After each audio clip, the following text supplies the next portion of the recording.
died, spent only 6 months of his life as President of the United States, and 2 of those 6 months he spent in a sickbed, slowly dying. And as for the other 4 months, it's not as if big-ticket events like World War II or the Cuban Missile Crisis were going on during Garfield's administration. So, on the whole, is it even worth spending a significant amount of time getting to know this man? I think the answer is yes, and I think so because Garfield's life and career, before he stepped into that train station, before he even became... I'm sorry. Welcome back, y'all. I'm watching Sean Munger's documentary on President Garfield. Garfield, not the cat, I believe is the title. And if I'm not mistaken, I'm not looking at it right now, Sean Munger. But yeah. And I'm just like kind of pissed. We just lost to the Cavs again like that. Yeah, I get it. Squad deep, you know. But our squad's deep too, man. No, I ain't playing them again. There's gotta be another team out there doing it. Oh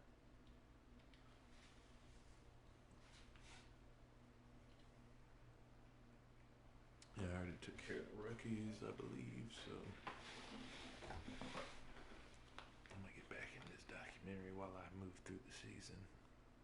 A presidential candidate in 1880 stretch across a unique and fascinating period of American history as the Civil War and Reconstruction eras were segueing into what we call the Gilded Age. Now, we're going to get back to Garfield and the train station in just a moment. But before we do, I want to lobby for the fascinating life story of James Garfield to get the big-budget Hollywood movie treatment. It'd make a really interesting film, and there is a blatantly obvious choice for who should play the title role. Andrew Garfield, of course. There's no relation between them so far as I know, but come on, the idea of Andrew Garfield playing James Garfield, how perfect is that? So yeah, make that happen, Hollywood. We're waiting. Much of this story has to do with civil service reform and the question of whether government jobs should be given out on the basis of merit or as political perks. That was the question in Garfield's time, but it's still an issue today, and it's in the news today. For example, I found this story on Ground News about candidate Donald Trump's plans to replace large numbers of government workers, if he wins in November, with political loyalists, and how government employees in advance of the election are working to anticipate these changes. What would it be like if you couldn't just come to a game and drop hundreds of dollars, turn all the cards right away? So we explicitly prevented that in Marvel Snap. You can't just come day one and buy as many boosters as you want to get all the cards in the game. Instead, we wanted to make it a fun journey where you're slowly experiencing new cards and earning them over time. You can speed up the process by spending money, but you can't shortcut it. You have to collect all the cards by putting in the work and playing games and earning boosters and upgrading your cards to unlock new ones. It's such a fun, fresh experience that feels so different than any other card game. Hi, we're Charity Water. If we lost you at Charity, we get it. Ground News, which has been supporting me for quite a while now, is a website and app that organizes the world's news in one place from across the political spectrum.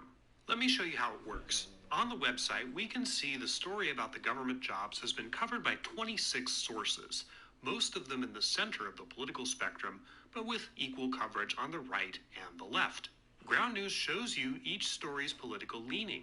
And if you look at this bias distribution, it gives an analysis on how the story is being covered across the political spectrum. Stories from the center are talking about how this is potentially authoritarian and could damage the government. Curiously, both left and right seem to be framing the story in terms of the candidate himself, either Trump reshaping the federal government or protecting Biden's accomplishments.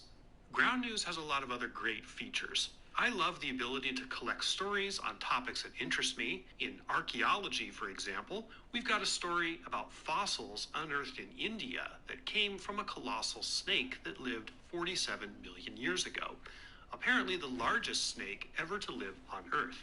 As long as a school bus, not sure why that's the measure of comparison, but whatever, it's still pretty interesting. And it's something that I would never have found anywhere else. Ground News is a great tool to help you understand the information you consume and cut through the chaff and disinformation that's so prevalent in our media environment. And as in the giant snake story, it can be fun too. So if you go to ground.news/Munger right now, you can subscribe through my link for 40% off the Vantage plan, which is the plan I use every day. And for less than the cost of a coffee, you can stay informed and support my channel at the same time. Now, back to the historical story.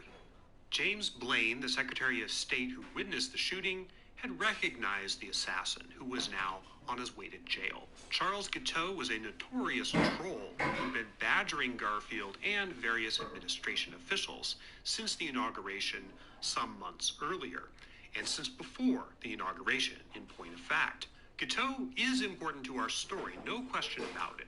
However, as this video is the story of Garfield's life and career as a whole, and the assassination is only a small part of that whole, you're not going to get any more significant material on Guiteau until late in the story, chapter 10. As Guiteau was being taken away by police, President Garfield was lying on the floor at the 6th Street station in a pool of his own blood and puke. He was conscious, but obviously in extreme shock. The ladies' waiting room attendant, a woman named Sarah White, tried to prop up his head and keep him as comfortable as possible.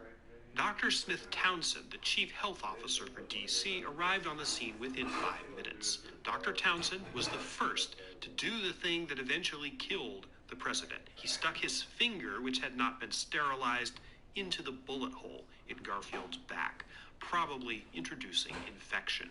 Somebody found a mattress, probably from a Pullman car parked at the station, and they carried Garfield on it to an upstairs room.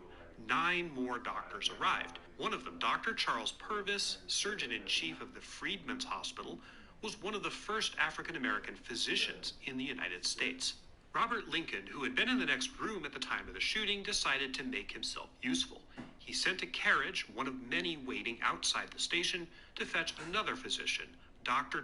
Willard Bliss. Yes, I said doctor twice there for a reason, and he soon arrived to join the others. This was one of the most fateful decisions made by anyone in the wake of the assassination. Like the unsanitary probing by Dr. Townsend, the appearance of double Dr. Bliss may have led directly to Garfield's death. I'll talk more about Bliss in a moment, but from the time of his arrival at the station, he tried to make it clear to everyone that he was in charge, even though he wasn't. His involvement was entirely the idea of Robert Todd Lincoln.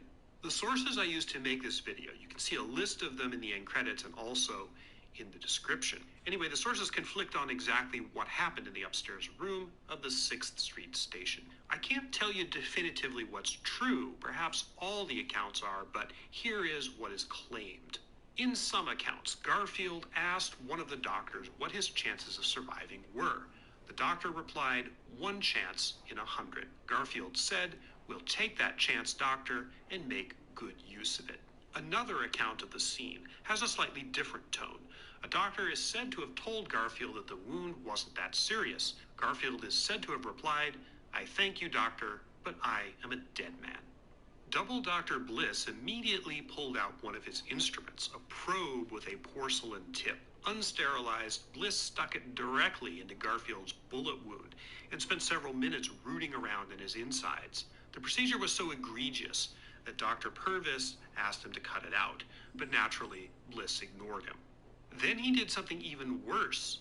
Not finding the bullet with his dirty probe, Bliss did what Dr. Townsend had done, stuck his finger into the bullet hole. The president was obviously in agony, but he tried to bear up as best he could. He made one request of the doctors: take him to the White House.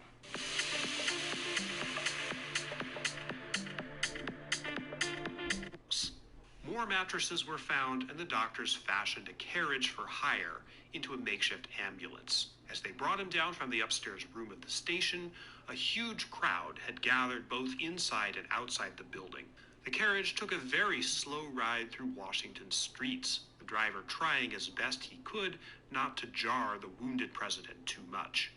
Word was already spreading outward from Washington, both by telegraph and also in a highly limited way via a new invention that few people had at the time: telephone. In Elberon, New Jersey, Lucretia Garfield, the First Lady, had been notified. She immediately caught a train back to Washington. The carriage arrived at the White House, and Garfield was brought to an upstairs bedroom that had already been converted into a sick room. Double Dr. Bliss immediately began giving orders to the White House staff. One of them was that a party of armed soldiers was to stand guard at the president's room, refusing admission to anyone except those that Bliss approved. Although he had no official standing and wasn't even Garfield's normal doctor, Bliss had pounced on the opportunity to take charge. Let's talk for a moment about Double Dr. Bliss. I keep calling him that because it's literally true. His first name, meaning his actual name that his parents gave him at birth, was Doctor.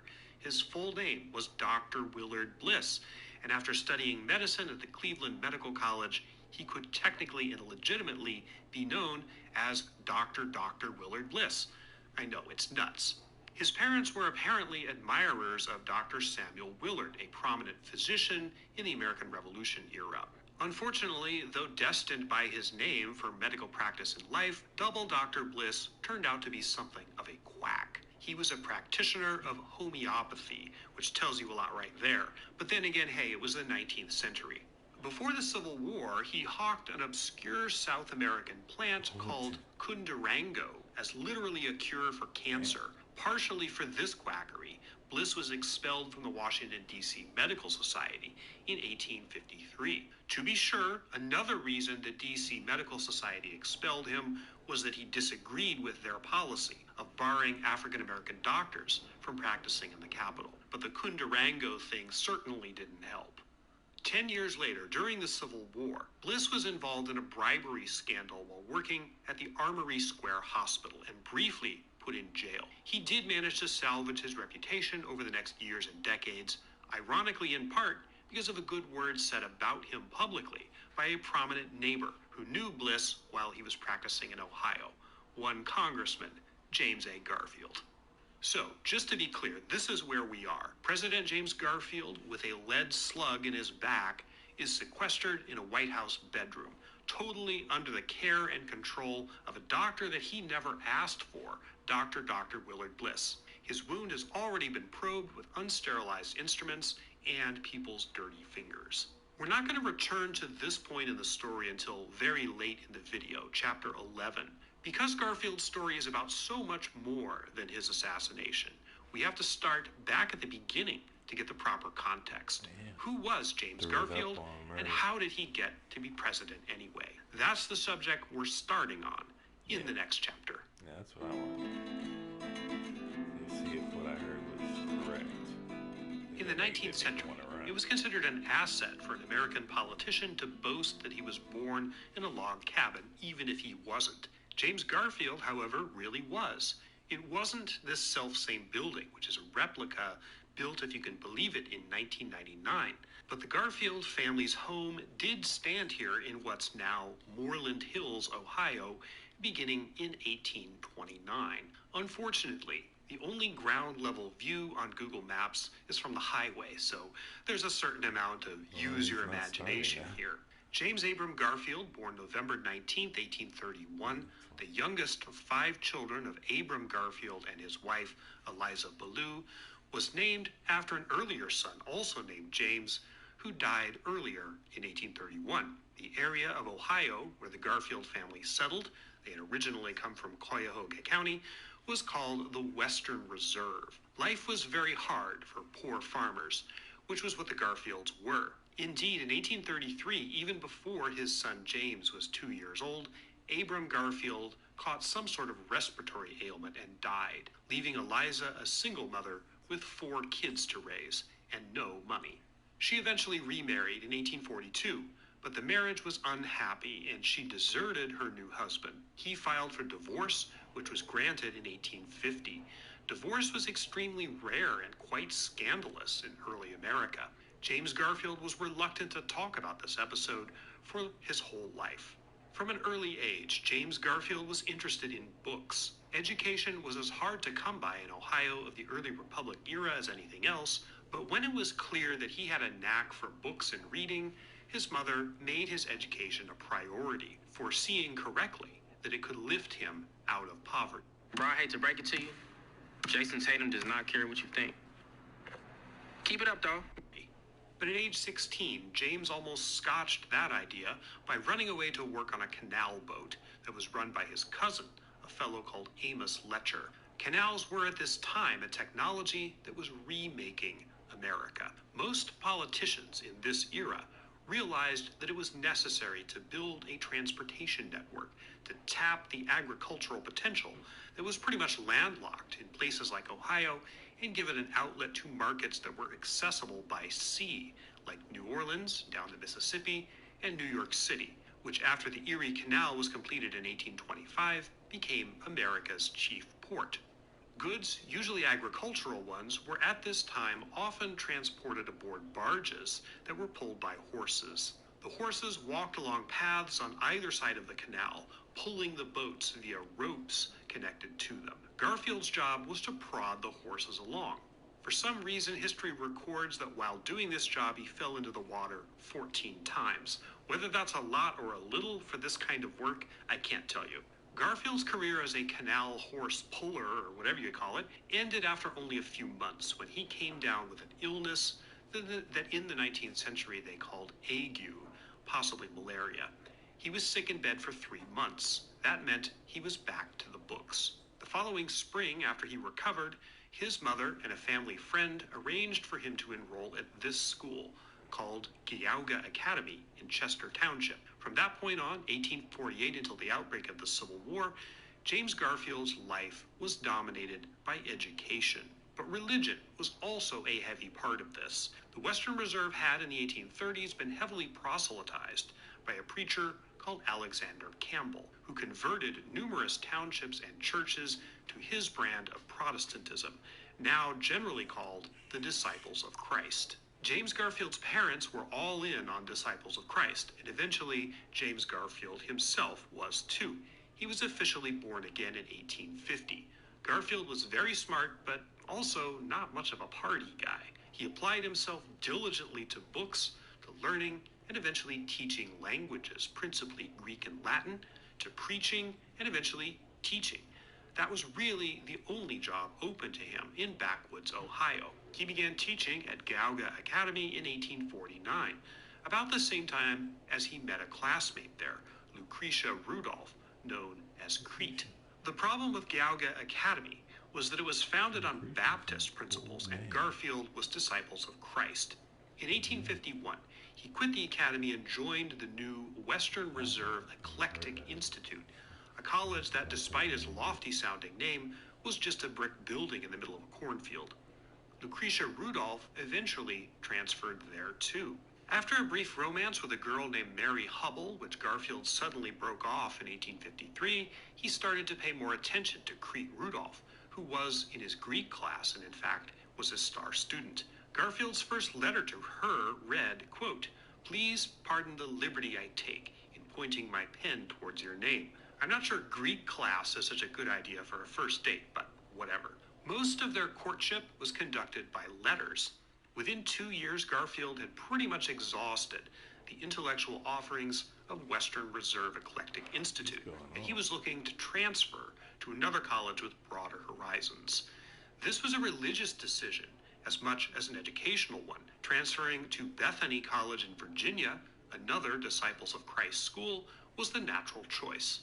But if he did that, he realized he would probably end up as a preacher. He applied instead to Yale, Brown, and Williams College. Williams, located in Williamstown, Massachusetts, was the one that accepted him.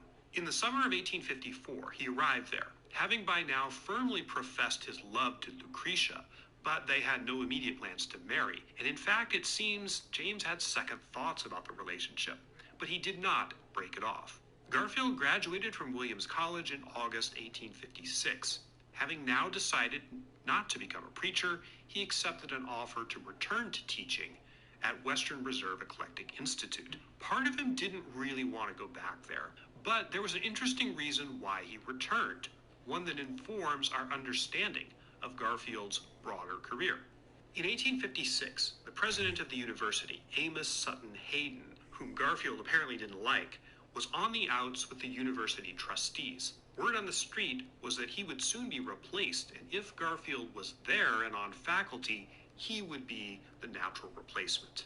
Publicly, Garfield claimed he didn't want to be the college president, but privately he said, quote, "I shall make no moves to bring it about, though perhaps I might echo the sentiments of Sam Houston. If the presidency is thrust upon me, I shall do as I please about accepting." End quote. In other words, Garfield seems to have wanted the position, but wanted somebody to offer it to him on a silver platter. This was how he would approach higher office throughout his political career, including, as we'll see, the presidency of the United States. Long story short, there was a lot of political maneuvering in the administration of Western Eclectic, but Garfield did eventually get to be its president starting in 1857, and after some dithering and apparently a flirtation with another woman called Rebecca Selleck, Garfield swallowed his reservations about marriage, decreed, that is.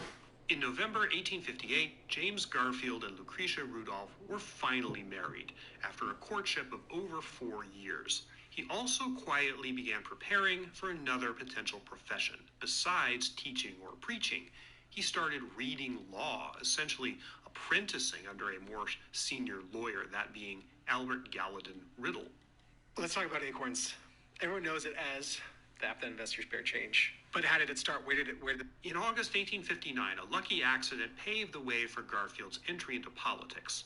A noted Republican politician in Ohio, one Cyrus Prentice, had been expected to stand for Ohio State Senator. But Prentice suddenly died about 2 weeks before the Republican convention was supposed to meet to choose candidates. A group of Ohio Republicans met with Garfield and suggested they put him up in Prentice's place. He agreed. On August 23, 1859, 14 ballots, James Garfield was nominated as Republican candidate for state senator for Ohio's 26th district. It was a really safe district, so nomination was tantamount to election. And 2 months later, he was, in fact, elected. That fall, all across America, the only political issue was slavery. Garfield had originally not cared that much about the issue, but by 1859, he'd become a strident abolitionist for political as much as moral reasons. In the fall of 1859, John Brown led a raid at Harper's Ferry, Virginia, which he intended to ignite a slave rebellion that would sweep away the institution of slavery. The next year, as Garfield entered the Ohio State Legislature, what would prove to be the most contentious presidential election in U.S. history up to that point was getting going. With the Democratic Party splintered, the new or newer Republican Party pledged to stop the spread of slavery to territories where it didn't already exist, was preparing to compete in their second ever presidential election. During the summer of 1860, as the election was taking shape, the Garfield's first child was born, a daughter, Eliza, whom they called Trot. Apparently the nickname came from Dickens's book, David Copperfield. Garfield wasn't home much in this period, going out on the road to stump for the Republican Party's candidate, Abraham Lincoln of Illinois. His efforts were well rewarded. Lincoln swept Garfield's district by a landslide, and Ohio went for Lincoln as a whole. As you probably know, the election of Lincoln as president triggered the secession crisis, which had been long in coming. Radicals in various southern states, seeking above all to preserve the institution of slavery, had for years tried to push their states towards secession from the Union. The election of Lincoln in 1860 was the justification they needed. South Carolina seceded in December 1860, and various other southern states followed over the next few months. Garfield was still in the Ohio Senate, but he took a hard line, counseling against any sort of negotiation to save the Union, and instead favoring an armed response. Despite his enthusiastic campaigning for Lincoln, Garfield wasn't a huge fan of him. He regarded Lincoln as a country bumpkin from the primitive frontier, lacking culture and education. He also wasn't sure whether Lincoln was the right man to stand fast against the pro-slavery states that were tearing the Union apart. On April 12, 1861, Garfield was in the Ohio Senate chamber when somebody broke in and shouted the news. Pro-slavery secessionists were bombarding Fort Sumter in Charleston Harbor. The war was on. In these early days of the Civil War, As the federal government was relatively slow to arm and organize, a lot of the burden of raising armies and putting them in the field fell to the states. Garfield offered his services as an officer to Ohio's Governor William Dennison. At first, Dennison told him that he was more valuable to the war effort remaining in Ohio's legislature. But in the summer of 1861, as various Ohio regiments organized, the calculus changed. In June, Dennison offered Garfield a position as lieutenant colonel in Ohio's 24th Infantry. Garfield had hoped to be appointed as a colonel, so he declined the offer. But eventually realizing that he pretty much didn't have a choice, he had to swallow his pride or else sit out the war as a civilian. When Dennison offered again in August, this time for the 42nd Ohio Infantry, again as lieutenant colonel, Garfield this time accepted. There was a problem, though. The 42nd Infantry didn't really exist except on paper. There were no troops, no weapons, no uniforms, nothing. Garfield would have to build it from the ground up and then, hopefully, take it into battle. The intellectual from Ohio had become a soldier. That was the next major. What would it be like if you couldn't just come to a game and drop hundreds of dollars, turn all the cards right away? Phase of Garfield's life. Chapter 3, The War Years. How do you build an entire army unit from scratch, especially if you have no experience doing it? This was the problem James Garfield had in the summer of 1861. First, he turned to his students at Western Eclectic for recruitment. Many of his students were enthusiastic to join the war effort, but others wanted to wait until they could all serve together. Garfield scoured the countryside and used his experience as a preacher to mobilize recruits. He also utilized Disciple of Christ churches for his platform. Camp Chase, home base for the 42nd Infantry, barely existed. On the first night, Garfield couldn't even find a bed to sleep in except a pile of straw. Garfield whittled a set of wooden blocks to represent companies, battalions, officers, and men, and would march these blocks across his desk to teach himself the elements of infantry tactics and drill. When men did start to arrive, Garfield drilled and marched them for 6 to 8 hours a day. He used the wooden blocks he'd whittled to teach officers about tactics. He also went to Columbus personally to get proper uniforms for his men. You gotta hand it to him, he really did the legwork to build his unit up from nothing. The first battle assignment for Garfield's men was in Kentucky, a border state that remained loyal to the Union. It was invaded by a pro-slavery Confederate army commanded by General Albert Sidney Johnston. The Union armies in this area were under the command of General Don Carlos Buell. Buell assigned Garfield to stop one of the Confederate sub-commanders, Humphrey Marshall, in a place called Big Sandy Valley. Buell had left every detail of the campaign to be worked out by Garfield, who was overwhelmed by the responsibility. He had to hold down 6,000 square miles of wilderness without railroads or telegraphs in the winter when the land simply couldn't support an army the size of the one he had. The countryside you're looking at right now, by the way, is the rough area that we're talking about. On January 10, 1862, the only battle in which Garfield personally commanded troops got underway. Fortunately, the commander of the pro-slavery army opposing him, Humphrey Marshall, wasn't exactly Napoleon. He was chosen for his political connections. A third of his men weren't fit for combat, and he didn't have any cavalry. Garfield, though, almost got clowned. He was outnumbered, some of the men under his command were poorly equipped, and another unit that he was supposed to link up with got lost in the mountains. Nevertheless, against the advice of his war council, Garfield ordered an advance.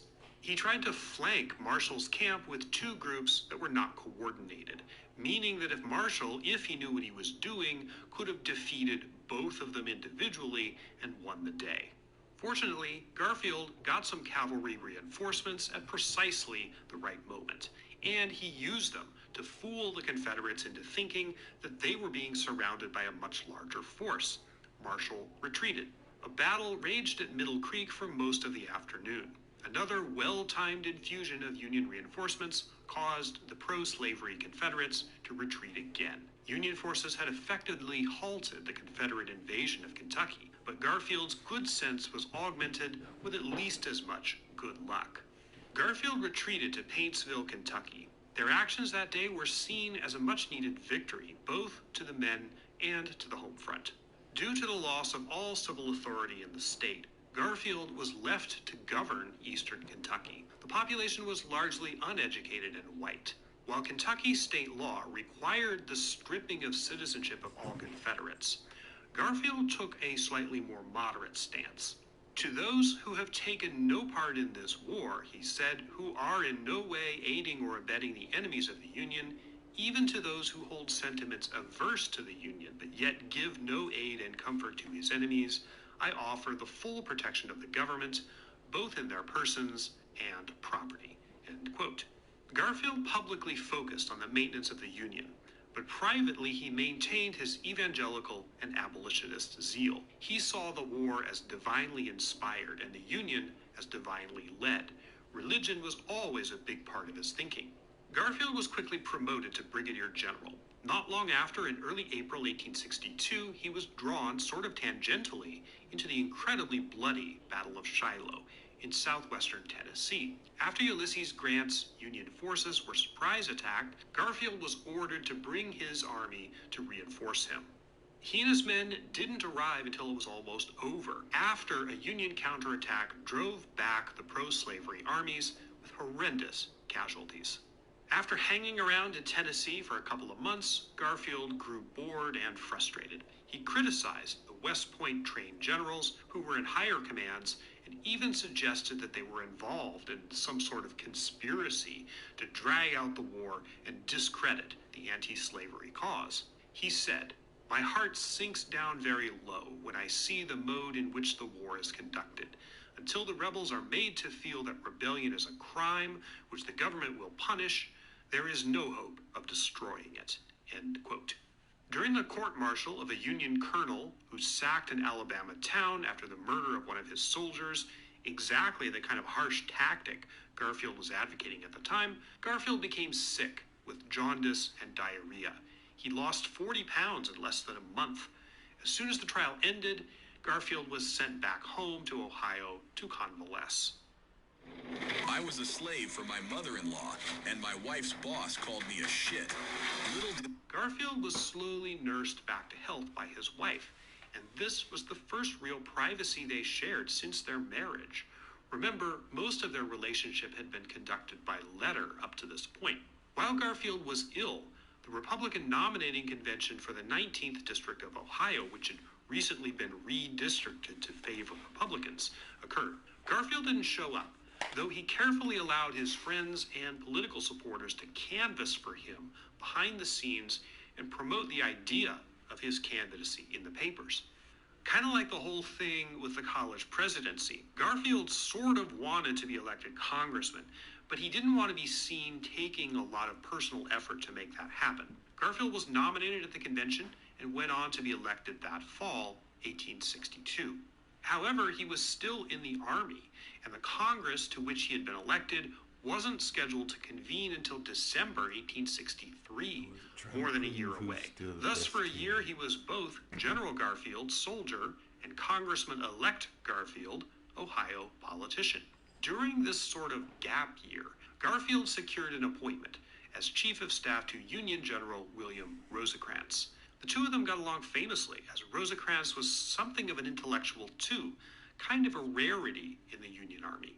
The main military drama that Rosecrans was involved in concerned campaigns in Tennessee, particularly aimed at neutralizing the forces of Confederate General Braxton Bragg. Garfield was involved in a campaign called the Tullahoma Campaign that tried to trap Bragg and his forces so that he couldn't cause trouble for Grant, who was then besieging the key river port city. Oh, I didn't think that went through. I had it on my phone.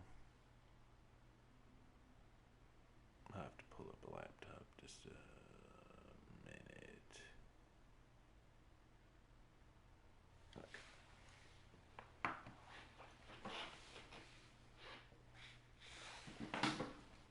Shit.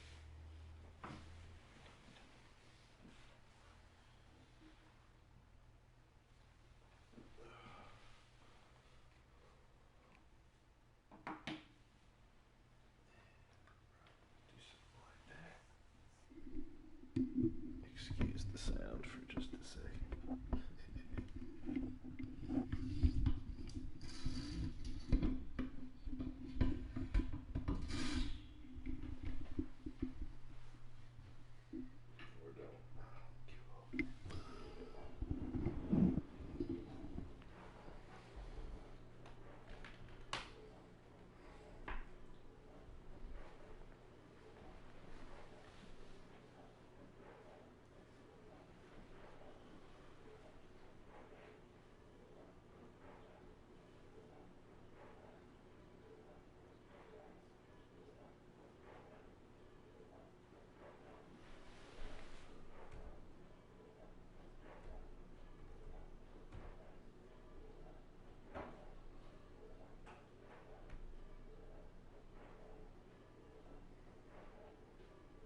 Chickamauga campaign, Rosecrans was cautious in advancing.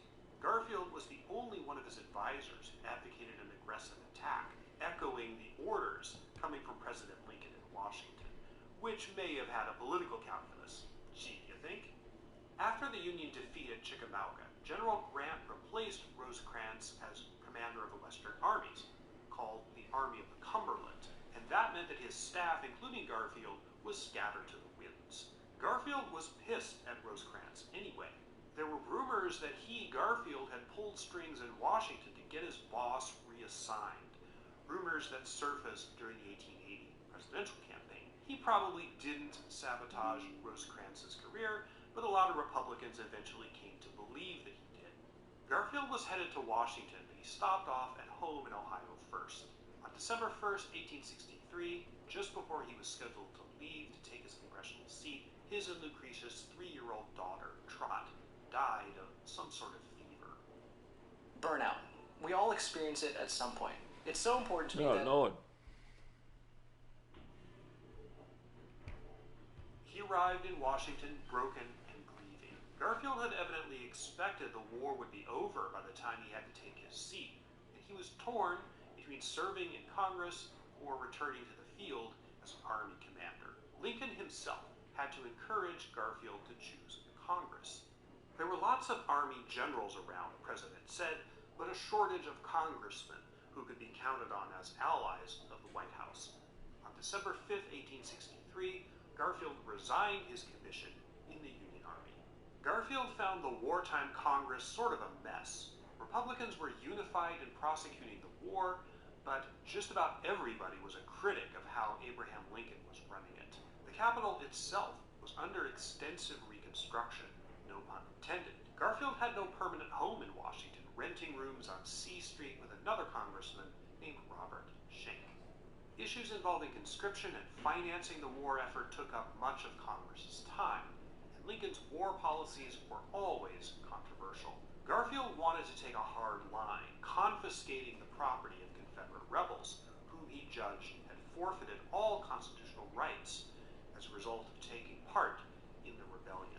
Lincoln, in the meantime, counseled a more conciliatory approach. Ironically, considering that little pep talk Lincoln had given Garfield to convince him to serve in Congress rather than on the battlefield, during 1864, Garfield emerged as a significant congressional opponent of a lot of Lincoln's policies. Given this, it shouldn't surprise you that Garfield wasn't too hot on Lincoln's re-election in 1864, though in the end he realized there wasn't really a good alternative.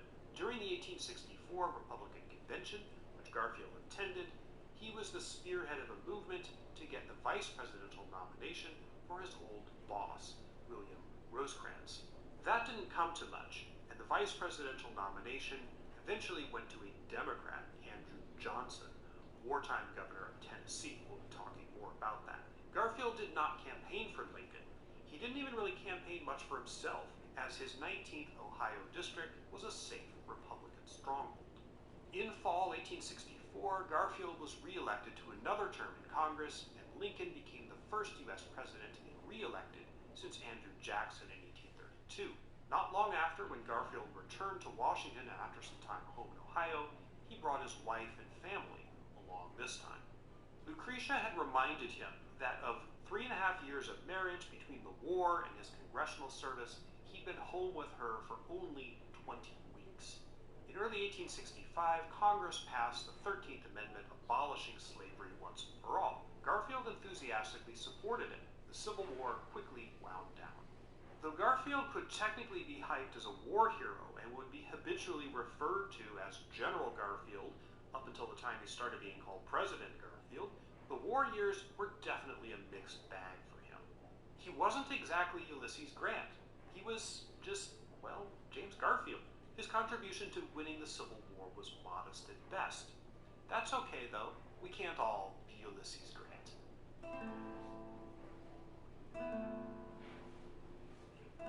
On the weekend that Abraham Lincoln was assassinated in April 1865, Congressman James Garfield was on a business trip to New York City, drumming up investors for a sale of stock in Pennsylvania oil fields.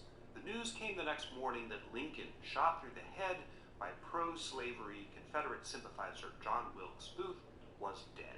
In 1864, while running for re-election, Lincoln and the Republicans had made a political choice that was, after Lincoln's death, to have severe unintended consequences. Lincoln dumped his 1860 running mate, Hannibal Hamlin of Maine, and instead ran with former Tennessee Senator Andrew Johnson, technically a Democrat.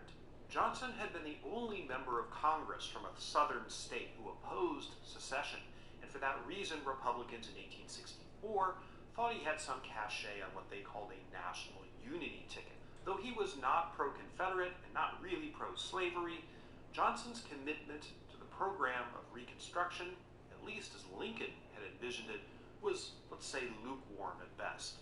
Andrew Johnson was in fact a vicious racist who was allergic to the idea of African Americans achieving full citizenship, and especially voting. From April 1865, when he took office upon Lincoln's death, to December, when term at best, Andrew Johnson was in fact a vicious racist who was allergic to the idea of African Americans achieving full citizenship, and especially voting. From April 1865, when he took office upon Lincoln's death, to December, when Congress reconvened, Johnson had a free hand to shape policies toward the defeated South as he saw fit. Most of those policies involved lenience toward former Confederates and the restoration of white rule in the southern states. This was totally opposed to the views of many congressional Republicans, including James Garfield, who was lumped together with what is usually called the radical Republicans. Though pretty much from the end of the war on, Garfield's so-called radicalism continually dimmed. Curiously, though, despite his siding with the radical Republicans at least some of the time, Garfield gained fame in this period as a lawyer, arguing against one of the Lincoln administration's most consequential measures. Despite never having tried a case before, Garfield was technically law partners with Jeremiah Black, whose law firm had taken the case of a guy named Lambton Milligan. Now, Milligan was a Copperhead, what they were known as Copperheads. He opposed the Civil War, and he and several others who spoke out publicly against the war were hauled before a military tribunal in Indiana, accused of aiding the enemy. Civilian courts in Indiana were not closed down. The legal issue in this case was whether it was constitutional to try Milligan and the others before military court, where normal civilian courts were still operating. In late February 1866, Jeremiah Black asked Garfield if he'd come into the case and help argue it. On March 5th, 1866, he did, arguing in this room, the Second Supreme Court chamber in the Capitol. A couple of weeks later, the court held in favor of Milligan, ruling that military tribunals did violate the Constitution in this circumstance. Garfield, never much of a lawyer before this, except on paper, had suddenly won his very first case, in front of the Supreme Court, no less. Ironically, he took the case in part hoping to get paid, but Milligan never paid his legal bill. In politics, Garfield was less interested in Reconstruction policies than he was fiscal and financial ones. He was a firm believer in what was called hard money. During the Civil War, to finance the enormously expensive conflict, the federal government had issued almost $500 billion in paper money called greenbacks, money which was not backed by gold. Many of these greenbacks were still circulating in the years after the war. Garfield had a burr up his bum about this, firmly believing throughout his career that the government should redeem those paper dollars by paying off their holders in silver or gold, specie payments, they were usually called. Now, I know this sounds really dull, and it is, but if Garfield ever had a political principle that he never wavered from, this kind of fiscal conservatism was it. With regard to a similar issue, Garfield opposed tariffs that put high taxes on imported goods as a way to raise revenue. Hey, did you know you might get a big cash payout if you were in a car accident last year? Yep, even if you weren't driving. Just click the link around this video to see how much you can get. You answer 4 simple questions and it only takes 30 seconds. If you missed work or got hurt by a driver in the last year, you might be owed money without even knowing. You could get thousands, maybe even more. Click the link now to find out. Over 25,000 people have gotten $15 billion without going to court, paying big legal fees, or dealing with insurance companies or greedy attorneys. Even if you're a pedestrian, rideshare user, a cyclist, motorcyclist, you can get the justice you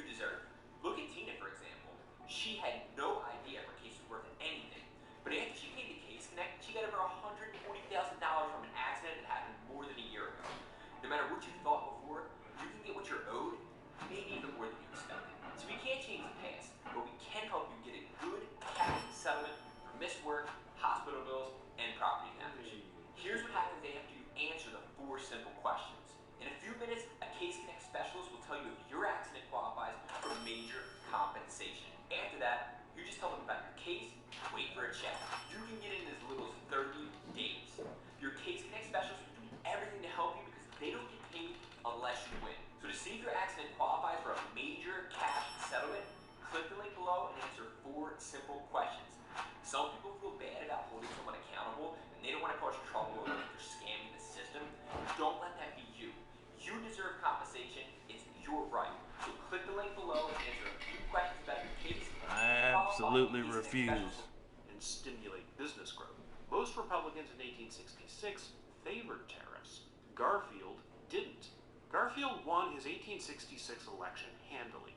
By contrast, President Andrew Johnson wasn't doing so well.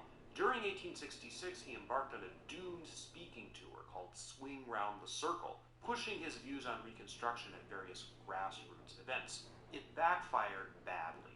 In the 1866 elections, Republicans gained a 2/3 majority in both houses, meaning a veto-proof supermajority. Johnson was doomed. During 1867, sentiment against Johnson built steadily, and when the new Congress convened later in the year, there was bound to be a clash.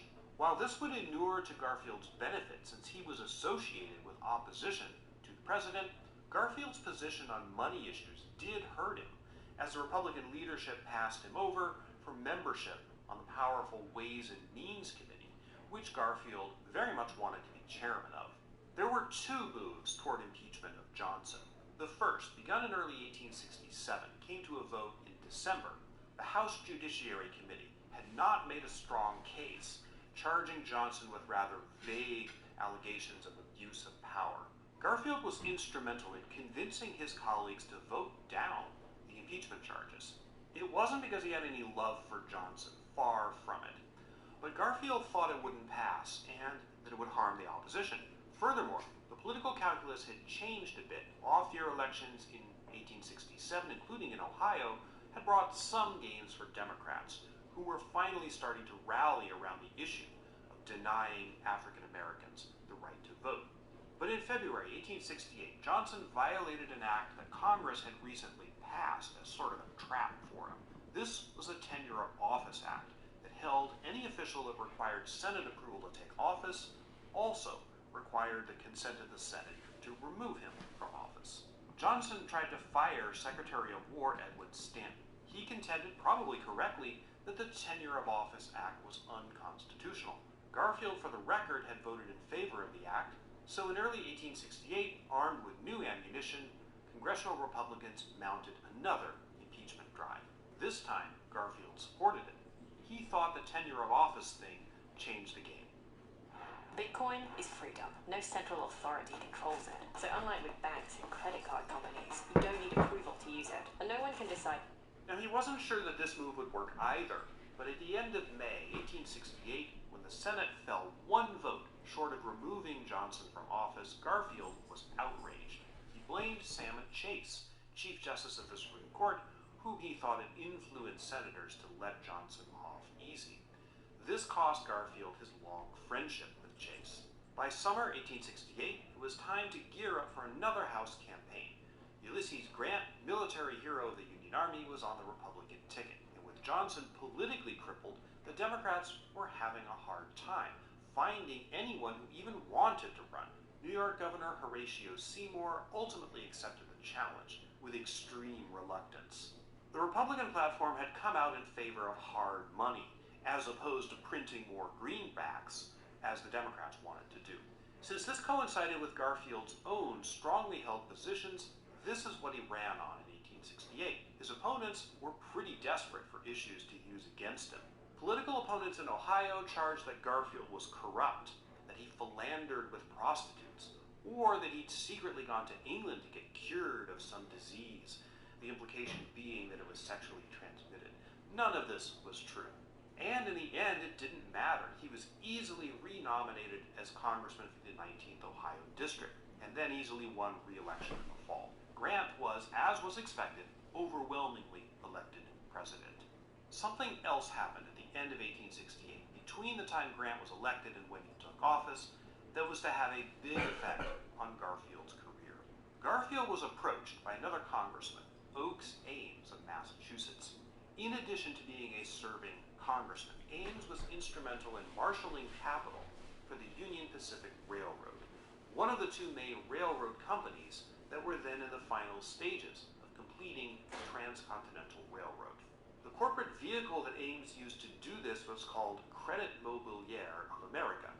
In late 1868, Ames offered to sell Garfield 10 shares of Credit Mobilier for $1,000, about $23,000 in today's money. Garfield said he would think about it. In the meantime, while he was thinking about taking the stock, he accepted $329 from Ames, which he characterized as a loan. It turned out later, but would not be publicly known for 3 more years, that Ames was offering lots of congressmen stock in Credit Mobilier for far below market value. It was a scam to get rich by inflating the cost of building the railroad and distributing the excess to a few carefully chosen fat cats. Garfield was at least under consideration by Ames for being one of those fat cats, pun intended. So remember this, it becomes important later. In March 1869, the hated Andrew Johnson moved out of the White House, refusing even to attend the inauguration of his successor. Ulysses Grant was the youngest president ever elected up until that time. Though he and Garfield's party were ascendant in American politics, a quite tumultuous era in Garfield's life and career was only just beginning. We get to that in the next chapter.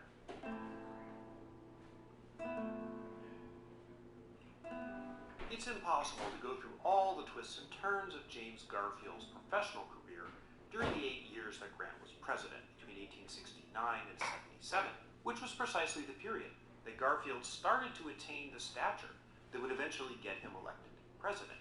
I'll hit the highlights here, but I'm necessarily leaving a lot out. But this period of Republican congressional politics, basically the 1870s, was dominated by 2 personalities who played immensely important roles in Garfield's career, and Grant was not one of them. Let's start with James G. Blaine. Apparently you never left out the G. Though born in Pennsylvania, and for a time a resident of Kentucky, Blaine eventually settled and got into politics in the state of Maine during the 1850s, as the Republican Party was getting organized. He was a delegate, for example, to the very first Republican National Convention, the presidential convention, which nominated John C. Fremont, president in 1856. After serving in the Maine House of Representatives in 1862, Blaine was elected to the U.S. House in the class of freshman congressmen that included Garfield. Like Garfield, Blaine generally supported the radical Republicans on Reconstruction issues. Also like Garfield, he was a fiscal conservative and didn't like those greenbacks floating around out there in the economy. On March 4th, 1869, the same day as Grant took office as U.S. president, Blaine was elected Speaker of the House of Representatives. Blaine had a problem, though, and an intractable enemy, Roscoe Conkling of New York, the other of the major personalities that dominated congressional politics in this period. First elected to the U.S. House in 1858, Conkling was an accomplished practitioner of what's known as the spoils system, elevated to an art by President Andrew Jackson in the 1830s, basically rewarding one's friends with cushy jobs once getting elected. Your brain lights up like a TV when you're playing video games. So check this out. Researchers from the University of California found that certain areas of the brain linked to learning and memory become super active during gaming. That's why it's so easy to get absorbed and to be focused on a... In the spring of 1866, Congress was debating a bill to reorganize the military, much needed now that the fighting was over. Conkling wanted to eliminate, by striking out a provision of this bill, the office of Provost Marshal General, then held by a man named James Barnett Frye. He ran the draft, which during the Civil War was widely hated and had a part in triggering the infamous New York City draft riots of July 1863. Conkling believed Frye to be corrupt, an instance of the pot calling the kettle black, and sought to eliminate his office as a means of getting him out of the military.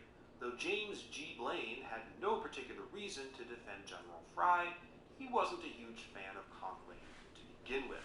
And on April 30th, 1866, he and Conkling got into a back and forth on the floor of the House over this provision and over Frye's general character. Things got heated.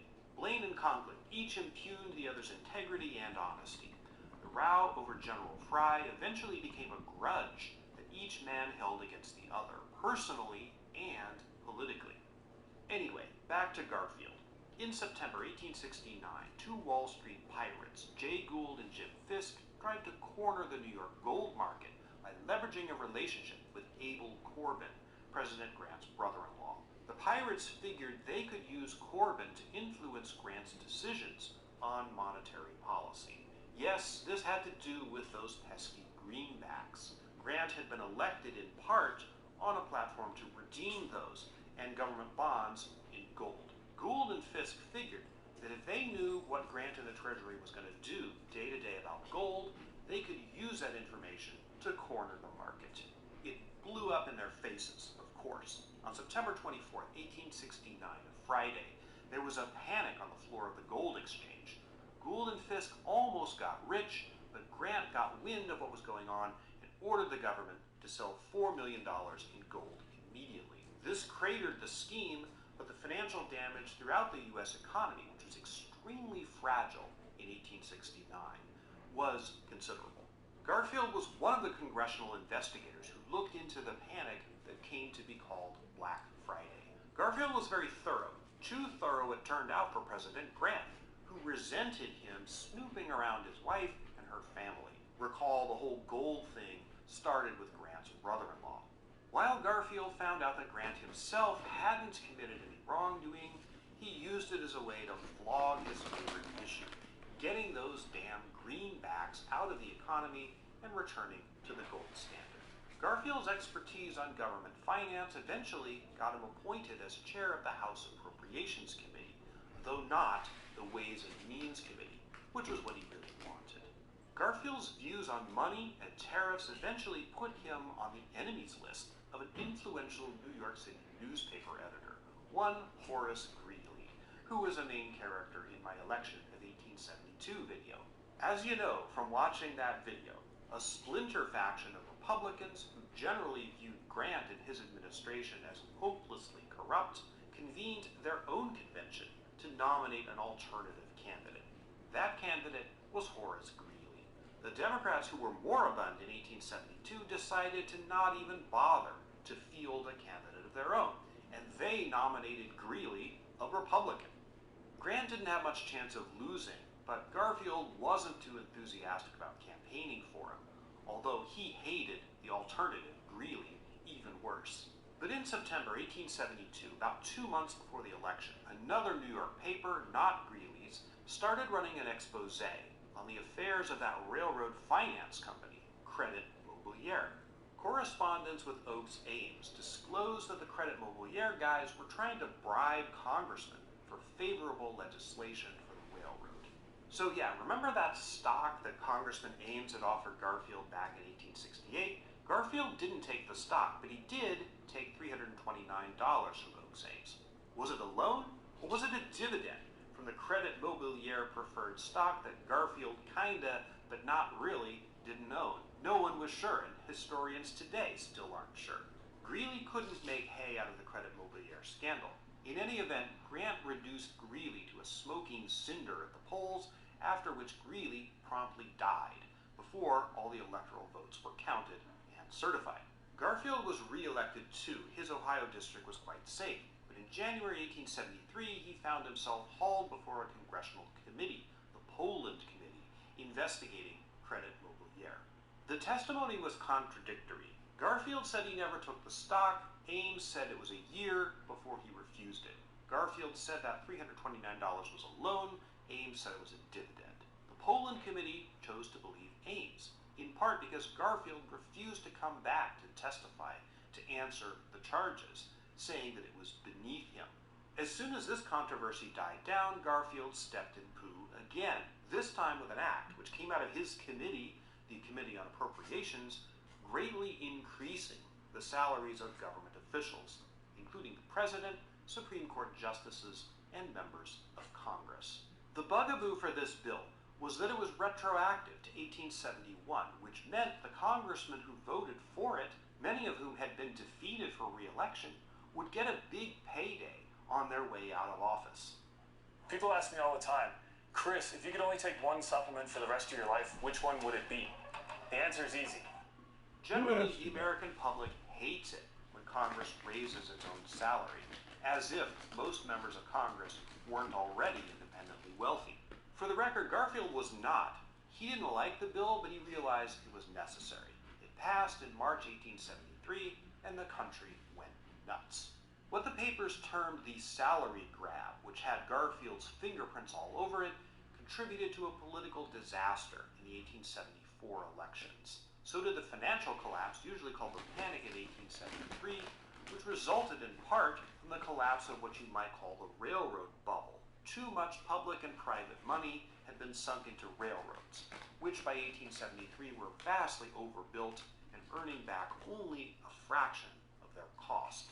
Then there was another scandal involving a company called the De Goyler-McClelland Pavement Company. Now I'm just going to skip right over that, but suffice it to say, Garfield was accused of taking money to steer a cushy government contract toward this particular company. If you wonder why Garfield kept stepping on these rakes, it's because he wasn't independently wealthy, which I said a moment ago. He occasionally fell for get-rich-quick schemes. That Pennsylvania oil lands thing that he was working on at the time of Lincoln's assassination, that was one of those. Anyway, due to Credit Mobilier, the salary grab, the De Goyler thing, Garfield found 1874 the hardest of his congressional elections. He defended himself, and he even returned the money he personally got from the salary grab. He did win because, of course, as you recall, his district was pretty safe, but Republicans generally got hosed in these elections. Democrats flipped the House of Representatives for the first time since before the Civil War. The Senate remained a Republican majority. Because he was no longer in the majority party in the House, Garfield lost his position as chair of the House Appropriations Committee, the new Congress that took office in the fall of 1875. Suffice it to say, with as crappy as the Republicans' performance had been lately, as 1876 approached, Democrats finally saw an opening to win their first presidential election in 20 years. And the field of likely Republican nominees was surprisingly weak. Grant, who kinda wanted a third term, though preferably not now because his name was mud in many quarters. Anyway, he took himself out of the running in late 1875. Going into the convention in mid-June 1876, the strongest candidate seemed to be James G. Blaine. For him, also in the mix of potential candidates, there were a lot of them, was Blaine's arch-enemy, Roscoe Conkling. Although Blaine polled a plurality of the delegates' votes on the first ballot of the convention, many Republicans didn't think he could win the general election. So, they nominated a dark horse, Rutherford B. Hayes, governor of Ohio, whom Garfield, of course, knew and generally liked, at least at first. The Democrats nominated Samuel Tilden, who, like their doomed 1868 nominee Horatio Seymour, was governor of New York. When the vote came in the fall, there was a tremendous amount of fraud, violence, and chicanery regarding voter suppression and ballot stuffing. There were problems in numerous places, but most notably in several southern states, especially Louisiana, South Carolina, and Florida, where, among other things, white supremacist terrorists intimidated and even killed African American voters, almost all of whom wanted to vote Republican. Eventually, those three states sent in two competing sets of electoral votes. One set for Hayes, the Republican, the other for Tilden, the Democrat. Additionally, one electoral vote from Oregon was uncertain due to a dispute over the qualifications of one of the electors. Tilden, who got 184 electoral votes without the disputed votes, needed only one more to win. Hayes was at 165, but if and only if all of those disputed votes were counted for Hayes, he could still win, despite having lost the popular vote by 250,000 and 2 percentage points. All over the country, passions over the disputed election were running so high that many feared the Civil War would start up all over again. Have you ever tried to visit a website only to have like 90% of it taken up by ads? Pi.org is a web browser extension that lets you decide what ads you see. Garfield himself had been reelected easily, but he took no joy in the victory. Just after the election, his youngest son, Edward, called Teddy, only 2 years old, caught a fever. A couple of days later, he died. The the second of the Garfield's children died. Not long after that, the messy results of the election started to come in. In early 1877, congressional Democrats floated a plan to create a special electoral commission to sort out the mess. Garfield, fearing it would be stacked with children supporters, vehemently opposed it, but he was undercut by none other than Roscoe Conkling, who led President Grant's allies in Congress and who apparently wanted the commission for whatever reason. Despite voting against the establishment of the commission, Garfield was one of the 15 men who was elected to serve on it: congressmen, senators, and Supreme Court justices. It was supposed to be evenly balanced among Republicans and Democrats, with political independent David Davis, a Supreme Court justice, being the swing vote. But Davis resigned from the commission to serve as senator from Illinois, an office the Illinois state legislature may have voted in as sort of a bribe, or possibly to get him out of the way. Davis's replacement was another Supreme Court justice, Joseph Bradley, who leaned Republican. Beginning on January 31st, 1877, the Electoral Commission, including Garfield, met in this room, which is the former Supreme Court chamber in the Capitol. For weeks, they hashed over the controversy, hearing arguments, deliberating, and taking votes. When it got dark, they worked by candlelight, because gas jets hadn't been installed in this part of the Capitol. The commission voted predictably 8-7 to give every electoral vote to Hayes. Even after their decision, it wasn't over, as House Democrats tried to filibuster the final counting of electoral votes. Now, at last, it came down to a political deal. Garfield was apparently not present when the deal was made. On February 26, 1877, he was summoned to a meeting at this hotel in Washington called Wormley's Hotel, where Hayes's cronies were meeting with various Southern Democrats. Garfield had the impression that a deal had already been made. He was being sounded out as to whether he'd block it. He didn't. Whether there really was a deal is one of the big controversies of American history. The evidence suggests there was. Withdrawal of federal troops from the remaining occupied southern states in exchange for Southern Democrats not raising a further stink about Hayes's election. What this meant, in effect, was abandoning African American voters in the South to white supremacy and getting the federal government out of the business of guaranteeing their voting rights. Even if there was no official deal made at Wormley's Hotel or elsewhere, this was certainly the effect. Reconstruction was over. The voting rights and political power of African Americans was sacrificed for the next 90 years to secure a temporary political peace among white politicians. After the deal was made, whoever was in on it, the would-be filibusterers in the House eventually lost steam. At 4:15 a.m. on March 1st, 1877, Congress counted 185 electoral votes for Rutherford Hayes. A few days later, Hayes took the oath of office. Would Garfield have a place in the new administration? Find out in the next chapter.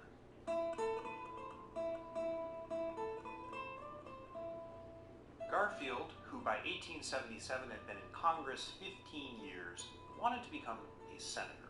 But as we've seen, he was always reluctant to work very hard for the offices he wanted, preferring that they be handed to him on a silver platter.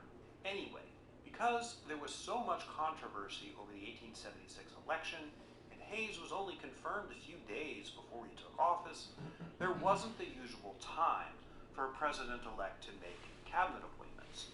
Hayes appointed John Sherman, senator from Ohio, to be Secretary of the Treasury. Sherman, who also figures heavily later in our story, was the younger brother of Civil War General William Tecumseh Sherman, who was uninterested in politics. With Sherman going to the Treasury Department, there would be an Ohio Senate seat vacant. Garfield wanted it, but due to a blunder or two and some crossed wires, and especially a suggestion from the new President Hayes that Garfield stand down for senator in hopes of getting a better post later, he missed out on it. This comedy of errors soured the relationship between Garfield and the new president. He was pissed, but he grew even more so over the next few months as his suggestions for various government positions, usually Ohio political allies, were refused by Hayes and his administration. Garfield proved unable to influence even a single appointment, despite the fact that under the customs of political patronage that existed in the late 1870s, he should have been one of the main guys that Hayes was listening to and trying to placate. This gets us into the whole issue of civil service reform, which, as we'll see, was one of the main issues of the 1880 campaign and of Garfield's eventual presidency. This is a complicated topic, and one worth spending a bit of time on. Do you think you have what it takes to make like it never even happened happen? Then you belong at the #1. In the 19th century, it was common practice for political party leaders, when they won elections, to reward supporters and friends with jobs in the government. While this had been done quietly since the beginning of the Republic, it didn't really emerge as an issue until the presidency of Andrew Jackson. Since the time of Thomas Jefferson, the United States, at least the federal government, had been essentially a one-party state. Almost all the people in political office were Democratic Republicans, the party of Jefferson, Madison, Monroe, and even technically John Quincy Adams. Jackson, however, represented a new realignment of the new Democratic Party. When he came into office in 1829, it really was a new regime. Jackson unabashedly rewarded his supporters with political jobs. He gets most of the credit for introducing what's called the spoils system. After 1829, a major feature of the federal government, especially the presidency, involved doling out jobs to members of the ruling party. And both parties, Democrats and Whigs up until the 1850s, and Democrats and Republicans after that, both of them did it. Reforming this practice was a major focus of the critics of President Grant, including those who split off into the short-lived Liberal Republican Party in 1872 that nominated Horace Greeley.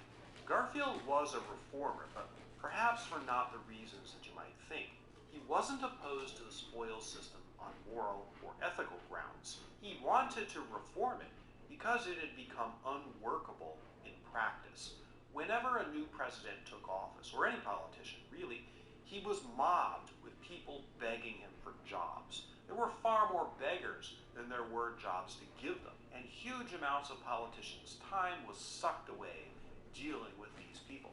People wanted those jobs because they could make a lot of money at them, and not just from the salary.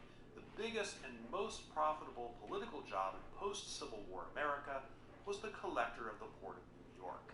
This was an official whose job was to collect tariffs from foreign goods imported into the United States.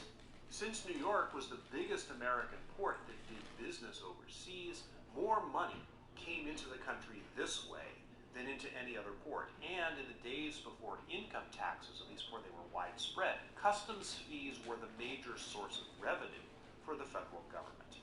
So, collector of the Port of New York was an important job, and lucrative, not just because of the salary, but because the collector could skim a percentage of the value of cargoes seized or fines paid by smugglers who got caught trying to evade the customs taxes. Collector of the Port of New York was also a job largely controlled by the political boss of New York, or at least most of it. In the 1870s, that person was Roscoe Conkling. To be sure, as a corrupt political machine, Conkling did have competition in the form of the infamous Tammany Hall. But though collector of the Port of New York was a job nominated by the president and confirmed by the Senate, no one would get the job without Conkling's permission. And in fact, nomination and appointment were essentially rubber stamps on whoever Conkling wanted for that position. In 1871, the man Conkling wanted was sort of his protege, a dapper fellow with ludicrous sideburns called Chester Arthur. President Grant grumbled a bit, but appointed him. Arthur went right to work, soon amassing a personal fortune, a lot of fine clothes, crystal chandeliers, and other nice trappings befitting a Gilded Age gentleman. In 1877, President Hayes, who did oppose the spoils system on moral and ethical grounds, started a major wave of reform to fulfill campaign promises. He went into the customs house with guns blazing, rhetorically speaking. He tried to fire Arthur and several other men who were generally regarded as corrupt. But characteristically for Hayes, he botched it. The Senate, most of whose members rather liked the spoils system, refused to confirm the replacements that Hayes nominated. Nevertheless, as soon as Congress adjourned in July 1878, Hayes fired Arthur, earning the eternal hostility of his patron, Roscoe Conkling. Basically, as president, Hayes pissed off everybody. Democrats hated him because of the way he got into office, even notwithstanding the deal that he made to do so, which granted most of the Democrats' fondest wishes, at least on racial policy. Republicans hated Hayes because he was trying to take away the chief means of them staying in office, which was rewarding supporters with political spoils. Hayes also didn't respond much to public opinion. He was cold, aloof, and seemed detached from everything. He wasn't popular with the public. Another recession, this one even worse this time, began in 1877, shortly after he took office. Labor unrest, especially in the railroad industry, swept the country. Conflict with Native Americans had ramped up on the frontier. In short, America in the Rutherford Hayes years was pretty much a mess. Hayes wasn't planning to run again in 1880, but even if he had, probably nobody except his wife would have voted for him anyway. Oh wait, women couldn't vote in 1880, so he wouldn't have even had her vote. Garfield was not thinking about running for president, at least not seriously. But as the excruciating Hayes years neared their end, he was hoping that his political fortunes would take a tick upward in 1880. Specifically, it seemed like his time had finally come to be elected senator. Ohio's other senator, Allen Thurman, was a Democrat, but his term was expiring in 1880. If Ohio's Senate chamber flipped back to Republican control, Garfield was the natural choice to succeed him.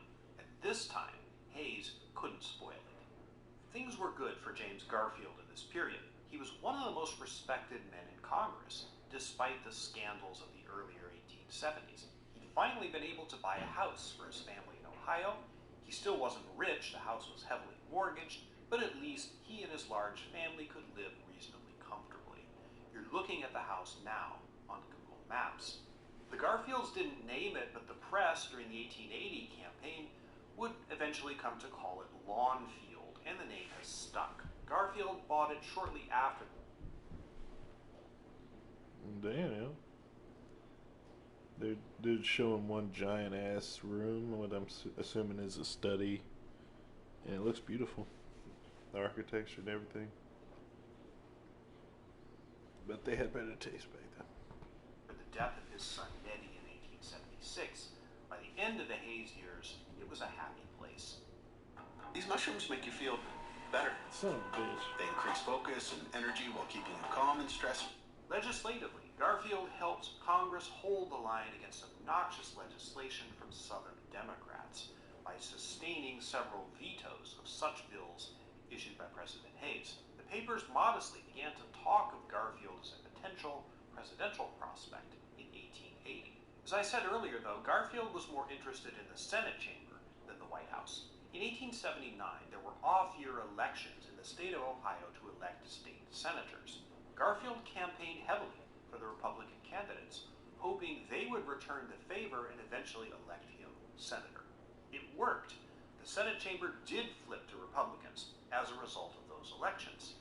Now he had to make sure that all the prominent Ohio Republicans were in line. For that, Garfield needed the support, or at least not the opposition, of John Sherman, the Treasury Secretary. Sherman planned to run for president in 1880. While Garfield moved carefully to avoid violating his policy, he could never be seen publicly angling for higher office. He and Sherman reached an understanding.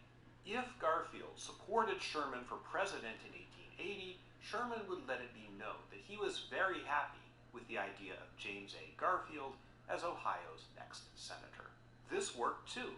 On January 6, 1880, the Ohio Senate Republican nominating caucus met and selected Garfield by acclamation as their nominee and as the next Ohio senator. This would be the first political office since Garfield had since 1862 that was not congressman from the 19th district. He had the prize he wanted, but now he was pledged to support Sherman's bid for president. In fact, it would be more than that. Once selected as a delegate to the Republican National Convention in June, Garfield would be the leader of Sherman's campaign forces at the convention. His job at the convention, in exchange for Sherman's support, making him senator was to get Sherman the nomination for president. I don't think it's a spoiler to tell you that that is not what happened. Exactly how things went so differently and why is the subject of the next chapter.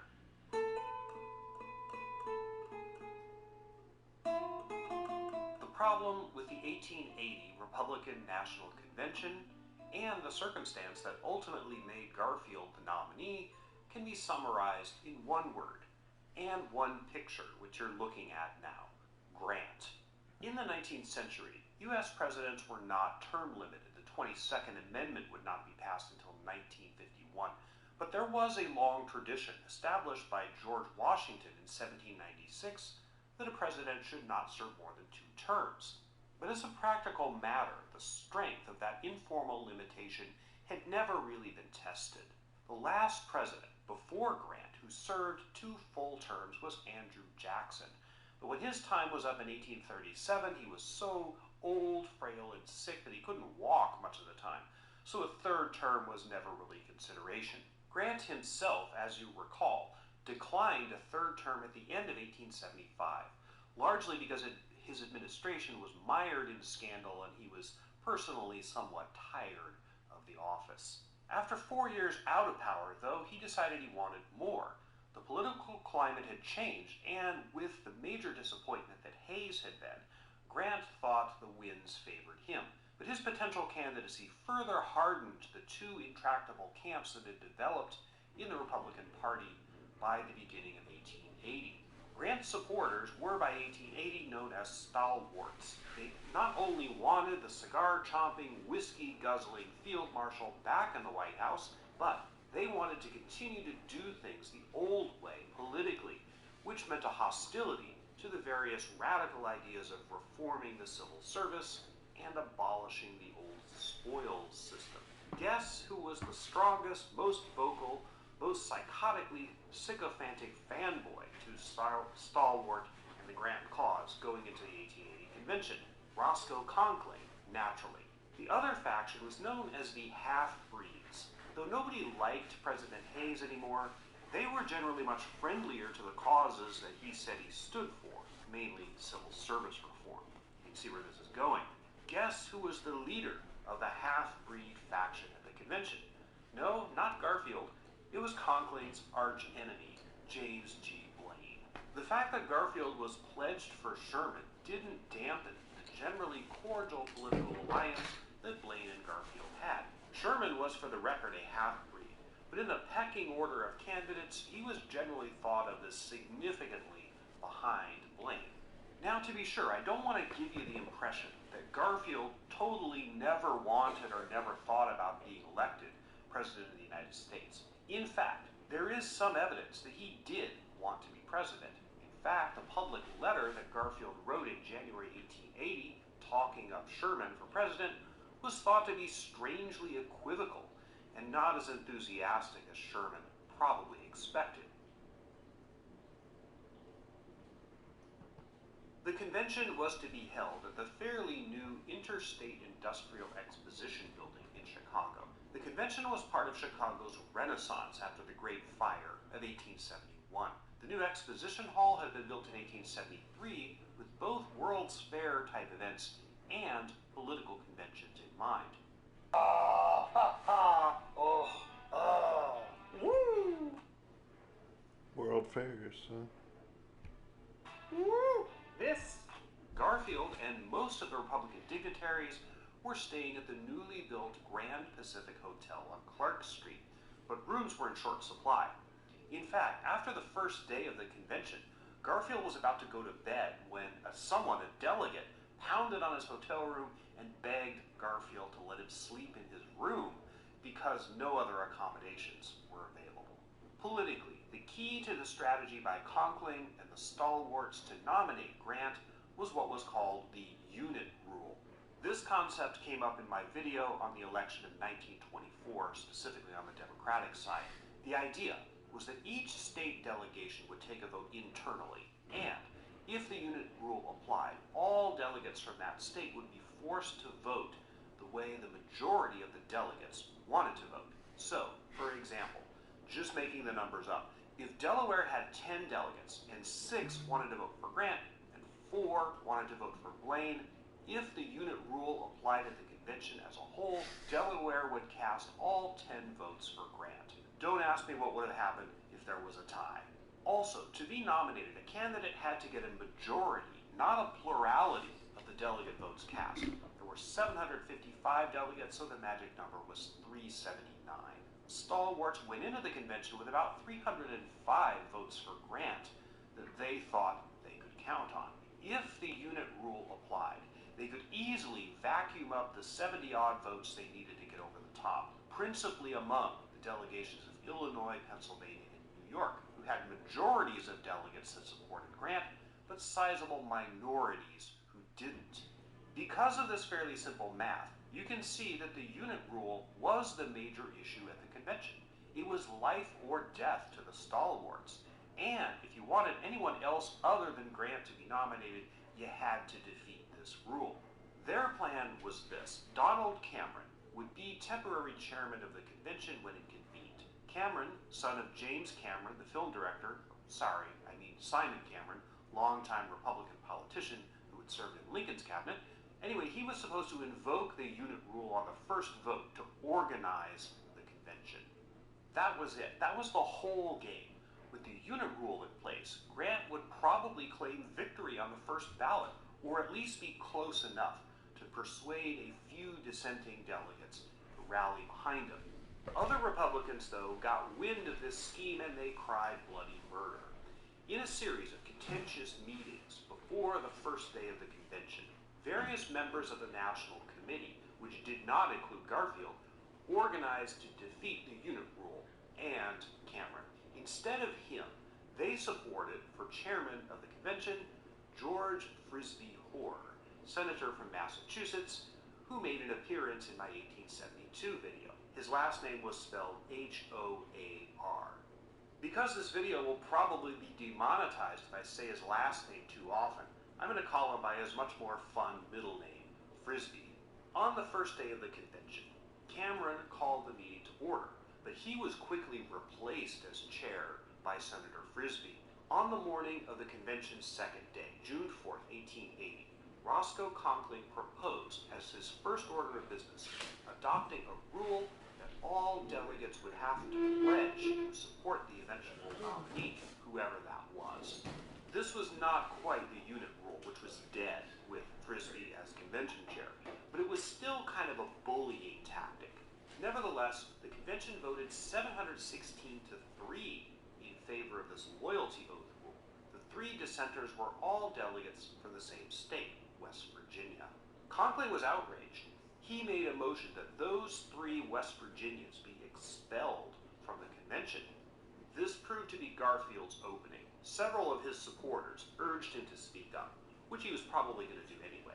Frisbee recognized him and he began, "I fear this convention is about to make a mistake." He spoke for several minutes on the question, upholding the right of convention delegates to vote their consciences, a veiled attack on the whole unit rule plan. Garfield's speech received uproarious applause. Many delegates believed the stalwarts had been too heavy-handed from the beginning, and with the obvious enthusiasm for what Garfield had said, Conkling decided it was unwise to push it. He withdrew his loyalty oath proposal, which, as you recall, had received 99.6% of the convention's votes just a few minutes before. This was the turning point of the 1880 Republican Convention. Several more fights followed over rules, over delegate credentials, and naturally, over the balloting. But from the moment that Garfield spoke up for those 3 West Virginians, the momentum was shifting away from Grant. But because the half-breeds were supporting a scattering of delegates, including Blaine and Sherman, they didn't have the power to push any one of them over the top, unless they all united behind one guy. The highest Grant ever got was 313 votes on the 35th ballot. The highest Blaine ever got was 285 votes on the 13th and 14th ballots. Grant still had the edge, but not any real chance of getting to the magic number, 379. Garfield again was not publicly trying to steer the convention toward himself. In fact, he gave his scheduled speech placing John Sherman's name in nomination. But even while he was doing that, someone interrupted him to shout, "We want Garfield." Hey, did you know you might get a big cash payout if you were in a car accident last year? Yep, even if you weren't driving. Just after marathon meetings at the Grand Pacific Hotel among the half-breed forces, during which each of Blaine and Sherman demanded that the other surrender to him, it was clear that the only thing that would prevent the convention from cratering entirely was for the anti-Grant forces to get behind someone not named Blaine or Sherman. Garfield, given his prominence at the convention, was the obvious choice. On the 34th ballot, after a tepid attempt to float Elihu Washburn as the savior of America failed to catch fire, can't imagine why, the Wisconsin delegation, at the last one polled in alphabetical order, Wyoming wasn't a state yet, suddenly cast 16 votes for Garfield. The floor went wild. Garfield even tried to protest, since he had not authorized them to vote for him, but Senator Frisbee ruled him out of order. On the next ballot, the 35th, Garfield polled 50 votes, and the momentum was on. Senator John Sherman, who was the candidate Garfield was pledged to support, quickly sent a telegram to the Ohio delegation and told them to vote for Garfield on the next ballot. The Grant forces still wouldn't yield. On the convention's final ballot, 306 delegates stubbornly stuck to him, but Garfield received 399 votes on the 36th and final ballot. He got to the magic number. America, meet your Republican nominee for president, James Abram Garfield. Was it really a fluke, a dark horse nomination? I mean, Garfield had to be manipulating things behind the scenes, right? There was some kind of master plan that went off flawlessly, right? Well, no.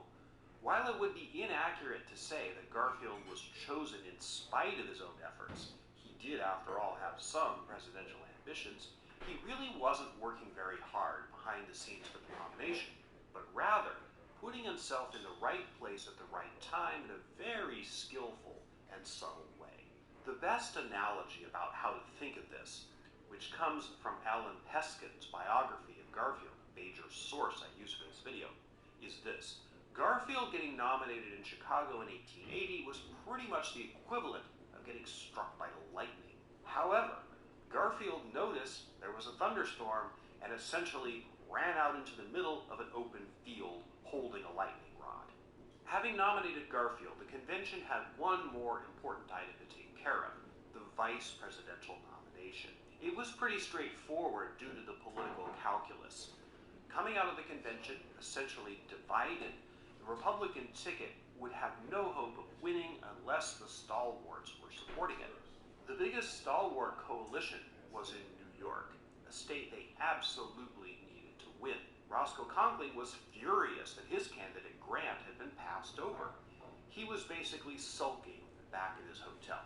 After some dithering and an attempt to interest New York banker Levi Morton in the vice presidential nomination, the New York delegation decided on none other than Chester Arthur, the former New York customs official who had been fired by President Hayes, and who in much of the country was the poster boy for political corruption and the spoils system. Garfield had no input in the decision whatsoever. Arthur had been active earlier in the convention, trying to broker compromises between the various factions. Surprisingly, Conkling originally tried to talk Arthur out of it. He wanted no cooperation at all with the Garfield ticket, but Arthur was adamant that he would accept. With the convention over, Garfield returned home to Ohio, somewhat bewildered and overwhelmed. Because he'd been nominated so unexpectedly, he had no campaign organization, no war chest, no army of volunteers. Now he had to put together a national political campaign on the fly, something few presidential candidates had ever done before. How he did it and how he managed to win despite these disadvantages is the subject of the next chapter.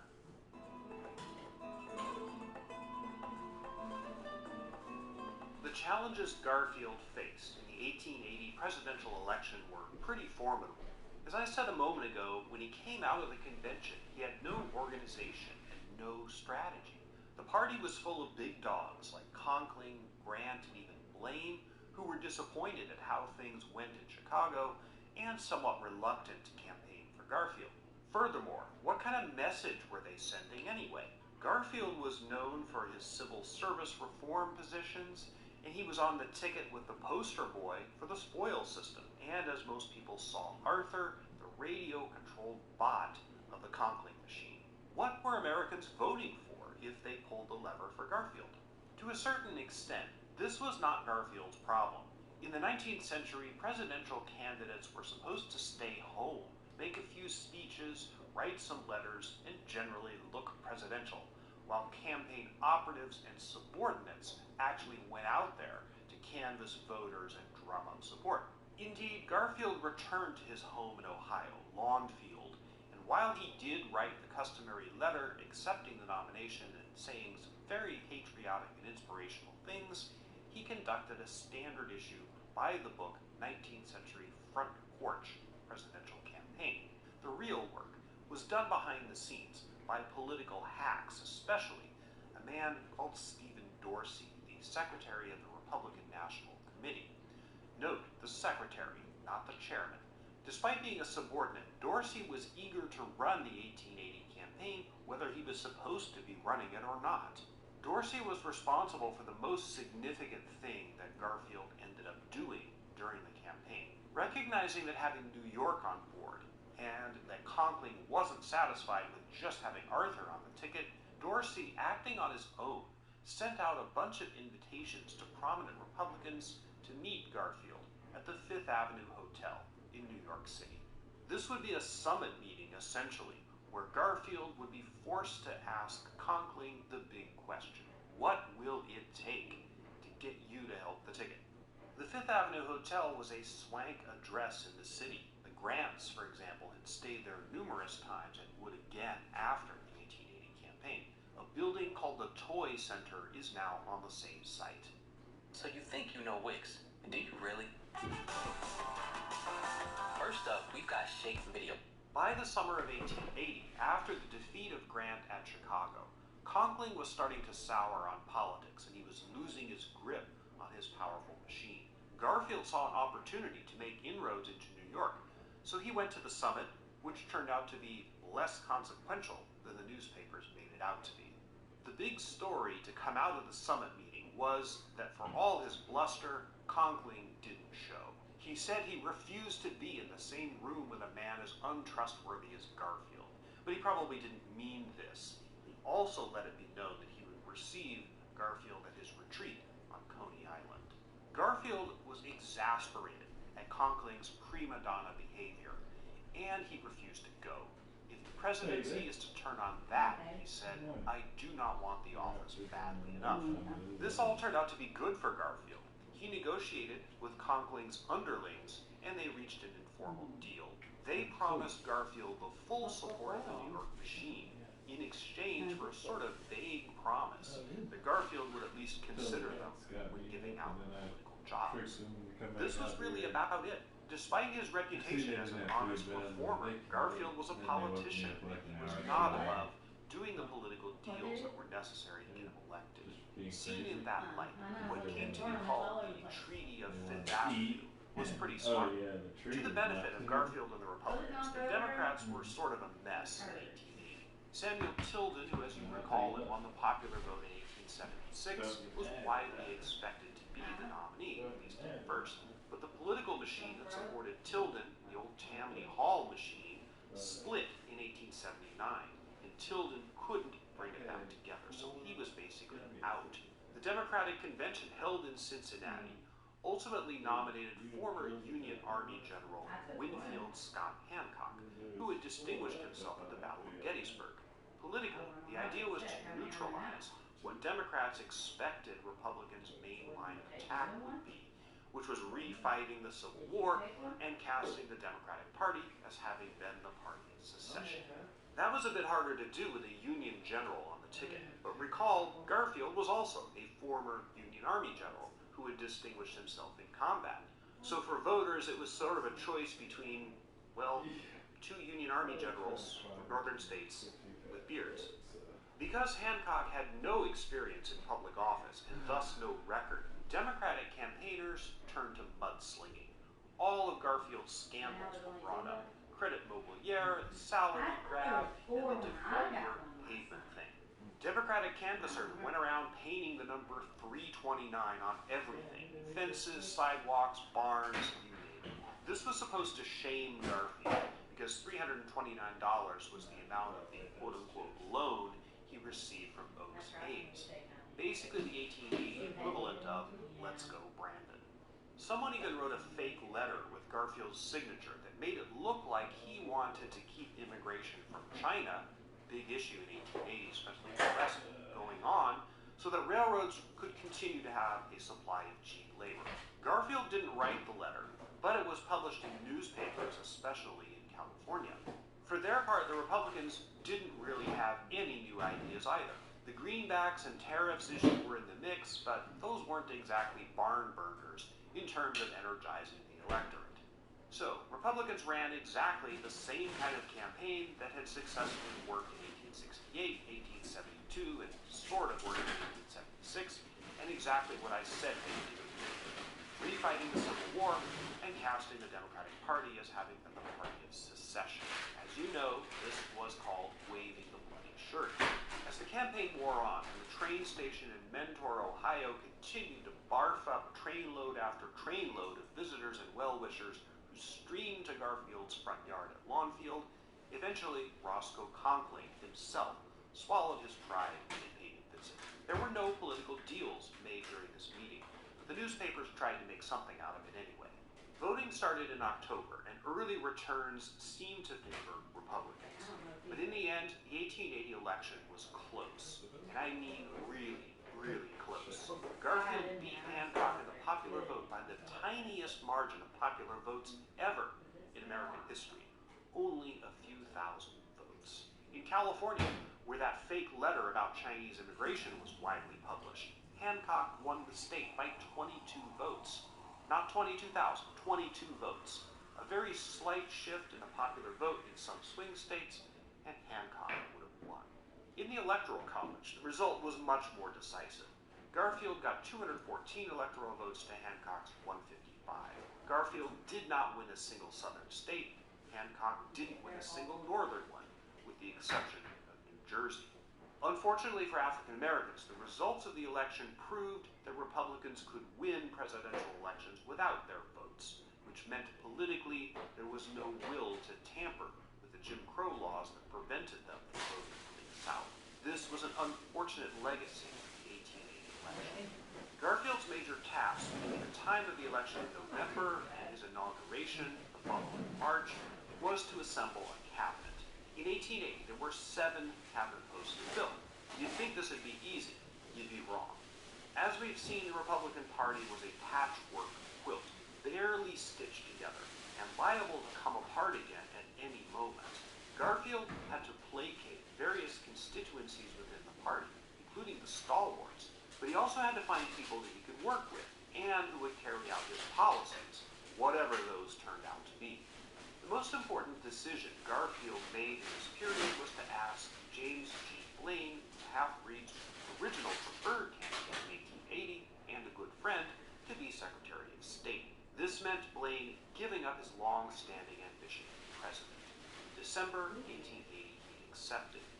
But the selection of Blaine naturally angered the stalwarts, and particularly Roscoe Conkling, who demanded that, as compensation, Garfield appoint Conkling's friend Levi Morton as Secretary of the Treasury. In fact, Conkling told Garfield that he, Conkling, understood that the President had given a promise to one of his friends at that thing at the Fifth Hotel. Garfield had done no such thing.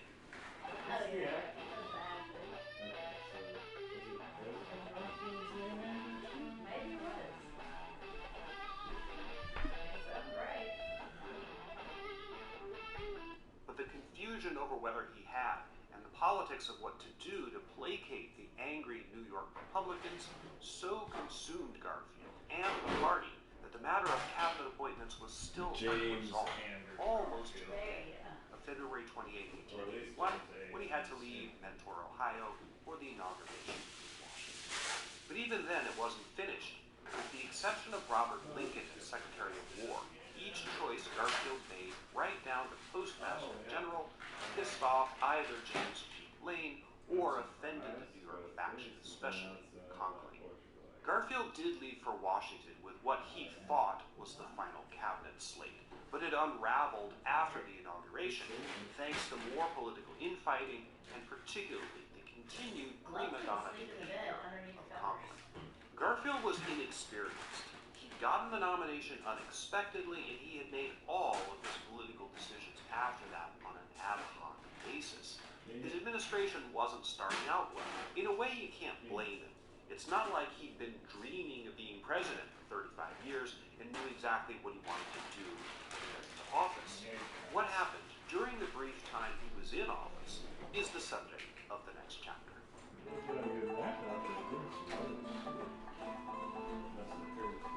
As you know by now, Garfield's presidency was the second shortest in American history. He was really only a functioning president under normal circumstances for 120 days between his inauguration, March 4th, 1881, and the day he was shot at that train station, July 2nd, 1881.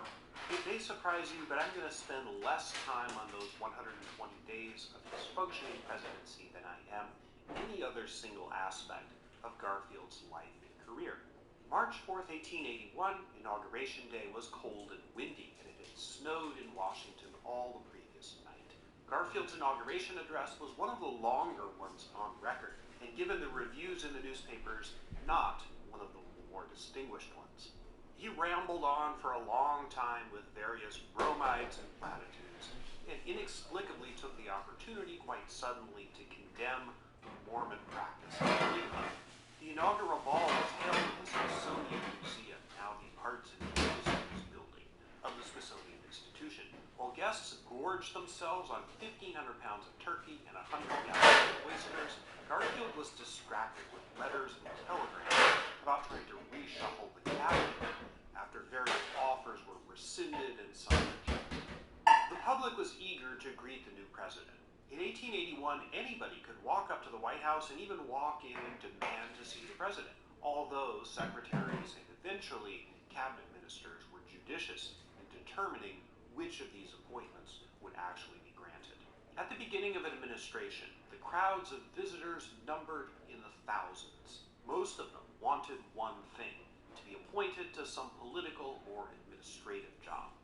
In the 19th century, staffing and personnel really was thought of as the main part of a president's job, not reacting to events and rarely changing broad strokes of policy, although that did sometimes happen.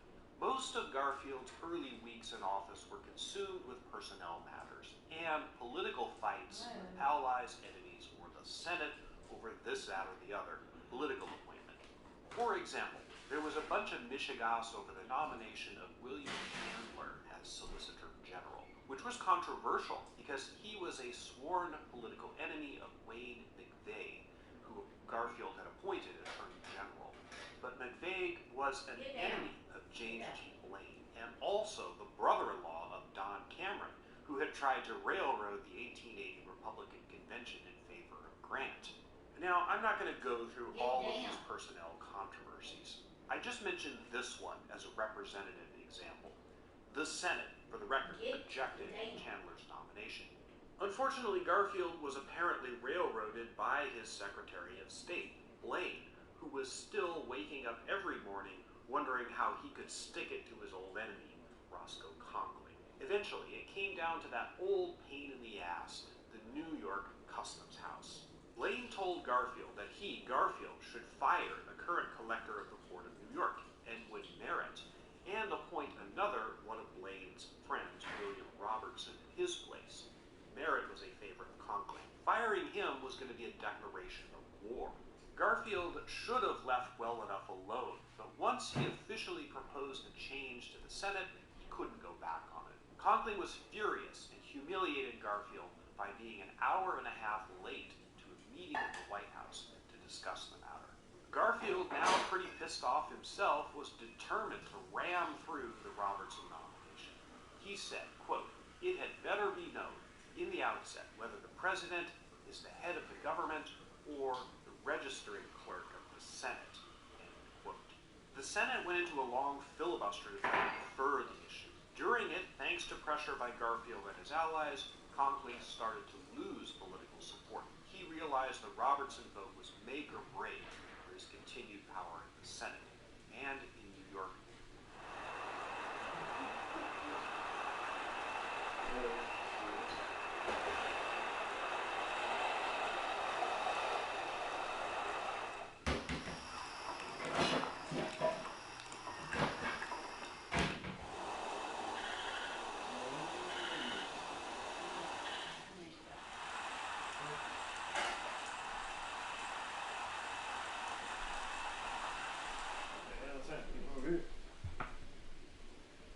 Ad block extension. Politics. Just straight Conkling's static. political fortunes were tied to New York's other senator, Thomas Flatt. On May 16, 1881, Conkling and Flatt decided to resign from the Senate together. The idea was that they would resign, and the New York State Legislature, which chose senators at this time, would then reappoint both of them to the Senate as a way to show Garfield he couldn't push the Senate around. But it didn't work. Not only did the New York legislature choose two other guys to replace Conkling and Flatt, the newspapers had a field day. One political observer called Conkling, quote, a great big baby, boo-hooing because he can't have all the cake and refusing to play paintball.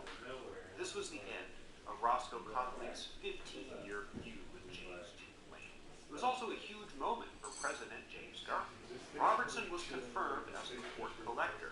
Newspapers, hungry for drama, loved it. While this was going on, in early May, the new First Lady, Crete Garfield, became dreadfully ill. It was probably malaria, which was still endemic in Washington, D.C., even toward the end of the 19th century.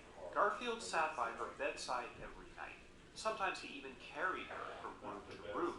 By the end of May, Lucretia was starting to recover. The first couple decided she should go to the Jersey Shore to recuperate. Gilded Age presidents often did this sort of thing, preferring beachside resort towns like Elberon and Long Branch. At the end of the month, Lucretia left for a summer house on loan at the Jersey Shore, with the plan being that the president and family would catch up with her later. During his brief presidency, Garfield made moves for strengthening U.S. relations with Latin American countries. That was mostly James Blaine's project. And he also had Secretary of the Treasury, William Windom, refinance $200 million in national debt by exchanging outstanding bonds for new ones with lower interest rates. Never mind what that means. The upshot was that it saved $10 million in the national budget. But to be honest, there really wasn't that much going on during the 120 days that Garfield was president and fully functioning as chief executive. Congress's special session ended on May 20th, 1881. It wasn't scheduled to be back in session again until December. There were no major foreign or domestic crises on his watch. Indeed, as the weather got hotter, Washington virtually closed down in the deep summer months. Politicians, even the president, got out of town in cooler climates. This was exactly the plan as Garfield and his sons prepared for their summer vacation. The first stop would be Elberon, New Jersey, where the president would reunite with his wife. So that brings us back to where we started, the tragic events of July 2nd, 1881 at the 6th Street Station. We're now going to leave Garfield for a few minutes and take a look at the man who shot him in that waiting room, and why.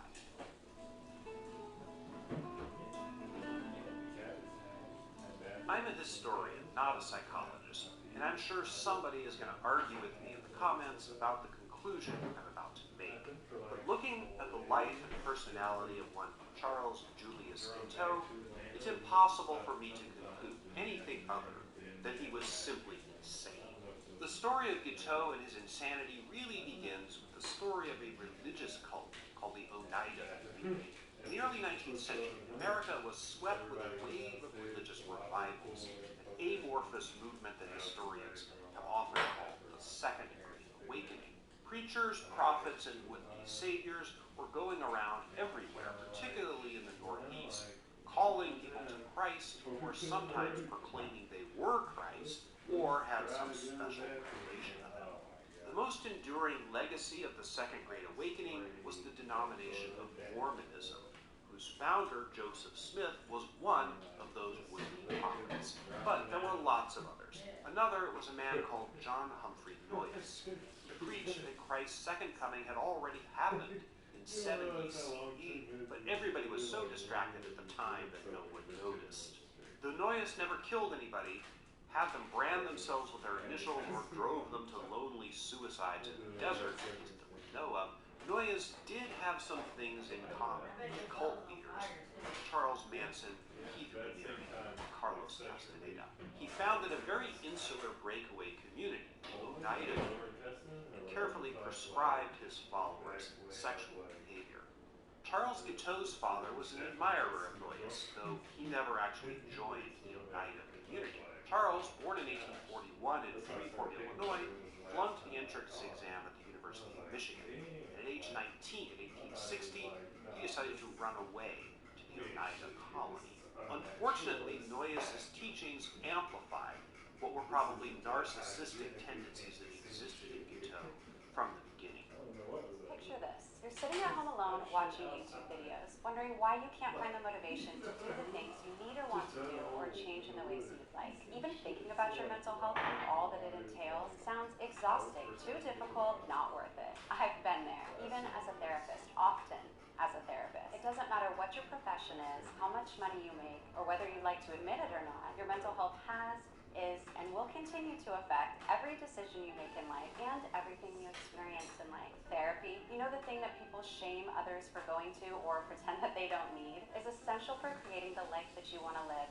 If you feel like there's a block in your mind, a break in your heart, or a hole in your soul. BetterHelp is an online platform that connects you with therapists in your area, gives you the option to complete sessions via phone or laptop, and has ways to make it more affordable for those who need support. You don't have to sit at home alone anymore wondering how to get better. BetterHelp can help you in your home today.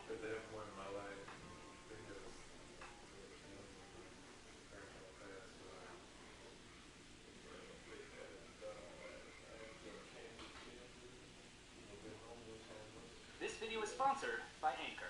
This is the Anker Solix C300 DC portable power station, and though it may be small, it is mighty. Allow me to explain.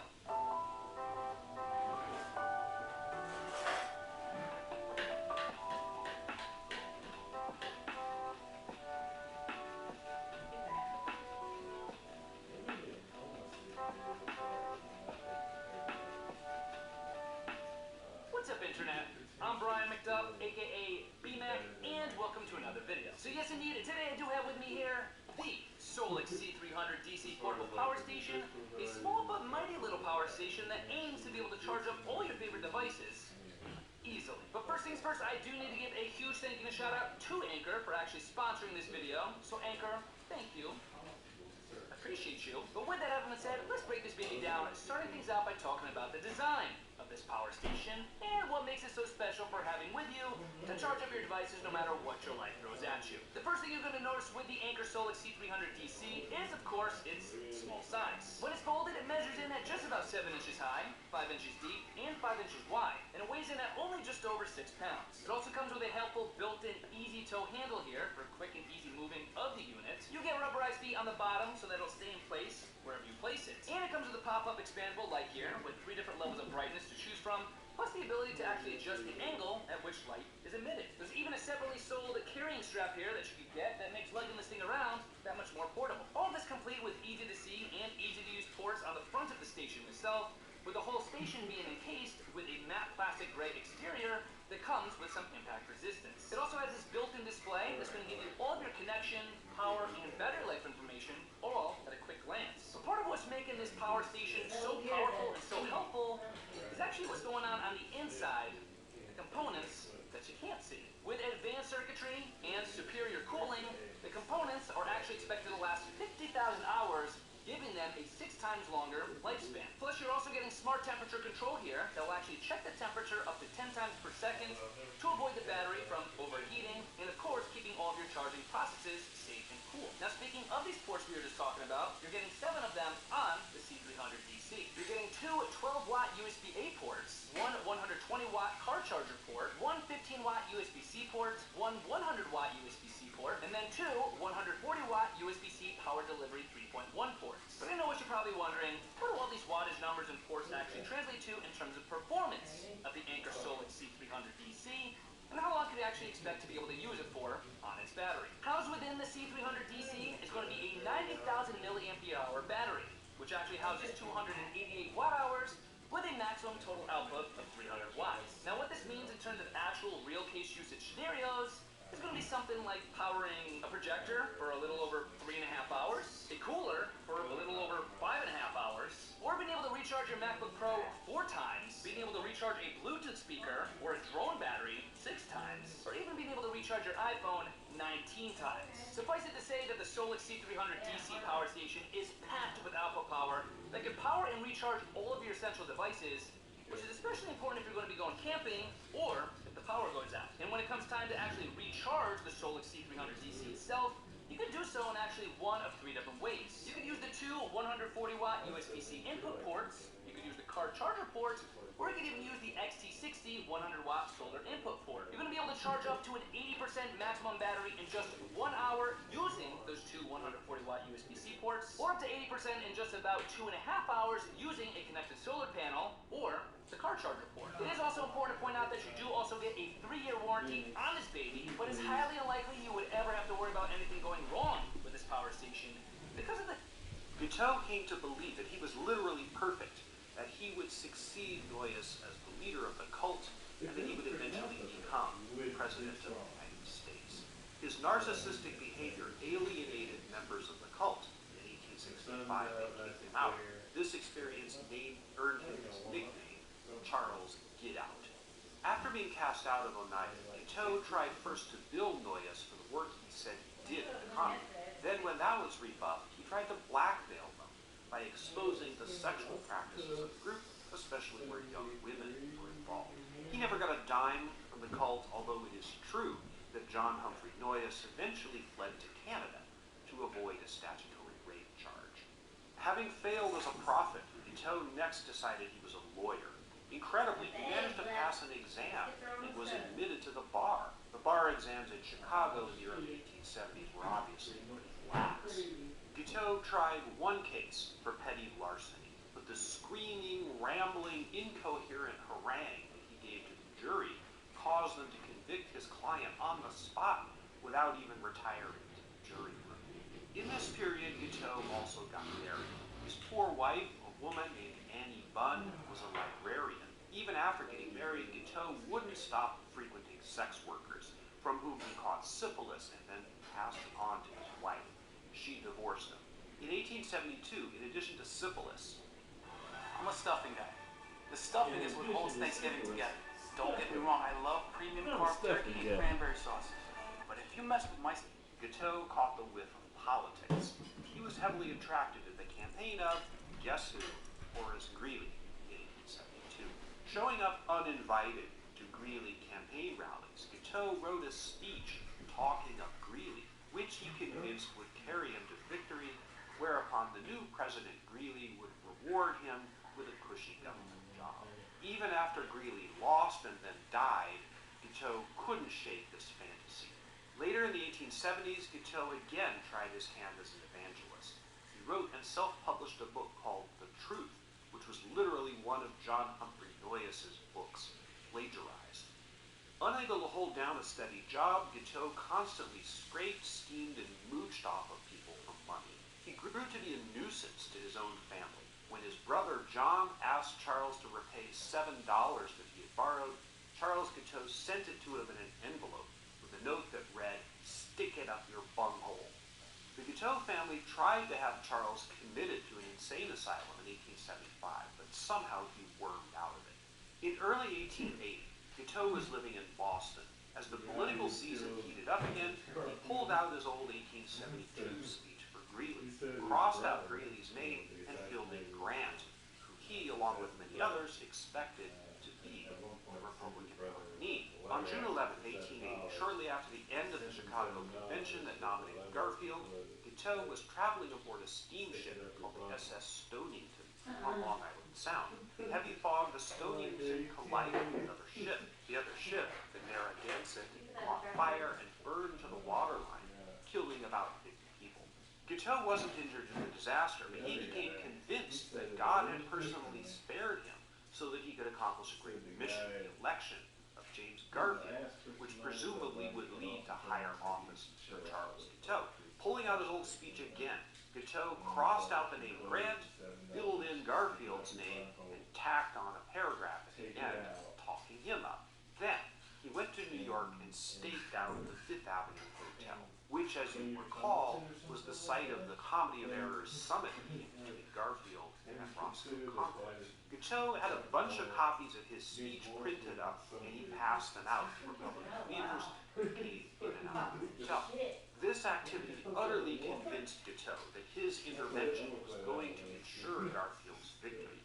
Even before the election, he was writing letters to the candidate, closing copies of his speech, and suggesting that as a reward, Garfield should appoint him ambassador to Austria-Hungary.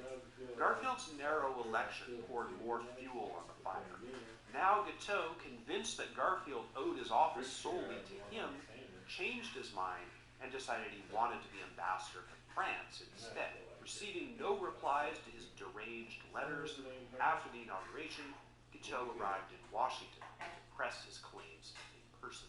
This is where Guiteau's story intersects the broader issue of office seekers and civil service reform. As I said in the last chapter, thousands of office seekers flooded the White House when a new president took office, and they could be admitted freely to the presidential mansion, though their chances of actually seeing the chief were even money at best.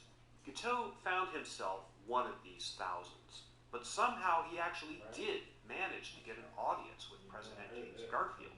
He handed Garfield a copy of his speech, which he'd written Paris consulship on the top of. Garfield said nothing.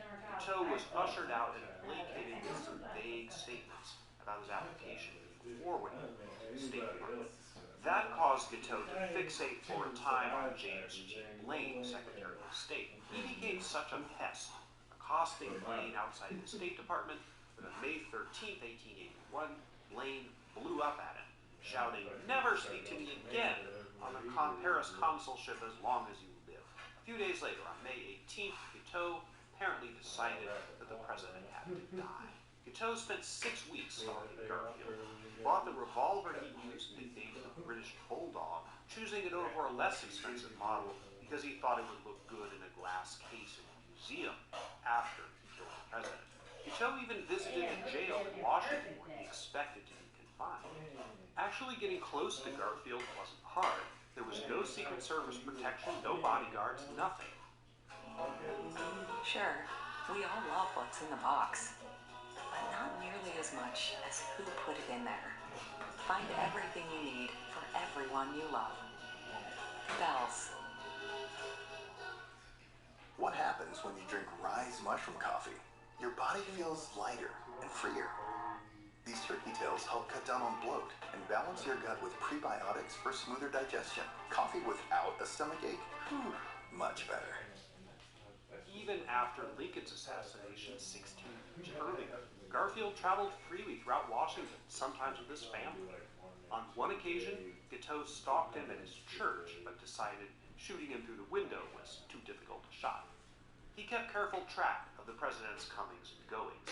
Eventually, he was attracted to the railway station. Garfield was there 3 times that summer. First on June 18th to take Lucretia to the Jersey Shore. Garfield then returned without her on June 27th. Each of those times, Guiteau was laid in wait. The first time, he decided he didn't want to shoot Garfield in front of his wife. The second time, it was too hot or something. Nothing the guy said made much sense. The third time, though, was the morning of July 2nd. Because Garfield was scheduled to leave and be gone all summer, this was basically Guiteau's last chance, unless he wanted to wait a couple of months. That Saturday morning, Guiteau got up at 4 a.m. He had a big breakfast and went for a walk, and his shoes shined, and then went to the railroad station. He left a bundle of papers on a bench, including a letter that explained why he did it. That Garfield's death was a, quote, political necessity, and that he did not hate the president personally. Not long after 9, Guiteau in the waiting room saw Garfield and Blaine walk right by him. He popped up, aimed his pistol, and Guiteau's understanding of politics was rudimentary. After going through both the political story of 1880 and Guiteau's twisted psychology, I hope you now understand the meaning of the phrase he said to Officer Carney as he was being led away. I am the stalwart. Arthur is now President of the United States.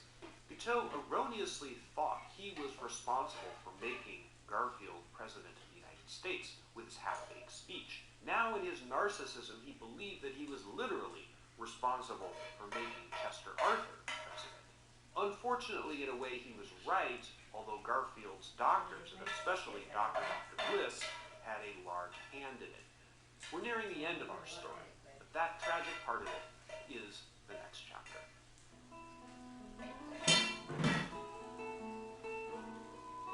What little popular interest there is in James Garfield, especially in this century, has tended to focus on the brief sliver of his life after the shooting but before his death, what I'll term the medical story. Not many ordinary people know a lot of facts about Garfield, but one fact that does tend to be known, and which is probably true, is that Garfield's doctors mostly killed him. I'm not going to spend a tremendous amount of time on the medical story for two reasons. First, I'm generally more interested in Garfield's life than the manner of his death. And second, an exhaustive account of the medical story involves discussing a lot of gross stuff that might get this video age-restricted or demonetized. And in any event, I'm not a huge fan of that kind of thing. On the day of the shooting, most observers and most of the doctors who tended Garfield thought he wouldn't live until morning. But as the hours wore on, his condition seemed a bit more stable. There were no signs of internal bleeding, and his pulse and temperature approached normal. The worst thing was that he couldn't keep any food down. Garfield barfed every half hour. To be sure, he'd long suffered from digestive ailments. In fact, on the advice of his doctors, for years Garfield had eaten for lunch sandwiches made of stale bread and raw beef, supposedly to improve his digestion. How it was supposed to do that, and how he didn't die of salmonella or tapeworms long before Guiteau shot him, I will never know. At 7 p.m. on Saturday, Lucretia arrived from New Jersey. She and Double Dr. Bliss were about the only company Garfield was allowed to have. At 9 a.m. on the morning of July 3rd, Dr. Jedediah Baxter, who had been Garfield's personal doctor for 5 years, showed up at the White House. Bliss refused to let him see the president. In fact, the two got into a shouting match, and Dr. Baxter stormed off in a huff. Later that day, Bliss sent out a form letter to all the doctors who had treated Garfield the day before, stating that his condition was favorable and they were no longer needed, quote, at the request of the president. That was a lie, but no one called him on it. Crete, the First Lady, eventually summoned two doctors of her choosing, Dr. Susan Ann Edson, who had previously treated the Garfield family, and Dr. Silas Boynton, who was in fact Garfield's cousin.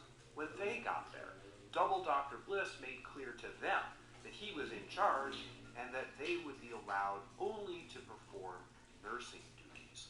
Incredibly, they agreed to this, possibly as the only means by which they were allowed to stay and thus keep an eye on Dr. Bliss. Arthur, the vice president, who was in New York at the time of the shooting, virtually went into hiding. First, at the Fifth Avenue Hotel, where his friend and patron Roscoe Conklin was staying, and then at his own house on Lexington Avenue. He was terrified of being seen as trying to take advantage of the situation. In fact, Arthur was terrified that Garfield would die and he'd be president, a job that he thought he had no aptitude for. Arthur kept a very low profile over the next few months. Double Dr. Bliss was strangely obsessed with locating a bullet in Garfield's body. It didn't really matter, because he wasn't bleeding, and removing it wouldn't have made a whole lot of difference to his condition. But Bliss kept sticking dirty instruments up the bullet hole, trying to find it. At the end of July, Bliss accepted an entree from inventor Alexander Graham Bell, who claimed to have devised a machine, primitive metal detector, that would probe the president's body electrically and locate the bullet. Bell had reached out to the White House, offering to help. Bell brought his machine, called the induction balance, to the White House. He was one of the few visitors admitted to the sick room. Garfield was held on his side, and Bell waved the sensor arm over him, but the results were inconclusive. Later, it was determined that not only were they looking on the wrong side of Garfield's body, but the metal bed springs were interfering with the device. The induction balance, alas, didn't save Garfield's life, and it wouldn't have even if it worked properly. What probably would have saved him was the germ-theory of disease and the antiseptic procedures introduced by Dr. Joseph Lister, which were relatively new in 1881. I talked about Lister at some length in my video of the history of urban poop. Suffice it to say, despite considerable evidence that cleanliness and sanitary procedures really did improve patient outcomes, many doctors in the US and Britain, even as late as 1881, thought Lister was a quack. These theories were a waste of time. Bliss certainly thought so. This is principally why he maintained that if he had another doctor, Garfield may well have survived. Lost in all the discussion about Garfield's medical procedures is the experience of the poor man himself. To say he suffered the tortures of the damned during this whole thing is an understatement. Garfield could rarely sit up. Most of the time he lay flat on his back, and attendants had to move him 15 or 20 times a day to avoid bed sores. He couldn't eat, barfing up nearly everything he was given. For some reason, Double Dr. Bliss insisted on feeding him rich stuff like lamb chops, despite the fact that even when he was healthy, Garfield generally didn't eat like that. Because of the vomiting problem, Garfield lost weight prodigiously. At the time of the shooting, he was a robust man, portly even, about 200 pounds. At the end, he was a 130-pound weakling. Still, throughout all the ordeals, the poking, prodding, and turning, he was unfailingly polite to Bliss and the White House attendants, always thanking them for their service. As if it could get worse than laying there dying of sepsis, the summer of 1881 was extremely hot and humid on the East Coast. Washington was a Dutch oven in July and August. A group of engineers from the U.S. Navy rigged up a primitive air conditioner in the White House using a blower and a chest full of ice. The device had to be modified because the original version was incredibly noisy, and Bliss insisted that noise disturbed the president. Ultimately, 6 tons of ice were used during Garfield's convalescence. By August, though, it was clear that Garfield was dying. He was running a fever, and evidence of infection was breaking out all over his body. In the 19th century, they called it blood poisoning. And Double Dr. Bliss, running through the forum, was in denial, constantly stating that there was no evidence of blood poisoning, when in fact it was perfectly obvious. Garfield himself knew he was dying. He insisted that they take him away from the White House to someplace where he could see the ocean. The obvious choice was Long Branch in Elberon, Jersey, where they had stayed before, and in fact where Lucretia had been convalescing after her bout with malaria. A gas company magnate named Charles Franklin, grandson of passenger line founder Samuel Bernard, donated his expansive quote-unquote cottage at Elberon for the president's recuperation. I want to put cottage in quotes because it was actually more of a mansion with more than 20 rooms, some cottage. Volunteers from the Long Branch and Elberon area had built a spur of railroad track over 3,000 feet long, going from the Elberon station right up to the door of the Franklin house. When Garfield was transferred from Washington to Elberon on a special train on September 6, 1881, many of these same volunteers pushed the train car by hand down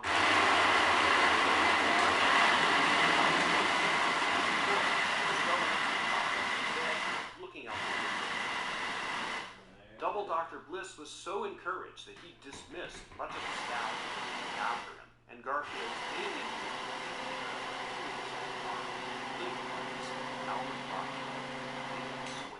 Swain, in fact, a close friend of Garfield, also Judge Advocate General of the United States.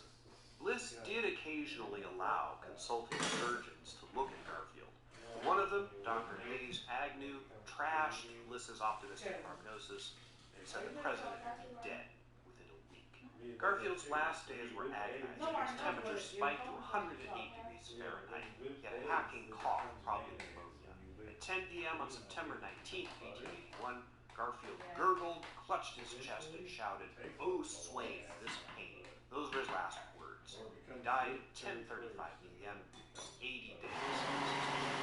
Autopsy was performed in the downstairs room of the Franklin house on Wednesday, June 20th. The results are pretty gross. All I'll say about it, except that there was overwhelming evidence of the sepsis or blood poisoning that Double Dr. Bliss had continually denied. Anyway, the big evidence was that they discovered that the doctors were wrong about where the bullet had gone.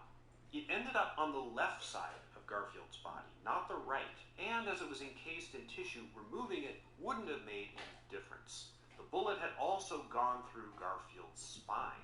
A piece of Garfield's spine showing the bullet hole remains in the archival collection of the National Museum of Health and Medicine. It sits in a drawer. In the same drawer, ironically, is a piece of the spine of John Wilkes Booth, Lincoln's assassin. Despite Guiteau's careful selection of the British Bulldog revolver for how it would look in a museum, despite the fact that it was given to the Smithsonian Institution, the Smithsonian lost it over the years. No one to this day knows where it is.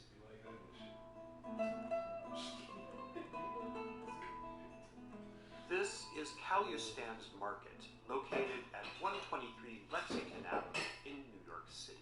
Though today a Middle Eastern grocery store, the building in which it's located, which is original, is the one that was Chester Arthur's townhouse during the 19th century. He moved in 1848. It was here, in a space now occupied by bags of exotic Asian tea, that Arthur had his front parlor. At about 2:15 in the morning of September 20th, 1881, possibly in the space where this guy is standing to take the picture, Chester Arthur took the oath of office as the 21st President of the United States. The news of Garfield's death had reached Arthur in New York just after midnight. This was the second and last of two presidential inaugurations to take place in New York City, the other being George Washington's in 1789. When Garfield was shot on July 2nd, many Americans were horrified at the idea of Chester Arthur becoming president. He was, as I said earlier in the video, the poster boy for political corruption, and his entire claim to fame was that whole mess involving the New York Customs House. Furthermore, in the public mind, Garfield's death had been caused, at least indirectly, by corruption.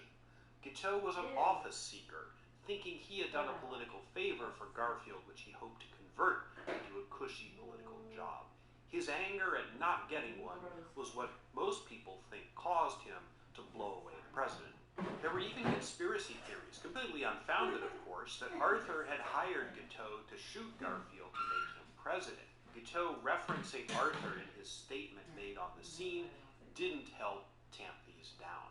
By the time of the inauguration, though, Arthur had already begun to turn his back on his corrupt ways. In August 1881, while Garfield was dying, Arthur had begun to receive letters from a woman called Julia Sand, an invalid who lived on 74th Street, not that far from Arthur's home on Lexington Avenue. Julia believed in Chester Arthur and urged him to rise above the low opinion most Americans had of him. He took her advice. In his first public address after Garfield's death, Arthur called for comprehensive civil service reform, sweeping away the spoils system and draining the swamp of office seekers that had grown the odious tadpole of Charles Guiteau.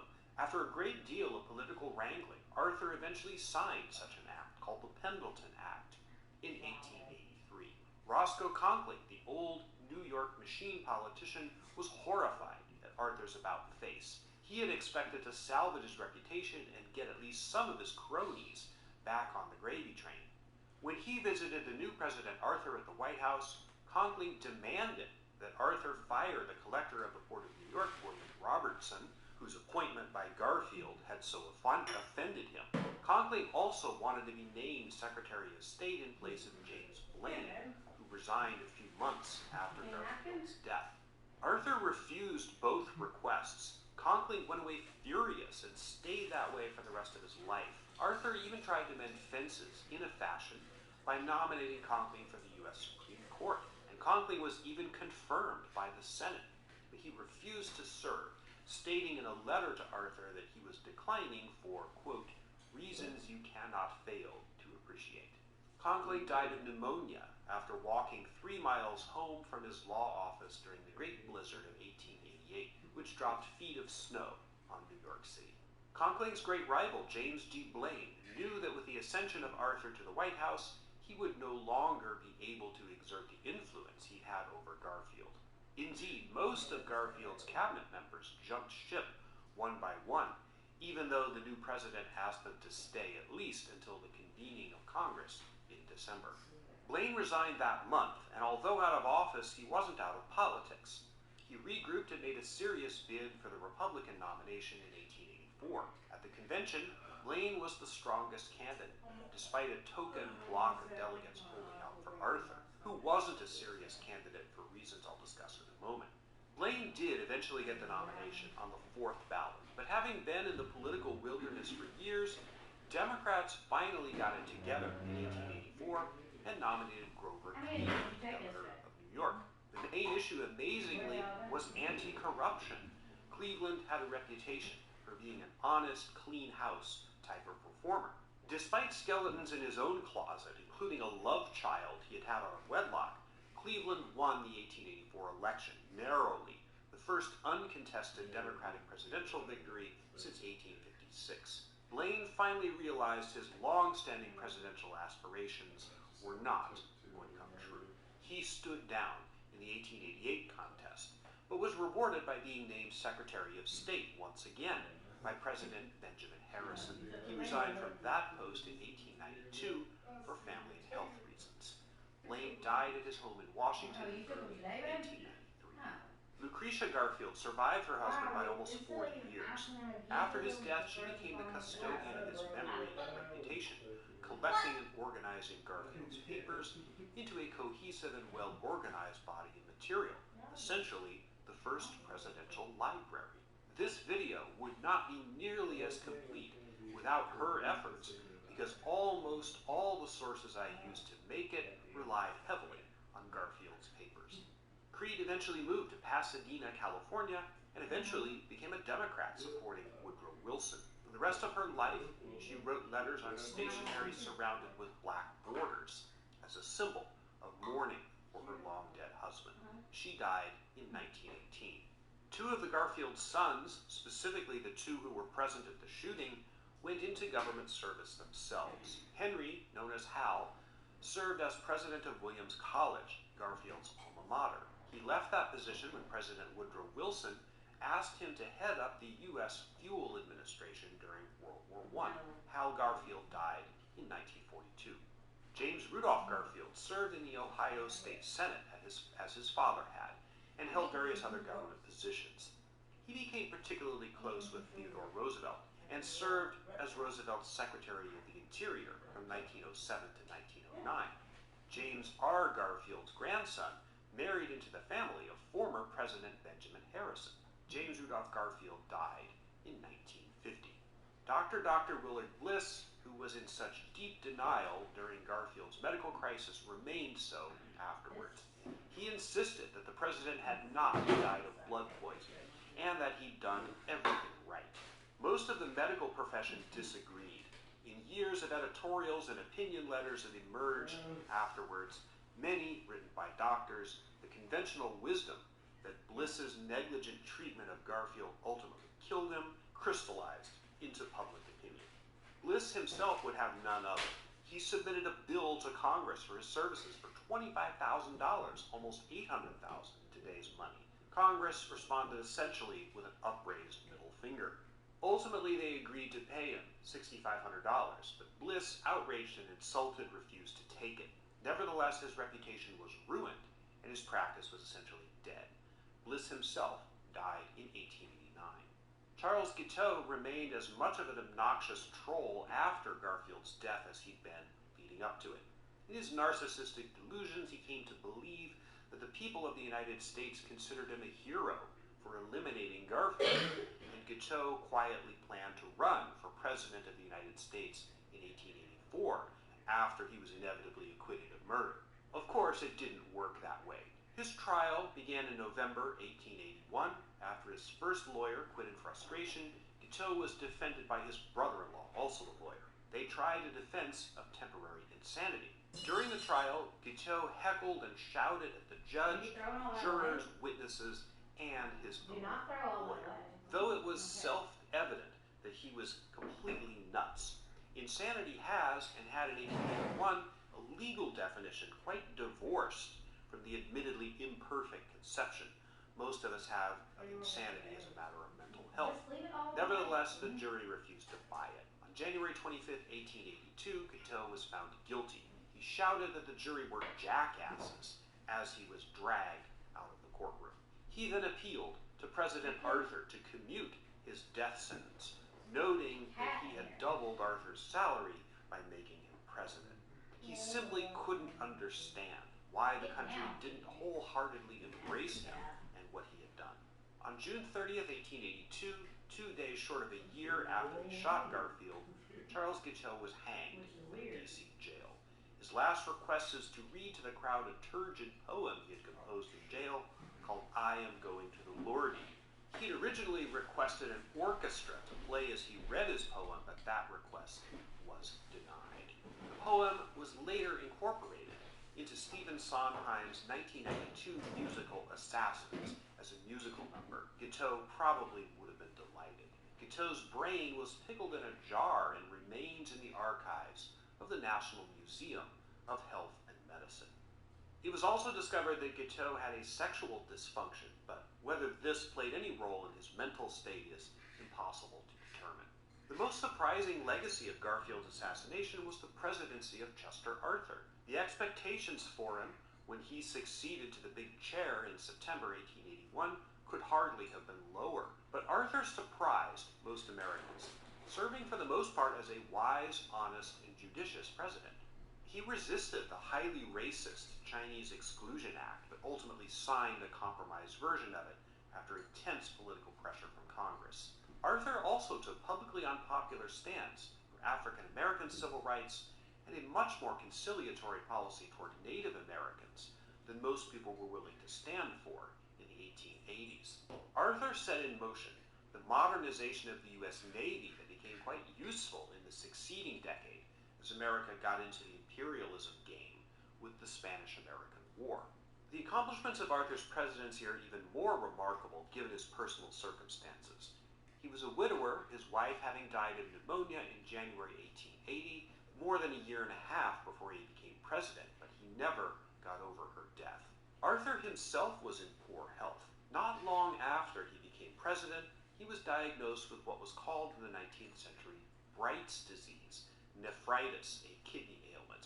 It was fatal at that time and is in advanced cases today. Chester Arthur therefore knew he was terminally ill during virtually his entire presidency. Though he went through the motions of trying to keep a potential candidacy alive for the 1884 election cycle, delegates pledged to him were a significant bloc at the Republican convention that year. His heart wasn't in it, and the Republicans, as we've seen, preferred Wayne. Arthur left office quietly in March 1885 and returned home to New York City. He died in November 1886. About 90 years later, in January 1976, a young cartoonist from Indiana, James Robert Davis, began drawing a comic strip called simply John, J-O-N. It featured a semi-autobiographical cartoonist, John Arbuckle, and his lazy, loafing orange Persian cat, Garfield. Davis did not name the cat after President James Garfield. However, that doesn't mean there isn't a connection. He named his character after his grandfather, James A. Garfield Davis, who was named for President James Garfield.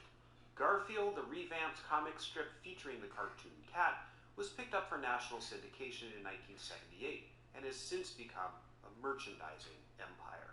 In 1983, Berkeley Breathitt, the cartoonist who drew the satirical strip Bloom County, made a joke out of the connection between Garfield the cat and Garfield the president, imagining a comic strip in which the president is the main character, hating Mondays and presumably craving lasagna.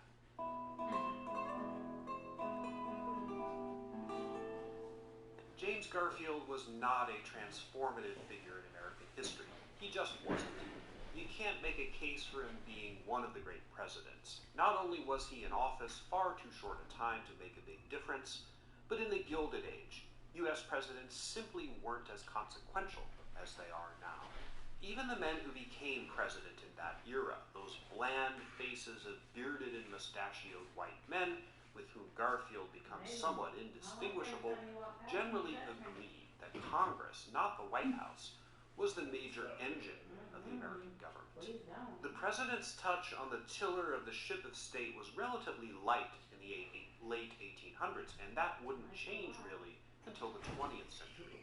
With all that said, Garfield's life story is far from insignificant. Forget him. What stands out about his story is a curious mix of potential greatness and ordinariness, too. Garfield was highly educated, one of the smartest men ever to be president, yet his extraordinary brains didn't translate into a gift for exercising political power. Garfield was generally honest, but he was also a politician, and he got entrapped in various scandals over the course of his career. He was sort of ambitious, but also sort of not, preferring that offices be handed to him with no strings attached, yet he wasn't above jockeying skillfully to be the right place to receive them, if they were offered. He was a loving family man who had, at least at first, kind of a cold relationship with his wife. He was a general who served his country, but not a war hero, and far from a military genius. Nearly everything about Garfield, the good and the bad, is qualified. Yes, he was this. Do you know what's really fun? Making a website on with. Hey, we're How Ridiculous, 3 childhood friends and digital content creators that do epic stuff from Perth, Australia. We've got about... But he was also that. You gotta kind of admire him, but at the same time, he doesn't really seem like the stuff that heroes are made of. While he lay dying in the Franklin House in Elberon, New Jersey, and while he was looking out at the ocean, James Garfield asked his friend Alman Rockwell, "Do you think my name will have a place in human history?" Rockwell is said to have replied, "Yes, a grand one, but grander in human hearts." I have no idea whether that's true, but if nothing else, I spent several weeks making this video about James Garfield, and you spent 2.5 hours watching it. More than 140 years after his death, at least someone remembers him. If you like this video, please give it a thumbs up, share it, recommend it to others, do all the stuff that you normally do for a video you like. The sources I used to make this video are listed in the credits at the end and also in the description. No part of the research or writing of this video was done with AI. I teach history courses on my website, seanmunger.com. I also have a new book out, a mystery novel, Daniel Vanished, which is available on Amazon Kindle and in paperback. The link to that is in the description. Thank you to all my fans and supporters, and thank you once again for joining me on another journey into the past. Maybe I can get his link in. Can I get his link in? For his book? I don't know what the fuck the book's for. Wait a minute. And this is somewhat recent. I think fair enough. I think we should. What do you think, babe? What? I hadn't really thought about it, but if somebody if I'm using something they made and they have a link. Yeah, you should promote it. Like, I already said who it was so they could easily find him in this video, but I'm still going to put the link in there, just, I guess. I don't see why not. Yeah, I think you should. In my description. Here we are.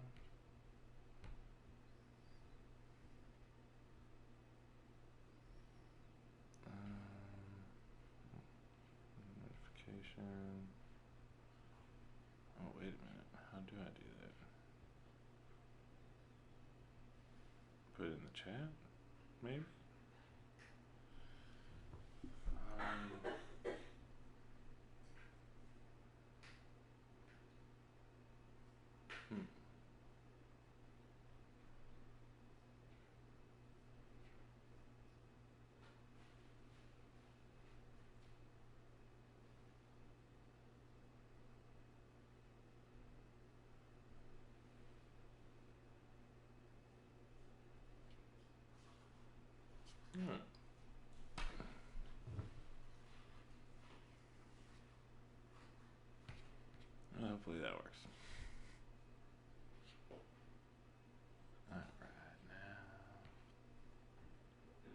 short one on the homie. Where is it? Today's modern physicians actually believe that Garfield could have easily survived the incident if it was sponsored by Skillshare. Let's see.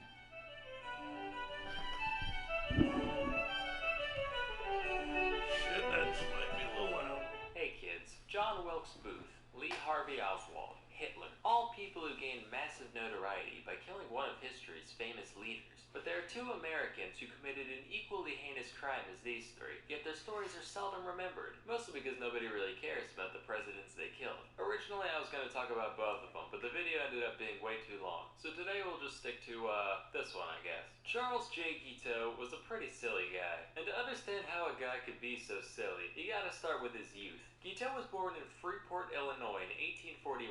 His mom had postpartum psychosis and died when he was 7, alongside 3 of his 5 siblings. His dad, meanwhile, was mega religious and made a big point out of instilling those values in his son, often physically. This influence molded Charles into a boy who sought nothing short of total approval from others, and who would react very harshly to any criticism levied upon him. As a teen, he moved to Ann Arbor, Michigan for high school. He tried to get into the University of Michigan, but he goofed on the entrance exam. So he did what anyone in his situation would do and said, well, so much for real life, I'm gonna join a commune. Specifically, he became part of the Oneida community in New York. In some aspects, this place was a pretty run-of-the-mill religious fellowship. From each according to their ability, to each according to their need, yada yada. But there are a couple of things that made it special. First off, they followed a doctrine known as Christian perfectionism, whereby everyone would strive to live their lives completely free of sin and reach a divine level of perfection while still on earth. Now this isn't really unique to Oneida, but whereas most people would achieve this through staunch discipline and careful self-reflection, these guys would just get together and take turns roasting the shit out of each and every member over any minute flaw they could possibly have. Real great for the psyche. They also practiced what was basically an early form of eugenics, where aspiring parents would have to submit an application and be judged by the committee on their moral and spiritual fortitude. If they were allowed to mate, children would be separated from the mom about a year after birth and raised communally in the children's wing. After all, wouldn't want any of those hopelessly flawed toddlers to think they're deserving of any affection whatsoever. Oneida also believed in what they called free love, which meant that anyone could bang anyone at any time, as long as they kept it hetero, and exclusive relationships of any kind were actually frowned upon, which seems like kind of a weird habit for people trying to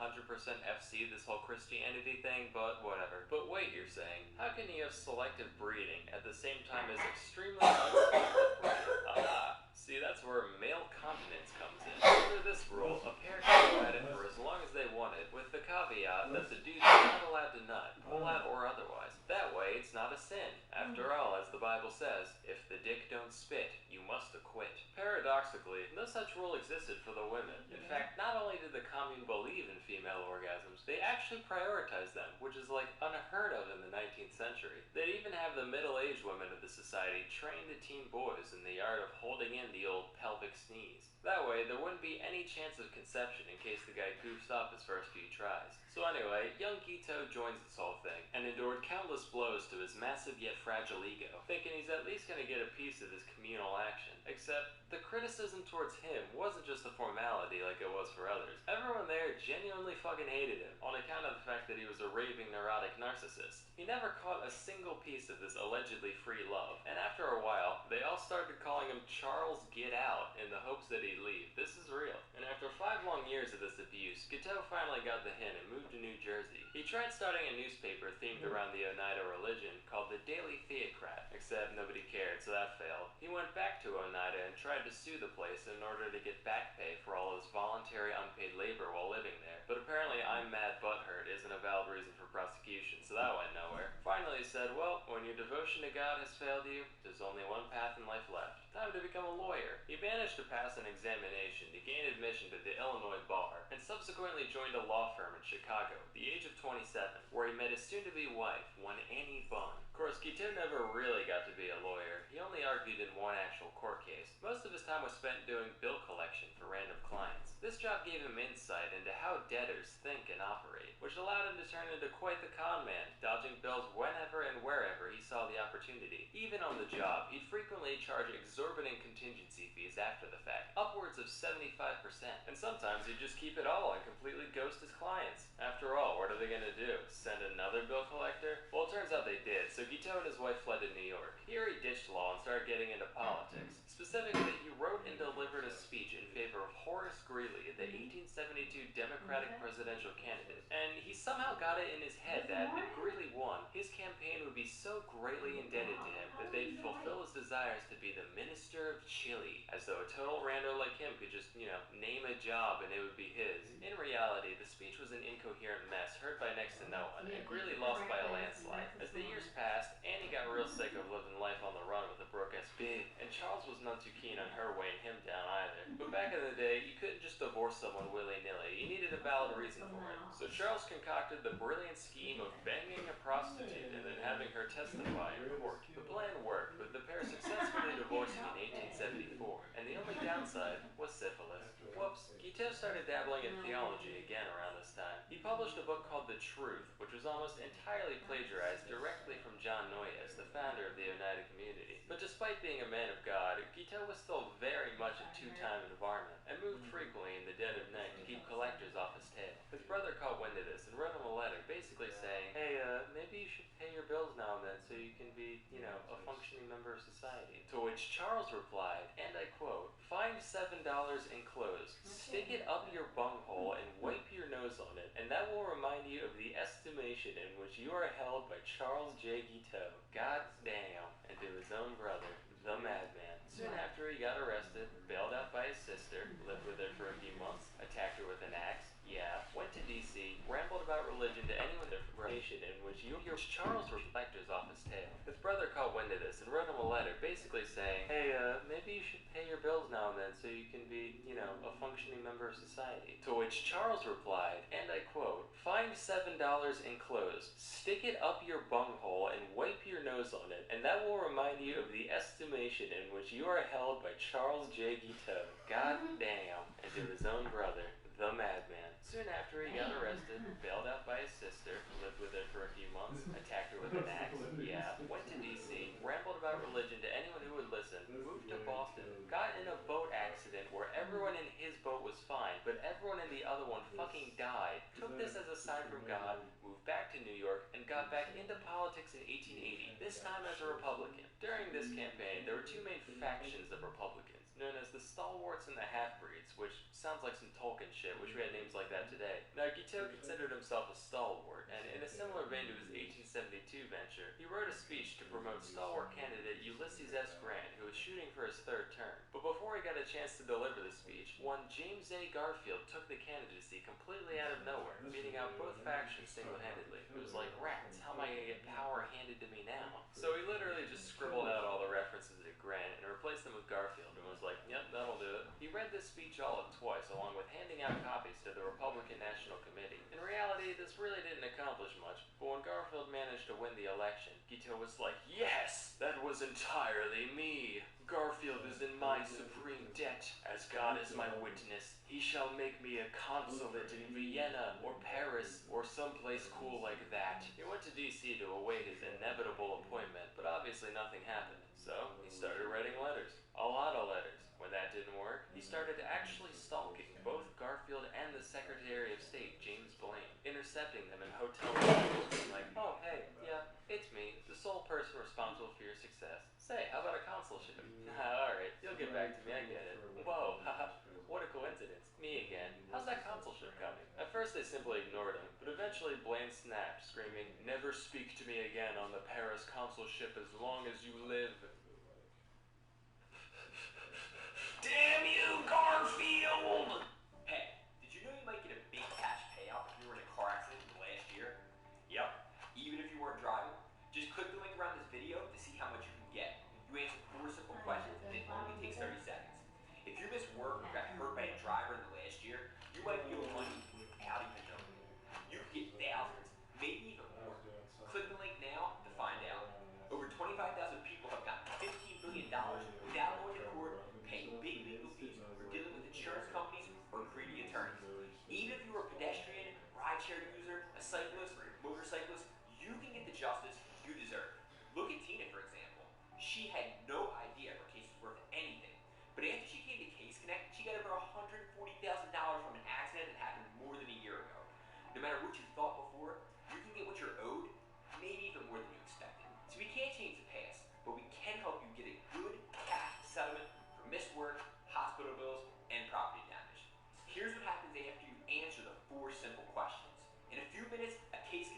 specials will tell you if your accident qualifies for major compensation. After that, you just tell them about your case, You know what I was wait thinking for a about check. at some You can point? get it in as little as 30 days. I don't Your remember case connect waking specials, up and everything to help you. They don't get paid unless you win. So to see if your accident qualifies for a major cash settlement, click the link below and answer 4 simple questions. Some Were people y'all in feel my bad room about already holding when I someone came back? accountable, and they don't want to cause you trouble or look like they're scamming the system. Don't let that be you. You deserve compensation. It's your right. So click the link below, answer a few questions about your case. If you qualify, and Case Connect Specials will contact you with a plan the same day for free. Just imagine having an extra $10,000 or even $100,000 right now. Wouldn't it be nice to not worry about bills, rent, or living expenses for a while? If the accident wasn't your fault, you should be punished.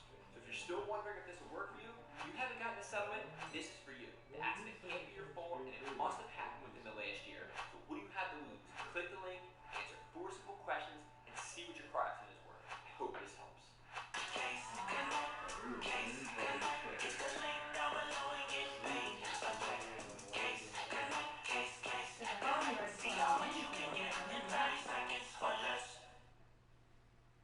Did you?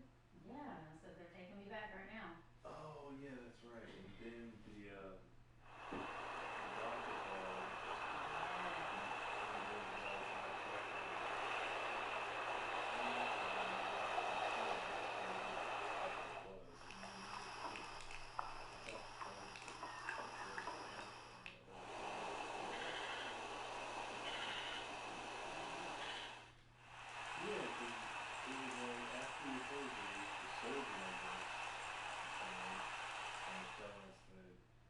everything went well,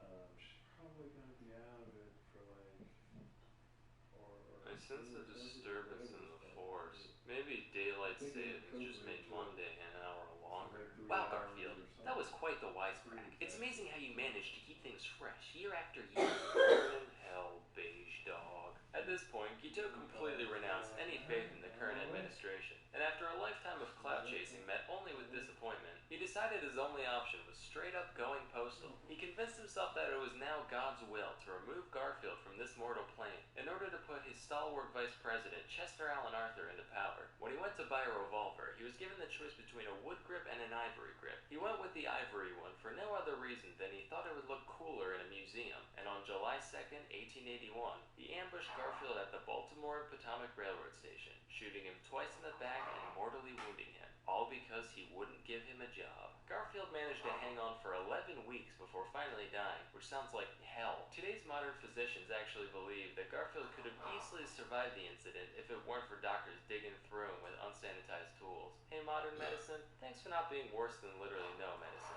It means a lot. But that didn't stop Guiteau from being formally charged with murder, and that's exactly what he wanted. Matter of fact, Guiteau was over the moon, taking his new nationwide infamy as the fame he always deserved. His trial was just bananas, with Guiteau hurling obscenities at just about everyone there, including his own defense team, and formatting his testimony as an epic poem which he recited in full. He even dictated an autobiography to the New York Herald, which, get this, he ended with a personal ad for a nice Christian lady under 30 years of age. What a baller. When the guilty verdict was read, he called everybody there low consummate jackasses, and on June 30th, 1882, Guiteau smiled and waved to his adoring fans as he was walked to the gallows, where he recited a repetitive, deranged poem he wrote that morning, which was performed in a high-pitched falsetto voice, since it was written in the point of view of a child. He asked for a full orchestra to play during the reading, which I don't have to tell you that went nowhere, and promptly thereafter, he was hung. When the gallows dropped, people were probably like, oh, Jesus, it's finally over. I just came in for a nice little execution. They subject me to all that. I want my money back, frankly. So it just goes to show, you can't always get what you want. Unless that thing is getting everyone to hate you. That's extraordinarily easy. But for everything else, you're gonna need a combination of hard work and know-how. While the former must ultimately come from within, there's plenty of resources out there for the latter. The best of which is a seldom talked about little startup called Skillshare. Sponsor time. Skillshare is an online learning community with over 25,000 classes in design, business, technology, and more. Premium membership gives you unlimited access to high-quality classes on must-know topics, so you can improve your skills, unlock new opportunities, and do the work you love. A wise philosopher once said that the most fulfilling pursuit in life is to get to know oneself. No, I just made that up. Sounds legit though, right? Now, mindfulness and meditation are all well and good, but how about drawing a self-discovery. Sounds hokey, but I can tell you that I've certainly learned a lot about myself over the years doing this thing. So I'm sure you will too. Join the more than 7 million people already learning on Skillshare today with a special offer just for my viewers. Everyone who visits the link in the description can get 2 months of unlimited access to the 25,000 plus classes on Skillshare for absolutely free. So please, release that tension and get that comprehension today. Anyway, that's all for today. Till next time, I'm Salmonella, and I oop and I oop. I feel like I can smell a lot.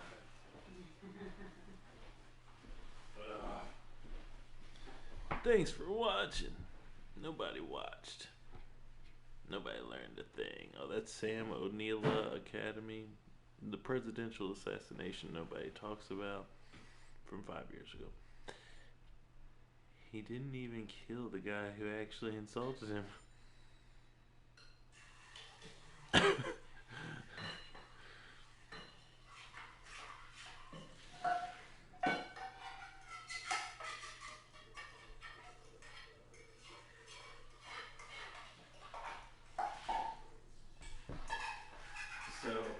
that guy, another close friend for brother, him and his wife wanted to get divorced, but there wasn't no form of divorce back then. So, what did he do? He's a problem solver. Was he a killer?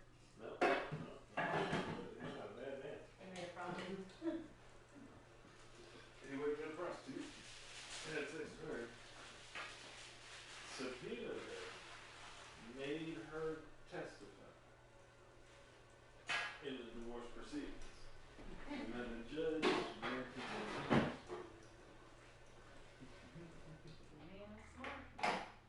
Yep, except he got syphilis. So He got what? syphilis. So if he didn't treat it properly, syphilis eventually makes its way to your brainstem and starts to eat away at your brainstem. Oh God. If untreated for a while. Are you gonna eat the rest of that? I don't think so. I weigh way too much. And so he got syphilis in the brain? There's people just making that. Because I know that it is possible to get that neurosyphilis, whatever. The longer that you have it, the more likely it is to have gotten to your brainstem. But the people are just theorizing. It kind of makes sense why he went from being like an ass to being insane.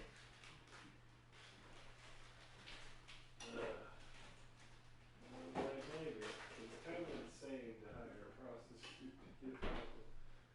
I mean, I think they both dislike each other. I don't think he was just trying to get out. I think they both were done with each other, but they needed a legal reason that the judges would actually give them a divorce for. That's why a lot of people just stay married. So it's just like, fuck, I'm not gonna do something like that and damage my reputation. Because it's either you damage your reputation or they say you're trying to defraud the court. Like, basically, I think you like make some shit up and lie on your oath or something that.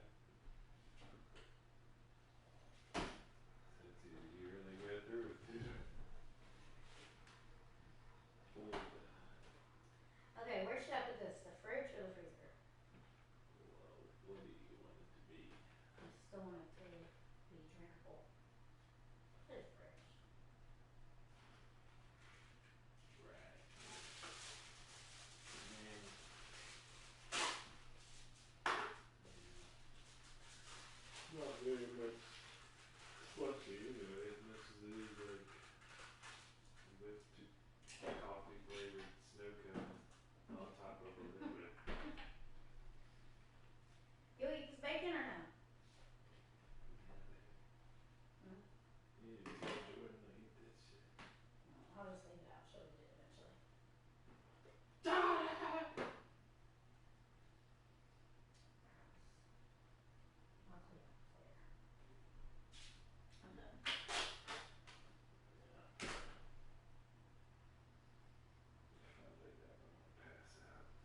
Which one? Oh.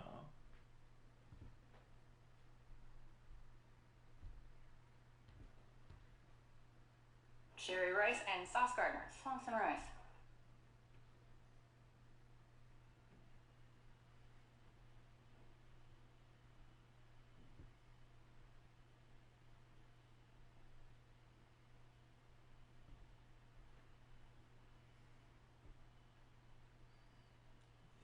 Stupid ass, man. Shit.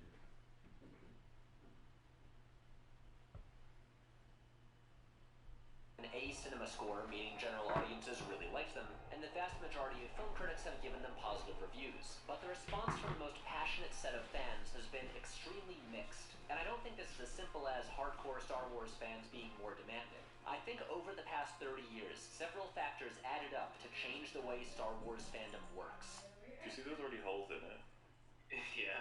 So does that mean he set up like several times trying to get this shot right or something? I guess.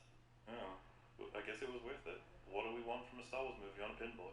First, the canonization of the original trilogy turned the stories into a rigid set of rules. Then the expanded universe created an expectation of backstory, plus it gave fans a timeline of events they would later be told to disregard. The special editions and Is this really easier than just saying the writing got shit? What do you mean by... What do you mean the canonization of the original trilogy? Does he mean to say that it's set in stone as an IP? I don't know why he would say it that way though. Canonization, like, it's the first Star Wars thing. It is like canonity requires some notion of, like, you know, non-official material to go along with material that is recognized. When there was just Star Wars A New Hope, it is the canon, I guess, because there's nothing else. Weird to refer to it as the original trilogy get canonized. It's like it never had to get canonized because it always was just the canon, because it was the films. Yeah, it's not the same process as, for example, someone writing a fan fiction and then Lucasfilm buying it and then canonizing it. If that would, yeah, it's weird way to say it, but alright, let's, Prequels created the mindset that the fans knew better than the creators. And of course there was the huge gap of time between episodes 6 and 7, during which fans formed expectations for what they wanted to see. Over several decades... Did you really write new trilogy on a post-it? What is the point? Does he want to come across as a crazy person for the meme? I don't know. He wants to poison the world. Star Wars fans became Star Wars experts. Fandom became an achievement built on an accumulation of trivia. He's really going a little too far. But even in the nerd circles, it's not like all of you guys are like, are you a Star Wars expert too? No. I don't know shit about Star Wars. Chill. People can be fans of it without going to hyperspace. Yeah. I'm a fan of Star Wars in passing. Just watching the movies, it's like, yeah, that was a bad movie. I don't even think Star Wars. I don't know if I even call myself a fan of Star Wars when I think there's 2 good films out of a lot of them. Yeah, it's a love-hate relationship. Yeah, these movies they waited their whole lives for were expected to be a reward, something they had earned.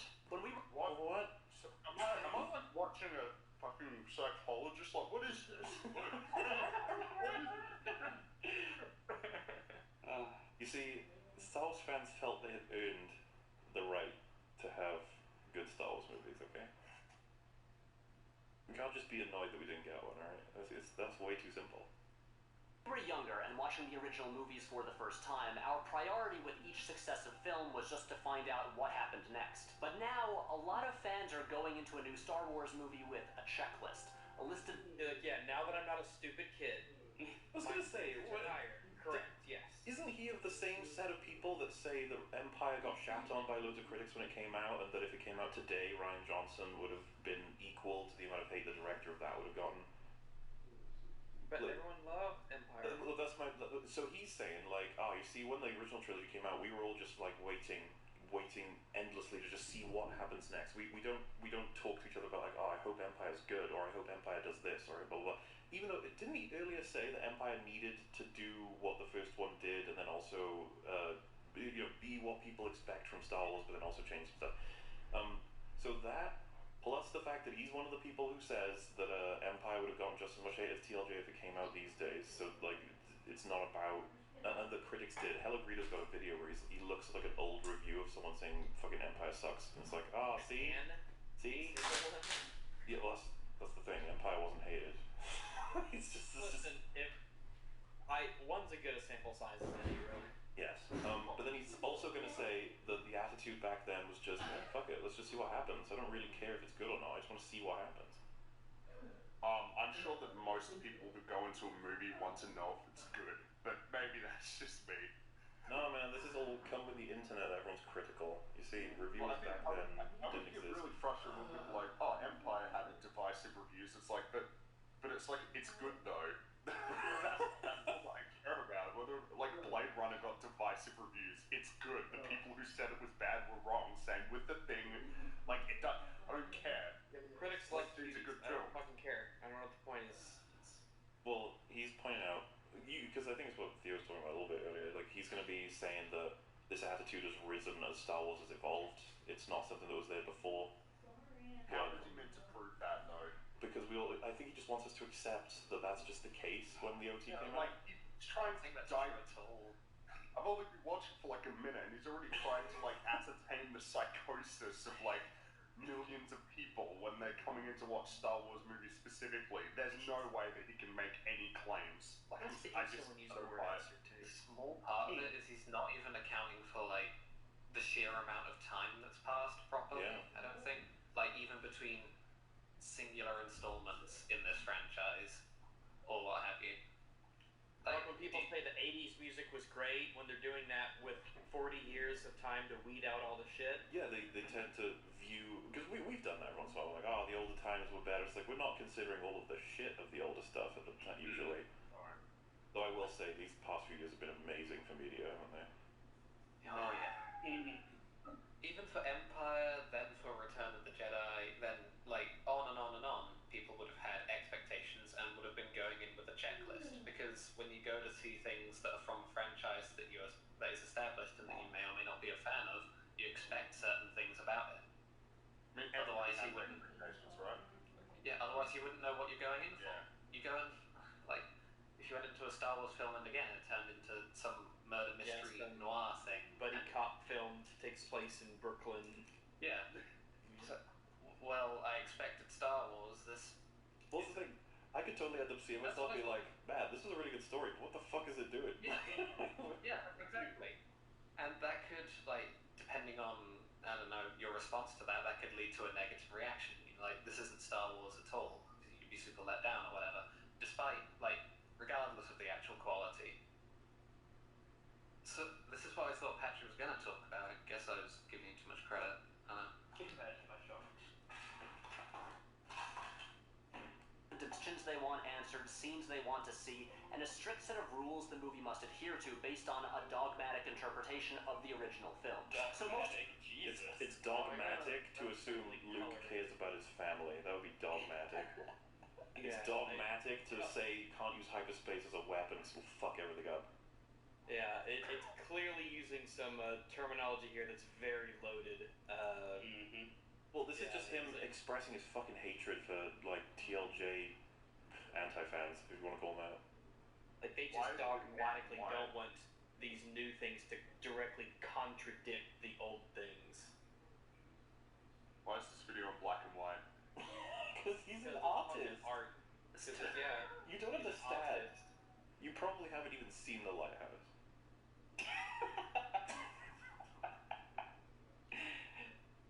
Some of the fan comments about The Last Jedi are the points where the movie does not connect to the trivia they've learned. The trivia. Trivia. Yeah, like Luke's character is trivia. This reminds me of fucking Quentin being like, you know, will, plot, characters, it's all fan stuff. Man stuff. It's not what the movie is. It's about how did it make you feel. They don't like new force powers that we haven't seen before. They don't like the speed at which Rey's skills grow because No, it's not that it's a new force power, it's that it fucks with shit. Dude, the speed at which Rey's fucking strength grows, like, what, you mean binary? Like, I love the idea that he thinks that she goes from, like, she's, like, progressing. Like, fuck off. Should training Russ go? She selectively degresses temporarily just to... nah, fuck it. exactly how it happened for Luke. They don't like Leia using the Force Exactly because... how Oh my god. No. Luke got his ass kicked in the second movie. Anakin wasn't the same as Luke. Anakin took way longer. So how do you explain that we're not... How come everyone's not fucking raging about that? Again, this fucking video is a thinly veiled masquerade to defend the sequel trilogy. Listen, I'm gonna be There's objective. nothing about what we want from Star Wars about it. I'm gonna be objective, but TLJ's great. Alright. I'm sure his mind is as objective. Like, I checked this once 5 years ago. I don't know. It's like insane. It was exactly the same. How would you even say that when you do an objective analysis? Well, you know, what I want to do is, because this was made before his tweet, obviously, about Rise of Skywalker, he said, fuck J.J. Abrams. I want to put that on screen, and then be like, this is a fan who dogmatically clings to the past. Won't accept that things can change. You're a piece of shit. I just find it very frustrating that we're watching a video that's talking about movies where the vast majority of it is a person trying to figure out what millions of people secretly believe, no evidence and no qualification to do so. He's nailed it. You're just sad that he's got your number.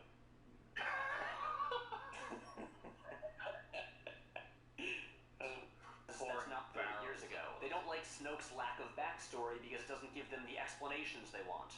Yeah. It's a pretty important explanation. You nailed it. My dude. Yeah. Oh man, wanting I want an explanation. After Return of the Jedi, I need some fucking answers, my dude. Can you get all that No, noise mate. out of the well, please? Wanting explanations, the sign of a dogmatic fan. Some loaded shit right there. Well, it's getting to the point of parody, because if you're sitting down and talking to him about the movie, and you're like, man, it was so weird that, like, Snoke, we just got nothing on that, wasn't it? Well, what do you think? He's like, what, you wanted an explanation? And you're like, yeah. You sort of owe it to like the original trilogy to explain what the fuck's going on. And then he's gonna be like, well, you know, he was in like a pod. He was made by the Emperor. What? Duh. They don't like Luke's characterization because that's not where he was last time we saw him. And they really don't like the Finn and Rose subplot because it's about new characters in a new setting, so it doesn't connect. Yes, that is it. It was new characters in a new setting. Nailed it. That's why everyone hated the prequels. Nobody liked how it brought us to different places with different people. Everyone hated that. People wouldn't fucking stop bitching about Endor because it was a new place and there were new people there. I just like that as well. Material. He didn't even strawman there, because strawman usually vaguely resembles the point you've made. It's like, oh, you don't like new people in new places. You're like, where did you even? What? He's just vanished. You look him up and he's in like Mexico fighting someone there. Just a single straw, and he's like, this is kind of like you. You know? Connect to the lore of the original movies in any way. What it seems like these fans want isn't a story, it's a Wikipedia. No, we wish it connected to the lore in some way. That's what we want. Is that what all this comes to? The fucking argument where they're like, oh, Mueller wants a whole movie before the movie to explain everything that came before it. It's like, I mean, sure. I'll take it. I'll take that. Please show me a movie that explains why everybody forgot about the whole fucking things. I feel like you could repair a lot of the sequel trilogy if you had a trilogy between it and the OT. Not that you want to, I just mean you could. Probably wouldn't be that great. No, of course, because it destroys itself, but I mean, especially with Rise of Skywalker, but I mean, like, if we just had TFA, for example, we could probably do a lot of repairing by making a story between, we could have, imagine, like, crazy idea, Han, Leia, and Luke in the same room. What do you think?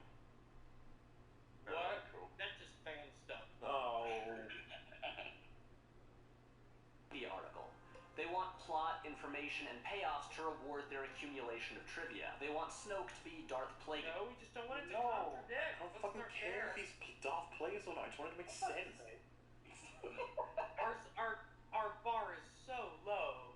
Yeah, we're not asking for a lot, just We just want it to make sense and not contradict stuff. And that just goes back to the question I would want to ask him specifically. What does he want from a Star Wars movie?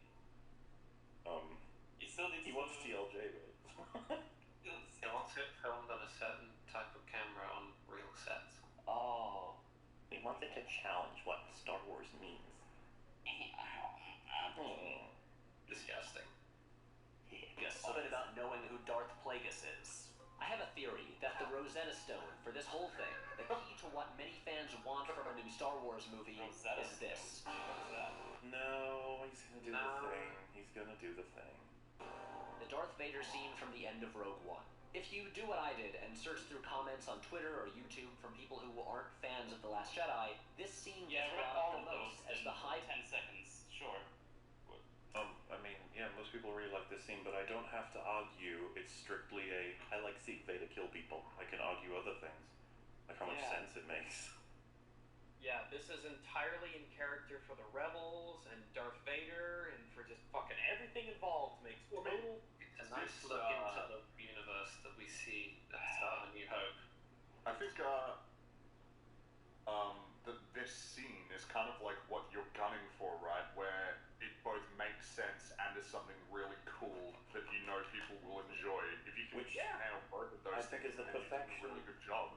of fan service. That's like the best kind of fan service. When you know it's here to make us happy, but also it makes sense. Yeah. Because I'm pretty sure that's like Gareth Edwards said, like someone just suggested that they put this scene in. It wasn't in the original script, and they were like, "Oh, that's kind of a cool idea." And it's easily like like everyone's top pick for best Disney moment in all of Star Wars from Disney's era. Yeah, it's the best thing they've ever made in movies. It's close. And the two arguments, I think that this is kind of like the two takes you can have from it. I remember, I can't remember if this was RLM's take, but some people feel it's like, no, you've ruined the mystique of Vader. We always knew he was, this, that, and the other, but showing this is too overt. It's like it's taking away what was so intimidating about him. Now he's just like a psycho that did actually just rip people down. But I just feel like, I kind of felt like this earns his fear. Like everybody's terrified of him because he's the horrifying monster that just tears people down and scores because he's incredibly. Can't stop him. Yeah. And I think it does actually work better if you see this scene after the OT rather than before it. But I think it could work both ways. I don't know. I think after you've got the knowledge of you know who he is, so you're kind of in the same position as the Rebels. You know who he is, but you're aware of what he can do, but you've never had to see it firsthand. And then the scene plays out. I think it works really well. Also, it's so just gasm worthy. The darkness and the smog, and then it's just the lightsaber. It's like, oof. Yeah. It's good stuff. But he's going to be like, this is all the fans want. It's like Vader killing people. I'm like, yes, Willems, that's all we want. That's it. Point of the new movies. And you'll see people saying things like, they should have given us the Luke equivalent of the Darth Vader hallway scene. But while a fun moment, it's essentially empty. It doesn't add anything to the story. Oh, so it has nothing to the story that Vader just massacres a series of rebels over trying to do something for the Empire. That adds nothing to the overall world of the story. I'm gonna hard disagree on that one. Yeah. Our character. It's like an HD remake of a PlayStation 1 game. That thing you all... specific. Nothing alike. What is an interesting comparison to jump to? Weird flex. What point is he making here? I wanna know. Who fucking knows?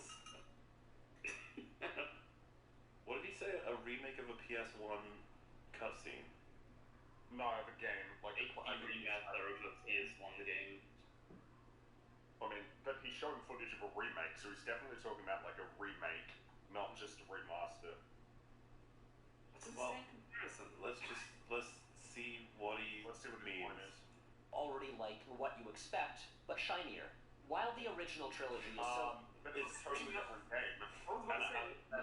The remaster is completely different. But also, there are plenty of people it's very different. There are plenty of people who would say the Luke Vader fight scene in Empire is better than the hallway scene, right? In terms of, there are plenty of people who would argue like visually and story and their investment and the intimidation factor. Like there's loads to talk about. The idea that it's shinier, I'd be like, what do you mean? Like, see, I don't know.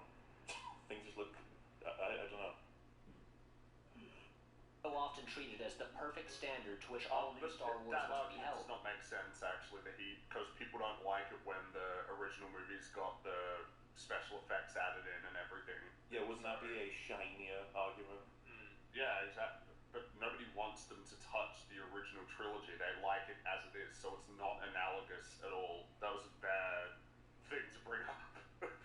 Also, is this He brought that up earlier in his video before you arrived. Is this the answer to the question, by the way? That what we want from Star Wars is the same but shinier? No, because that's kind of what. That's what ruined the. I mean, from his perspective. They wanted.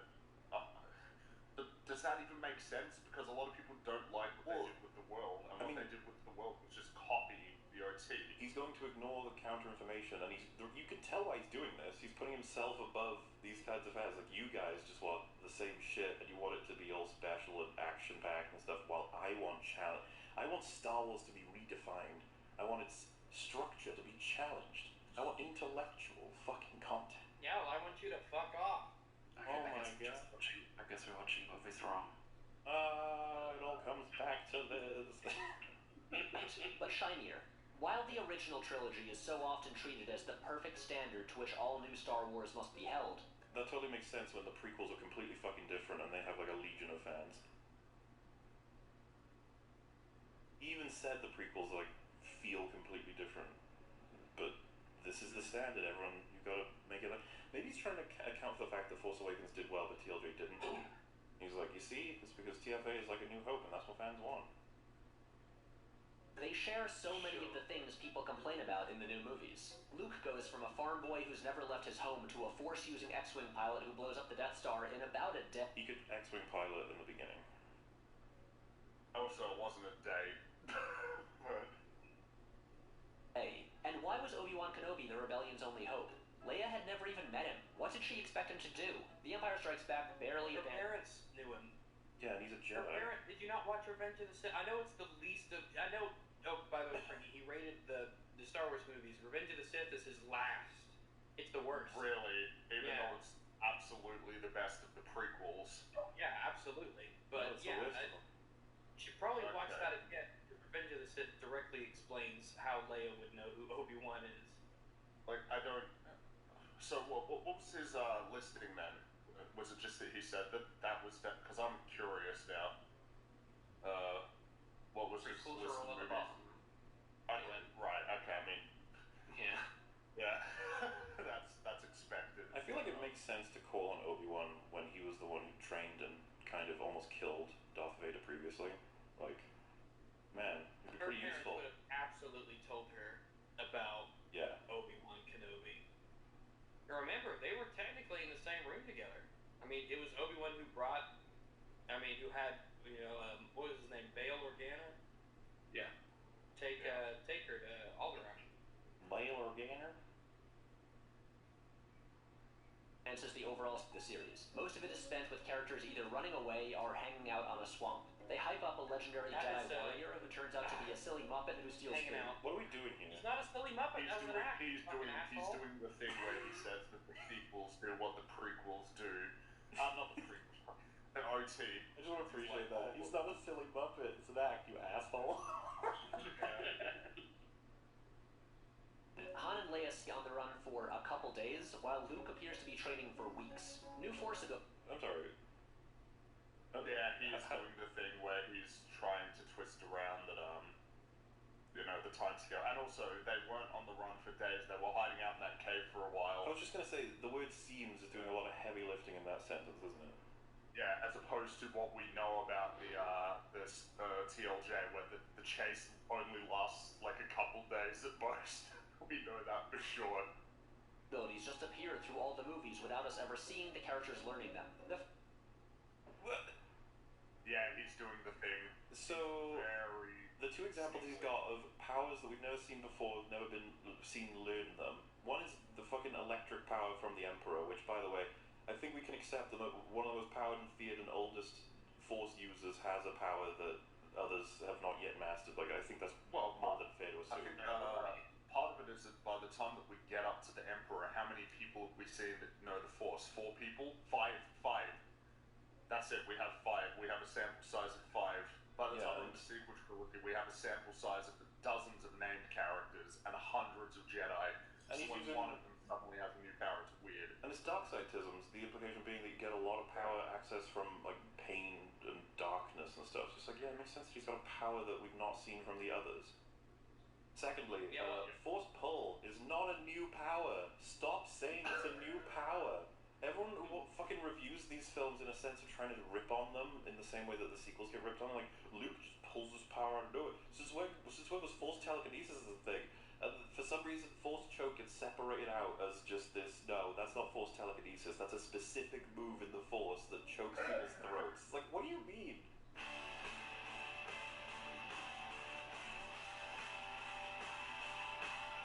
Welcome to Bed Bath & Beyond.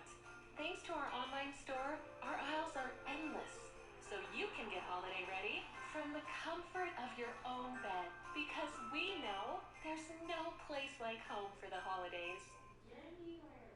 Well, if you read the EU, it's this whole discipline where you choke someone using not telekinesis, just Force choke. Fuck off. That's like taking a baseball bat and saying that hitting a window and hitting a wall are 2 different powers. The implication was that he helped guide the rockets with the Force. That would be telekinesis again. Stop it. The first 40 minutes of Return of the Jedi had 0 impact on the story or characters beyond just getting Han back. Oh, well, that's kind of a big fucking deal. That is not the problem with the first 40 minutes, that all it does is get Han back. So what do you mean all? Like, what? I mean, really, yeah, but really, all they really accomplished at the end of A New Hope is blowing up the Death Star. So really, I mean, you guys just skip it, honestly. It's all they did. I can't believe you just said all they did was get Han back. What the fuck? Trying to compare it to Canto Bight as if like it's remotely comparable. He is desperate. Oh yeah, rescuing Han, that's no big deal, but Canto Bight was very, very impactful, very, very meaningful to Star Wars. It was essential that we had we really, really had to go to Canto Bight. Han should have just rotted in I don't think he's comparing it to Canto Bight. I think he's comparing it to whatever happened. Well, earlier on, he was praising Canto Bight. Yeah, what I'm suggesting, I think he brought that up as a sly comparison. Like, you know, there's all these problems with the OT, but we're ignoring them because you know, we love the OT. But simultaneously, he's bringing up points that can be stapled, like new powers coming out of nowhere. You know what he's referencing with that, right? It's the fucking Force telephone shit in the new films. Oh, a B plot that's totally pointless. It's like Canto Bight. It's like, yeah, but that's not. First of all, it's the A plot. but the fact that they save Han's life compared to doing fuck all in Canto Bight, like you can't. I think that's what he's trying to get at in a subtextual sense. That's what I'm saying. Because he wants to bring up the OT suffers from all the problems we bring up that are in the sequels, and so then he's going to be like, so why don't people hate them as much? And like, the problem is that what he's doing here is super dishonest. He's probably not even aware of that. Charitable. Well, besides, he doesn't even think these are actual problems because he doesn't consider the things he's bringing up to be problems in the sequels. He's just trying to point out a hypocrisy, I think. For the final of the entire war, a lot of time is spent on wacky hijinks with Ewoks. The revelation that Leia is Luke's sister was clearly a late addition to the story, and she's given no... I would like to note, though, that I like how he's trying to say, well, you know, Luke being Leia's sister, that was a late, last-minute thing. It's like, yep, that is not as bad as you're important, you're no one, you're important, you're no one. No, you're important, you're Palpatine's kid. Gotcha! Yeah, at least when they say each film. At least when they say he's got a sister, they stick with it. Yeah, they don't give it up. In fucking the next trilogy, like, no, sister, like, figuratively.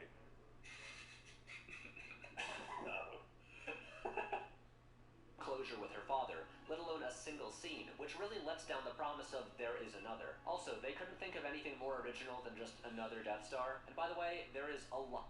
Okay, so, well, I don't even know if we're supposed to be addressing these. So, first of all, whether or not you want to criticize it from like a broad meta storytelling standpoint, like should we really have another Death Star? Like it makes total fucking sense that the Emperor would want to make another Death Star after what just happened in Episode 4. Yeah. This was being used to essentially hold the entire galaxy hostage, and then they blew it up. It's like, fuck, can we make another one? Like if we can get back what we just lost. So narratively it all flows. Like, it'd be funny, a war movie, another what's it called? They blew up one of our tanks. I guess we're never gonna make one again. Well, this is what I mean. Like, very good. If it was One thing I'd fight with that, I guess, is that at that point, because I remember there was something of a disagreement that, like, okay, do we want this big Death Star thing or more Star Destroyers, right? Well, I feel like they've clearly got Star Destroyers, like a lot of them. More can't hurt. No, but it's not going to be the same. Really big plane. Not the same as a Death Star. They don't need to blow up a planet. But having the power to blow up a planet is what's keeping the galaxy hostage. But it's also what incites them against them to an extent. Well, that's done. Yeah, we're talking. That's done. That's happened. That's Episode 4. We're talking about Episode 6. Like, why would they have done this? Like, well, the toothpaste is out of the toothpaste holder. Right. Toothpaste holder. The point being is like the whole wheel's like, wow, you guys are fucking assholes. And it's like, oh, you don't have your giant laser. It's like, no, we do. Get it back up. I can see that, and like, yeah, it does make sense. I'm just saying it is worth considering still that, you know, a fuckload of Star Destroyers does a similar thing without putting as many eggs in the same basket. People will react differently to the idea of being subjugated by the Empire when they arrive with Star Destroyers, and the idea of their entire planet being destroyed. Constantly at risk, because that thing can shoot them after always. just jumping. Yeah, fair. I think it makes enough sense, but I understand the criticism of being like, I don't want to see them destroy another Death Star, lame. Just like, okay. That's not even where I was trying to... I know. Plus, they even used the fact that this would draw out the rebels as part of the plan in Episode 6. I'm not saying running it back is necessarily wrong. I just think perhaps they could have considered, why don't we just go for more Star Destroyers after that, considering the giant weakness that thing had. Who's to say this one would blow up? Wouldn't it make more sense to just remake it without the weakness? Assuming such a thing is possible, yeah. Well, as Family Guy put it out, just put planks of wood over the cover. Like, that'll be better. That's it. Space plywood. Space stucco.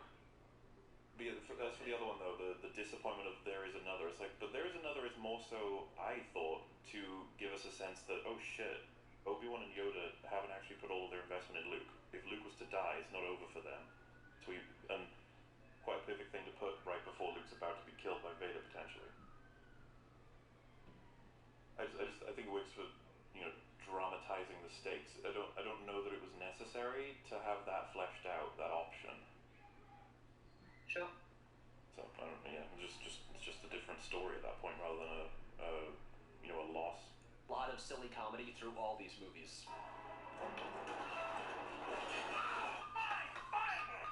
Yeah, but these are really funny. Yeah, that puppet hitting that puppet is legitimately fucking funny. Yeah, these old movies are Han funny. on the intercom in the prison room is fucking gold. Yeah, everyone loves that fine fucking bit. now. How are you? How are you? Things are fine. How are you? Yeah. And Yoda just scuttling through all of his stuff, picking out the light, smiling at it, and then R2-D2 tries to take it off, and he's like, "Fuck off! It's my light." Fucking funny. And this is the thing. It's not like there's TFA had a joke or two that landed. TLJ was miserable, and then Rise of Skywalker. Did that make us? I think I laughed. It was one of C-3PO's moments, I think. Oh yeah, C-3PO made me laugh like 3 times. C-3PO is great. So he's the best part of that movie. Unironically, the best part of the Rise of Skywalker is C-3PO. Yeah, he is, I think. But I would say, because again, I feel like he's saying this to try and account for the fact that the criticism is they made a Yo Mama joke, Patrick. That's very different, okay?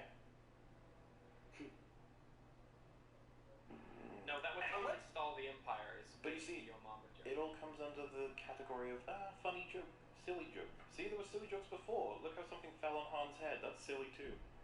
I got a question real quick. Is this still right here where we're looking out the window? Is this the remastered where they have the Slave 1 out the window, or was that in the original?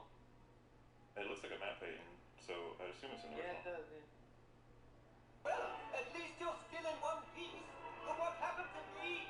Last week, Pablo Hidalgo from the Lucasfilm Story Group posted this tweet. Oh, why yellow? Why yellow? I often think how lucky we are that the best stuff came out when we were the most impressionable. You do get that everybody was of a different age.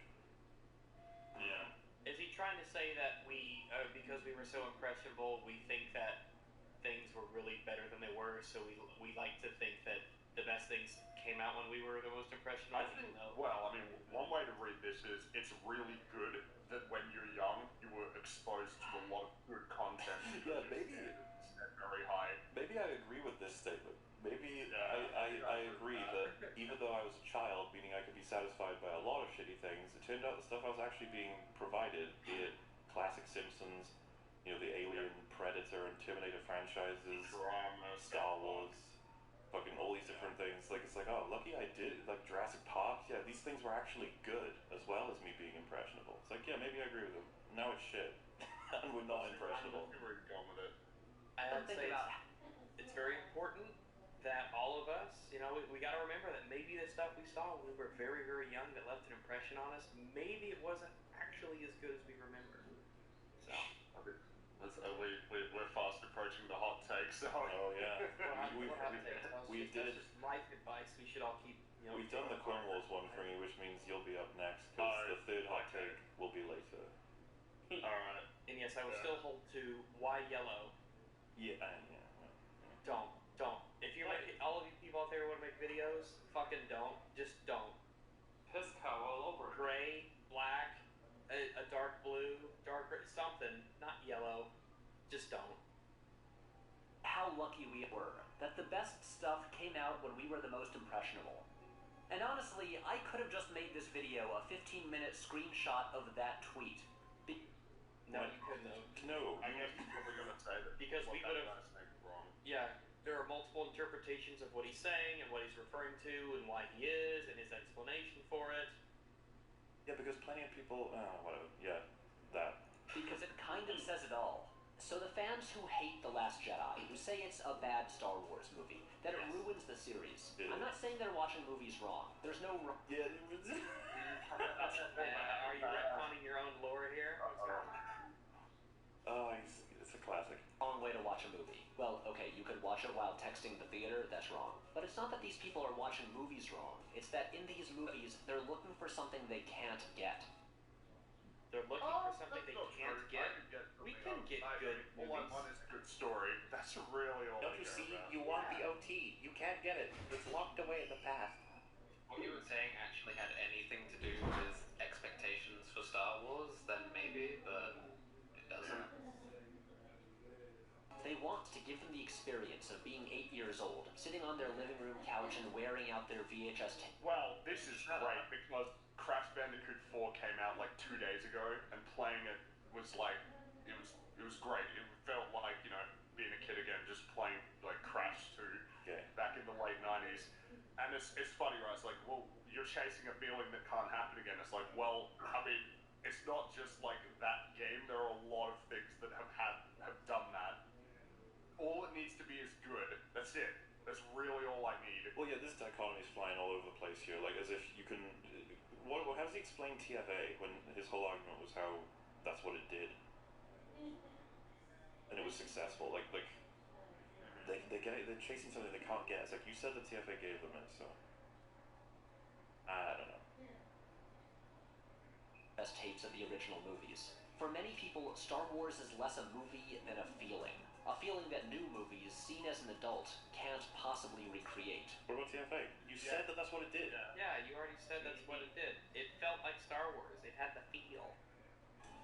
Unless you get a time machine machine and go forward to the year 2020 or later, and buy the new trilogy on Blu-ray. Then transfer the movies over to VHS tapes. Then hop back in the time machine and travel back to the mid-90s or whenever you were a kid and give them to yourself. Strip away the anticipation and expectations and the need for backstory and rules until they're not new Star Wars movies. They're... You're fucking kidding me right now. You think people would have been happy with Wow, them I back have then? no idea what my stupid kid brain would say back then, and this is the biggest conjecture of the what if game that I've seen. Dude, I'm almost certain my kid brain would have been really fucking annoyed with what they did with Luke.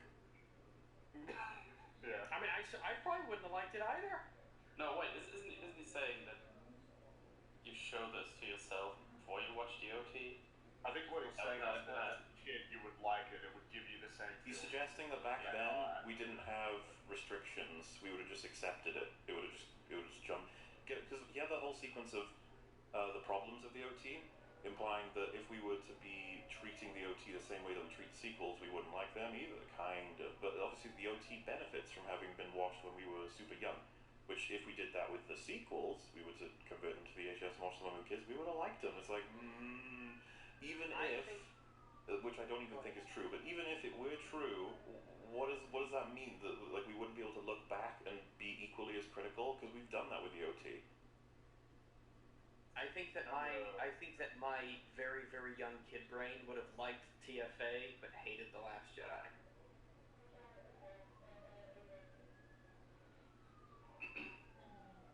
So, that's that thought. Let's carry on. They're just Star Wars. Now, most of what I've been... Wait, was that supposed to... Did we skip? No, that's... Are we done? Is that... Wait, that was it? We're gonna address the question now? Well, I think that's his answer. Did we miss something? What you want from a Star Wars movie is the originals. You can't have that. Yeah, I can watch the originals. Well, you can't have that from a new movie, even though he already said in this video that TFA was that, so I'm interested that he's not addressing that at all. Most juvenile understanding of franchise expectations I've ever seen. No, he's right. He's totally right. That's it. Okay. Never mind, sorry. Anticipation and expectations and the need for backstory and rules until they're not new Star Wars movies. They're just Star Wars. Now, So, if we got Luke from TLJ, and then the OT came out as the prequels, I don't think then I would wonder what the fuck happened. It's not that it needs to be watched before or after the OT. It just needs to be watched around the same time you watched the OT as a kid. He's trying to argue that anything you saw back then got a free access pass into your brain as good content. No. No, I know. There were things I hated as a kid. Like, I don't know what you mean. Asparagus, yum. Most of what I've been talking about really just applies to a certain section. Okay, let's be fair. Asparagus is fine. It's okay. But I think Brussels sprouts, I think they get a bad rap, and I don't think that's deserved. I don't like them. I think well-seasoned and grilled Brussels sprouts, I think they're legit delicious, and I like them quite a bit. And I like them. It tastes like death. You taste like that. No. Yeah, they're good shit. Brussels sprouts are some good shit. I legitimately enjoy them quite a bit. I should buy some. That's actually a good idea. Thanks, Rex. It tastes like they slice them in half, and they season them a bit, and then they put them in a pan and grill them up, and man, good stuff. It tastes like death, but snotty too. They really do. Snotty. Ew. Brussels sprouts. You might have cooked them wrong. Snotty old death. Of Star Wars. And just because they've learned the most trivia about the lore doesn't make their opinions more valid or more important. It's not trivia. Like, that's the thing. We can't do this Hello Greedo maneuver where we're like, oh yeah, hyperspace kamikaze is just a nitpick. It's just trivia. Well, once they classify every single fucking thought you have about it as trivia, they can make you trivial. Yeah. Basically, this is just the outgrowth of label and dismiss. There's no argument. Well, it's just funny because if you cordon off every single thing we talk about as trivial, it's like, what are you left with? It's like, that spaceship in the distance over there, that planet that we don't know the name of. Alright. Because we've lost everything else. Is a popular thing in the world. And it means so many different things to so many different people. Well, to the kids who grew up with the prequels and Clone Wars cartoon. The recent converts, won over by the new emphasis on strong female protagonists. Oh yeah. The recent converts won over.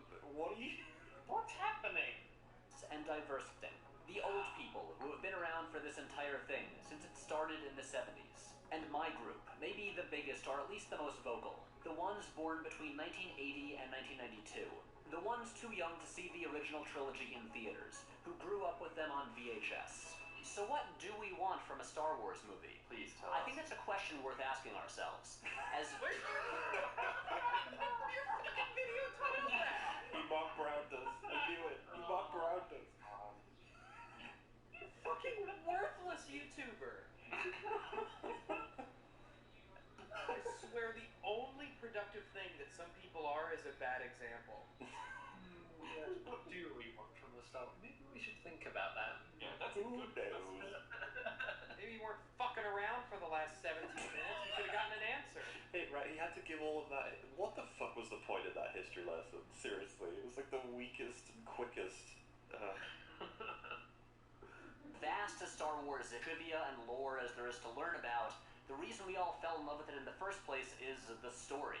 Star Wars is a... What else would there be? Story, the characters, the spectacle, you know, it's all of it. Of course we fell in love with the story. Told me that people didn't like the prequel trilogy because of primarily audiovisual things. That's true. He also said the characters were not relatable or whatever. Yeah. Above all else, a big, sprawling, ongoing story. And like it or not, that story is going to keep on going. And if it's going... Unless it doesn't make money anymore. It's gonna keep going until it doesn't make as much green. Also, he says this as if he needs to beat his future self who's seen Rise of Skywalker. He's like, it's gonna keep going, whether you like it or not. He's like, Patrick, seriously, it's not good. It gets really bad, Patrick. If I could make a time machine after I've seen The Rise of Skywalker, take it, get my time machine, go back, give it to myself before I made this video, would I make this video? No, because I like it. Because that's me. Because I have no self-awareness. I have the self-awareness of a bag of gravel. He becomes the very thing he wants to destroy as soon as he sees Rise of Skywalker. It's funny to see pre-Rise of Skywalker Patrick, because he's so on the top of the world. He's like, I get it. I get Star Wars. The new one comes out, he's like, fuck you, Star Wars. You've got it all wrong. This new direction of Star Wars will keep going on, and it's amazing, and I get it.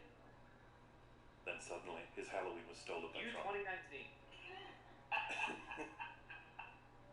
Going to be meaningful, continue to entertain new generations. It can't just feed us nostalgia. It can't just recycle elements from the movies we grew up with.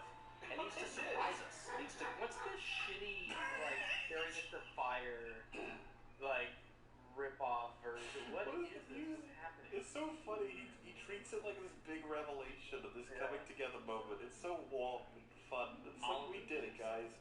That arduous 17 minutes we just got through, we've done it. Grow, to show us new sights and characters and stories we haven't seen before. TFA, a great example of a story we've not seen before. Yeah, never seen a world-destroying thing before. Never seen New Hope, but shit. So, how about that? It's a shame though, because they destroyed 5 ones. Oh my god, because 6 would be too many. That would be insane. Loved The Last Jedi was that it gave me what I wanted, but also what I didn't know I wanted. It took the elements that... No, what the translation for Patrick Road, he decided after the fact that it was good, and he had to justify that it was good and amazing. He knew, I think a lot of these people know that they were not allowed to not like this. What, TLJ? It's one of those movies. I reckon he's fully on the TLJ train. He always seemed like the fact that he said fuck you to a director, which is something that he's like argued against. I think he is now. Like, and at the time of this, he is. But I think he almost had to like will himself into that position. Fair enough. But I liked what pushed the story forward into unexpected new territory, and it created countless possibilities for future new stories. What do you mean TLJ is the most closed off ending you'll ever get? Do you follow that? Yeah, the First Order rules the galaxy, the good guys are 20 dudes on a ship. It's like, oh, you have so much potential. Like, what are you talking about? In this world. And I think that's the key. It's not that we're supposed to let the past die. It's that we need to accept that there's a future as well. What's happening? Don't just let the past die. Remember, there's a Shut future up as about well. ALJ. That's not what this video is.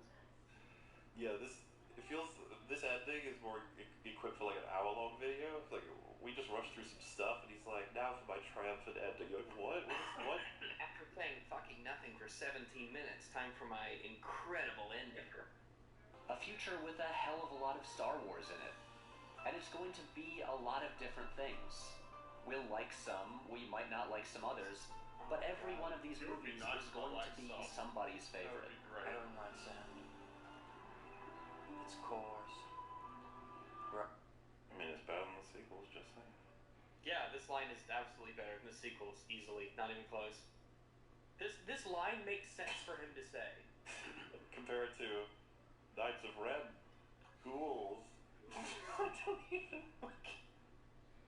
Well, they don't know which way's up there. I want the Knight of Ren at the end to turn around and go, huh? Huh? What did you just say? And he goes, Why'd you say that? Oh, he said cool. Knights of Ren. Cool. Well, imagine owning it. You'd be like, I said ghouls. He's like, what do you mean ghouls? Why are you saying that we're ghouls? And he's like, I don't really know. It was just in the script. Weird, and you never say anything up till now, and you have all these masks all the time, and you disappeared in the last movie. So where were you? We were searching for Hexagol. Rough and irritating. And it gets everywhere. So beautiful. Is that it? That's it? Boo. We get like an ad? 10 minutes to go. Do we have an Avengers-style stinger? Hey guys, thank you so much for watching. This topic has been on my mind for like 6 months now, so it felt good to finally take some time. You didn't do anything with this topic. You said everyone wants the OT. That's what everyone fucking says when they casually talk about this. You just sat on the couch with your fucking modem on the floor and didn't say anything. You went to the woods. He made it seem like this huge, arduous fucking task to discover the truth that is, everyone really likes the OT. I guess they just want a repeat of the OT. There you go, that's my thesis. This is just gonna be sponsorship now. And Patreon. I'm indignant. Now, while you were watching this video, I'm sure there was one big question that was on your mind, which is, what kind of grooming products does he use? Yeah, and, why would you bring that up? Totally. Why? Terrible segue. 95% of shaving equipment is identical to one another and it works perfectly. He has Mr. Burns' hair, almost. Is there not a lot of it? You just watched a segment from Every Frame of Pause, or EFAP, hosted by YouTubers Mahler, Rags, and Fringy, and joined by a cycling variety of guests across the internet. They critically analyze media with exhaustive detail while pausing at every single frame.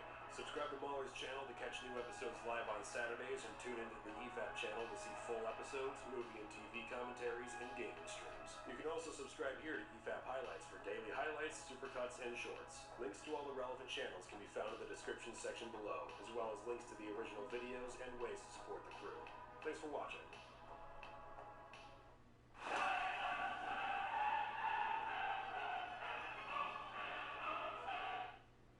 I want to give you a very brief overview of our linear actuators.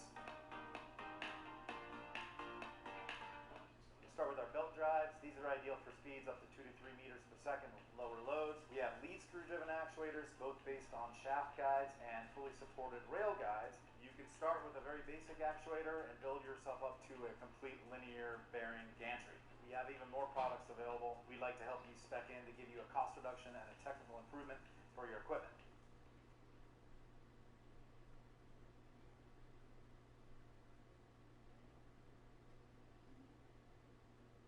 Did you know that Oregon's okay? Everything is hunky-dory. Oh, good. sick.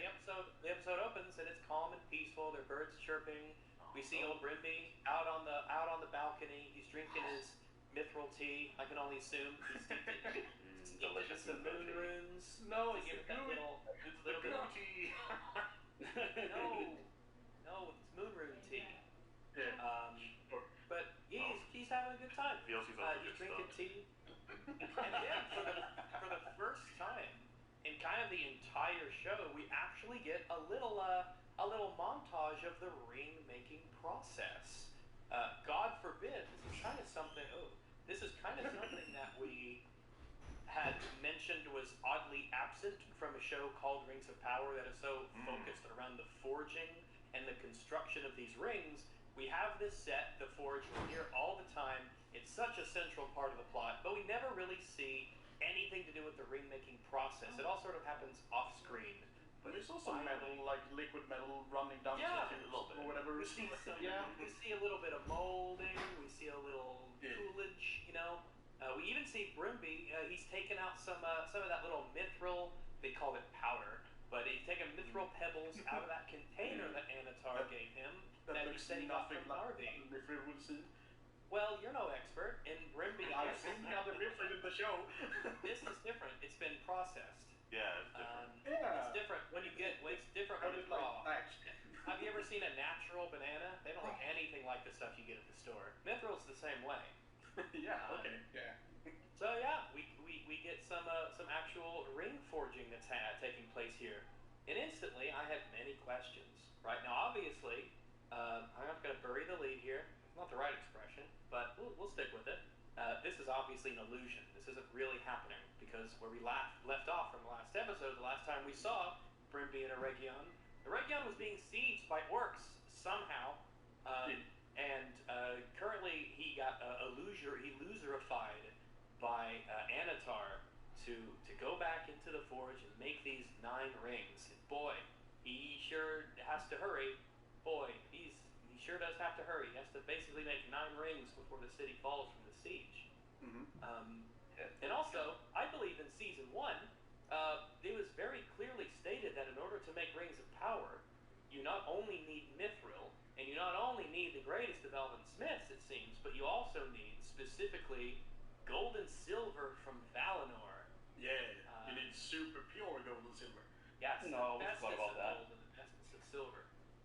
We covered this last time. They have a big warehouse of the daggers that they just found off screen. They're making this for man is shit. Like, Well, they gave They it could to use the the dwarves. stinky ore for They that. didn't have it for the dwarves either. The dwarf, they never mentioned this for the dwarves either. It's just like a They just kind of forgot like the orcs in the sunlight burning thing. You know, it doesn't matter anymore. So, lacking our Arum and Argentum from Valinor, whatever, doesn't matter. He must be making some really good progress inside this illusion. And we'll kind of get into some of the more illusion-related stuff later, because the more we learn about the illusion and what Brimby reports about it, the more questions kind of pop up.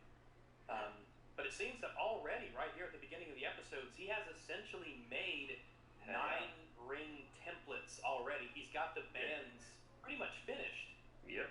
He has made some incredible progress. When we cut away from him last time, he was told to make rings, and now we're back, and he's here doing the bands. Pretty crazy progress. He's a fast boy. Yes, seemingly within 5 minutes, as has been the case pretty much every time. It's more complicated than that, as we find out soon, but yeah. Do you like how they take full advantage of the whole, like, between episodes, you don't know how much time has passed, but simultaneously make it so that, like, the beginning of this one and the end of the last one are linked, completely, tightly. Maybe like 5 minutes, 5-10 minutes tops. Well, there is a line later that kind of hints us in that some amount of time has passed, but they're not specific whatsoever, of course. It can't be long enough. That's the only way. You just bulk make these rings like in a flash. You just like boom, boom, boom, boom. He's cranking them out. Brimby's cranking. Like either way, there's problems. If it's been like several days, the city should have already fallen. If it's been like 5 minutes, then he shouldn't be done whatsoever. I think we're absolutely not meant to conclude that it's been days. It's the same night for sure. It's complicated. I think. It's more complicated. It's really weird. Yeah. But we'll get there. Yeah, we will get into it because there's a good thing that Brimby says later that kind of will prompt our conversation onto that. So hold that thought. We will definitely get into it. Now, while he's doing his work, Brimby's got his tools, and he notices that he's got Feanor's hammer, Feanor's famous hammer, as we all know, one of my favorite characters. I know that guy. Yeah, Feanor's really cool, and I like hammers. Hammers are really great. Yeah. Now, he notices that one of the little gems in Feanor's hammer is missing, because it's kind of bejeweled. and little rubies and sapphires and whatnot. But one of the rubies on one of the little sockets is missing. That's not good. You don't want to lose a ruby on Feanor's famous hammer. It's not the same without it, or when you display it, you know which side's going to be facing outwards. So he looks around for it. Where is this ruby? I gotta find it, obviously. Correct response to realizing you've dropped a ruby is to look around for it. And while he's looking around, he sees this little mousey. A little mouse, he's back. I think he was in the previous episode, right? Little mouse crawling around? Yeah. He was eating some metal scraps in the corner. There he goes. Little mouse is back. I hope he's doing A-okay. He seems to be doing alright. He looks healthy and happy. He's in the famous forge, Keller and Wurst Forge. It's quite a place to be. It's pretty odd. Now, when he gets around after looking for this ruby, he's got a mirror set up on the desk, and he sees his true reflection for just a moment in the mirror. He's all bedraggled and haggardly. He's got a dirty face. He's a bit scuffed up. It's not like what we see in The Illusion, where he's cleaned and groomed and everything's all nice. He's like, oh shit, what the fuck is this? That's not right. And it kind of spooks him a bit that he sees this weird version of himself in this mirror. That's kind of spooky. Didn't they get this backwards? Shouldn't he be surprised he's not dirty, and that should tip him off because he's been working all the time? I mean, he wouldn't look that dirty. Well, right? Yeah. It's not just that he's dirty; it's also that he's bloody. He's physically not in a good way. But again, it's difficult to discuss that until we have the reveal of what's actually going on. Yeah. But it's also just for the audience, you know. Well, the thing is that while this was happening the whole time, I was like, yeah, but like the illusion can't help him if like something hits the tower and then That's also true. That's an interesting hypothesis, Frankie. Hypothesis. Yeah. It's like a small or weak thesis as opposed to a hyperthesis, which is like energetic and it's bigger. I thought it was amusing, so I started to think about Sauron making this illusion is like a pipe that's bursting in different locations, and he keeps putting his finger on it. It's like, there's like mirrors. Fuck, I forgot mirrors. He's plugging these everywhere. Actually, he just doesn't have the processing power to create an actual convincing illusion. It keeps bugging out occasionally. It's like a Star Wars Outlaws thing almost. It's like you look at a corner and then, oh shit, something's jumped from place to place. Gilbert walks through the floor and he's like, wait a minute. My reflection in the mirror. Why am I ugly? I don't know. So, this is kind of weird, but he doesn't get long to really think about it because Anatar walks in to interrupt him, and they have a chat.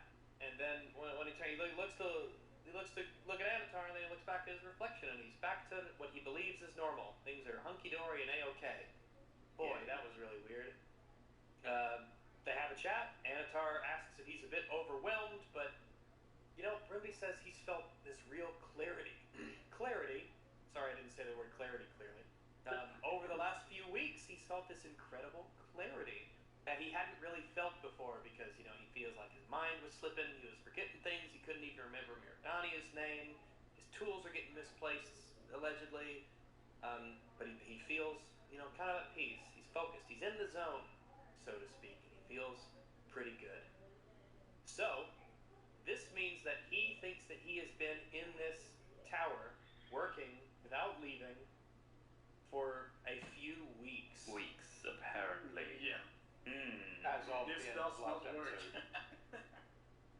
Now, obviously, we don't know the full nature of Sauron's illusory potency and capabilities. However, that needs to be a very complex, complicated, and well thought out illusion if you want someone to believe that they've been there for weeks without sort of breaking their chain of consciousness or having them notice things are awry. Only or we you can create a pocket dimension and manipulate time, which would be, a bit bigger than an illusion. You'd have to really mess around with Brimby's mind to make him think that, oh, I haven't shat in the last few weeks. Have I slept? Has nobody sent a message? No one's knocked on the door. I've been in here alone. Underestimated the work Sauron put into this, okay? Do I have Dookie in my pants right now? And then Sauron comes in, he's like, no, you already Dookie several times. Oh, you're right. And then he looks down. Oh my god! There's dookie everywhere. I have taken the greatest developing shits. Now I'm known for two things.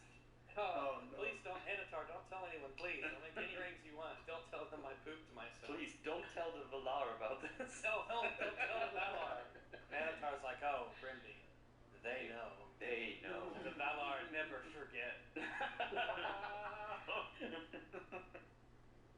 Hey, guess what? What? Brimby says that he needs a few more days to finish the rings. Yeah. No. All right. So, No more days. still work to go. They're not finished No yet. more We days. need a few more days worth of work. Please remember that. It will come. It will be important later. Oh, you don't All right. He needs a few more days to finish the rings. Boy, he's been in here for. He's been in here for what he believes is weeks, and he says he needs a few more days.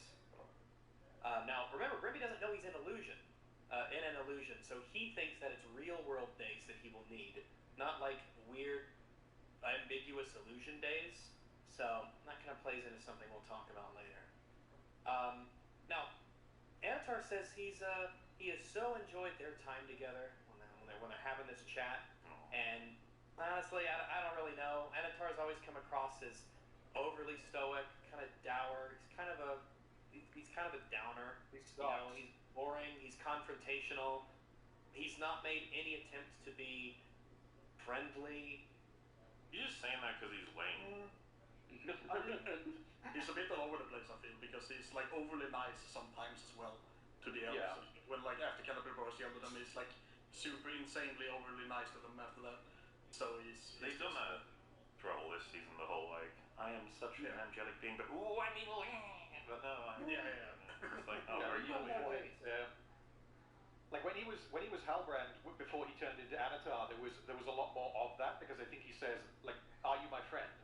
And like you can kind of buy that there is a little bit of a friendship there, but since he's turned into Anatar, not really. He's gone all in on like I am a higher being, and we have work to do kind of thing. This is like a relationship of convenience or of practicality, I guess. Speaking of dwarves, back in the Origin of Region, Brimby sees the mouse again. Wait, we saw him. I saw that little mousey earlier, and I saw him again. I guess he's hanging around. That's kind of. I guess it's normal to. All right, he's seeing the mouse again, but it makes him a little suspicious. Brimby's getting a little susserino about what's going on here. He thinks that's kind of weird. I thought I saw that mouse crawl across the floor and do that, be a mouse. So, what he does. This is really an interesting example of something that seems smart, but kind of doesn't work when you think about it mildly. Immediately.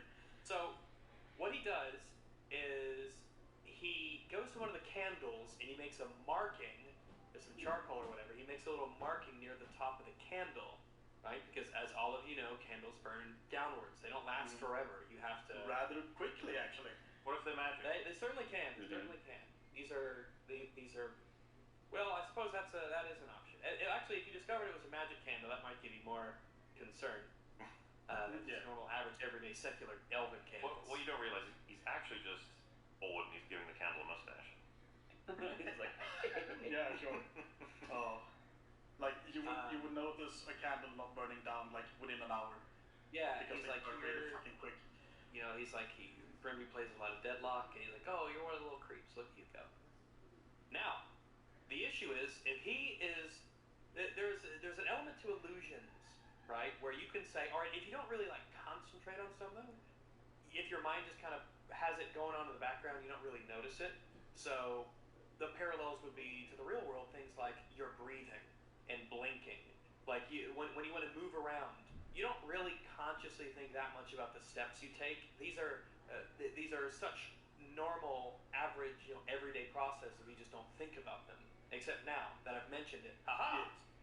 Now, if he is consciously focused enough on the passage of time to where he's testing the candles, is there not a part of his mind that's also like, wait, I haven't changed these candles in weeks. Yeah. Like I said, you would notice that within an hour that it's not burning down. Once you're at the point of testing specific things in the illusion, one wonders if that in and of itself, like instantly, will does that break the illusion, or is it just there's nothing Well, so- the illusion could do. It's done. It's over. To be absolutely clear, the writers are trying to come up with ways to justify. Because at this point, like, oh, he's going to figure it out. I see, but he should have figured this out fucking ages ago with all kinds of. It's kind of embarrassing. I mean, we've talked about every episode, all the things that have given it away, but this is what's giving it away, apparently. Maybe that's the awful thing about Celebrimbor is he's really, really stupid. Makes it clearly the tragedy that they're trying to construct for him of how he was a great guy who got tricked. It's like, he doesn't really get get it. tricked. I mean, he was really, really silly for somebody. It was just a fucking retard. Wise. Well, The actor easily is manipulated. against Aaron. Absolutely, the actor He is. He's pulling He's this whole doing the best he season. can. Yeah, he's as we'll see later, he's a really good actor. He Yeah, just, really good. unfortunately, is a character in Well, Rings I of would Power. really like to see him play a real Celebrimbor in a Hell yeah. Yeah, See him play Glug. I don't think he really fits as Celebrimbor, but any other role, yeah. I like him a lot. I want to see the story. He would be perfect as Glug, I think. Well, I was going to say, I like him as an actor. I'm not sure 100% if he would fit what we know to be Celebrimbor from the source. He may not be the one to cast, but yeah, I think a lot of people come to be like, yeah, he at least put in his job. He did his job well. The man earns his paycheck. Yeah. Absolutely. He carries some of these goofy scenes. He would fit as well as like some like random human lord somewhere. Go back to the tower. Anatar, he's checking on Brimby. Now, Brimby's sitting on the floor. And he's like, wait. And Anatar's like, what? He says, look at that mouse. Wait just a second. See that mouse over there? It's like a pattern. Every once in a while, he comes out exactly the same, and then he goes back. And also, the embers on the fire, they're not burning down. And look at this candle. I marked it, and it's not burning lower. Brimby Do you guys know where they stole that from, by the way? Stole what from? The mouse thing. Like The how Matrix. Celebrimbor acts. The Matrix, No, it's surely, yeah. The Truman Show. Really? I don't remember. I haven't seen that movie in way too Like long. how, specifically how Celebrimbor acts with that. Just to be clear, the people who wrote this don't know what movies are. So Yeah. I think that You guys are referencing the deja vu from Matrix here. Yeah. Yeah. Deja vu. Yes. I got Truman Show vibes from that, but yeah. Interesting. Maybe they did, but yeah, maybe they did.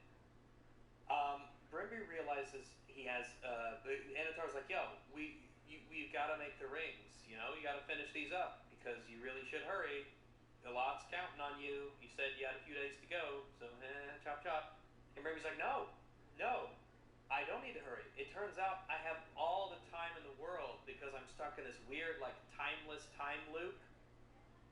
And Anatar basically fesses up instantly that he he did this to give Brimby the peace of mind that he sought, and that he thought that Brimby would like it. But Brimby says, no, I don't like it. I'm very upset that you trapped me in this time prison. Crazy, like, I know. Fucking super jail. Actually, it's not like super jail at all. He says, no emissary of the Valar would do this. Who the fuck are you? That's what he says. He says, who the fuck are you? Right in the show. He does. It's the first time we see an elf swear. Sometimes they say Dank Ferric, though. Yeah. Anatar says that I'm the one who keeps the sun balanced above your head, and I'm giving you a chance to prove your worth. I want the 9. So Anatar's getting a little. He's having a fit. He's throwing a bit of a fit, and Brimby's like, no, liar. And he grabs Feanor's hammer and he turns around and he throws it at Anatar, in his passionate rage. But it bursts. It goes through the window. And then the sounds of the siege come through the window. All the noises of the explosions and the cries of anguish. It makes It totally makes sense. He's been outside. It's not like he was on the balcony before. Oh wait. That was different. He thought he was content and whatever. He was okay. He bought into the illusion on the balcony, but now he's super suspect. And now Anatar says, "This is like a weird thing that I'm doing to you. You're bewitched." Actually, I don't think it does make sense. I'm just trying to. Obviously, he distresses, And in this scene, whoever the actor is, you are doing such a great job selling this, and the terrible distress and the anguish that he feels at being like, holy shit, I've been lied to, I've been caught in an illusion, the city is under siege, I've been trapped here. It is a really weird part, the entire forge is basically busted. Yeah. Some debris, Yep. how do you not fallen and destroyed. I don't understand this at all. This doesn't make any sense. No. Charles Edwards, I guess someone said the name is. If that's the name of it. You are doing a really good job. I hope you get a really good job after this where you can shine as a cool character. I'd love to see you in a good show. So use that paycheck and buy some more Moonroom tea and enjoy it.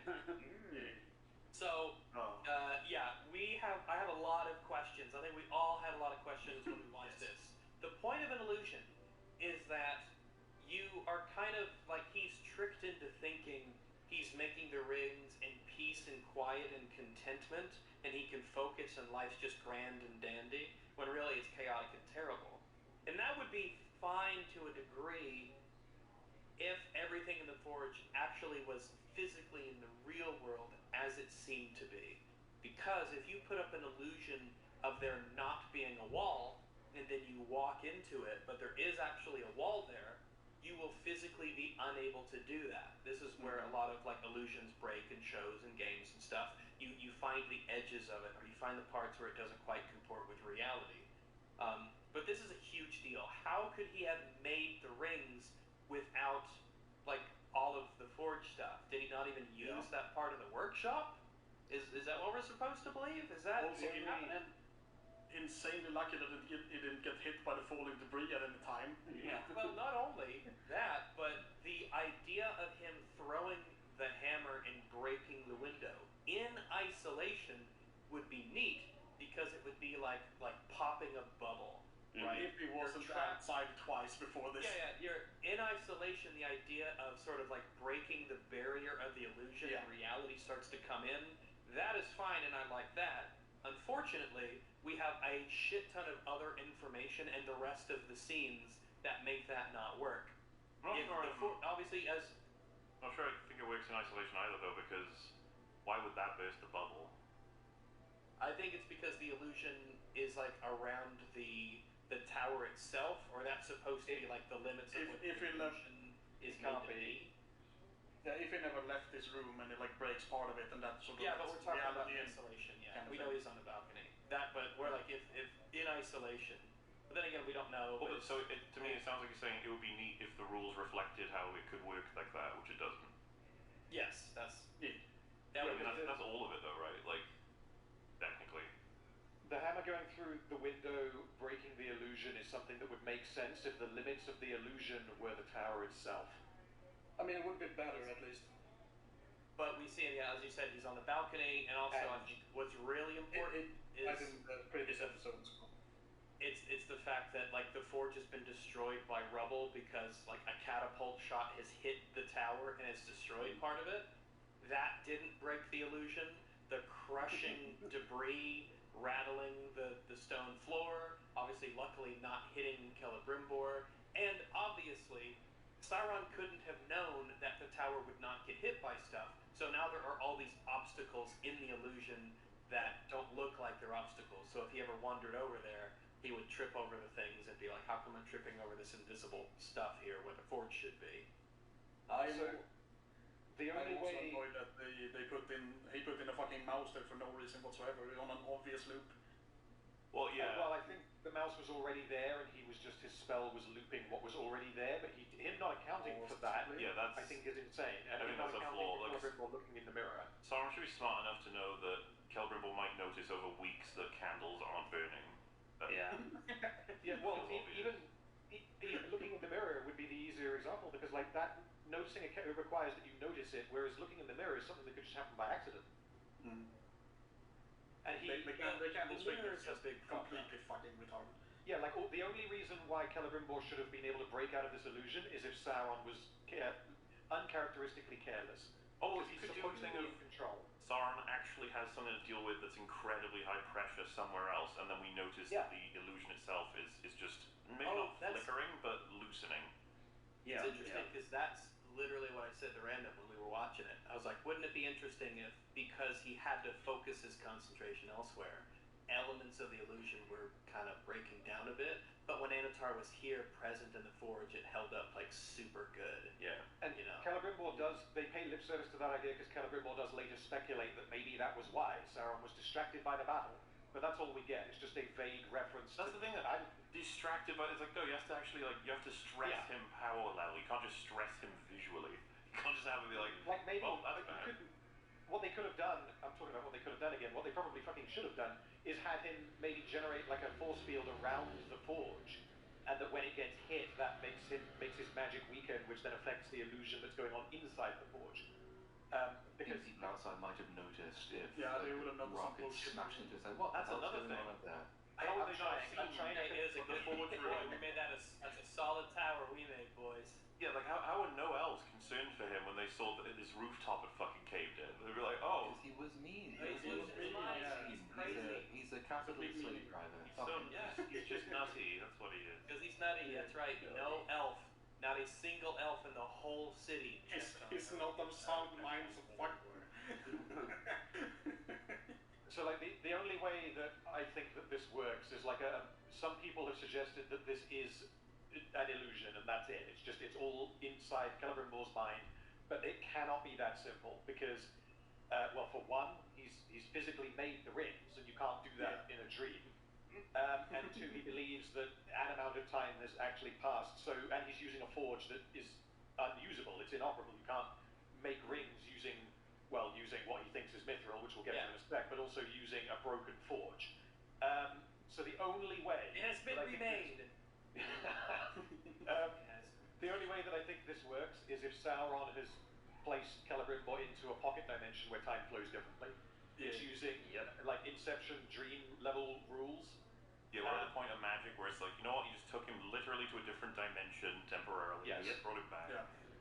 Yeah, and like which increases the power level quite substantially. Yeah, like if he can do that, if the writers just say straight up, what the writers say, this means that he can do that, and him not doing this earlier is insane. Because he could have, when he first appeared as Anatar, he could have said like, okay, so I have this power, I'd like you to willingly enter this illusion, because then it removes time, the constraints of time, you can totally chill out, you can relax and make these rings over a period of time, because then you get rid of the deception angle. That's the only way that I think that this works, but I don't know how much of that interpretation comes from the writers being completely unable to convey the passage of time. I mean, he could just trap Galadriel in a pocket dimension or anyone else it doesn't like. Exactly. Yeah, that's the question that comes up. It's like, oh, you have these incredible... Which is like a whole thing with Sauron in this show anyway. He just gets more and more and more powers. Remember the power to a degree. I don't even know what he wants the rings for. I don't know what he wants the rings for. Remember He the has like power his... to wake up the Barrow Wights? Yeah, it's like an evil wand where it goes like, some ghosts here, something over there, some lightning on this bridge. Yeah. Just, I think we said it last time, it's like, just make a fucking army of Barrow Wights, just throw the weapons away. Like, it's... No, they're limited to the one location. You can do that. Oh, this show doesn't care. You can teleport with a pocket dimension, then teleport them back to a different pocket dimension. Got me. Never mind. Well, the other question as well about the rings, which is, unless I've missed something in previous episodes, so Sauron says, fine, I'll go and make the 9 myself when Celebrimbor refuses.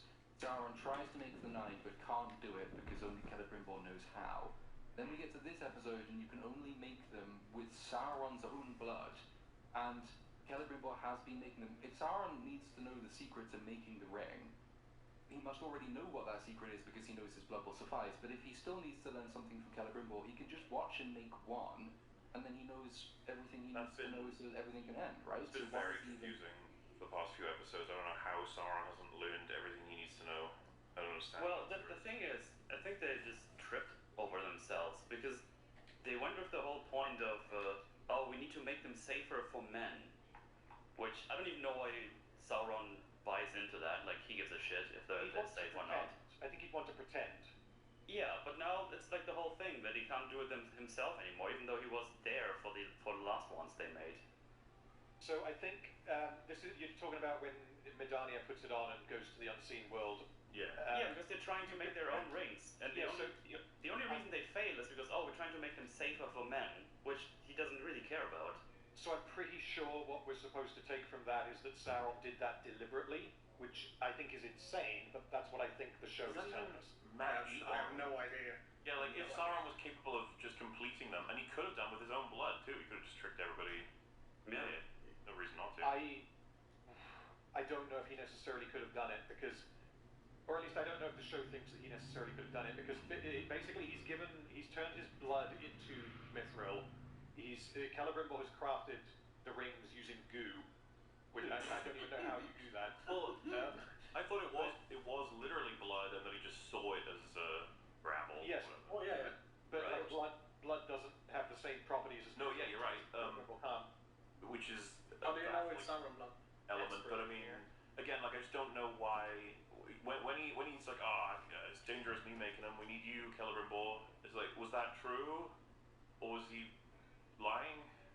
I think that's supposed to be true. Yeah. It has to be true, because if it's not true, and if he can make them himself, he has no business staying around here. He gains nothing.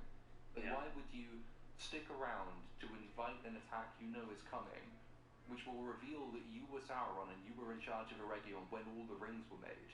Meaning that any ring that comes out of Eregion forevermore will be suspect because Sauron might have made it, rather than, if he knows how to make them himself, hissing off, doing it in private, and then turning up in various different realms of Middle-earth, appearing as another kind of gift giver and giving people rings that nobody knows are corrupted. I don't see what he would gain in any sense from lying about that. I think it's supposed to be that Celebrimbor can make the rings using mithril, as in like he is capable of doing it. But then Sauron, because he couldn't get the mithril, as we saw in the previous episode, he was like, okay, well, do it with my blood anyway. And I'm guessing what that will lead to is the fact that they literally contain a part of Sauron is what is going to make the Rings of Men particularly evil. But how Celebrimbor crafted the Rings for Men using the same processes, because with the Rings for Elves, he used gold or silver from Valinor, he used mithril, and he used gems that contained the essence of Valinor. The Rings for Men, he's made using whatever metal he has lying around. But he's apparently used the same process. So I don't know how. He's also under time constraints. He's also under a time constraint that he himself inflicted on Eregion, because he went to Mordor and made the fucking orcs come here. Because that's a whole timeline for everything in this show, because they figured that they couldn't have it span over thousands of years, so they're like, shit, that would be like in a month. Have to cram everything together. That's a whole other question, which I don't know if we want to do now or when we do episode 8, is why on earth would Sauron want Adar to attack Eregion? How does Adar know that Halbrand and Sauron are the same person? And how does Adar know that he's inside Eregion? How does Sauron know to have enough time to create the rings? Well, it will always be that whatever ends up happening, they'll be like, yeah, I mean, he was counting on that. And it's like, yeah, but he couldn't have possibly. He literally can't have done. The sequence unless he had read the script, he wouldn't be able to know. And even if he did deliberately want it to happen, which I think the show wants us to think that Sauron wanted Adar to attack Eregion. Oh yeah, of course. Well, it's a bit hazy because of a lie he delivers in episode 8, but I think that the show wants us to believe, for now, that that's what he wanted. Why has he artificially imposed a time frame upon himself? There is no reason for him to do that. Unless he knows the script. Well, even if he knows the script, like... It doesn't matter. If he knew the script, he would triple not do it if he knew the script, because he'd be like, oh shit, he does come here, damn. I mean, he would know he would have exactly enough time, and then the orcs would betray him and all that shit, you know. I guess you're right, yeah, that does work out. But then he knows that by the end of what happens in episode 8, he'd be like, well, that's not ideal. And then if he read, the full script all the way up to the Galadriel goes beyond this power. He does say he doesn't see all ends or something like that, doesn't he?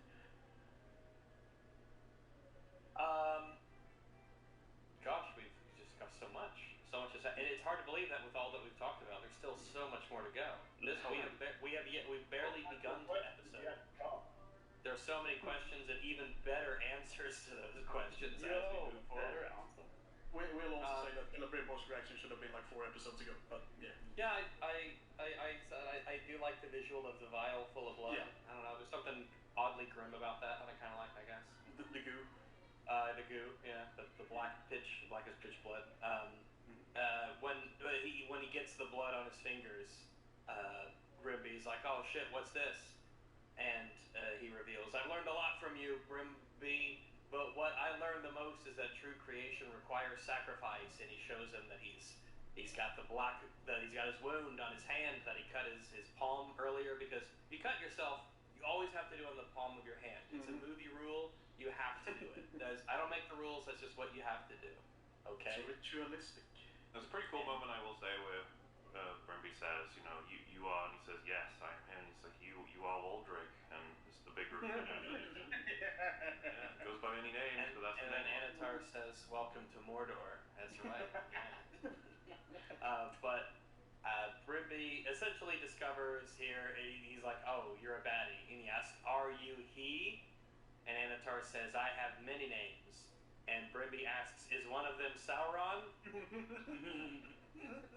He didn't say that. It just did. Grimby leaves the tower because I guess Anatar allows him to leave the tower. Grimby is out. He's left the front door. He has gone down the tower and he has left the tower. Does he do that?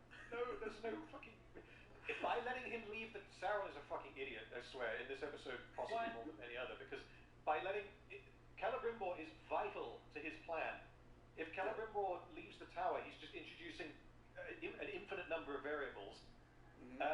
One of those variables immediately. Yes, one of those variables gets catapulted into him about 5 seconds after he leaves the tower. So Maybe he just dies there. he could keep him in the tower, and he doesn't. Is the point? Because he can trap him in the pocket dimension. He can freeze him. He can immobilize him. He can make him dribbling wreck on the floor. He can do whatever he wants. He could physically distract him. But yeah, he's obviously physically stronger than Celebrimbor would basically just grab him and like shackle him to the table. Yeah. And like he does certain things after Celebrimbor has left the tower, but none of that would have been necessary if he hadn't let him leave the tower. So it's just to fuck with him more. That's the only reason. He's fucking with him at a massive risk, basically. Yes. He does have terrible luck with catapults, does Celebrimbor. Boy, he really does. Oh no! It's so funny. Hey, did you know you might get a big cash payout if you were in a car accident in the last year? Yep. Even if you weren't driving, just click the link around this video to see how much you can get. You answer 4 simple questions and it only takes 30 seconds. If you missed work or got hurt by a driver in the last year, you might be owed money without even knowing. You could get thousands, maybe even more. Click the link now to find out. Over 25,000 people have gotten $15 billion without going to court, paying big legal fees, or dealing with insurance companies or greedy attorneys. Even if you're a pedestrian, rideshare user, a cyclist, motorcyclist, you can get the justice you deserve. Look at Tina, for example. She had no idea her case was worth anything. But after she came to Case Connect, she got over $140,000 from an accident that happened more than a year ago. No matter what you thought before, you can get what you're owed, maybe even more than you expected. So we can't change the past, but we can help you get a good cash settlement for missed work, hospital bills, and property damage. Here's what happens after you answer the 4 simple questions. In a few minutes, a Case Connect specialist will tell you if your accident qualifies for major compensation. After that, you just tell them about your case, wait for a check. You can get it in as little as 30 days. Your Case Connect specialist will do everything to help you because they don't get paid unless you win. So to see if your accident qualifies for a major cash settlement, click the link below and answer 4 simple questions. Some people feel bad about holding someone accountable and they don't want to cause trouble or look if they're scamming the system. Don't let that be you. You deserve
moment that he gets out of there, he essentially gets area of affected by a catapult explosion, and he like flings and flips off of the staircase, and he lands on the ground. A lot is riding on Grimbor being alive, so it's like, whoops, good If thing he he didn't die. actually dies, if that catapult hits like a couple of inches closer to him, then what does Sauron do? Does he just walk Or out? just the stone hits his head, you know? Yeah, he loses. That's it. Because, like you said, all of this relies on the idea that Sauron cannot create or cannot finish the rings himself. He needs Celebrimbor. Otherwise, he would just finish them himself. Yeah, Just like and he finds not his only clothes, kicks it, like, come on. just oh bugger. Well, balls. no, because he could just do the alien Romulus thing and just inject the vial of black goo into him, and then he'd recover and he'd be fine. Yeah, it's pretty. It's really incredible. It's a rare Celebrimbor action scene that I definitely appreciate. Do you think the actor enjoyed that? I mean, they probably used a stunt guy. Or he was like, no, I am Celebrimbor. This is the only reason he agreed to do the show. It's like, I'll do the show if I get to do a couple of flips. It's like, okay, Flip me, fine. baby. Flip me, baby, one more time. Do you think maybe the actor was like, hey, this is going to sound really dumb, but I want to get hit by 2 catapults because I really enjoy getting, doing flips. It's really fun. It actually is super fun. There's also a stone that like bounces off him, I just noticed. Like it looks to hit his like back of his arm somewhere. Oh, it's just his spine. As long as his hands are fine, it's alright. Yeah, I'm sure his hands will be a-okay by the end of it. Looks like Now, weighs him up. He flips down after his incredible action sequence, and he's a bit in a daze of sorts. He's a little bit addled and out of it, and he notices, oh no, there's death and destruction here. This is terrible. Oh no, there's a dog and there's an elf, and one of them's dead. The dog isn't, thankfully. And he's like, this is madness. Oh my goodness, this is awful. Sorry. And there's like, we pan to him kind of going up. We pan back up to the walls, right? And there's like one orc on the walls, I think, in this shot, and it's really pathetic. There's a ladder. Sorry, there's a ladder, and there's like 2 orcs in the entirety of the whole scene. It's not like a conga line at the ladder. It's just one orc kind of gets up there, and another orc is like already up there. There's like 2 of them. In this massive fight, it is actually pathetic to watch this. It is legitimately sad. There's a panning shot later that's particularly funny. Yeah. Pay no attention to the Helm's Deep. Yeah. It is alive. Yeah, just slightly better. Brimpy goes up to the walls for some reason. I don't actually know why. Oh wait, I do. It's because Miradani is there. The writers want something to happen. So Miradani is still on the wall, bizarrely. No clue why the soldiers are like, listen, I don't even know why you're up here. You need to get down. You could get an arrow to the face at any second. You need to not be up here. Let us do our thing.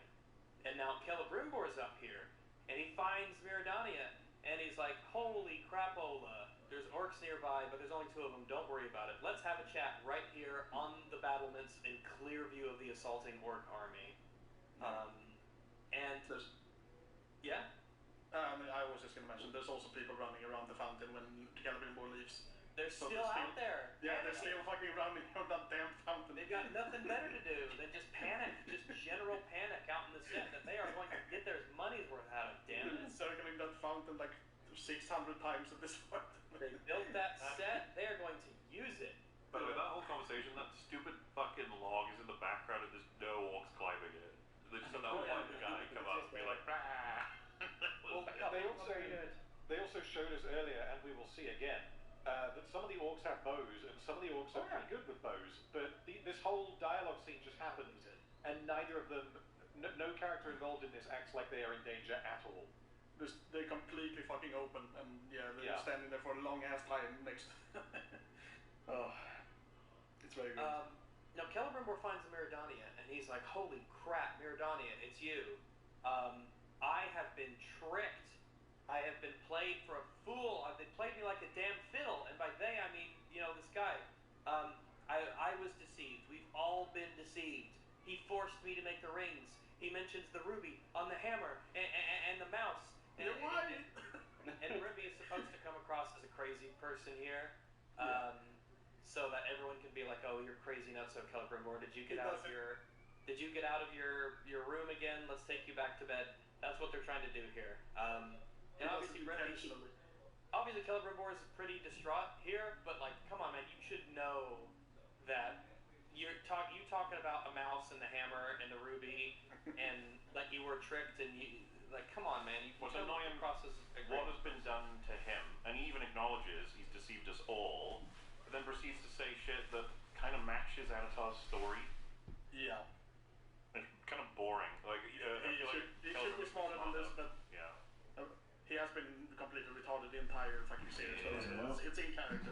Back at the Eregion Forge, Anatar is lording over Elrond as he makes the rings, and they chat, and obviously Brimby's very, very upset. You know, it's been, what a shit day it's been. Sauron tells him his boohoo backstory about how Morgoth tortured him. It really is. Oh my god, it's so bad, And Sauron tries to convince Brimby that actually, you're the author of your own torment. This is all your fault, which is like, fuck off. Like, that's stupid. You're dumb. How long did it take you to come up with that? Yeah. Brimby tells Anatar, you truly are the great deceiver. You can deceive even yourself. You're gaslighting. Anatar wanders off to leave Brimby to make the rings. He fucks off, yeah. What a great He fucks off, and more important evil things to do elsewhere, which is very important. This isn't his focus. Celebrimbor hears the rings like whispering, and then he takes the rings and he's like, "Oh, I'd better destroy you," and he plops them into the forge fire there, the little one up top, which doesn't seem like it would be hot enough. You think? And he would know this. I guess he thinks so.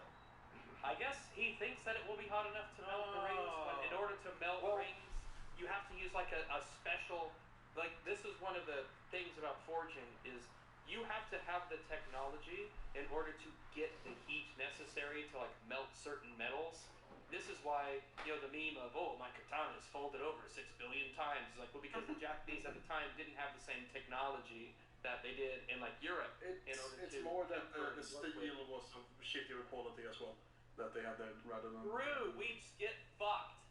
Now, back at the siege, the elves, back on the battlements, you know, the elves, those heroes. What they do, this is really cool. Remember, it's nighttime now. All right. So one elf throws this like bag pot of napalm, and then another elf shoots it with a fire arrow, and it like shotguns flames onto the works below, which is like, okay, that's a strategy, but the elves are actively, like the ones from Elrond's army, they're fighting They're fighting down there. Like I mentioned before, you can't use these unless your own troops are in the field. Well, they did it because it looks more visually striking because it's nighttime. Yeah. That's the only reason. It's so stupid. Man, it would have been nice if they used that against this Ravager that's completely made out of wood. No! There's a shot exactly at like 46, 49 when they like basically almost hit an elf in the face with the fucking flaming thing. Also, how many of these? They must turned off. Yeah, geez. They must have hundreds of those things because they've been going for a while into the night, and I assume they've just been throwing these everywhere. I guess. I hope they work. So we show Celebrimbor now takes the ring out of the forge, and they're not melted. That's of course not, but they're not melted. And so, because of the Lord of the Rings movies, Celebrimbor touches the rings, and then is surprised when they are not hot. Well, there's evil fire the cult. This is the guy who, in season 1, there was the whole plot point, we have to get Dwarven help to build an entirely massive magical forge to make these rings. Of course it's not going to break them if you throw them into a random fucking fire. How do you think that's going to work? No. So he decides that he's going to put the he tries to break his handcuffs. He tries to get out of these handcuffs because he needs to get out because one of his hands in the handcuffs. One of the handcuffs is like tied to the table, right? Yeah. He's So the he's got to get out. surrounded by all of his tools, and he can't get out of a pair of fucking handcuffs. He's useless. Well, Yeah. He uses a fucking hammer.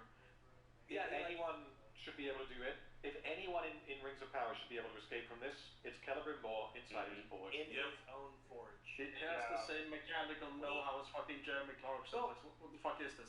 At the beginning, they show him using this particular metal cutting tool to cut metal, and then he decides actually rather quickly that he's going to use this metal cutting tool to cut off his own thumb so that he can get out of the handcuff.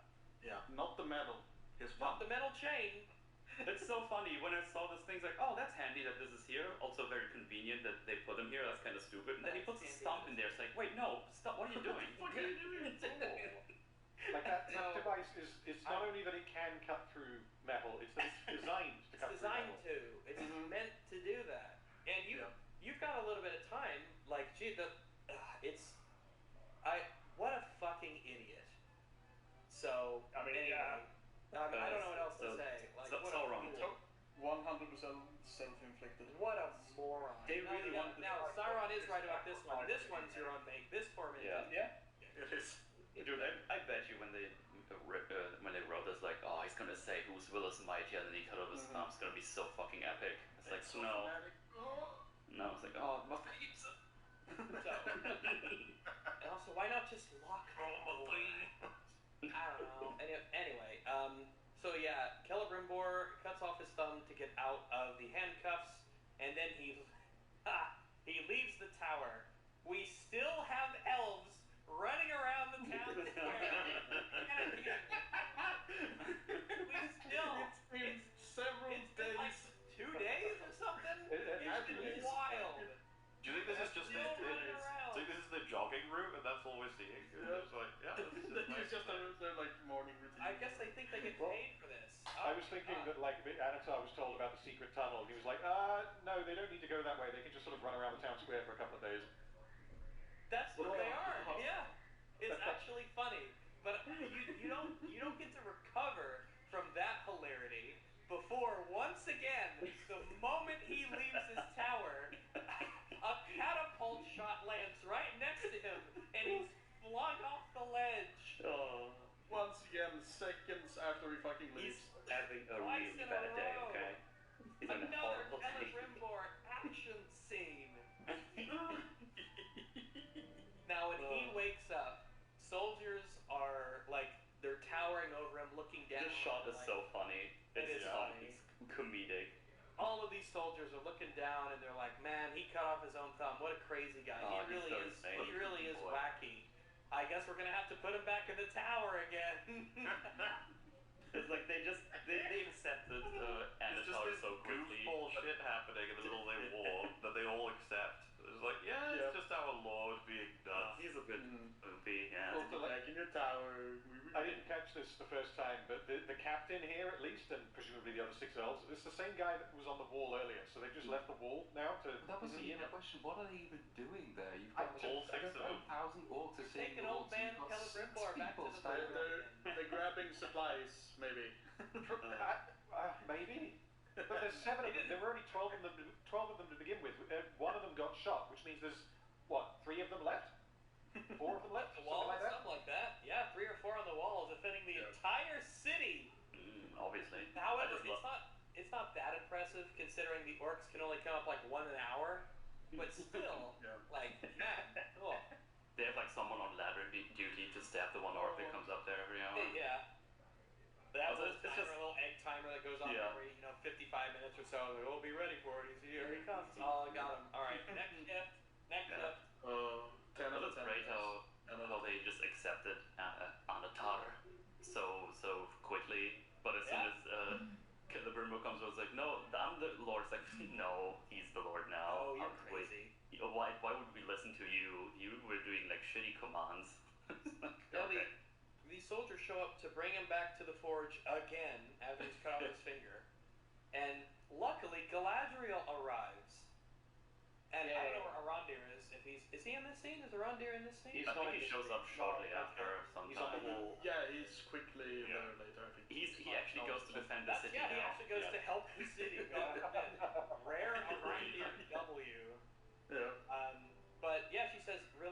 Celebrimbor, he is the Lord of Eregion, and they obey her because she's great and she's famous. Brimby tells her that he thought that she was an illusion. That Anna. What Brimby should have said is, why the fuck did you tell me you were Sauron? Yeah, that's what he should be saying. It's like, you did this. Idiot. This is all your fault. You did this. The scene does get like points for baby steps because this is the first time that Galadriel apologizes. The problem is that she apologizes for the wrong thing. The writers don't understand that the reason all of this happened is because she hid his identity. She apologizes for not being strong enough and for she doesn't say this, but for implicitly not realizing that he was Sauron and bringing him to the city and putting everyone in danger. That's not the main problem here, but that's what she apologizes for. Yeah, everything would have been fixed if he just fucking told him who he was.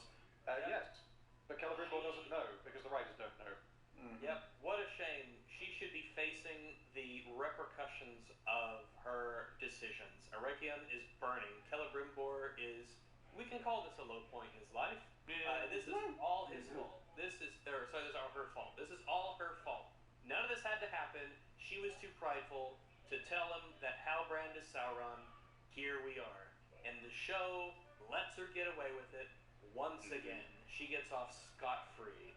Only the mildest of criticism that she levies at herself for this. Celebrimbor does not waggle his finger at her, not the one he took off, the one that's attached to his hand. He'll waggle his finger at her and be like, you did this. This is your fault. These deaths are on your conscience. They should be, but we all know she'll get away with it.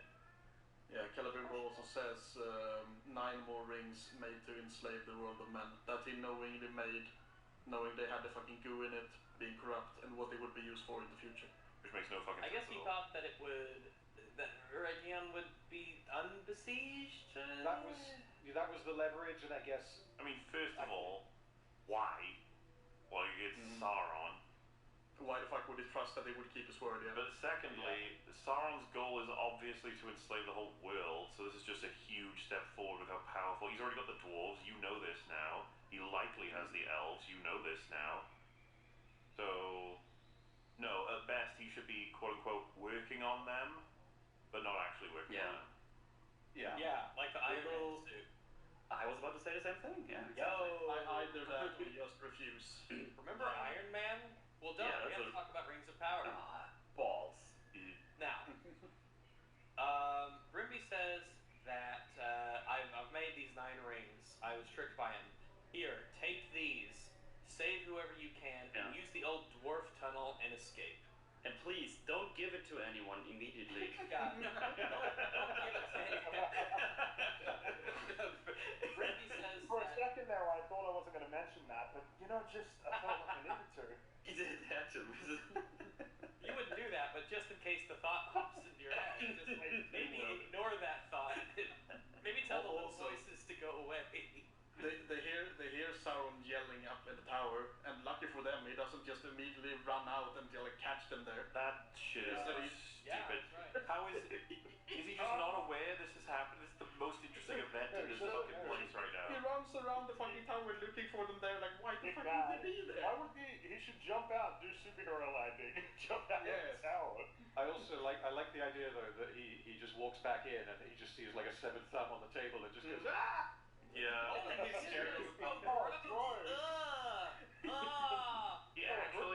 his thumb off.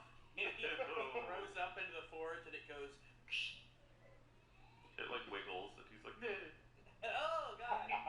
And then the little mouse comes in and takes it and he's like, Oh man, so really, like Celebrimbor, the winning strategy would be he cut it off, but then just hold on to it, and then when Sauron comes back, just go like, yeah, look at it. And just run at him. Why didn't he hold on to it? I'd want to hang on to my thumb. I would want to hang on to it myself, yeah. Can he magic it back on? I don't know. I don't know about that. I just He does the remove power. People. Well, let's just be clear. That's mine. God damn it. Yeah, it belongs to me. It's my thumb. Wear it on his neck, maybe. If I ever have to have like a pen. Wear her around his neck. Yeah. This is my lucky. I carry this with me every day to remind myself of that really stupid decision I made and never to do that again. Yeah, I'm gonna change for the better because of it. Yeah, that was Oh, it know that reference.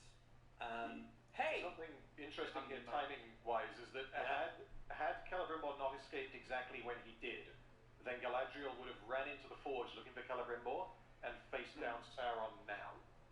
Yep. Which would have completely changed what ends up happening. I almost think that up to a point, that would have been better. Not necessarily for them to have the confrontation, but it's weird that you've had more than an episode at this point of Celebrimbor trying to escape the confines of his illusion, or you had an episode of that. He's been trying to escape.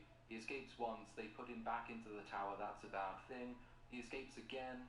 It's a bad thing that before Galadriel shows up, they seemingly are about to put him back in his tower again. And the resolution for the entire thing is, right, I am going to go back into my tower. That's not quite as satisfying as if you had Galadriel go in to try and rescue him from the tower, and he says, no, it's too late for me, take the rings and flee. And then you don't have the weird, pointless, I'm going to get out of my tower, oh no, shit, I'm not, I'm going to waste some time instead. Yeah. He could have just left with her instead of doing the useless thing he does instead. There's bits of that I do genuinely think that I like, and I think that the reason why I like it is because I'm comparing it to how they handled Galadriel, because like this scene is basically that Galadriel and Celebrimbor both realizing that they each fucked up. Like, it wasn't just that Sauron mind controlled them, they both allowed themselves to be corrupted and to be misled because they each wanted something from Sauron. They both acknowledged that they are not blameless here. But then what happened in Galadriel's case is, after the fact, she immediately lied to everyone and tried to conceal everything, and had she gotten her way, she would have concealed it completely. Whereas as soon as Celebrimbor comes to this realization, he immediately accepts what he did and selflessly goes back into the tower, rather than selfishly trying to cover everything up so that people don't tell her off or tell him off. Like I think Celebrimbor does that, but I think Galadriel is just fucking coping.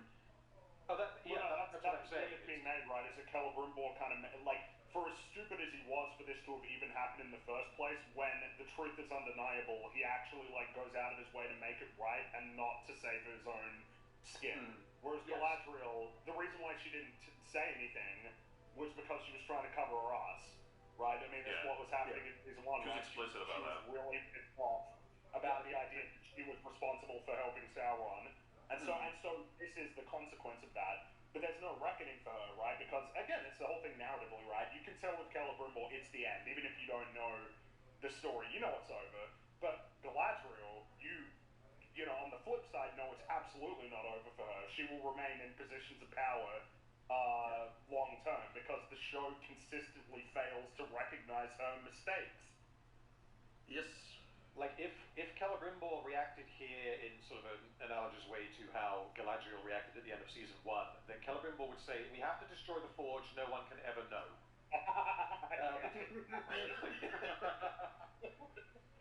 Pretty much. Which would be funny, but yeah. Still. And then if he says, you know what, the elf lady Smith who got thrown over the wall, everybody thinks that was Sauron, but that was me. I did it. Because no one must know. I did it, and I do it again. Too much. He pulls out a sword and then starts stabbing all the guys around him, doing flip, Palpatine screams, "Mwah!" as he flips around him. Like, his plan here, because we don't see this in this scene because we cut away to more fighting, but his plan here is to go back into the forge to basically buy time for Galadriel to escape through the Dwarven tunnel with the rings. How dumb is that? Because what basically the concept isn't dumb. What he does in the specific thing when he actually gets up there is pretty dumb. Sure. Basically what I'm saying is that, like, he knows at this point that he is going to go up there and he is not going to come back out. He is going to let himself basically get tortured to death. Like catapult if he comes well, all that, yeah. He can hide from that. He's gonna fall over again. He's going to go up there and allow Sauron to basically torture him, but he will not reveal where the rings are. Either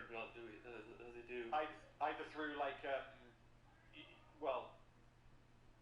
by going in there, he is taking a huge risk, because Sauron can extract information from inside of his brain, and he should know this. Like, Galadriel knows this as well. He can fuck around with their brains, which means that even if Sauron were not, we're just going to, like, torture him in a mundane way, tickle him until he can't take it anymore or something. Like, that's a risk, but the fact that this is Sauron who can enter his mind and just be like, oh, okay, so Galadriel has the rings, cool. Yeah. He should probably kill himself at this point, is kind of what I'm saying. If he's accepting that he's going to go back into the tower and die. Make your god meme. I mean, either that or go with Galadriel. Or that, yeah. Because he's doing the whole, like, my city, I must rebel. You're like, you don't have to. Yeah, you really don't have to. Let's just go. Yeah. Also, did they tell Galadriel that the rings have the goo in them? That they're evil and corrupted? He told her that the rings were there, were going to corrupt the race of men, but he didn't tell her, like, how or why. Yeah. I made them with Sauron's blood. That's really Don't you think that should prompt the question of, like, what, you made them with blood? And he's like, well, it didn't look like blood because he tricked me. And she's like, I didn't know at the time. Did you... It was really weird. I was in Inception. Were you tricked with the dwarven ones? He was like, yeah, kind of. She's like, were you tricked with the elven ones? And he's like, no, I don't think so. No. I mean, like, at least, mostly yes.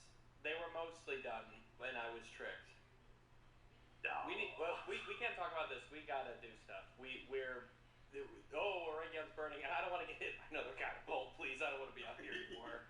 I'm 2 for 2. Good old grandma inside. Commercial break. In the forge, up above. Remember when we heard Anatar go, I'm mad. I can't find the rings. I'm angry. Anatar's looking for the rings.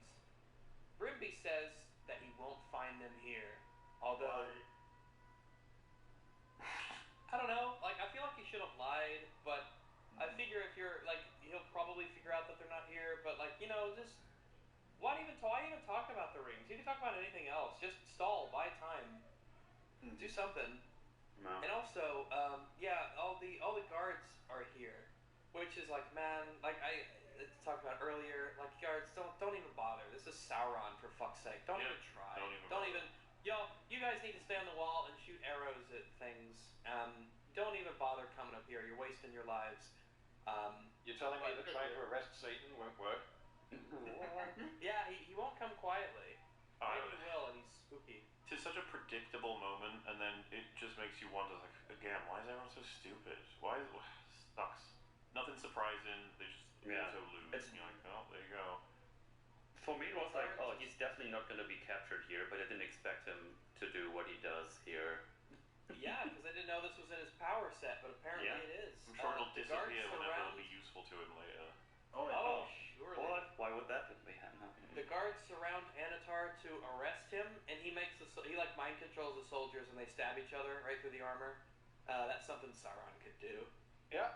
So yeah, there you go. Put that on the list of his increasingly powerful power level stuff. This has been the biggest hit to Aregion's defenses all day. 8 soldiers being killed. Right. It doesn't matter. They weren't doing anything anyway. Yeah, true. They're just wandering around.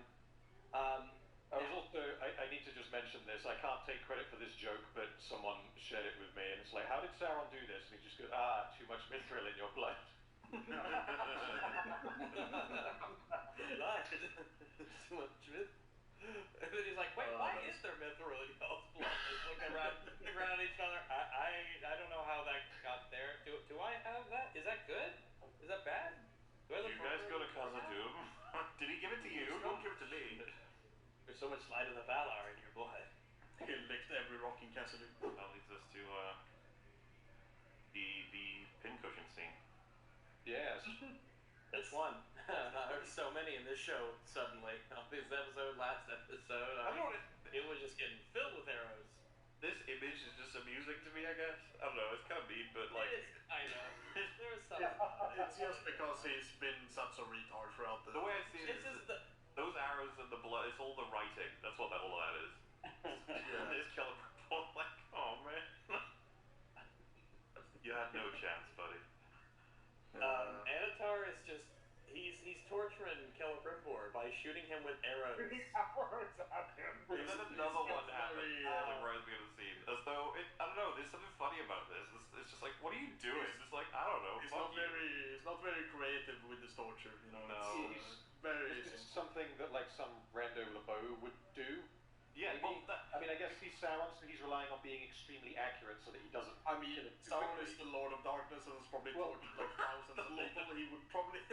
Yeah, like what I mean, he could transform. He could appear as Medania and have her like kill herself on repeat for him, to like just completely fuck around with him mentally and destroy all kinds of illusions that could torture him. Yeah. And it's an excuse to do interesting visuals and stuff. But no, he's like, I've got my ultimate weapon. Picks up bow, picks up arrow, and then Celebrimble's like, oh, whatever happened to be in the prop department. yeah, it's like that's what I have. We use those all the time. He's like, yes, but have you used them to shoot a person? He's like, yeah, that's like the main thing we use it for. You won't know the pain of this. He's like, I chopped my own thumb off, man. Like, yeah, I don't know. Just now give me your rings.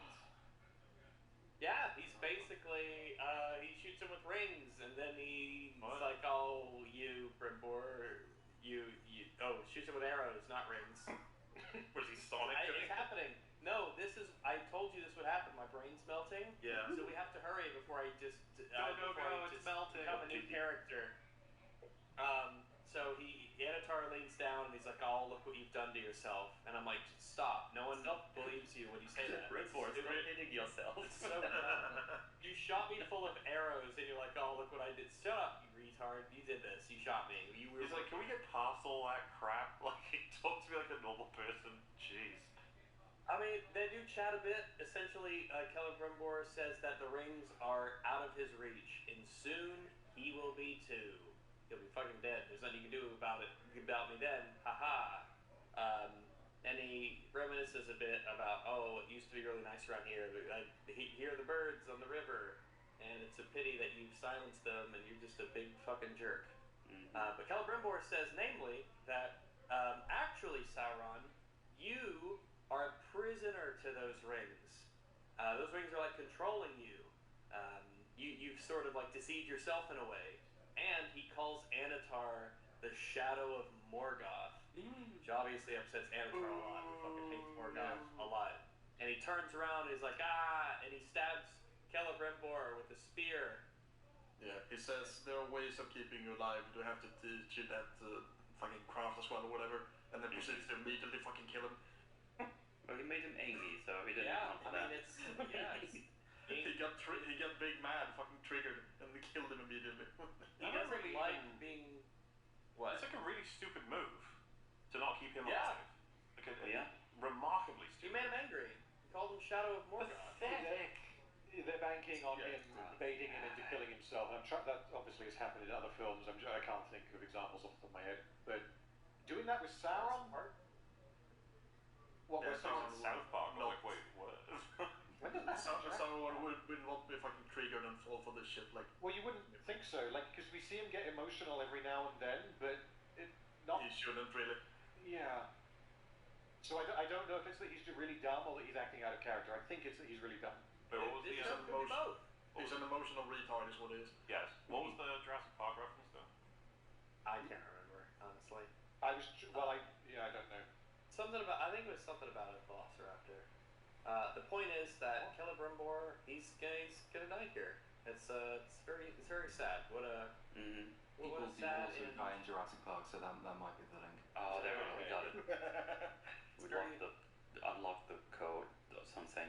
Very sad. I can't help but feel sad about this character, Celebrimbor, who's just been stupefied, as in made stupid. It's not really what that is. I think I get you. It's like he was created solely to be ruined, tortured, and then killed. It's like, okay. Kind of, yeah. He never got that like redeeming quality. There was never that point of. You just feel bad for his character. It's kind of like Miridania. Yeah, it's meta feelings. Like it's not the story Galadriel. they're telling. It's the story. Oh yeah, of the story. I think we must feel bad because the actor is quite good. The actor I don't carrying the lie, weight of yeah. the show in season 2, absolutely. Oh yeah. He puts in the Well, yeah, weight. I barely He noticed it in really season sells 1. it. The season 2 He was doesn't like, do oh. anything in season 1. He has one. He doesn't get to do anything. I think he has literally one dramatic scene, which is where he like slams his hand on the table and says, "I almost had time," or something like that. He's a bit like insane in the last episode, I think.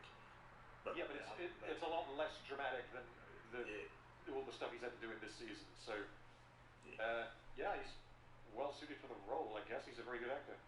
Yeah. Very strange when he said you will be the Lord of the Rings, the Fellowship of the Ring. Now, part of a DVD box set that you can order from these fine retailers. It could get worse from because canonically, after the sack of Eregion, the orcs actually parade his body around on a big standard while he's still like stuck full of arrows. It's just his corpse. So they could actually celebrate his brutal murder in season 3. I don't know that they will go that far because they might consider it too graphic, but it's such a waste of a potentially brilliant character. Like, you're right, it's a meta sadness you feel. It's like watching someone bully a handicapped person. It's not like a nice thing to see. No, that's me. I'm the bully. I bully handicapped people. Wow. I bully the Rings of Power writers. That is bullying a handicap. Fair enough. So, there we go. Celebrimbor has perished. What a fucking shame. Bye-bye. And Sauron crying with that story. Yeah, Sauron cries like a bitch. Now, yeah, Sauron starts crying. I will say, it's kind of nice for it to be over, though, the fucking Celebrimbor shit, you know? Yeah. Yeah. Kind of. Thank fuck we're done with that. It's one storyline done, fucking throw it in the trash and move on. Hopefully the one we get a replacement is slightly less cringe, but I mean, that's all Man, down hope. it just makes you wonder who they're going to introduce in season 3. We just watched a segment from Every Frame of Pause, or EFAP, hosted by YouTubers Mahler, Rags, and Fringy, and joined by a cycling variety of guests across the internet. They critically analyze media with exhaustive detail while pausing at every single frame. Subscribe to Mahler's channel to catch new episodes live on Saturdays, and tune into the EFAP channel to see full episodes, movie and TV commentaries, and gaming streams. You can also subscribe here to EFAP Highlights for daily highlights, supercuts, and shorts. Links to all the relevant channels can be found in the description section below, as well as links to the original videos and ways to support the crew. Thanks for watching. The $7 Lux Cravings box has the Gordita Supreme? What is this, the $9?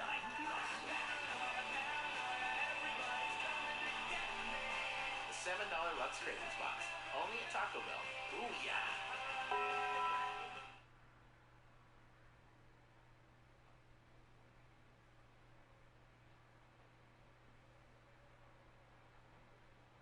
Zack Snyder's Rebel Moon.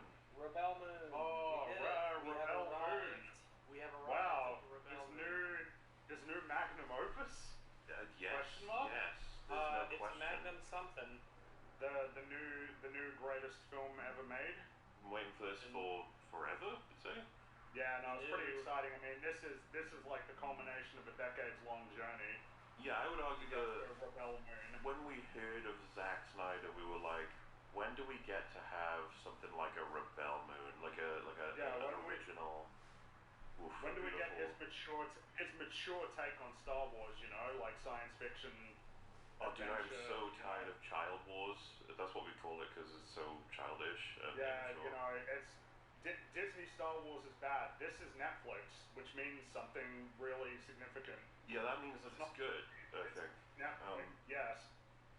Well, I mean, Netflix and Snyder put together, when has that ever failed? I mean, yeah, like Army of the Dead was. Oh, gorgeous film. May I say another masterpiece? Maybe true. It yeah, definitely like didn't hurt our eyes watching. It really didn't hurt our eyes. I was gonna say I don't know that I've watched a film that didn't hurt my eyes as much as. But if it did, that would only be evidence of the glory. And the sequel, the Army of Thieves that everybody talked about. Not a prequel. Oh yeah, that's right, prequel. It came out later that year, and everybody was talking about it. Everyone talked about it. Everyone reviewed it. Talking about like, oh man, I'm so excited for the Army of the Dead universe that's going to be an anime and I think a comic book and like more movies. Everybody's been talking about The it. big thing everyone talked about was the Rebel Moon and Army of the Dead are in the same universe. Which Oh really? Holy shit! I think that's probably the Oh biggest my news God. for media of the year. I think. Do you remember like in the Super Smash Brothers trailer where like the villager got the letter and it had the Smash Brothers logo on it and how hyped that was? Not even comparable to. I was about to say how hyped same that world, but scale-wise, that's tiny. So you're telling me that we could see? Well, no, I guess Dave Bautista's character got blown up. Well, maybe he's not blown up yet in the Rebel Moon world. Oh yeah, maybe it's a prequel. We'll see him, and it's like, man, hi there, Rebel Moon characters. I sure hope I don't get blown up at some point in the future. I think that's what the end of Rebellion is going to be. We're setting up Earth. It's all going to set up Earth. Okay. So like the post-credit scene will be Dave Bautista going, I'm putting together a team to go to Las Vegas, and I need you in Rebel Moon. Yeah, but the end of Rebel Moon 2 will be God making Earth. Like, that's going to be the after credits. Oh, it's going to be God himself, like, creating the universe, huh? Yeah. It's the most, like, meaningless shared universe announcement ever. What are you talking about? It's profoundly meaningful. It Of changed course, lives. yes. What is it there to gain from this, Rams? For instance, here I am thinking that the well, one of them that was kind of interesting, I suppose, is the fact that Blade Runner and Alien share the same universe, or that like little Easter egg when I think it was Prometheus came out. There was like a note or something that referenced Tyrell or something like that, and it's like, oh look, and I was like, okay, that's kind of interesting. Because they're both two sci-fi properties that take place in the future, even though 2019 is when the first Blade Runner takes place. It's in the future in our hearts. Okay. It's in the future, yeah. It's essentially it's in the future. You have replicants, right? So you have like cyborg androids, and you know, it's like okay, a little bit of crossover there with Bishop and all that. Okay, that's like something. I was like, okay, that's a thing I could sort of like think and ponder on. And this is like, oh, Army of the Dead and Rebel Moon are in the same. I was like, that doesn't mean anything. But they're on different ends of the universe. It doesn't matter. That's just a meaningless thing that you just probably came up with after the fact and then announced it. Well, no. I mean, bear in mind that that's going to be more meaningful in the director's cut of Rebel Moon Part 1, A Child of Fire. If you watch the R-rated director's cut, which is really the true version of the film, hence why they released this one. Exactly, yeah. That's why they released this time. That's why they released this one. There'll be connections. There'll be more meaningful connections to Army of the Dead and Rebel Moon, and Seven Samurai as well. Actually, takes place in the same universe as Rebel Moon. And I think that Ahsoka will show up because she's going to travel to a new galaxy. So cool. That's true. That's the galaxy, and that might be the Rebel Moon galaxy. The Rebel Moon galaxy is going to be. Yeah, that's interesting. Wouldn't that be so interesting if main character in this in Rebel Moon Part 1, A Child of Fire, in Rebel Moon Part 2, Scargiver, if she met Ahsoka. Is that what it's called? Scargiver, hell yeah. Oh no. Yeah. I wonder if you're saying that there's I wonder if they're gonna have a director's cut for the second one called Scargiver or Justice's Scar edition. Justice's Scar? Like yeah, that's right. The Justice's Scar, just like not Man of Steel.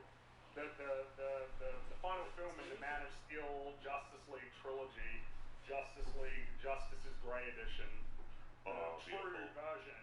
Because when it was being made for theaters, it was definitely designed to be 4:3 rather than 16:9 or the IMAX ratio.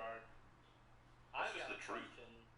Because this shares a universe with all those things, and because it took a lot of inspiration from Star Wars, are you saying that we might get a crossover where Ahsoka and Korra meet up and team up to create the dynamic duo of the two most bland, boring, paint-by-numbers female protagonists that we could ever possibly get? I thought you were talking fight about side by side.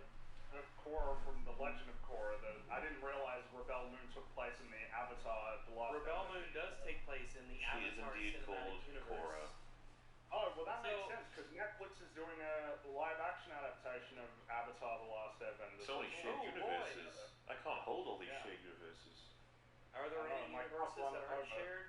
Not under the visionary direction of Zack Snyder. Of which we are pretty big fans. We've seen like I his love whole Zack library at Snyder. this point. I think I've seen every film he's made.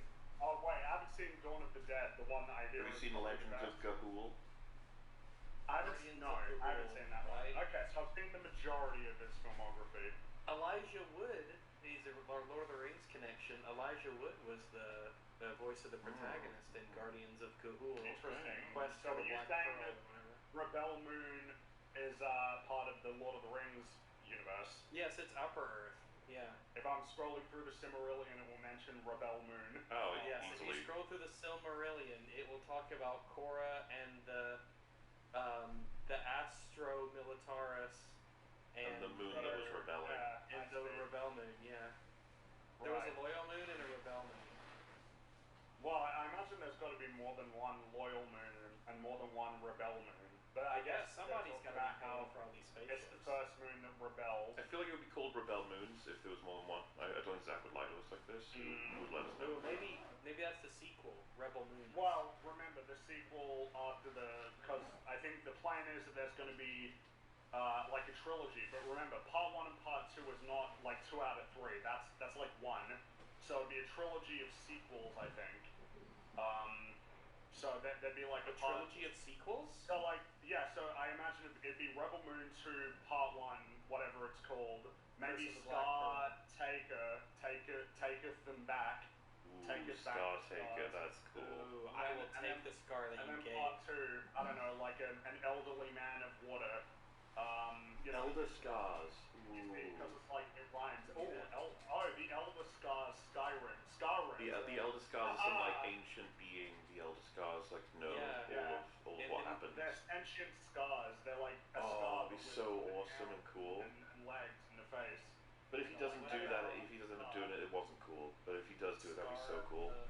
Or God of Scar or Scar of War. I'm not even sure which is more cooler. I guess it would probably be God of Scar, right? He gives the scars and he's in charge of them. They're like under his domain. It's like for every scar you have, the more power you have. And the Elder Scars like have really big old scars. The God of Scar just runs around cutting people because it gives him power. Yeah. There's one scar to rule them all. And everyone's trying to get the scar to rule them all. Oh, he could have provided a whole bunch of scars to different races, but then they didn't realize there was one scar made in secret. So, instead of taking another scar was given, he has to take it to the hospital so the doctor can like fix it up, put some stitches in it. That's right. They look very Maybe they could make a prequel series about how the scars were made. What, Scars of Power? Yeah, they could call it Scab. The Scab. And Zack Snyder's 14, so he picks it all the time, so it doesn't heal properly, so it goes on and on and on. Is that you summarizing Zack Snyder's career? The scab that never gets healed because he keeps picking at it? No, I'm not. I would never say that about the visionary director, auteur of our time, Zack Snyder. The creator of Rebel Moon, Scargiver. No wait, Child of Fire. Part 1. Part 1, Child of Fire. The name is so good. Child of Fire. It's not funky at all. No, it's so epic, I would say. And it really commands a sense of mystery and also clarity. I like it when the name of your movie references a character in the movie who is one of the most unmemorable, boring, and bland characters you could have possibly created, and then you call her the Child of Fire, and then I think it's funny that you described it that way when she got the most going on. As in, out of all the characters, yeah. So like, because I agree with you. Maybe like 4 or 5 lines of dialogue. It's kind of incredible. I agree with you about the assessment of the character, but at the same time, she's the one that I would be able to tell you the most about. I think so, because they spent 4 or 5 scenes awkwardly telling us all of the backstories of her. Alright, is it time? Do we begin? So now's the time where we talk about Rebel Moon, What a Child of Fire. Wow. Oh my god. So, can I say, let me tell you this. When I went to the EFAP Discord with my announcement that I had seen Rebel Moon, I typed out, I think my message was, I saw Rebel Moon, and it wasn't as good as Aquaman 2. There you go, everyone, if you need to question its quality. I don't know how anyone can deny that. It's like a joke thing because it's a really bad movie, but it's also true. It wasn't as good as Aquaman 2. It also wasn't as fun to watch as Aquaman 2. No, it's miserable. It's not like the kind of bad movie that you can have fun with, like Aquaman or I haven't seen Aquaman. Yeah. Aquaman 2 is terrible, but there are some things like, it's John Rhys Davies crab. Ha ha ha, that's funny. crazy that the Doctor is here and Yeah, but I mean, that's evidence of how. Because Aquaman, it's a clown movie. It's not, it's not mature. It's not exploring interesting themes like Rebel Moon does. Yeah, actually, that's a good comparison because you'd be like, oh, well, so is Rebel Moon a clown movie? Like, a dead clown. That's probably how you look at it. Like, he's not moving. Well, it's like if Foxy was dead, lying in a ditch. Yeah, because, like, I think a clown movie is supposed to at least imply a bit of, like, look at the clown. Look at him jumping up and down. Yeah, exactly. But if it's a dead clown... A dead clown is just sad. Yeah, and he, like, smells. Can I draw an odd comparison, but it'll make sense, and maybe you'll sort of see the connection after I make it. I'm going to make a connection between Rebel Moon, A Child of Fire Part 1, and Starfield. Okay. Okay. Alright, so both of them science fiction new IPs that came out this year. Both of them have all of this funding, enough funding to basically tell and create a world that is anything that the creators want it to be. It is a dream project. Let us take Starfield, right? Bethesda money, Bethesda backing, whole development team, art team, programming and coding team, allegedly. And it's a new IP. You can do anything you want. You can make a new science fiction world, anything you want, and they make Starfield, right? Shit. And then you have Zack Snyder, who somehow, against all odds, after failure after failure after failure, still gets given. I think for both parts it was 166 million. So over $80 million to make a science fiction movie that could be basically, it's anything you want because you're the visionary director, our auteur of our age, Zack Snyder. I'm gonna call it. I know we're only 23 years into the 21st century, but I'm calling it auteur of the century, Zack Snyder. And you have all this money, you can do anything you want. And all you do is this. This is what you make of it. From what I've heard, I understand the comparison. His movies, the ones that we're not a fan of, a lot of people claim we don't understand them. Okay. I wonder how much we don't understand about Rebel Moon.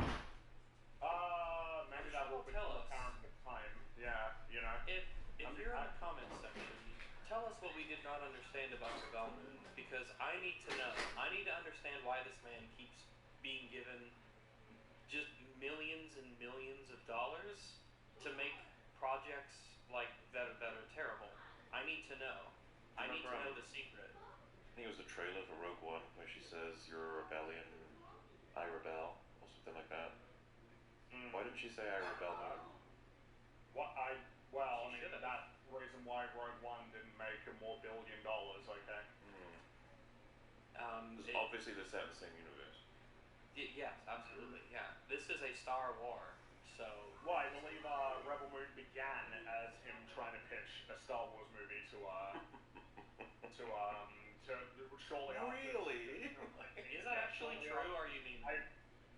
Well, look, right, I'm a Wikipedia Andy, and I saw on Wikipedia that it was saying that that shortly after Disney had acquired Lucasfilm, this was kind of the pitch of like, I want to make like more of a mature Star Wars, and then over the last decade, it's turned into Rebel Moon, but then it began as a Star Wars movie pitch. That explains a lot. That explains why this is the worst Star Wars, A New Hope redo since The Force Awakens. I've seen so many people say, yeah, but it's still better than like Disney Star Wars. I don't know why we would be saying things like that. I don't even know if that's like a foregone conclusion, honestly. Yeah, I legit don't know if I agree with that. I think also, Rise of Skywalker is way funnier than Rebel Moon. Yes, I would absolutely watch The Rise of Skywalker again over Rebel Moon.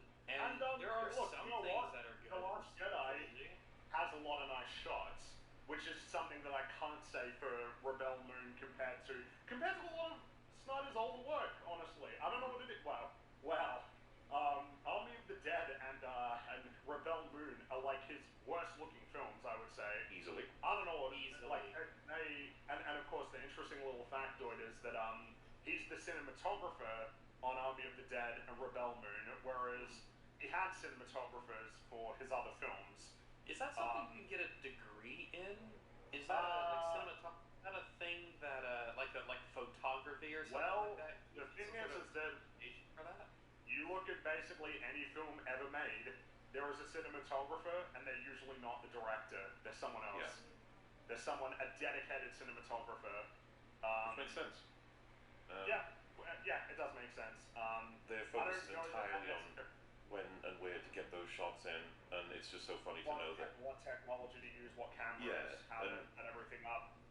His the appreciation for Snyder's eye, it's just curious that all of it comes from movies that he's not the cinematographer on.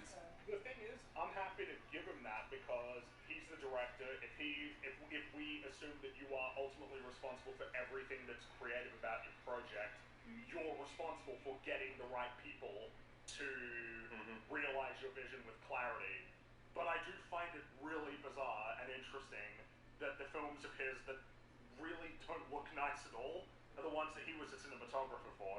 And because this film has a lot of similar problems to Army of the Dead in terms of really blurry shots, murky environments, like lack of clarity. Well, and the lens that he's chosen is that goopy lens. But I was going to say, had he not been the cinematographer on this and Army of the Dead, and they both looked amazing, like still shitty scripts or whatever, but they both looked amazing, then we'd still, I think I would happily maintain that he's still got a good eye, but knowing that he had full control over how those two looked, and that's what they look like, it's like, really challenging my perspective on it. During the editing process, or, during review of like any of the footage that they captured on any given day, that he looked at it and went, yeah, this is good. This is really good. This is what I want. It's finished. There's nothing more to add or to take away. This is a final product. Send it to Netflix. And then they were like, do people like this? Is this what people like? Netflix, Okay, sure. And then, well, no, they were probably just like, oh, sweet, wow, amazing, because it's Netflix and they don't know any better. Netflix is similar to Zack Snyder in that I don't think Netflix knows what quality is.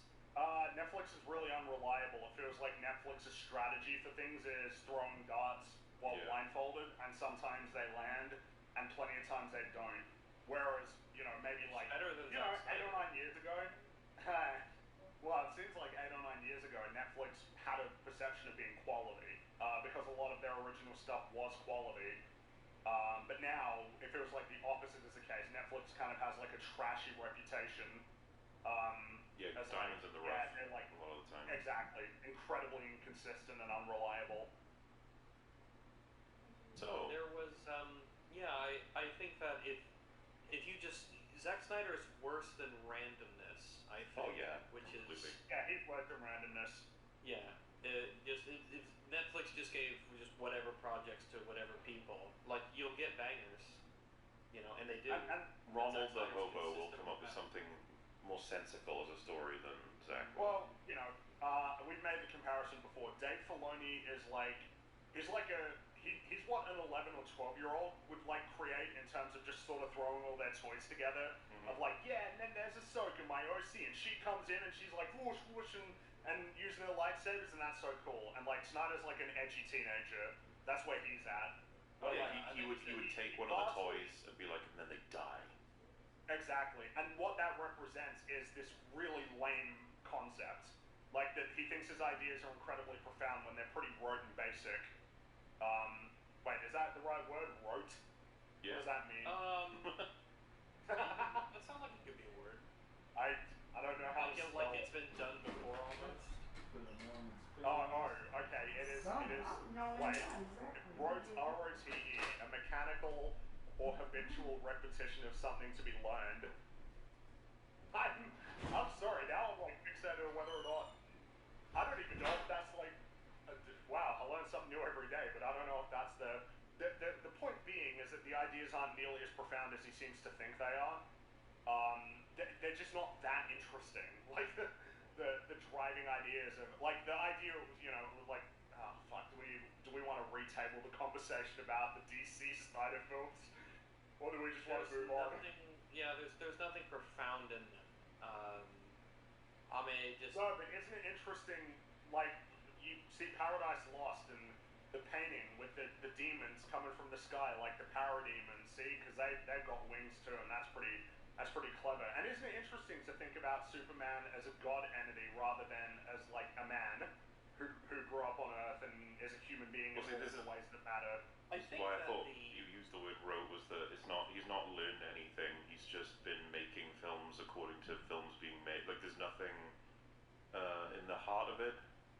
lack of better way. I guess the problem is like I don't know if that's exactly. I don't view him as like cynical.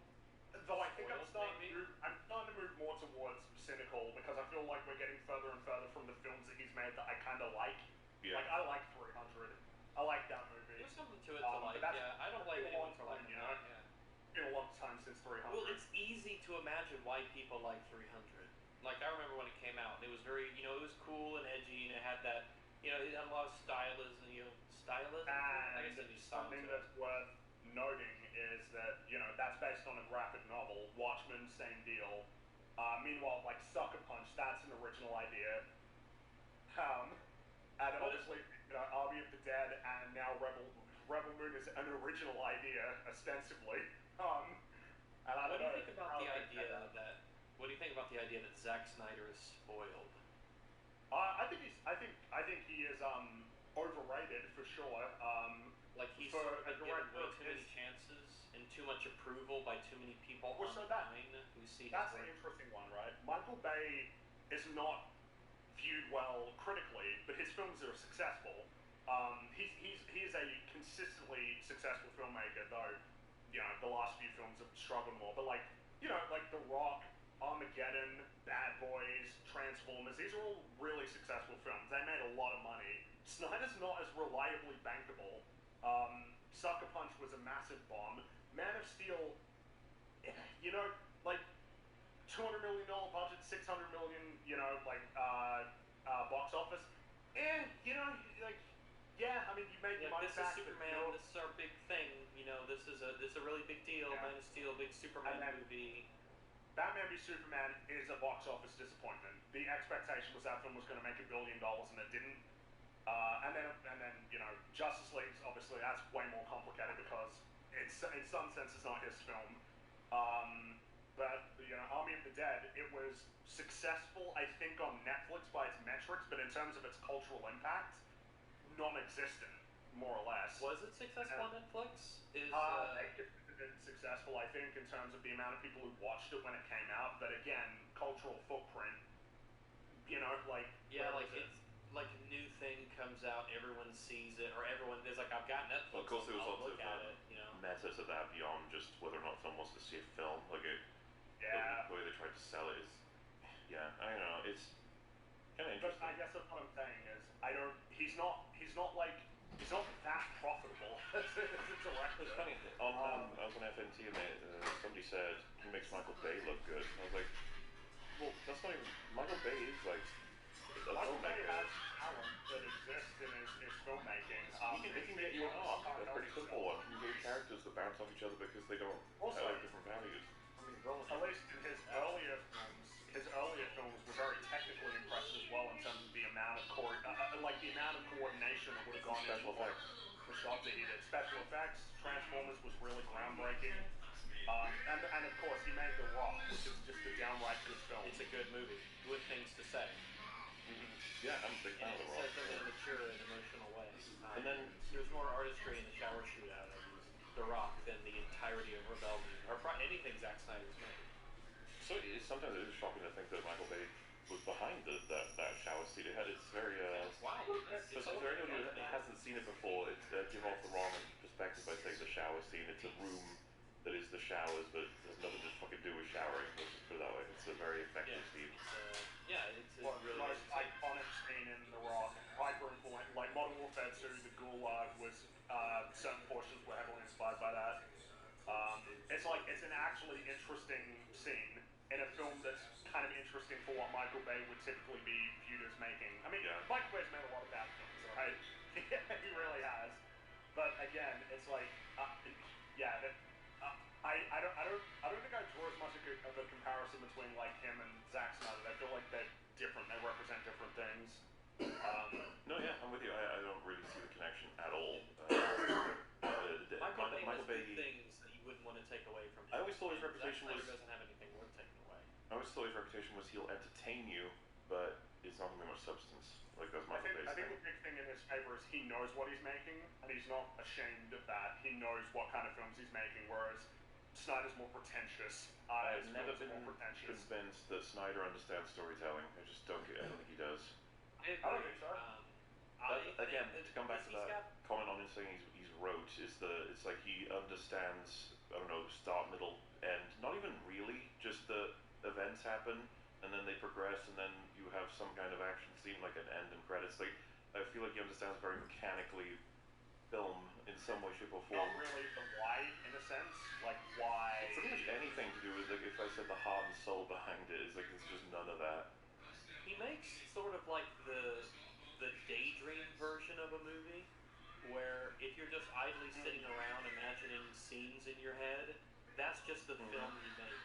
They're not, the scenes aren't connected, and there's no real meaningful continuity between any of these disparate thoughts. They're just, it's just the daydream movie that he sort of makes, and it's empty and shallow, and it doesn't have any refinement or care put into it. It's just a discardable random thing that pops into your head, but he just goes with it, and that's the film that he makes.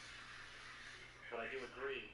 I don't think it's kind of like what we were talking about with like how does Disney course correct with Marvel and Star Wars and stuff, and I mentioned that I don't think that they know what good is to aim for, and so I feel like with Zack Snyder it's like it's like he can't hit the bullseye on anything because he has he has a machine gun and he's firing off all of his shots, you know, all of his movies, bow, bow, bow, bow, and it's very loud and bombastic, and he thinks it's so incredible and impactful, and it's in slow motion, but he doesn't know where the bullseye is. He has no clue. He doesn't even know what he's aiming for. So how could he possibly make a good movie? If he did it, it would be by complete coincidence. It would be an accident. Yeah. He's had too many chances, and he has too much control. It's been and that control that you have, Yeah, I will say that is informing it. Like the idea that getting like 3+ chances, essentially, you could say like 3.5 chances with like DC stuff. That was already pretty absurd, and the notion that it's like, no, but there needs to be more. We need more than like 3 big like DC films with all of like the big DC characters that you could want in your story. To get like 3.5 chances really is pretty like ridiculous, and it feels unfair. And there's no Especially progression. given that those films like don't really warrant. They weren't successful. They weren't really that successful commercially or critically. So, you know. Meanwhile, a lot of other people get one chance. They fuck up once, then they don't get any more chances. They don't get to make more sequels. They don't get to have their stories. Okay, given hundreds of millions of dollars. He had 3 seasons taken from him, basically. He succeeded, and he got, and they gave him one more season to finish his story. That's what People are wondering whether or not we'll even get that. Hope so. And I guess it's interesting, right? Because you look at people like JJ, it's like, well, you know, JJ made money for a time, but now that he's not, like, he hasn't made anything for the last 4 years. That feels like his chicken's kind of coming home to roost. Yeah. Of like, you've delivered consistently bad films in a lot of big franchises for like the last decade, and now they're not making as much money anymore, so now you're out. But for whatever reason, Snyder keeps getting more chances. Well, at least with this one, I'm seeing the sentiment alter completely. Like everyone's making fun of him. The interesting thing for Rebel Moon is that this is him, right? This is him with absolute creative control, new IP. We are far past any of the era of like DC stuff going on. This is him in his purest form on screen. Again, really. And now, if it's bad, who are you gonna blame? Well, that's the thing, we're not particularly surprised because of Army of the Dead, but a lot of people are. And it's like, yeah, you didn't watch Army of the Dead, huh? And they're like, no. You didn't watch it or you forgot about it because Army of the Dead was truly miserable. Yeah, it was bullshit. It was one of the worst movies I've ever seen. It's weird, he just kind of got away with that one. That one just kind of slipped through as like, that doesn't affect anything in terms of perception of his talents as a filmmaker. Whereas now, yeah, this one's been too prominently marketed as, yeah, Zack Snyder doing his own new original thing. You know, this is all him, right? In the same way that Ahsoka was all Dave Filoni. And yeah, it's not a very good movie. Want to talk about it? Yeah, I would love to talk about Rebel Moon Part 1, A Child of Ice and Fire. The timestamp will be like, at 32 minutes, they start talking about Rebel Moon. Yeah, look, right, yeah. So like any any grand epic sci-fi world, it needs an intro. It needs exposition to understand, which is something you get for free in a lot of movies. You're allowed to do that. Yeah. Filmmaker. Star Wars opening crawl is essentially that. So, what do we learn about this world that would someone describe as like, oh, this was integral to describe? It's funny because I'd always come back to Star Wars. What a perfect opening crawl for getting you all the context you could possibly need that not necessarily couldn't have been garnered from watching the film itself, but that really helps you slip right in to a world that's completely alien. This one, it feels so much more like, again, the teenager telling me things where I'm just like, wait, hang on. So it starts by saying, like, we got Motherworld, and Motherworld is just like the planet they came from, but also the faction. We're gonna The have Motherworld a is few, the Empire. yeah, we're gonna have a few returns to this idea of he's shitty at kind of picking out. Turkey Day? Oh, no. Turkey Month. Whatever you do it for less at Harbor Freight. Names? Yes. Because I think there's quite a few names in this that I would just be like, no. Let's think about it for longer than 2 seconds. Well, Pick but out remember, something for your big movie. Because there's a Motherworld, and then like the Imperium is the army of the Motherworld. Another very creative name, Imperium. Yeah, because and another thing is that we're gonna be aping off a lot of other things. We're gonna be combining. Well, what did you say? Magnificent Seven, Star Wars, and Warhammer 40K. Samurai 7. Yeah, Samurai 7. Samurai 7, that's right. Yeah, but yeah, there's definitely feels like there's Warhammer as well as Star Wars. Yeah, Cyberpunk even a little bit there in a few instances. Also, what's interesting is from what I know, Samurai 7 is derived from Seven Samurai, which is also where Star Wars draws inspiration from. But there will be, I think there's going to be someone out there that's like, oh, so when Rebel Moon does it, it's not okay, but when Star Wars does it, it is, and it'll be like, oh, we'll get there. We'll talk about the difference. Betcha. So, Motherworld, and for just the sake of understanding that's the Empire, they consume their own planet. It's all, oh no, we've got no resources. And so, then they conquered the galaxy. Which feels really weird as a statement. Like, you've taken up all the resources on your planet, so off to the galaxy you go. It's just like, okay. And of course, a planet devoid of resources is well positioned to wage wars of conquest. Yeah, to launch a galactic invasion. Maybe they planned ahead. They knew it. Yeah, I guess maybe. Yeah. And so it just doesn't. All it is like there's a better way to try and deliver that information, but fine, we'll go with it. And it's like the king and queen ruled for 1,000 generations. It's like, oh, or rather that bloodline, and then they were assassinated, and it's described as severing the royal bloodline forever, which is strange if your family has been in control for 1,000 generations and then 2 of them are killed. You'd expect there to be a succession line that involves possibly shit tons of people. Yeah.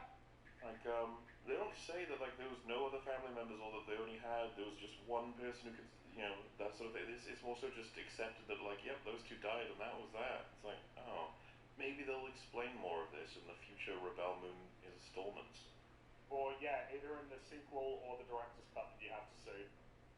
But obviously, and also we're doing the very, very cool thing that I love, which is hyper-advanced sci-fi civilizations have a monarchy. A bloodline monarchy, which is fine to do, but it's like, we're at the point where it's really getting old. Yeah, but I mean, that's compared to, we live in the sci-fi world with like a hyper, low technology, like Viking, society that is producing grain and is necessary to produce grain for the massive galaxy-spanning empire. The fact that they've got like a monarchy, it feels like, all right, that's compared to that, oh boy, that's not such a big deal. Also, they have vagina portals. Well, they do have vagina portals? Yeah, they look a bit sus. It makes me think that Zack Snyder has not seen a vagina, but he kind of knows, because they're sort of vaginal, but not like a lot, but sort of. I mean, that's the point, right? He doesn't want it to look too vaginal. He's got to get the idea in there so that we understand. It's like birthing the ships into other parts of the galaxy. It's beautiful, really. Yeah. So much to draw from. So anyway, family's fucked up, and a Bill Warg senator man called Belisarius declares himself regent and sends his main man out into the other parts of the world to crush any and all rebellion against his control over the Empire now. That's our baseline. Which is, it's pretty straightforward. It's just at the same time, like I said, I was kind of thrown off by the whole, thousand generation dynasty destroyed because 2 members were killed. That seems odd. Yeah, they got assassinated. You figured that there would have to be other people in the equation. Gotta be. And I think we are going to find out in Rebel Moon Part 2, The Scargiver, that there is a remaining family member. Probably. Because in this one she is alluded to. And so, yeah. Well, I'm starting to wonder, she looked after this girl, right? In flashbacks or whatever, she was her personal guard. Our main character looked after the important child. The life giver or whatever the fuck she's called. This all makes sense, trust me. It's gonna be great. But yeah, he managed to take power. So he must have been pretty damn respected to have had at least control enough that he had at least half of the Empire behind him. Or maybe he made them get them in fear. I guess. I feel like that would be a more interesting story than anything that he got. It's just sort of skipped over. It's like, yeah, because it's like the Foundation series that Isaac Asimov wrote details intergalactic events across a pretty long span of time on an empire that's a human empire that's absolutely massive in scale, and how it can break apart, and how generals can get this army to do that thing and start something over here, and how most people have never even seen Earth or anything like that. And so the idea of galactic scale politics is potentially an interesting one. And it will not be the story that we're really focusing in any way on. Yep. So then we meet our main character. What's our name? Our main character. Korra. Well, not before we get our main title sequence, which looks like shit, I think. Oh yeah, it does actually look really bad. Yeah. Just sort of awkwardly floating up there in space, which is fine. You can do that. And just there it is. Rebel Moon. Leather. Yeah. And you get your choir too. Lots of choir in this. The baseline sort of soundtrack is very It's fine. And that's the thing. I am very in favor of choir, and they couldn't even get me. I was just like, oh, here comes that choir again. The same one for every scene where they think something interesting's happening. It's trying to dig up something that was really. There was one portion where it really reminded me, not in sound, but in spirit, with the yodeling for Wonder Woman. Mm-hmm. There's one part in particular where I was like, oh, damn, I'm getting flashbacks to the yodeling. No. When we get shots like this, I'll send it to you guys so you know which ones I'm talking about. But just the way that the film is introduced, the Part 1 A Child of Fire thing. It's like, I'm sorry, that looks horrendously fake. I know that you think it looks amazing sci-fi, but I'm just sitting here like. It does look very fake. No good. Try again. Try something maybe try something subtle and interesting. Because this is. Also, wait. Shouldn't Part 1 be above? Isn't that a little bit confusing? Because it's like it would make you think it's Rebel Moon, A Child of Fire Part 1, and then A Child of Fire Part 2. Yeah, I agree. Actually, yeah, you think Part 1 should be above it, especially given that it is Part 1, A Child of Fire. Like that's what it is. Mm-hmm. Yeah. Look, grass. It's no big deal, okay? Well, we didn't talk about it, we just said it was a bit clunky, but knock out the parts and it still works. Rebel Moon, A Child of Fire, Rebel Moon, Scargiver could have been the way it works. Well, yeah. But oh well. Yeah, Part 1, I don't know. It's so funny because Star Wars, I know they have episode titles, but nobody really describes it that way compared to calling them Empire or Return of the Jedi, New Hope, or just Star Wars, and then Phantom Menace, Attack of the Clones, that sort of stuff. Even Tross, TLK. Don't think of it as Rebel Moon Part 1. You remove that. Eventually, you'll be saying like, oh, remember in A Child of Fire, and then it's Scargiver. And the answer will be no. particularly is where our main character is doing something that's pretty strenuous. I believe it's referred to as tilling the land, or plowing the land. Yeah, and already it's like, okay, so we're in the far future where we can travel between stars across the galaxy, and you're doing like manual labor. Now they give an explanation for it. It's not even just that though. She's so tiny, and she's a part of a big community, and she's the only one doing this right now. What's going on? I guess it's kind of weird. Well, we get the implication that they're all partying and she's not joined them yet, but yeah, because she's not part of the community. You know, this is pretty. It's some subtle storytelling. You know. I just you know that lady from Ant-Man 3 and Mandalorian, the one that popped up. Yeah. I know you're talking about. Or like a Gina Carano built person. Like I really do feel like you should probably grab someone, especially for everything she's gonna do in this movie.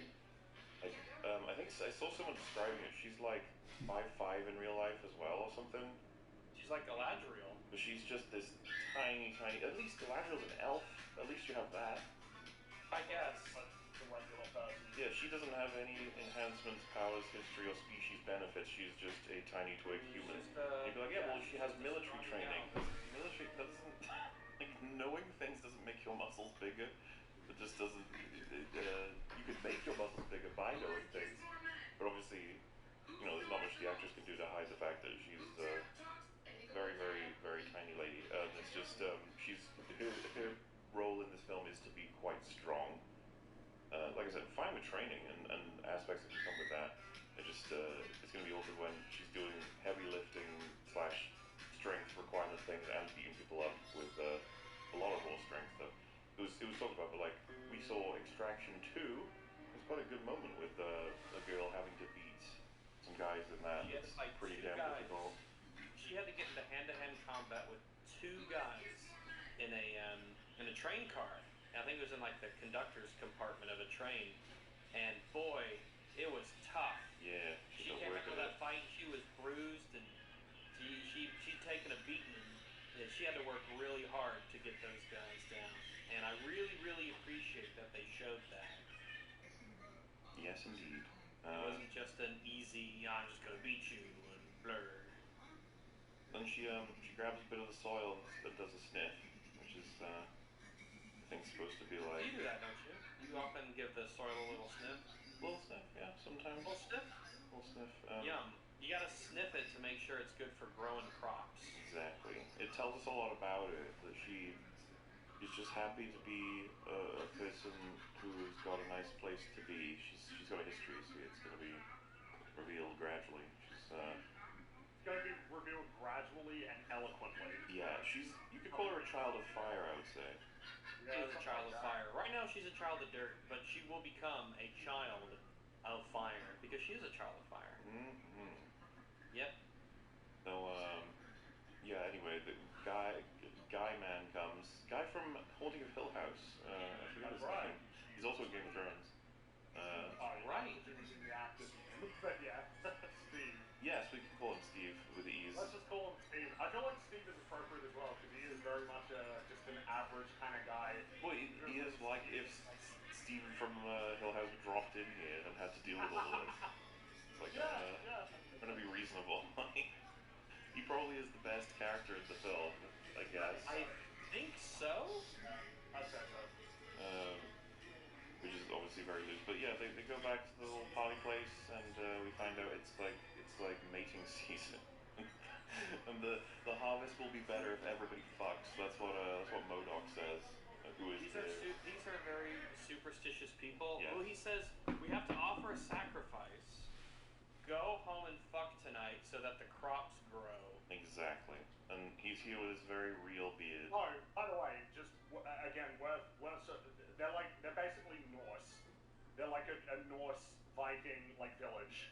We're also very interconnected and familiar with the sci-fi world, which is completely culturally different. Like, well, completely culturally and technologically different. yeah, you'd almost believe these guys are like It's a different movie. Yeah, pretty much. Like because again, Norse-like is doing a lot of work for it. It's basically Norse. They're like a Viking village. they're like Norse they refuse to engage with the world beyond their little tiny settlement. Except that they absolutely do. Except they do, yeah. Yeah, not only do they, but it turns out that they're going to be real significant because their output by hand is like actually valuable economically, like on a massive scale to massive entities in this world.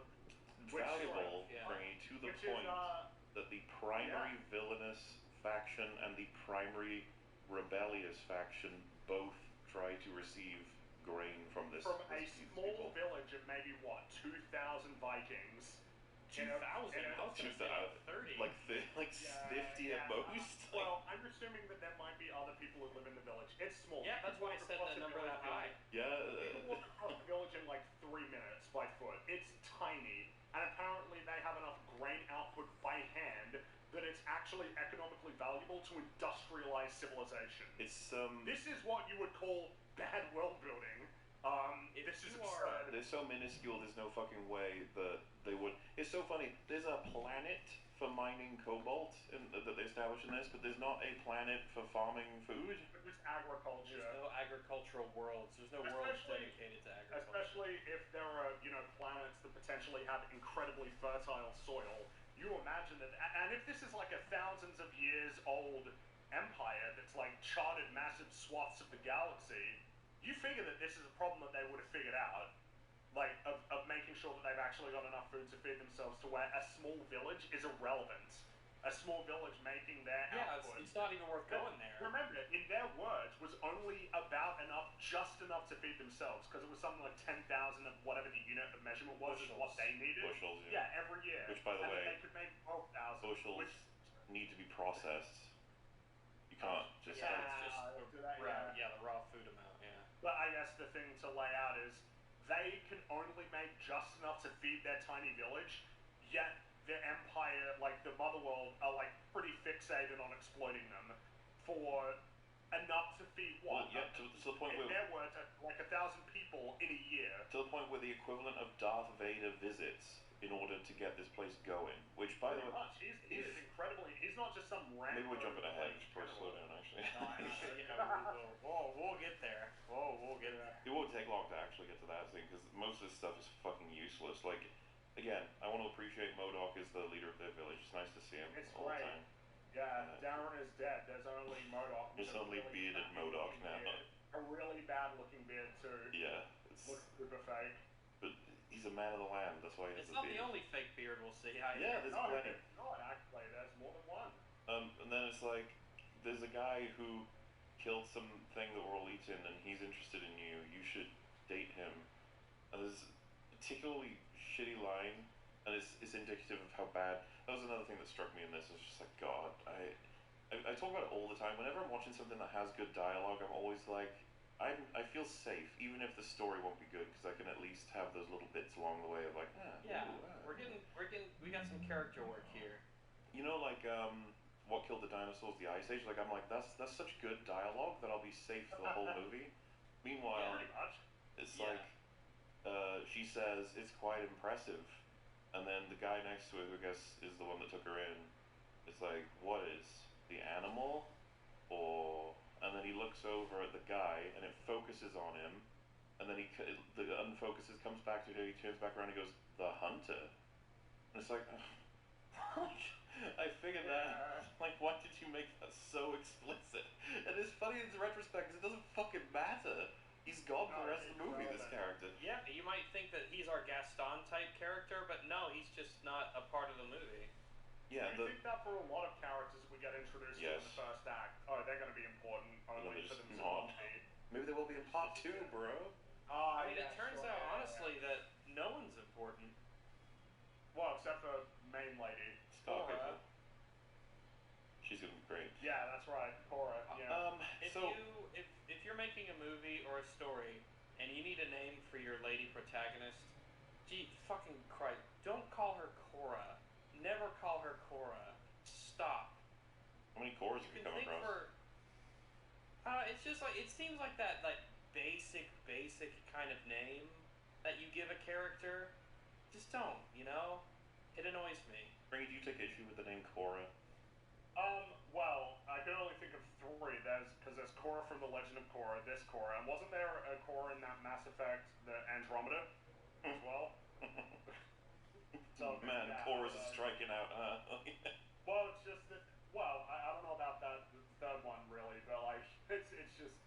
seems like it's kind of, we need like a vaguely science fiction / fantasy sounding name Yeah. that's kind of a real name. Cora, there you go, got it. I'm gonna read what she says in this scene, because Sure. the idea is that this guy is like, you're finally a part of our community. It's been 2 seasons, and the last thing you need to do is have like a husband or whatever, and then you'll be fully integrated. And she seems a little like, off, and it's like, what's going on? She gives a little speech. She says, the 2 seasons here have given me happiness I don't deserve, to love and to be loved. I don't know if I'm capable of either. The very idea of love and family was beaten out of me. I was taught that love is weakness.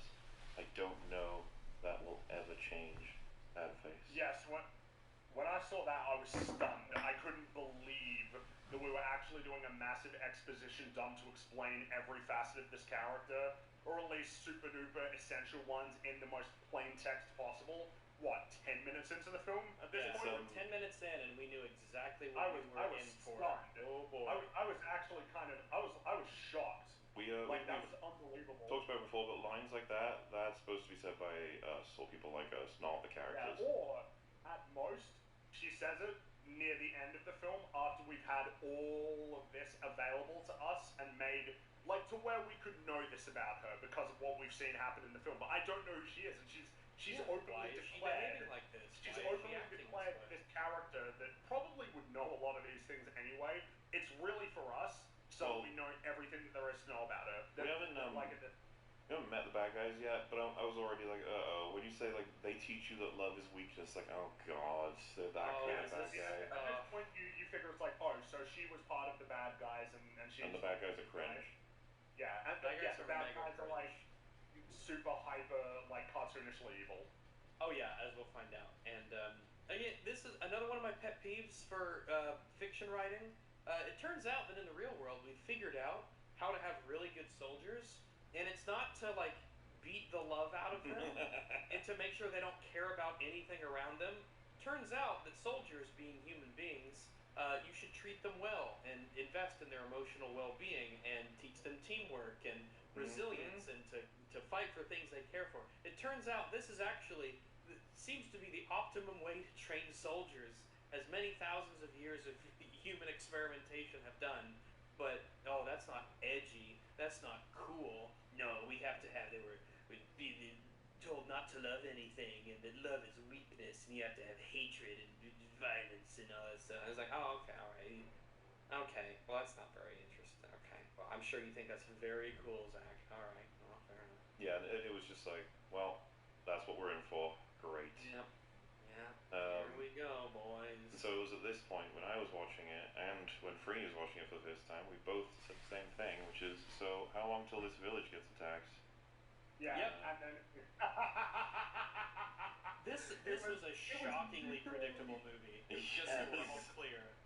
It was about 10 seconds after I said it that you hear a big loud sound from the big ship coming in. Yeah. It was like, oh wow, I did not think I was going to be that correct, that quick. But Well, yeah, so it's like farm person who yearns for a different life and is awkwardly trying to fit in but doesn't seem to quite be able to make it, and this is all upended by an empiric force arriving on the planet. Yeah, call to adventure is coming. This is something that plenty of stories have done, okay? There's no reason to think this isn't great. That's true. So, with the big bad mother Wild arriving, we need to figure out what our plans are as this tiny community, and it seems to be pretty clear pretty quick that Father Sindri is his name, MODOK. MODOK's like, these guys, they're bad news, and I don't like them. And then Steven is like, yeah, okay, but we should probably like barter with them, and maybe we could even get a really good price. Which is like, yeah, and that'll I guess make sense. And he's like, we can start a partnership. And then Cora's like, a partnership?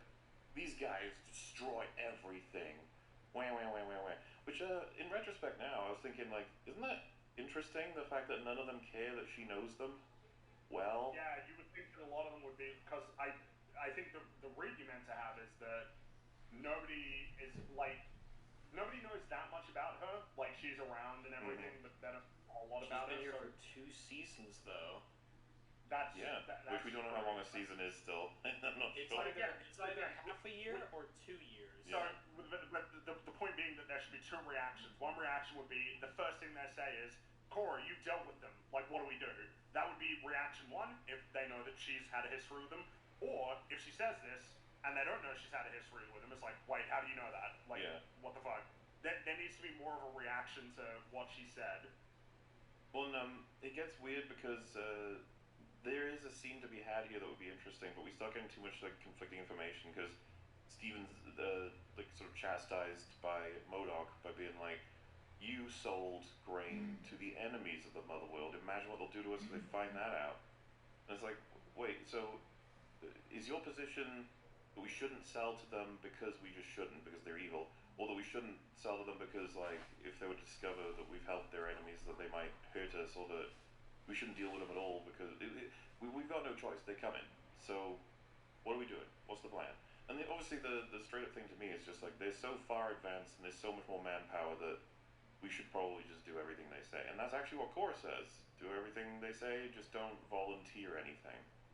Which is like, okay, You know, like, yep, all right. makes no sense. Right. And you know, it's like, okay, this will be awkward then, but they've established MODOK and Steven have different perspectives on how to deal with this, and so Yeah, there is some character writing here. something's happening. It's crazy. Yeah. And then they arrive, and they address like the Motherworld army guys. They're just dressed like Nazis. it's pretty funny. It's just the Imperium from Warhammer 40k. It's Well, just they're the like the Hellgas Warhammer. from Killzone, you know. It's Some- this well, is shitty Warhammer. Yeah, It's let's just almost cut to the shocking chase that of just you're just like, took Warhammer. here we go. As soon as you see them, you're like, oh, you're evil. Like it's just, yeah, you're evil. Okay. Well, and played by the actor that plays evil characters constantly. Evil British guys. Yeah, it's Francis. We're gonna call him Francis. And- Francis is here. I don't even remember. Is his name something Noble? I think I can't remember. I'm just calling him Francis. So Francis Noble. Yes. The thing about him is this actor. We'll say this when checking it out. Is like he always does the meme of like, "Hello, oh, it's nice to see you. Oh, everything's wonderful. Brah, I'm evil now. I'm gonna break his skull." Brah. It's like, oh, like he's almost like the upper class bureaucrat, but he's got a monster inside of him. Okay, alrighty. Something like that. Yeah. Never seen it before. It's so cool and interesting. And there's a lot of just. It's an original idea. Yeah. Yeah, I think Admiral Atticus Noble, that's his name. And see, his name is Noble. He's not very He's noble. not noble. That's really clever, Snyder. Wait a That's minute. That's a really clever name. Oh shit. Oh my god, it's actually it's got a double meaning. Yeah, it's I don't know. It's a guy whose name that It's not one. I think we're supposed to think it's like subversive, I guess, that he's like, I welcome the king's people welcome you to a warm embrace, and they give him a hug, a really long hug. They give him a hug. Yeah, and then really awkward. Yeah, the guy standing behind him with the Red Skull outfits from Resident Evil 4 are there, and the big ship, and everyone's afraid. And I've seen Star Wars, so I know it's gonna happen. Well, they have a reputation apparently of fucking raising planets. This is what I mean. Yeah. It's so funny when you watch a movie for the first time. You kind of take it for what it is. And I think at this point, I was fine with the film, in terms of just like, okay, let's see what happens. I'm not happy with the dialogue quality. Not happy with the pacing already. I feel like it's already kind of looking like some other movies I'm familiar with, but that's okay. We'll see what happens. But now that I've seen the whole movie, I now know that the Motherworld is known for just fucking rampaging through planets and destroying them all. So it's like, so why wouldn't they just be terrified? What do you do with all like, I'm gonna give you a little hug and pretend everything is fine? It's like, you guys know that everyone knows what you do, right? And again, if that's gotten around, you would think that there would be either they would either be like, oh, they found us, it's over, or they would actually organize like real defenses. Or that they would prepare what their story's gonna be.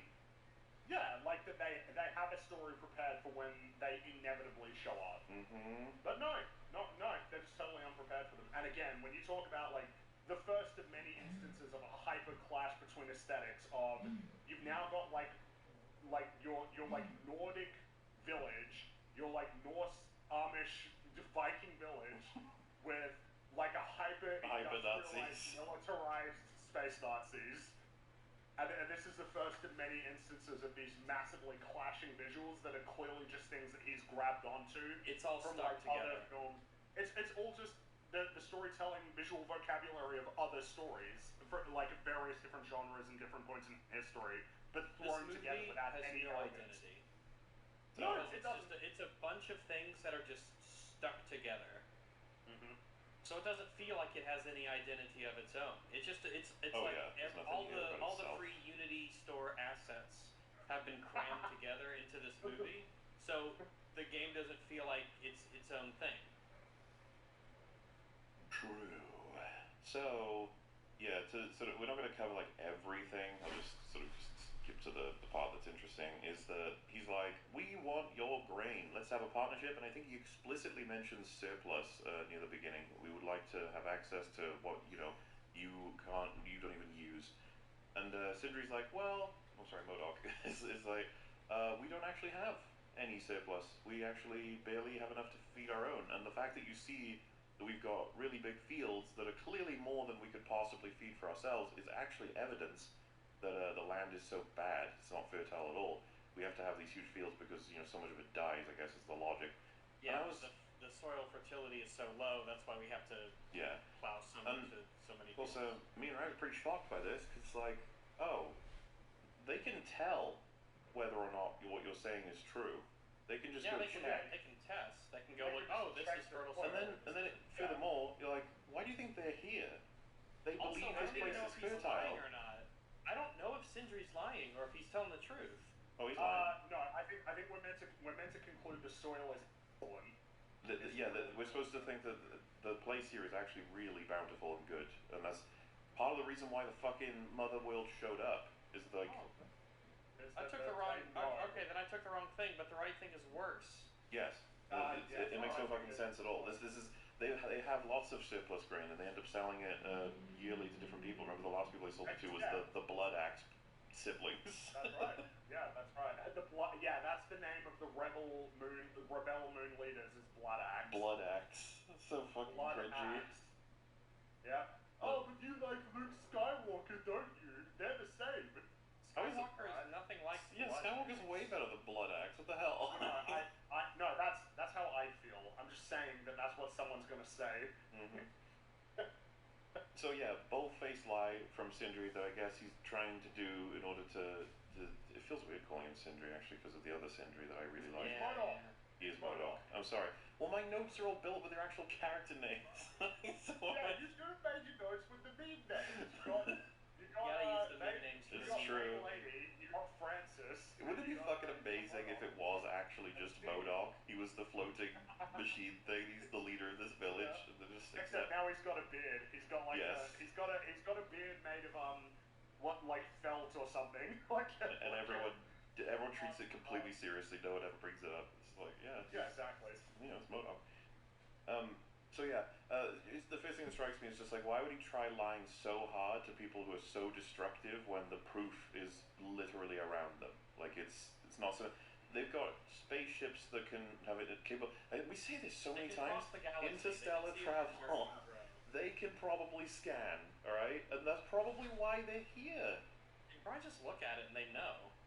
We said it was outrageous that they would fucking turn up like this, especially the equivalent of Darth Vader in terms of the Mother World's like hierarchy, and yet here they are. So you should probably do what Korra said. Actually, just give them whatever they want, whatever they say. Just be on their good side. But no, MODOK lies to them quite explicitly, and it's like that's probably not a good idea. And immediately, it's like the first thing he does. Yeah, and obviously this guy's super evil and everything, but he is being 100% clean and nice in this sequence. It's obviously to provide a juxtaposition of when he turned. Like we're all waiting for the moment where he becomes crazy and evil. We're all waiting for Unhinged.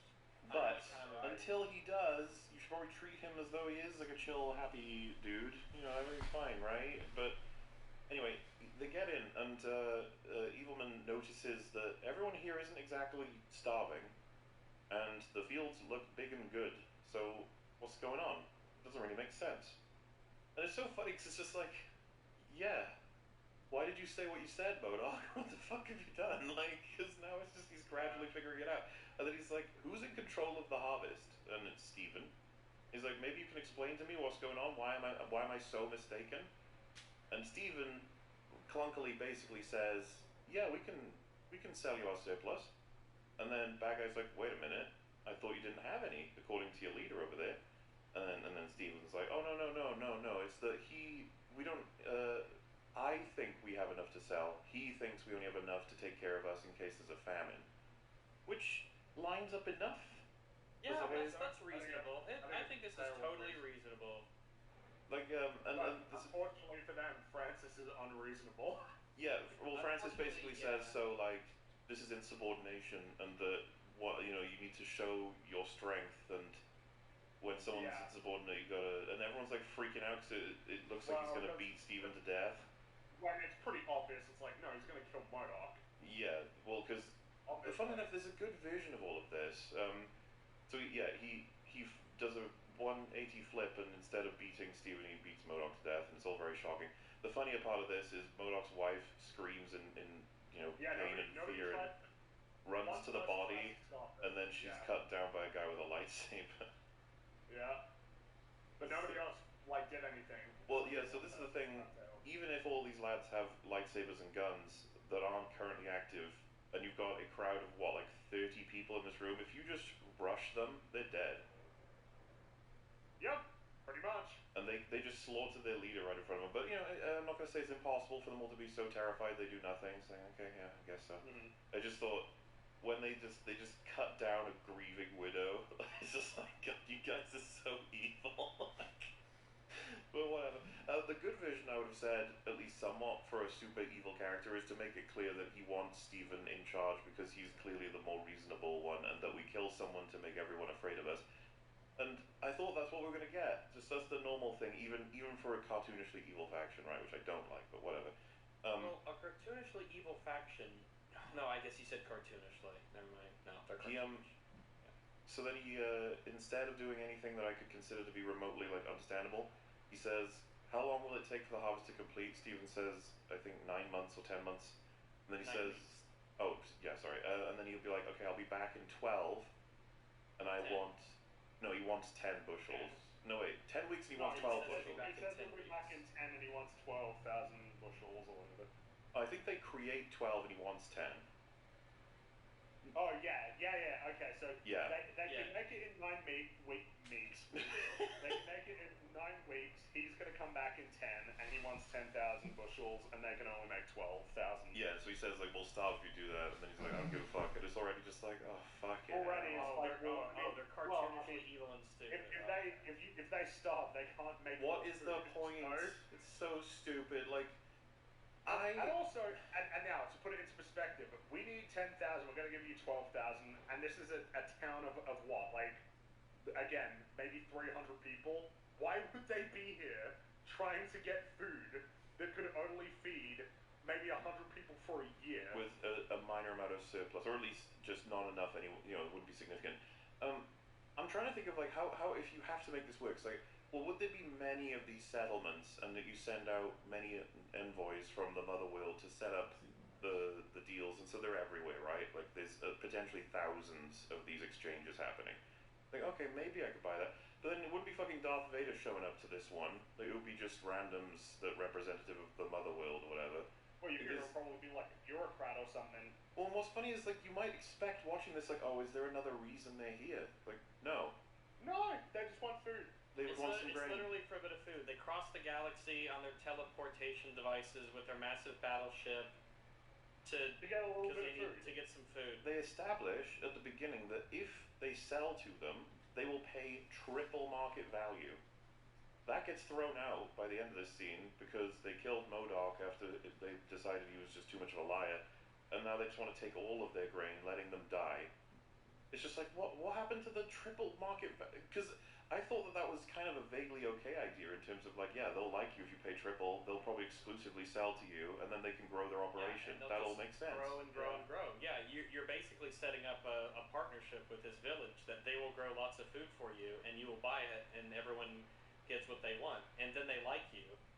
And then, You know, like empire building. If you're building an empire, you want everyone to like you and do things for you. also, if they're just gonna kill the leader and then let everyone starve, so why bother with any of this? Why not just kill them all? What's going on? Why all of these weird decisions? I would have thought this. He even mentions how they can get robots in to help them, and MODOK is like, we don't like robots, we like doing it by hand. I was just like, okay, well, in any case, why don't they just take the farm for Why don't they themselves? just use robots to do their own agriculture? Yeah, why do they need Like- this village? You think they have servant robots? That's weird. Why? No, I'm setting up a thing. He's setting up a joke. Setting up a thing because they have those. They do, yeah. Well, I mean, Because they have those in their they have those and they use them to move boxes from. Well, but I don't know if that he's already mentioned them. Like he's already said that at this point in the movie that they can have robots to do all this stuff. Yeah. So like, that's what I mean. I just don't get why not do that. Well, because the person who wrote this is a child who needs an Wait evil, a minute, teenager, right? who needs a cartoonish evil empire. See, here's the thing. Here's what you really want to do. If you want to set up an evil empire, first off, don't. It's overplayed. They're boring, right? Make like an antagonistic empire or an empire that like, if you're allies with them, Maybe they make will an do empire anything that's just for like you. But if you big cross culture them, clash. they're super bloodthirsty, right? If you are Or, their you know- enemy or if you betray them, they will ruthlessly destroy you. But if you work with them, they're actually quite a good ally to have. It is good to work with them. Just don't step out of line. So if you want to write an empire like that, right? You set up this idea that they will like invest and they will give you all the things you need. They will grow your village so that you can give them the things that they want. Because even if they're evil, they still have to eat, and they still need infrastructure, and they have to feed their armies, and they need like that's the whole point of building an empire is that you have a bunch of people out there and they answer to you and they do what you say. So even if you're evil, you need them to do the thing. You need them around to do stuff for you. Well, You can't it's, go around just blowing up planets and killing everything. Well, it was mentioned as well. They're enormous. The Motherworld faction. Why would they care about this tiny, tiny farming settlement on some It's planet? absurd. Like the entire like premise of the inciting incident is absurd. That the massive galaxy-spanning empire really, really, really, really, really needs the agricultural output of a tiny Norse village. And if we'll start making the comparisons, but this just reminds me of talking about TFA. To be honest with you, it's like, but why were the Empire on Tatooine? Like, well, because that's where the plans to the Death Star ended up. So Yeah, the whole did you idea get of that? Tatooine is a backwater. Retroactively, it's been turned into the most important planet in Yeah. Star Wars. Yeah. Tatooine was bumfuck nowhere. It's like not an important place. So anyway, they leave and they leave behind a squad of I think about 1, 2, 3, 4, 5, 6, 7, 8, 9, 10, 11, 12, And these 13 guys guys. are crazy evil. Except one. Except for one guy. Except for one guy who also doesn't show up after the end of the first act. Yeah, I was about to say, like, he just disappears. He disappears, but he's okay. Everybody else is a psycho. They're insane. Yeah, They're like insane. It's a bunch of evil. soldiers. They It leave doesn't behind take a bunch long to of establish soldiers. that. Presumably No. to stay here for 10 weeks. Pretty much within a minute, they're all characterized as psychos. Why do they even leave them there?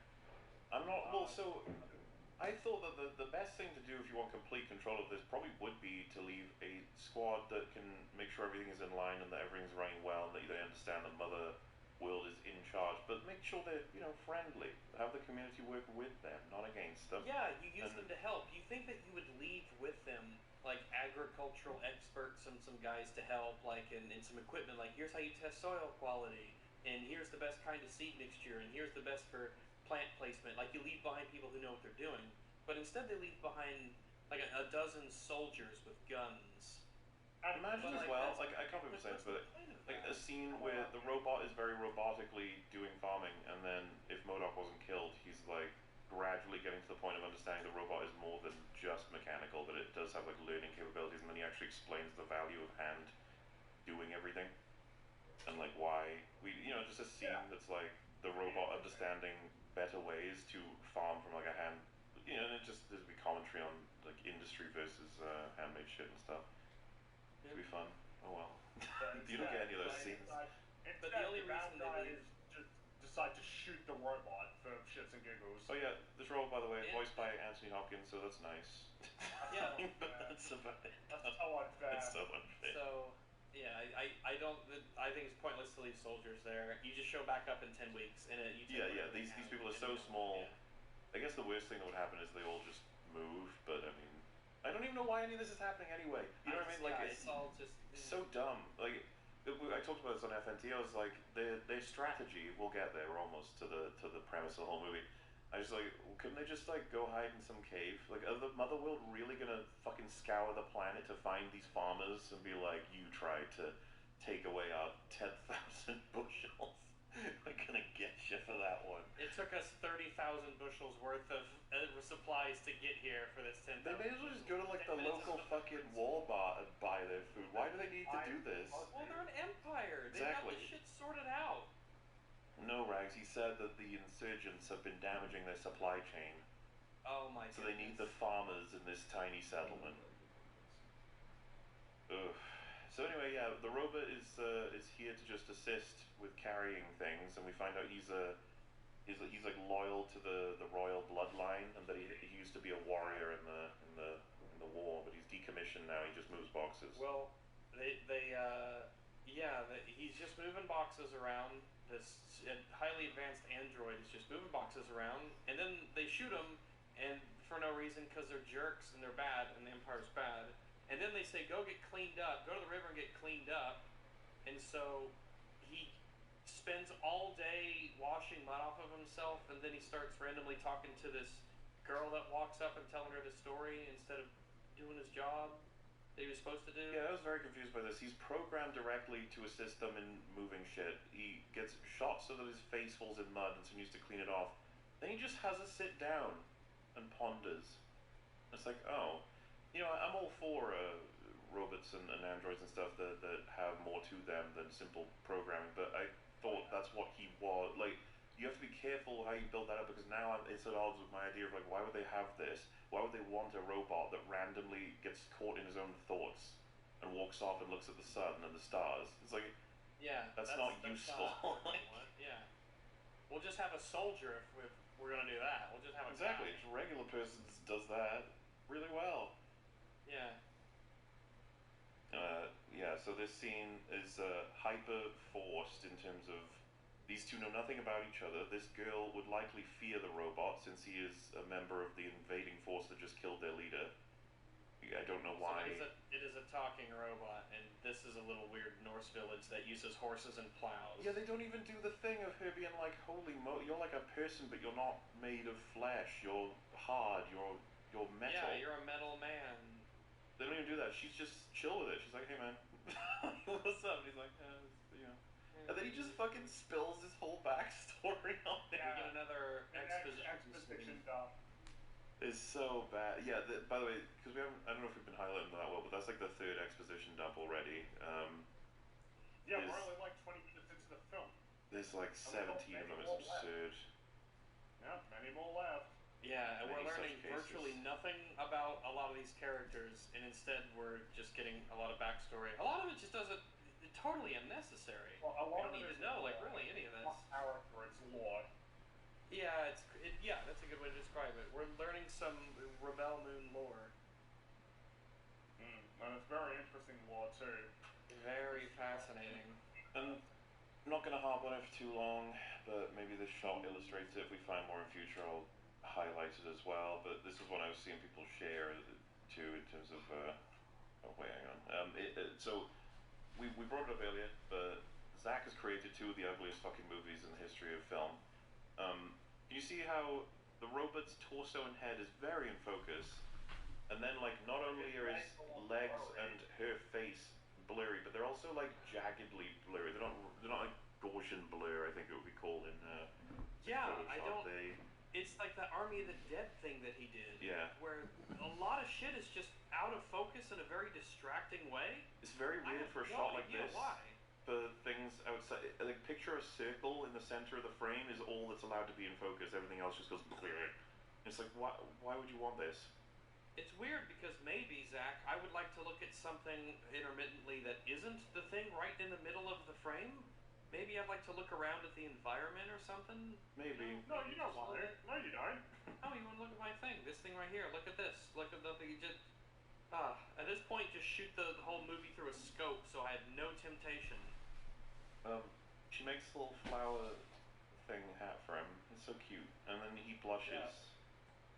Yeah, he blushes like the lights that glow up, like that light up on his face, and those little holes there.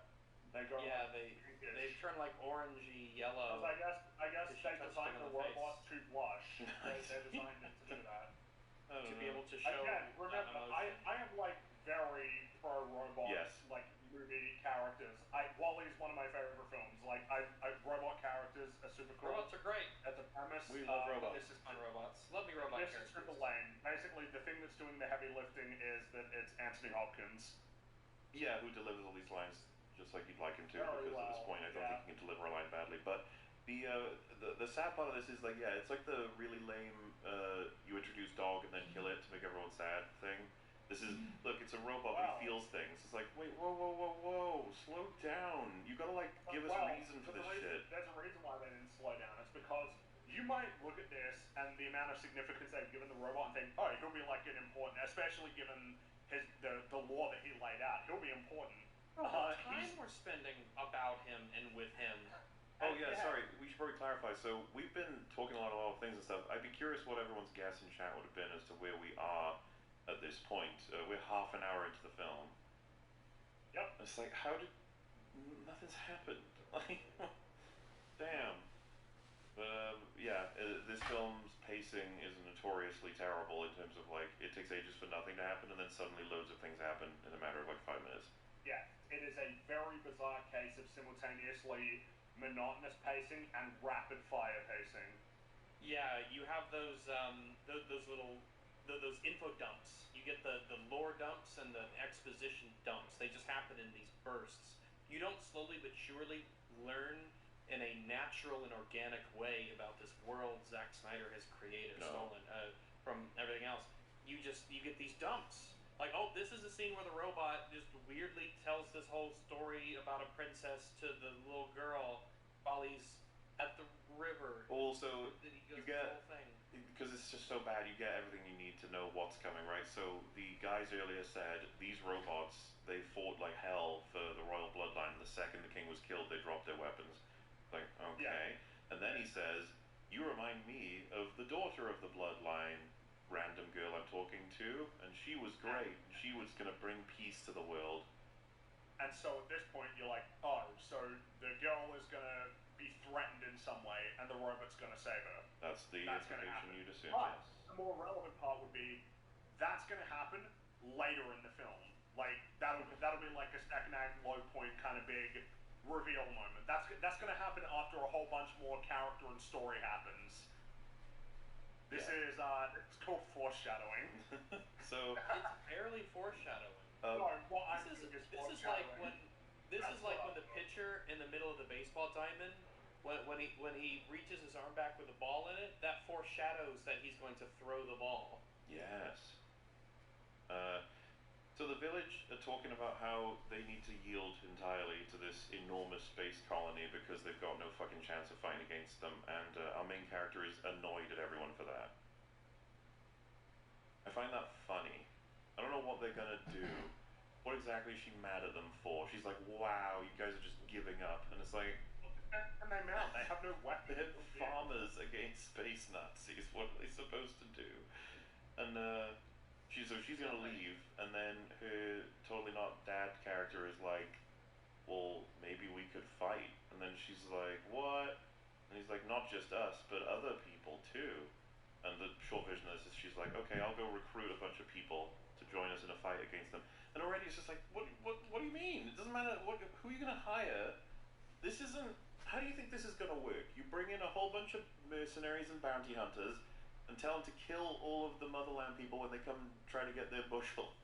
What do you think happens then, even if you're successful? It's like, okay, so I accept checks. I want much money for this. They're like, what happened to Sector 337 people going to get the farmers' grain stuff? It's like they all got killed. Like, oh, I guess we send more. people Yeah. this time. You know, what weapon do they have? It's like a bunch of random stuff. I don't even think, this is what I mean, I don't even know how they would necessarily believe they would win. When you've got a ship in orbit above the planet, and you're like, yeah, well, if you come down here, we'll beat you. It's like, what makes you think they don't have a weapon that would wipe the farm off the face of the fucking planet? I mean, you figure that they might have like orbital, you know, bombardment cannons or something, or just a rocket. Just, well, we know that they do because we see them used later in the film. It would be weird if they didn't, right? Like, remember, it would be weird if they didn't. If you're building a world, if you're world building, if you've got your sci-fi world, if the people can cross the galaxy to get to you, they can obliterate you without having to even try. Well, until at that point you need to create reasons for them to go on the ground. Like maybe it's a heavily populated area with civilians that they don't want to just indiscriminately blow up. So they have to go. But then the problem is, again, when you've got them as just space Nazis, like, well, yeah, I mean, they're probably just going to use those orbital cannons to blow everything up. So anyway, which they do later, yeah. We'll get which they do later in the film, yeah. The soldiers decide it's raping time, and they start raping all over the place. That's their thing. They really want to rape this girl. All of them really want to rape this girl. Not to, like, it gets weird trying to help fix scenes like this, because, you know, you're just like, but having them all just randomly decide in the middle of sort of everything functioning as normal, being like, let's just rape, and then they'll go, yeah, let's do some rape, let's go. It's like, what you usually do is you set it so that, like, these guys are already at odds with the villagers, they already know the power differential, they're trying to make sure they stay in line, and maybe you have, like, a late night festivities, people try to get a bit drunk, and then one of the soldiers gets too handsy, girl slaps him, and then he punches her or something, and grabs her, and just is like, fuck you know, that sort of development. It could be like a misunderstanding, sort of, where he's just being handsy, and then maybe she pushes him away, maybe he trips and hits his head on something. You could do that, yeah. But I guess if from the onset your goal is to make the Empire and the Imperial soldiers all horrifically evil, then you can just do whatever. Fuck it, it doesn't matter, right? It doesn't matter. You don't have to be clever or crafty or anything. It's one of the things I've seen people complaining about. It's just like, God, these bad guys are so lame. It's like, because this is impetus for the story to now be pushed forward again. It's like, oh, they're going to do a rape and she's going to stop them, right? Okay. And in a way, it's just like, well, shouldn't she? And you're like, no, it's not. It's just that it's so boring. You didn't make anything interesting happen. It's like, they're really evil, and so let's stop them because they're evil. It's like, yep, that's that. You know, are these human characters? It's like, in theory, we'll see. In theory, yeah. There's the one good soldier tries to stop them, but then he gets strung up and stops, and then they're like, we're gonna make you watch, which is just, again, just like, make you watch our rape because you didn't want us to rape her. So while we rape her, you have to watch all of us rape her. Yeah, and so begins the insanely hefty amount of slow-mo, because we have a first fight where she takes Well, wait, no, you need to remember, the main character is like, oh, am I going to leave or am I going to stop this horrific crime? Like, they have a moment there of, what's she going to do? It's like, what are you... I didn't even entertain that. I was just like, she's obviously going to... Of course she's going to stop this horrific crime. Oh, it sucks. So she picks up an axe, a little hand axe, little hand axe, and they've got basically, there's like 10 or so soldiers in a barn, and they have guns and things, and a hostage, and she beats them. Yeah. But a lot of slow-mo. She takes a long time to beat him, an hour time. Well, unfortunately, a lot of it isn't quote-unquote what I would call like outsmarting or skill-based. A lot of it is strength-related. And it's just she overpowers much larger men. And the amount of... Unfortunately, a lot of them didn't have their guns. Well, a lot of them don't, and a lot of them also do. But a few of them do, just don't fucking aim properly. Yeah, they just don't shoot her. They do things like closing the eye. It's a really shitty, horrifically bad fight scene, and it's full of slow-mo, and we establish right off the bat that our protagonist has insane levels of plot armor. It's really shitty, really boring, it takes a long time, nothing about it's believable, and I hate it. Two guys come at it, one from each end, to slam down on her, and she blocks both of them with her arms, and it's just like... Okay. Sure she did. She get her ass kicked so hard, and it's like, yeah, but she's been trained, so have they. Yeah, Also, they've got they're the just same training much that she bigger. has. They're also much bigger. This is Rain, you can't, like, she needed to be a bigger gal, that's for me to believe this. Yeah, exactly. Or you need to do different, like, fighting. You need to leverage her strengths. Yeah, she sets up a bunch of traps, kills a few of them over Well, the again, rifle. I don't know. You know, the archetype one is Black Widow does like a lot of grappling and agility. That's like her thing. Uses their strength against. Well, them, she has you know, slow-mo. Yeah, that's true. She has the power of slow mo. It's like Max Payne. She can, bullet time. Well, and Zach does a lot of, as I mentioned on our coverage with Cinematic Venom, a lot of slow-mo within slow-mo. It's pretty cringe, actually. It's that's like a super duper power. That's like an ultimate in Overwatch. I just don't, like, he's like the worst, I think, for slow-mo. It starts, like, when she tosses one of the guys, he's in slow-mo, and then it goes super slow-mo. And like, what did you think? Like, it was already bad enough with slow-mo. I don't need It more. lets you really linger on the plot armor, yeah. And I think that there's just this misunderstanding from Zach as to why we have slow-mo at all. I get the slowing down of a cool bit of imagery, but that's only what he does. And even then, sometimes it's not cool imagery at all. It's just something happening. But we were talking about it with the shot of Eowyn in Lord of the Rings, but like there's times where you slow down so that we can actually absorb the emotion of the moment, understanding the character, how they feel, taking in for a moment longer than what could be done in real time, how everything is playing out. But this shot, you can't even see her face, and he's just doing like a backflip onto the floor, and like I think the reason why he had the slow-mo is because he kicks up some sand or whatever that is, and it just looks kind of, look, that's all, and is that slow? Oh wow. Yeah, well, that's Wouldn't have noticed that in real time. Mm-hmm. So yeah. Dude, there's a guy who comes down with a slow-mo is the cool button, and you can just press it whenever you want.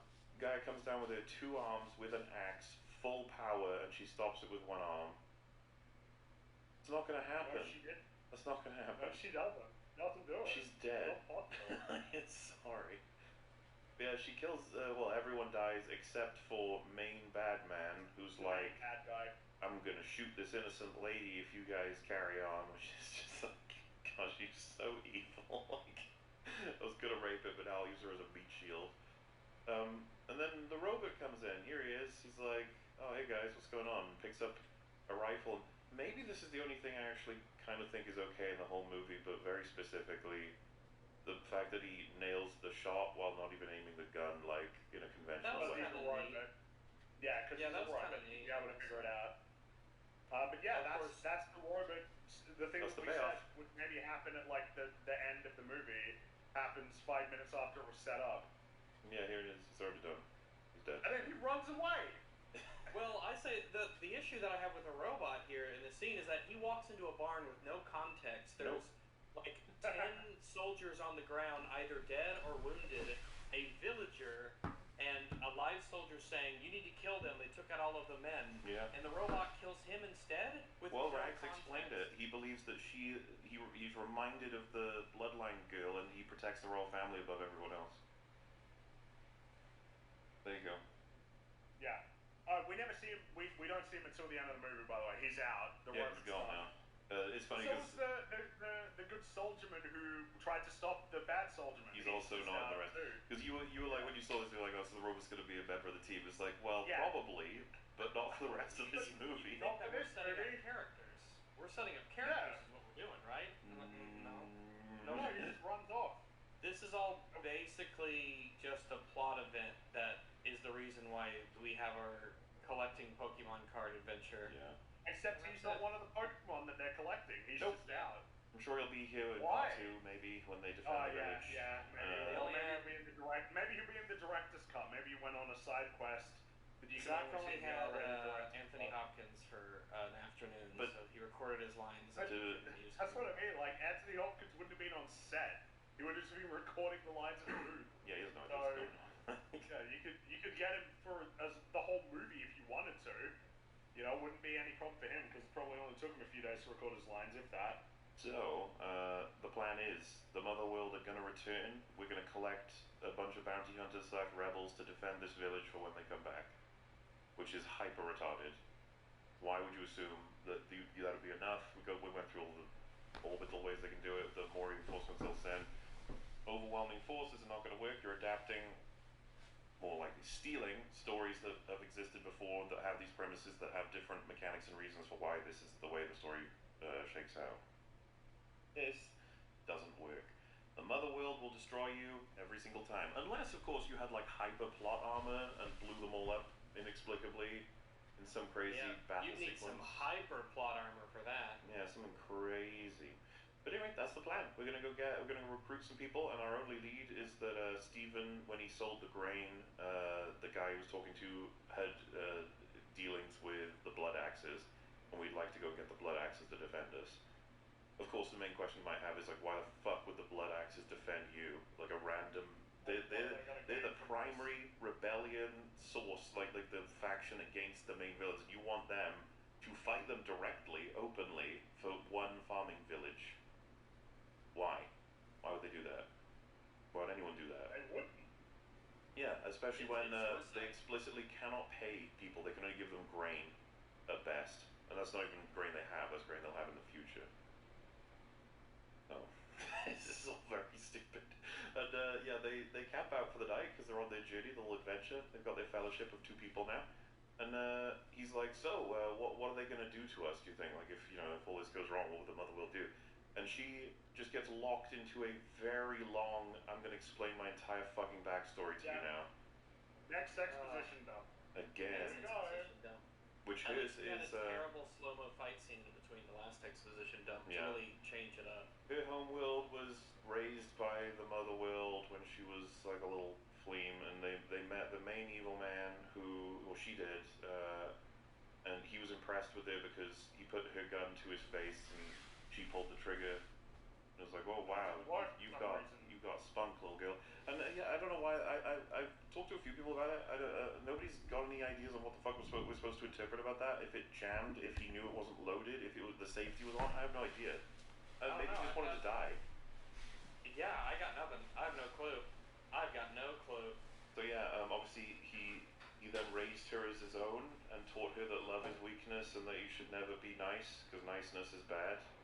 And then she fell in love with some guy, and then that guy died in a fight, and she said she didn't really understand the meaning of all of this anymore and lost her investment in fighting. That's that. Even though after that she went and fought more. Well, yeah, they show her planting the flag, and that she's like charging forward and yelling and saying, "Let's go!" Yeah, I raised the banner for the very people that murdered my entire family. It's like, yeah. Yeah, why'd you do that? Yeah, why did you do that? What's up with that? Oh, and there's a big slow-mo shot of her waving the flag as well. Oh, it's so cool. It's just so cool. Yeah, it is really cool. You guys should have been there to see it. It was really cool. Just FYI, that's all we really have to say about all that. We are 50 minutes in now. Yep. Like this, This is definitely the Reader's Digest version of how terrible this movie is. I feel like we covered most of the things that matter. We're moving fast, but it was painfully slow. Painfully slow, yeah. So they arrive at the place where they're going to meet their contact, and just as they arrive, he is captured by bounty hunters outside of the saloon or whatever this fucking place is. And Steve was like, oh no, that's our contact. And because this is written like absolute crap, she says, did the Blood Axes give you any other way to contact them other than through this guy? And Steven's like, yeah, they told me that they are sheltered by King Charon, King Levitica on planet Charon, so we'll have to go there. And it's like, sorry, the rebel team told you who is sheltering them and where when you'd met them for the first time and provided them some grain. Wow, I'm glad that we're establishing this is so every action is retarded in this world. so horribly written. It's like, number one, they would never tell you that, otherwise that's just hyper retarded. Two, like, why didn't you bring this up before? That's more useful information than go and talk to this guy. that would be the direct instead of the through a middleman. Like, it's fucking crazy. He's just like, yeah, no, I haven't really got any more information except exactly where they are. That's about all I have. It's like, oh, okay. And then it's so awkward because the guy's getting dragged away, and they just walk past him. They leave him to his fate. They're like, well, you have no usefulness to us. Yeah, he was gonna help us, but well, he got caught. I guess. It's so funny because massive usefulness to the plot for the bad guys though. yeah, and he's also he'd be invested in the sort of the cause. Yeah. But oh well. Whatever. Yeah, I think Free, you were like, oh, what kind of action scene we gonna get to save him? But they just walk past him. They just walk past him, and I'm like, Yeah, there we go. Shit. I guess that Like, oh well, plan B. They don't give a fuck. Bye. Yeah, they say like before we go visit your rebel friends, we need to get General Titus, and a genius plan for finding General Titus, who I think all we know about him is that he led a rebellion against the Mother Will despite being one of the generals, and then he was disgraced and he was sent, I guess, to Roman planet to be He was the sent to gladiator. Colosseum. He was sent to Yeah. Gladiator Planet. So, and then so just keep all that in mind. They walk into a cantina-like place, and then we get what feels like one-to-one choice of shots with Star Wars. Like, this just feels like a blatant ripoff. It's just like, look at that alien, look at this alien, look at this alien, look at this alien, and it's just like when TFA does this, we make fun of them, but at least TFA is a part of the same series, so you can treat it as though it's reverence and be like, look. Whereas in this case, they do it, and then they're like, oh, what's better than Disney? Yeah, what? What? That is so overtly alien, and yet within, like, it's so close to their little settlement. And you're just like, damn. Yeah, and also in keeping with Star Wars, especially Disney Star Wars, no aliens joined their team. Actually, they're all people. They're all humans. aliens. Oh yeah, No aliens. To give a better understanding of what we're trying to get at as well, you know, Luke and his family and stuff, there's loads of things that are what you would call maybe old age or archaic, like tech or approaches, but there's also loads of updated stuff. It's like a big, it feels like advanced old, like, It's like we're not going to rebuild the building because that's just not Yeah. feasible to rebuild the whole building. But we Well, we're can gonna use install. droids and stuff. Yeah, we're going to use. We can buy a droid and they could use droids in the bar, or we can buy And we some have a nice car, TVs. you know? Like if you go to Radio. houses that are built in the Yeah, like the Speedo. 10s or 20s, they'll have electricity. They've put in gas lines and electricity lines and stuff like that. You know. But in this case, it is just like a Viking village that looks like it's from 500 years ago. Well, much further than that, actually. It's a Viking village. It looks old. Very, very, very, very, very old. But not aged. It looks old, but like it was recently built. Except it's a crazy sci-fi world with massive spaceships and aliens and crazy tech. It's bizarre. Is what It's it like is. a pair of jeans, and they make them where the like knees are worn off. Yeah, deliberately. Except not even that. They're just pristine, like, jeans. Except that it's just bizarre. It's so strange. Then we introduce Rapey Pigman, who's Wait, more rapers. Oh no. yeah, throw a bit more in, and Oh my goodness. he's like, I want to sex Steven, and then she's like, no, and then The gay rapist, very progressive. fucking pulls out a knife to her neck in this, what I assume is a bar where you're not allowed to just randomly threaten people like I that. presume it's just that he doesn't like you. I don't like you either, kind of. They're doing that bit, you know? Well, you know, it's now conflict. so much Here we better go, here. conflict. Because she beats him up, and then he's like, "Oh, you rascally rabbit! I'll get you," and leaves. And when he's left, she's like, "Okay, everyone, listen up. Does anyone know where General Titus is?" Which, what the fuck, man? Like, what? Fucking Obi-Wan, when he needed what he needed, he was like talking to specific people and trying to move around. Like, you don't just announce you're already like in potential trouble. He's someone you're not even allowed to like fucking associate with necessarily, but whatever. She's crazy clever, and then it's just some fucking alien just goes, I know where General Titus is. It's like, oh, good. You just happen to know That's this. really good. He was super It's useful. helpful that he's here at this bar, and it was just there. Yeah. Tell him this. Of course, he knows where General Titus is, and he explains. This is it's all- writing is easy. Writing stories is so easy. easy. Why? So Why do you two guys? How come you guys guys say that it's hard. It's really easy. And so, yeah, he's on Roman Planet. You gotta go to Roman Planet to get it. It's like, oh, okay, yeah, well, I guess we'll head there. But then Pigman comes back, and now he's got mercenaries with him. Oh no, and they've got guns. So really, it's a remix on the Cantina because after the guy got his arm chopped off, they just went back to playing the music. Here, they went back to playing the music, and then we got a fight scene. Well, in New Hope, they call the cops. That's right, they do. They call the stormtroopers like, dude, this guy came in here with like a weird laser sword or whatever, and he cut off this dude's arm. That's not cool. I'm gonna call the police, and then the police show up. Blood goes places. But don't worry, the R-rated version of this will have blood. Yeah, that's right. So they all miss every single shot except the ones that hit the wooden table she uses as a shield against these plasma weapons, which works. And they just don't go through. It's so weird. Yeah, it's actually crazy. They plasma weapons. Very tiny, thin coffee table. Very explicitly show us that the wood is a good, strong shield against plasma. It's like, okay. Which is weird because even like the weakest of bullets will go through. Will go through wood. Yeah. No. And these are sci-fi guns. Yeah, and so they all die. There's one left that might just get our main character, but then Sons of Anarchy man shoots him, and you're like, oh my god. And he's like, I heard you're looking for a pilot in this cantina. I can help you. I'm a pilot. I made the Kessel run in less than 12 parsecs. And you might think my ship's a piece of junk, but it's actually really great, real fast. This fucking character is such a it's so bad on the part of the writer, and it's so confusing. I thought it was terrible writing first time around, but it turns out it's terrible characterization on the part of our main characters. Yeah. It's he basically says, I'm not a mercenary, I'm an opportunist, I just do whatever's best benefiting me.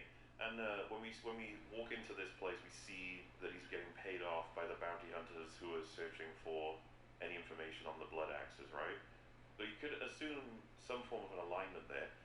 And then he's like, I can help you guys. You're you're doing something for a cause, right? And I think Steven says, we're just farmers. And then she says, we're organizing a fucking thing to take on the mother world and free our... Yeah. It's just like, what the fuck are you doing? Like, how about you shut the fuck up, woman? How is Steven the one that's like much more, savvy with all of this? When he's displaying common sense. Yeah. And she's just like, we are here to make a rebellion. Who knows where the general is of the rebellion that we can go visit to make a rebellion? And so he's, he says he'll join and help him. And then they're like, well, but payment, I guess. And he's like, pay me what you will. And the main character doesn't think, that's really sus. That's super sus. Like I said, first time through, I was just like, well, that was terribly written. But the thing about it is it's fiction. If I met someone who did this in real life, I wouldn't trust them because I'd be like, you're doing something that costs you for no reason, at least from what I can tell. What's going on? What's the motive? Wait, are you talking about the guy who literally says, I'm an opportunist? You're talking about that guy, right? Yeah, I would think the guy who literally says, I'm just an opportunist. And she tells him everything? Yeah. Okay, that's interesting. Alright, fair enough. I don't see what the... Even Steven's like, you're fucking, what are you doing? Like, because he's like... It's so funny watching this over and talking about it. He is easily the best character because there's something else he's gonna do that puts him above everyone else a bit later. It's like he's normal. Yeah. In this crazy world filled with computers, he's a normal kind of guy. our normal character, which elevates him far above all the rest of the Zack Snyder characters. He's just some guy. He's just a guy. He's just a guy. But yeah, they've got a new member of the team now, and it just came out of nowhere, and it's super suspicious, but fine. Kai the pilot, here he comes. This is awesome, sure. And Cora and Kai in Farmer Man. Then we get villain scene where Francis is told that they're going to be meeting up with the bounty hunters that captured that guy, and then he's like, yeah, okay, I'll meet up with them, and then he fucks an octopus thing. I don't know why they. It's implied that he allows the octopus to fuck him. I don't know, same diff. I'm not being more specific. I'm sorry if that's upsetting to you. I just wanted to get No, it's fine. I just wanted to make sure. Didn't look very good too. The CG on it, like it. No, it actually looked doesn't like that. incorporate with him very well. Pointless scene doesn't actually add anything at all that we don't get from later parts, and I don't know if they're trying to be like, look at him, he has sex with aliens. Like, okay. I don't know what to do with that. I legitimately don't know. I don't know what I'm meant to make of it. What am I supposed to think? Yeah, what do you want from me, Zach? That weird? It's just weird. Then we get on the next disjointed scene that's been stapled into the movie, because that's what we get now for the next like 3 scenes, major moments in this film. First is a guy called Tarak, who they come here to buy, but they have no money. That's the problem we got there. That's the first hitch in that plan. So, but then his slave Oda. Promise them grain later. They think all grain is a pathway to all of their problem solutions. It's like, oh, we can give you some grain. It's in like 10 weeks, maybe. the shittiest video game, the shittiest open world RPG. Be like, I need this guy, and then the slave owner's like, well, you gotta give me money. And like, we don't have any. He goes, no money. Well, alright, I'm a gambler. I like gambling. So, if he can tame the fucking mythical beast just outside, then you can take him. If he fails, you're all my slaves. What? That's an interesting, It's definitely a moment of like whether or not our quote-unquote leader agrees to this, being lady person. I feel like if I were there, I'd be like, oh, I'm not involved in this. You I'm guys not with can, him. yeah. I'm not with him. I'm not actually up for You guys can gamble if you want, but I'll just watch. I don't know what the fuck's going on really. Yeah. And so this guy's like, yeah, I'll tame the Sorry, beast. wait, before you go on, just to remind me, because why do they really want this Tarek guy? I've seen the film twice and I don't know. I can't remember. Like, he's. No, there's got to be a reason. No, there probably is. I think I missed the line. That's all I've got. Because I actually don't have. I can't remember why they want this. Why they travel specifically to this planet to get this guy. Because it's at this point of the story where I'm going, no. You don't need to be collecting Pokemon people to add to your party to win the championship. No. You have to like assemble an entire army and artillery and like a space fleet in order to defend yourself. Or you can't just like get run away. like 5 super cool edgy people. Yeah, or you run away and you fuck off and never come back. But I think the movies. It was at this point I think that I realized the movie wanted me to think that if they collect like 5 edgy special characters, that they could stop the enemy army, Magnificent Seven style. Yeah, but I was about to say, Seven Samurai. The lack of media literacy that you didn't realize that this is like Seven Samurai. Yeah. You're supposed to understand. That's right. But Seven Samurai and Magnificent Seven work because it's some skilled gunslingers against like a larger but relatively small scale force of baddies. Wait, not a Galactic Empire? But it wasn't actually Empire that's massively technologically superior. Yeah. Yeah, like I don't know what they're gonna do against a spaceship, you know. But I guess their plan is that. Well, I see what one character manages to do against a spaceship. I guess. Pretty neat. Yeah, it is pretty. So yeah, he's got to tame it, and he talks to the animal about how we're both enslaved, we both want to be free, and that we both fear ourselves. And apparently, this animal understands all of it. It's like a black griffin. It's a griffin. It's a hippogriff, as people have been comparing. It's kind of like the creature in Harry Potter. It's just a griffin. It's got a eagle head and like a horse lion body and some wings, and it's covered in feathers. It's just a griffin. It's just a black griffin. And again, once again, feels just like stuff. Like Zach is just like, yeah, throw that in. Fuck it. Yeah, it feels like just some like young adult kids adventure story where you just have a bunch of magical, fantastical things thrown into the world, and that's it. It feels like a 12-year-old wrote this. It feels like a 12-year-old story come to life. A 12-year-old's daydream made manifest somehow, and then Netflix purchased it. They have a very weird, like, he wraps a rope around its beak, and that's enough for him to remain attached to it when it starts to fly away, which feels really fucking weird. Yeah, the leverage you would have would be so incredibly inefficient, and there's no saddle. He's just that's enough apparently. Yeah, he's just sitting on him. He's just sitting on the guy on the griffin as it flies around, and he stays on it because you know. Just don't think about it. Isn't it cool that he's riding on the griffin? This character we don't know anything about on this creature at this place. Well, I suppose notable part of it is that the creature wants him off as much as it can. It doesn't do a great job of it, but it does at one point ram into a wall that does knock him off, and then he jumps. It rams itself into the wall to get him off. And it was just weirdly framed as well. He like looks at it like, oh my god, what's that? And yeah, then, like the guy, slow-mo. oh my god, what's that? And then it's just a wall. Yeah, they have this lingering slow motion scene where the griffin is looking over to the left, like, oh my gosh, what's that over there? And it's just a rock wall. Even he has the canyon, and the it's camera just a rock wall. tightens up on Tarak as well, realizing too. He's like, oh no, that thing that it spotted, that's gonna fuck us up now. And it's just the same thing that's been in this whole environment. Yeah, I expected him to turn over and there'd be like a spaceship. Well, you know what it is? Like a whole group of people. Or Maybe in the extended animal. version, it will be looking at something specific. Oh yeah. The weird rock kamikaze is just a placeholder. That makes sense. That makes sense. You gotta check out the Justice's Star edition out next year. Because instead of like just spinning around or turning upside down in the air or anything like that, it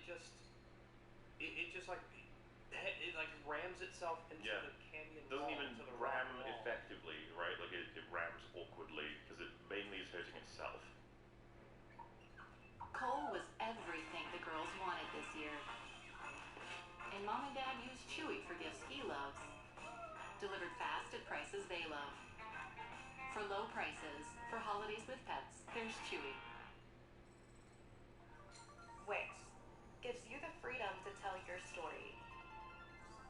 With a professional website that reflects who you are and what you have to offer.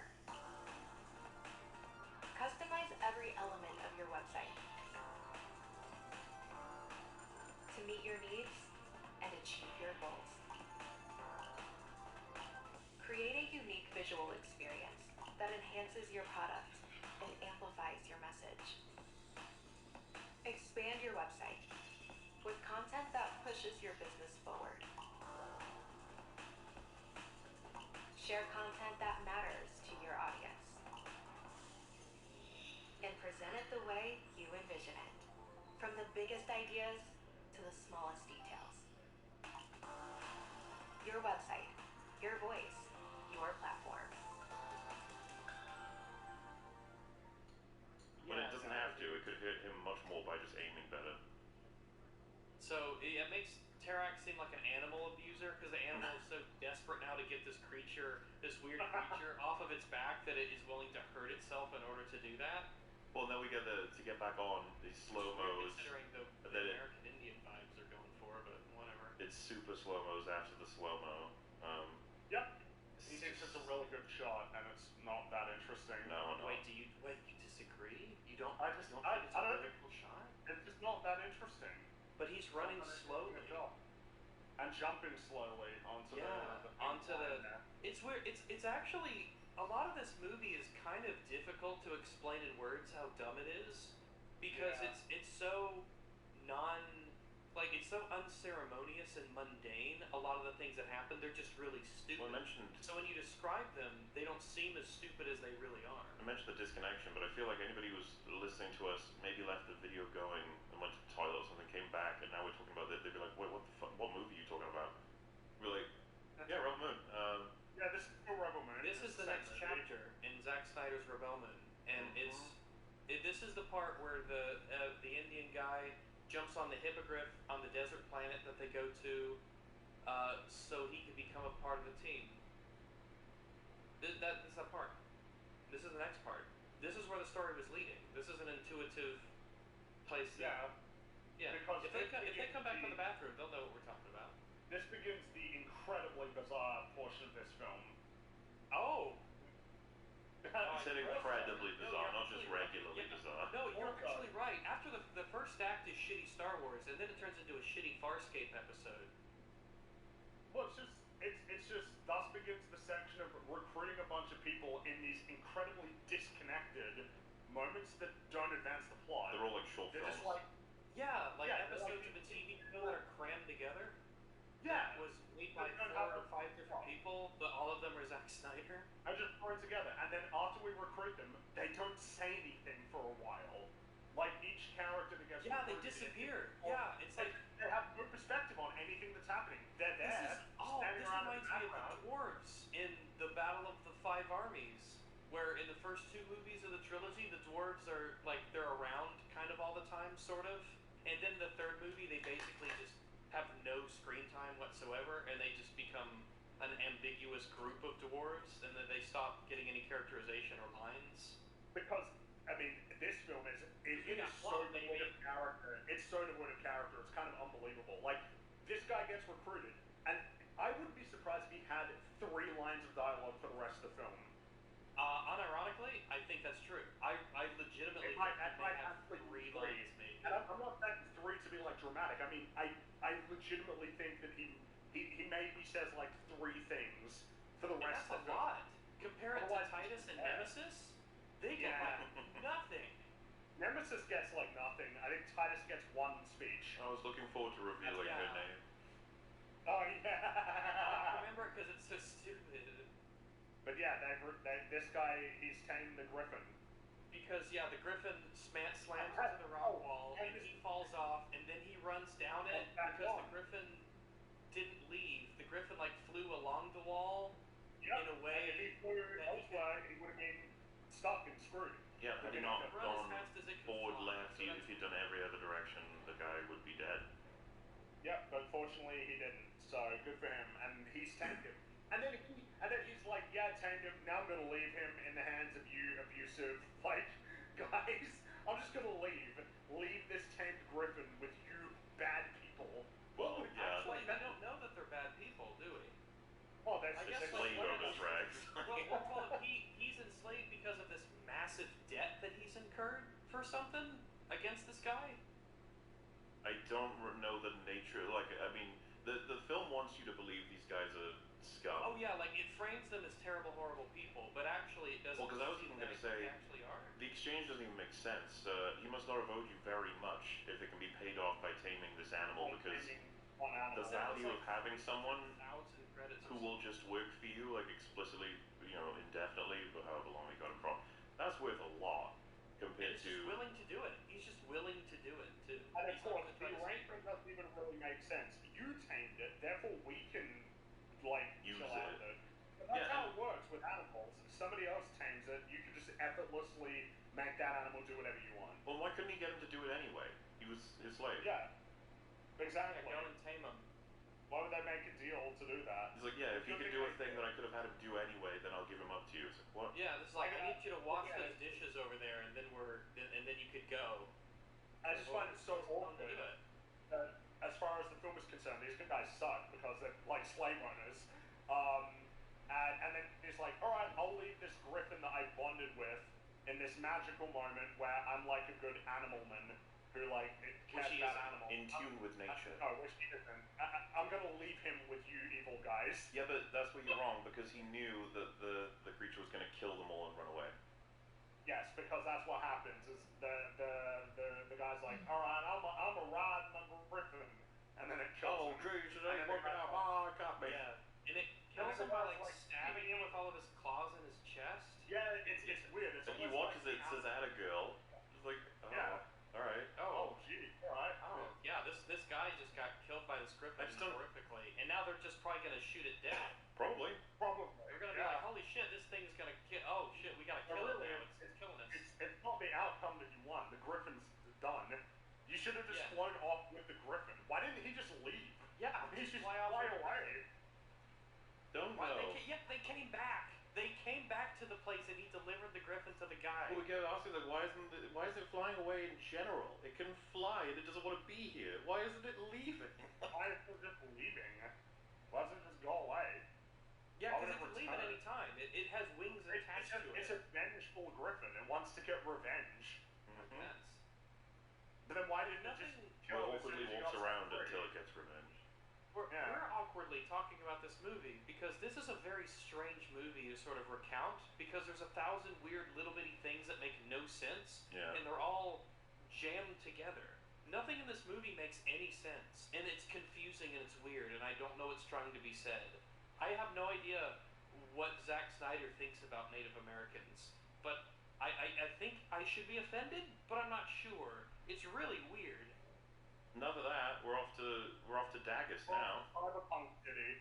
And I'm off to the toilet. I'll be right back. It's the cobalt mining planet where they mine cobalt, which is basically irrelevant to the thing that's going to happen here, which I guess that's fine. But introducing Nemesis. Look at this character. She's got a mysterious past. She dresses in all black. She has a funny hat and 2 lightsabers. Yeah.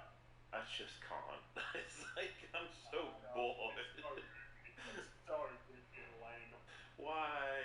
You'd be like, oh well, she seems interesting, right? You're like, yeah, you'd think, but no, you don't get anything on her except in this scene, I think, and then someone else say like, we'll get it in episode part 2. well, yeah, I mean, the assumption is that she had a home planet and they were all killed, all of her family, by the evil Motherworld. That's probably going to be the fucking backstory for all of these people.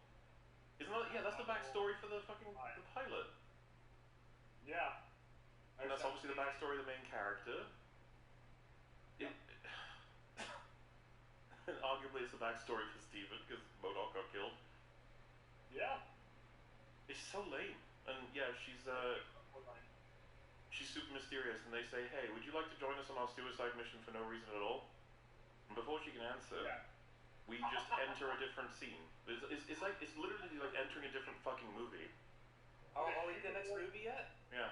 A humanoid spider lady. Yeah, suddenly a giant spider that's tormenting this village is that's what's happening now. Yeah, we're at the episode where they go to the super industrial mining place in the ghetto, and there's a spider lady, and she's stolen a kid, and then there's a weird Asian swordsman lady, and it's like a new movie has begun. It really is. Because now we're on this little sequence for this character. We're on the next mission of the video game. Well, so into it's not anti-plodal. Again, we can travel through this relatively fast because the summary of the motivation for Spider Queen is the Motherworld have poisoned the air to the point where my eggs can no longer develop into my children, and so since I can't have children, I'm going to steal other people's children to make all the mothers feel the same pain that I feel. Yeah, she kidnapped a kid and she's gonna kill him. And Nemesis is like, no, this isn't right. And then they have a sword fight. Yeah, she says all of that, and then our new character is like, but that's mean. And then they fight. Yeah, and then they have a really poorly choreographed fight. Yeah, and she barely wins.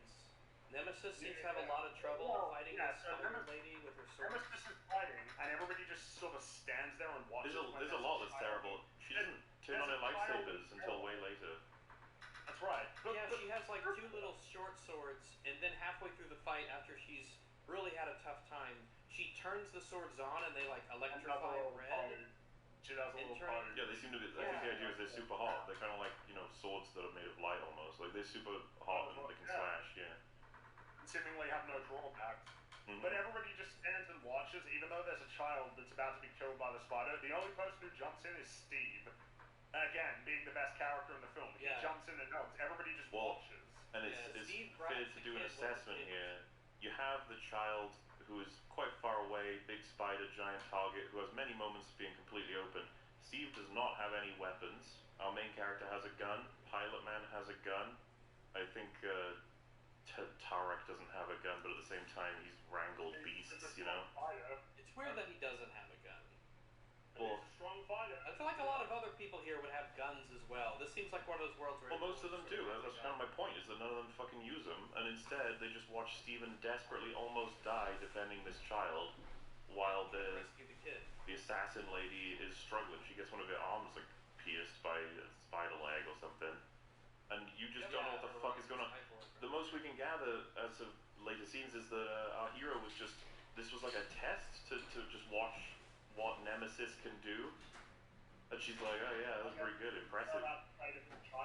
Nope. There was a child in danger. It's pretty cringe. That's bad characterization is what that is. Very bad for all a bad guy, so you know, why would he care? Bad guys don't care about the lives of children. We all know that. He put his life on the line with no fighting experience whatsoever to try and help.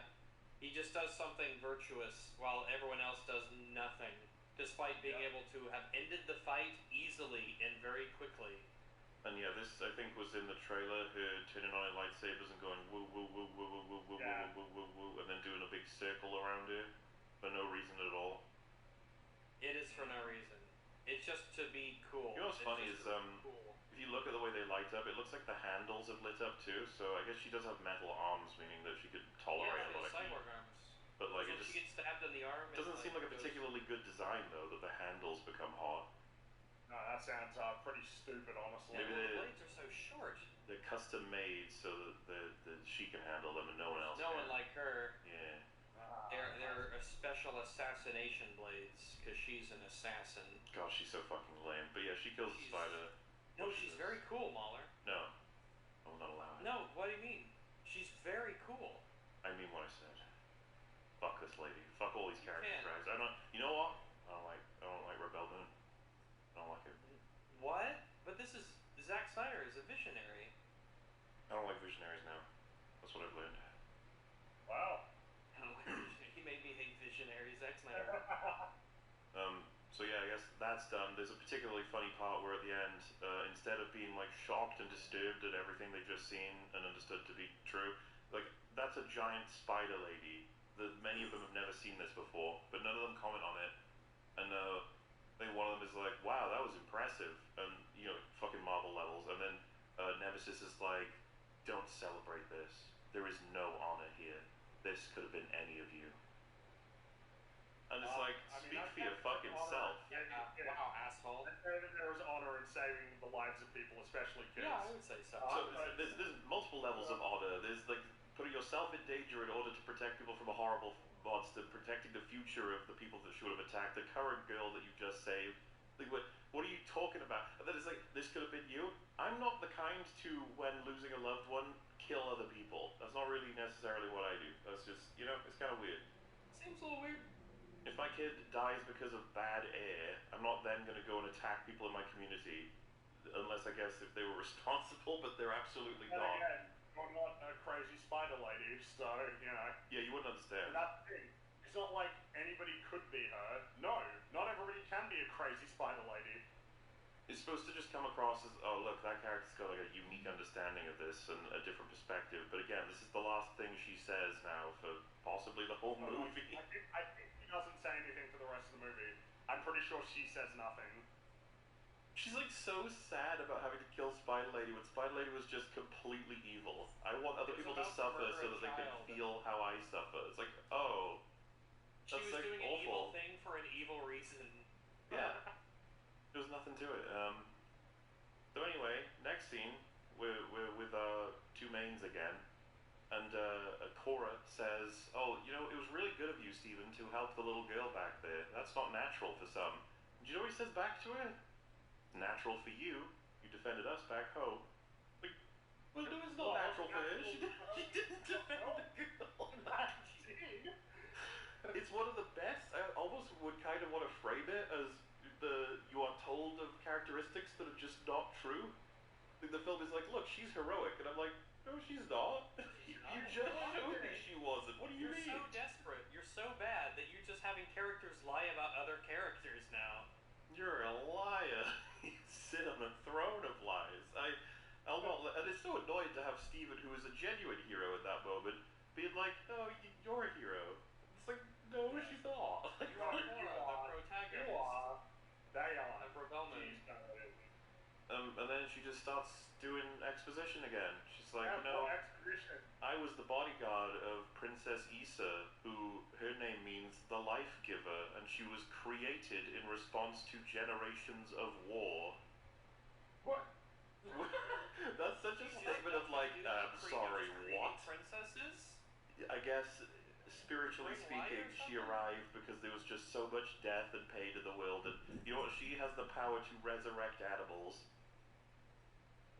That's just her ability. It's so fucking nuts to drop this on us after everything, to just be like, yeah, that princess everyone's been talking about, she could resurrect animals, and she was brought here because of This is like wow. world building that just What? World building should teach me about the world, not make me go, what the fuck? What do you mean? Oh, I have Zach, so many what are you doing? questions now. What the I have more fuck? questions than I've had before.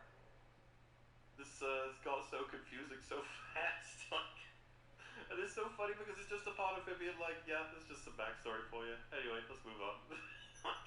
Okay. Again, not to call into question, man, how convenient is it that when attempting to hide out, a character who has massive connections to the guy who took over the galaxy-spanning empire was also the bodyguard to, like, the person who could resurrect animals, just so happens to be bumped into on a random planet by, like, the second-in-command General Leaderman. What are the odds of all of that happening? And also a robot that was activated by the love and loyalty he has to that very girl being seen in another girl. Yeah, exactly. What are the odds of that? Like, so close to zero in a galaxy, it's kind of it's astronomically low. Is the point? Insane, yeah. Anyway, gladiator time. Yeah, time to go to the Gladiator. We're It's going Gladiator alone. Planet. We're going to Gladiator Planet. Do you guys remember the movie Gladiator? Remember, he was in Gladiator. This actor was in Gladiator, so we're going to Gladiator Planet because Zack Snyder is a visionary. Yeah. I can summarize this whole scene as, are you the general? And he's like, my men died because of my surrender, because of my decisions. And it's like, oh, okay. And then she says, well, I don't think you're meant to die here. And if you won't do this for redemption, then do it for revenge. And then he joins. Yeah, and he's like, I won't do it. And then she says, we'll do it for this reason. He's like, okay, I'll join you. And then he doesn't say anything for the That's next. it for the whole movie, yeah. Yeah, he's just around. That's it. That's literally it. That is, they used the Master Ball on this Pokemon and we moved on. we are not spending time on this. It's it. You That's thought all Gladiator that's all man. it is. Yeah, bad guys have a scene and By the the way, other just thing. real clear, it actually is Gladiator Planet. It's like ancient Rome. Yeah. Everyone's got their little Roman outfits, and there's a gladiator pit, and there's a big coliseum with banners on it, and the guy from Gladiator is the actor, and it's just Rome. They just go to It's Rome. terrible, is what you're saying. It's so uninspired and awful. It's a movie where they go to Rome. It's that's what. Look how ugly it is too. I don't know what's going on. Like he's lost his ability to make things look nice at all. That's such a hideous shot. It's so Look at the colors. yeah. Look at those colors. It's so fake too. Oh, but you see, that's the point, because it's meant to show how miserable and destitute Oh, this okay. place is. Oh, alright. That's the point. Yeah, It's that's meant bad. to look ugly. It ain't good to watch something like Rebel Moon after watching the Lord of the Rings trilogy. Just saying. Doesn't help. Doesn't help. So yeah, he's on the team now. Villain seed time. The guy that they went to for information before, he can tell them about that planet and where they're hiding and stuff. And then they introduce a mechanic that's gonna be super important. Okay, those little devices that capture people, they come with a little gun that when you put it into the back of the thing and fire, it'll paralyze them, and then it will release them. That's something it does. You can't stop it from doing that. That is mechanically built in. You paralyze them, and then it automatically releases them. And the release is particularly funny, IMO. It just drops them onto the floor. And bear in mind, they are paralyzed, and these are captives. Can you think of anything that might go wrong with a system like that? It might Just to be fall clear. really hard and hurt their head, such that they die. So, also, like, if you want to transport a prisoner and paralyze them, like, it's like a drill bit that goes into their neck. Like, Yeah, it into the actually, spine. actually physically paralyzes them. Yeah. It's actually really fucking terrible. But what it does is it paralyzes them and then it lets them go. So now you have to carry them Yeah, it doesn't make any to sense at all. wherever you need to get them to go. So only paralyze them if they're at the location where you want them to stay. But this would be one of the worst ever examples of setup. This is going to be incredibly important. It's going to change everything Oh later. yeah, that was one unbelievable. It's annoying, but yeah, that's so the bad guys are coming. Got to be careful now. So we use that information we established earlier. If the rebels are hiding out on that planet with that king guy, we go to the planet, arrive, and our main character just has a chat with the king immediately. Yeah, just they go, just this. As far as he's concerned, some rando. Well, once again, there's no civilization here. This is one that they argue later has been thriving for tens of thousands of years or something. They arrive, it's like, this is just fucking green screen with a bunch of dudes holding sticks. There's nothing here. Not a place. I don't buy it at all. Yeah, this is a green screen set that you just CGI'd some aliens on. Boo. Nothing about this world feels real. It feels so not real. It's all fake. It's all bullshit. It's all bullshit. Yeah, so, she's like, I want to meet the rebels, and then he's like, yeah, they'll be here in a bit. And it's like, wow, you guys suck. Oh, wow. The rebels are just here to meet this rando, as far as they're aware. Because remember, she is significant, but they don't know that. No. She's some person. And yeah, just like clockwork, the rebels arrive. And the leader of the rebels, being Cyborg and Girl, are like, this is sus. You guys have contacted us on, I think he says it's a flagless vessel that's unknown on our systems or whatever. And you just sitting there like, oh. So, why did you agree to meet them? Yeah, why didn't you? This is just obviously a trap. Why? This was it's obviously a trap.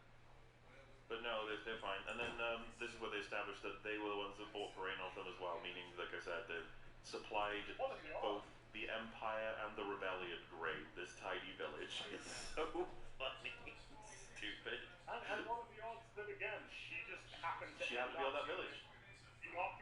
With the purpose of trying to hide, and she just happened to be in the village that was the most significant and important village that there ever was. So, they ask for them to help and join their cause, which there's no reason for them to do it at all.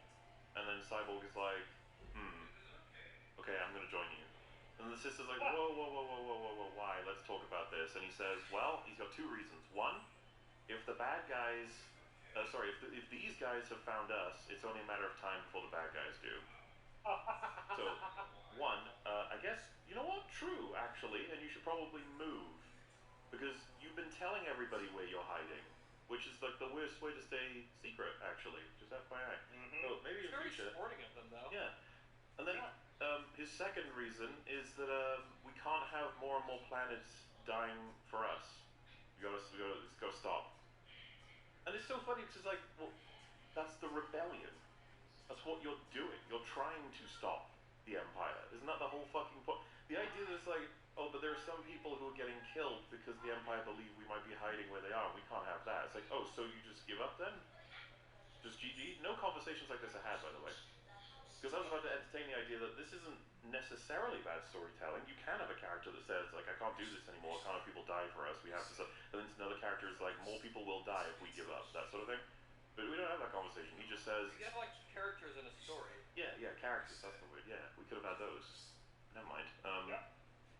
So yeah, I think it's hilarious that his whole issue here is that they need to defend themselves now. They need to attack the Motherworld because they've been found, when that was always the case, especially giving away your location, and the people are dying, which I assume is the whole fucking reason you started the rebellion. But now you're gonna like dissolve it in an attempt to help them. But yeah, so he's gonna join, and he asks everyone else in the team if they want to join, and about like 8 or so of them join up. Yeah, this is the rebellion. The rebellion that's threatening the galaxy-spanning massive empire. It's like 30 guys. And they all look fucking same. Well, they look the same in the sense that they're all like faceless, characterless drones that are all gonna get killed. Also, but they all have the same paint. They have the same face paint. Yeah, they have which is identifying uniform sort of. Yeah, you don't want to have that if you're like hiding from the Empire and all of the Empire people. That's bad. That means dumb. They can see you. But and they'll know who you are. We have our team now. That's our team, everybody. We're into the third act. Isn't this exciting? That's it. But we got another scene between Pilot Man and main character. Because remember Pilot Man? Remember him? He's in the movie. We don't worry. I have mentioned every last piece of interesting things to say about him. I haven't missed anything. So it's like, okay. He's just been around. Like everyone else has been around after they were collected. They've just been around. It's particularly funny because he says, why would the leader of the rebellion guys join up? Seems like short-sighted because he's trying to say like it's a fucking bad move. So you immediately like you joining?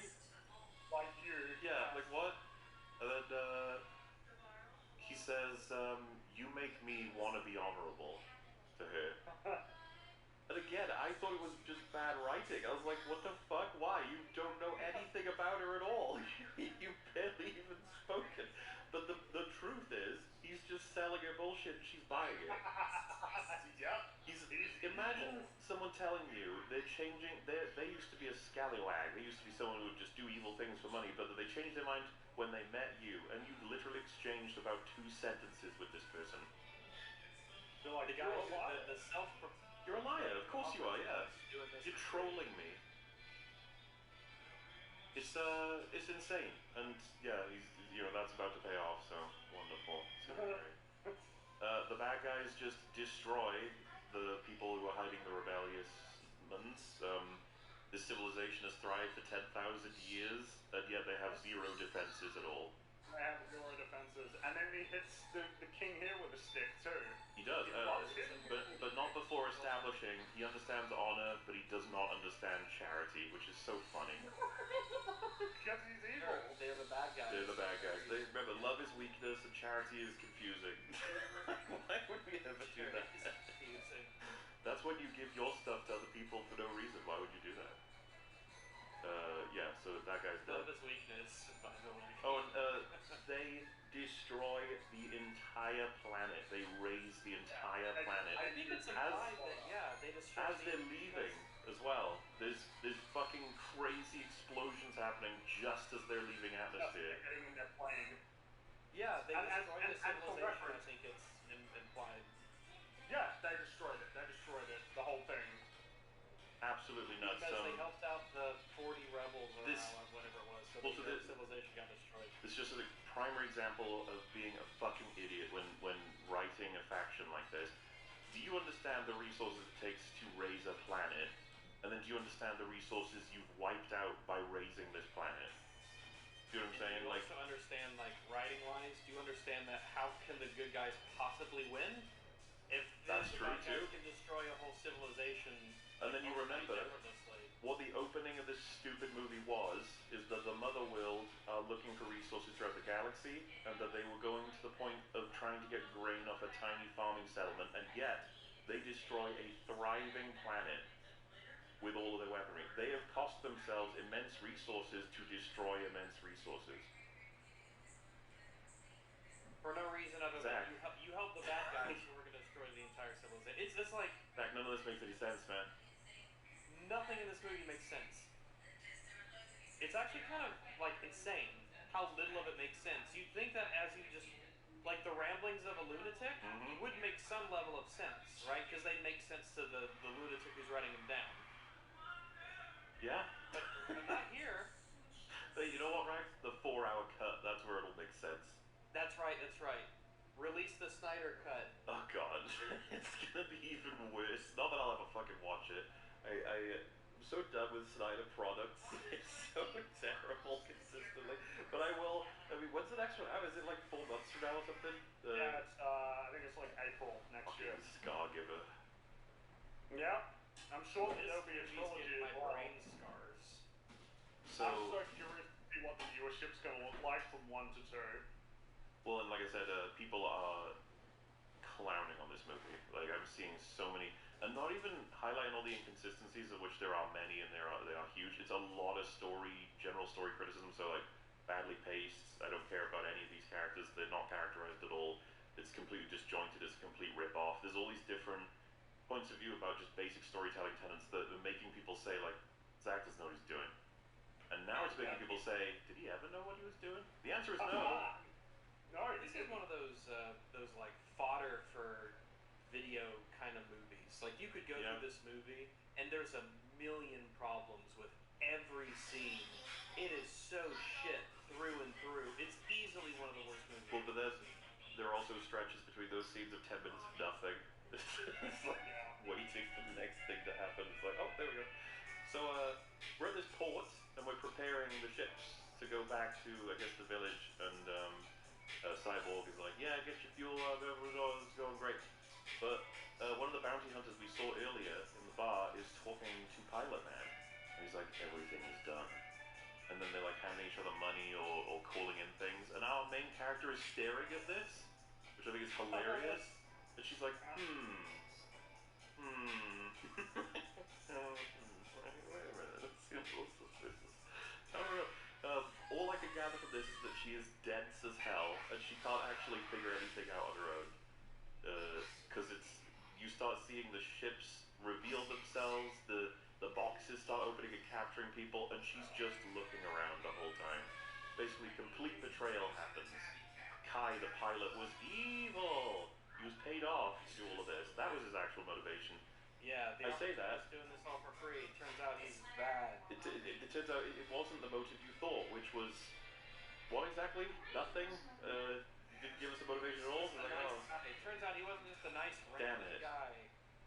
So all the heroes are captured by these machines that grab you, and the villains arrive. And I think everybody watching this movie at this point is like, it's over. How the fuck can they possibly get out of this? There's no way. There's no possible way for the good guys to get. This is out. This is it. The movie's over. All of the people are in the little crab prisons machines, so they're completely held in place and captured. And that's it. It's done. So, over. Well, so then Francis just goes one by one explaining their backstories again. Because that's the only thing he can do in this movie. It's like, General Titus, famous for doing this and ended up here. He doesn't say anything, he hasn't said anything else in the movie. It's like priceless at this point. He goes through everybody, he ends up at Steven, and he's like, why are you here? And it's such a moment of like, I don't know, man. Trying to help, I don't know what's going on. Help my village. So yeah, he's like, well, that's it, we win, paralyze them all, take them all, this will be great. Excellent. And I was like, oh, yeah, that's the smart villain thing to do. He just fucking paralyzes him and takes them with him. Like, oh, yeah, wow, some actual competence from villains in media. How could they possibly fuck this up? And then Kai, the pilot, says, hey, Steve, I want you to paralyze Main Girl.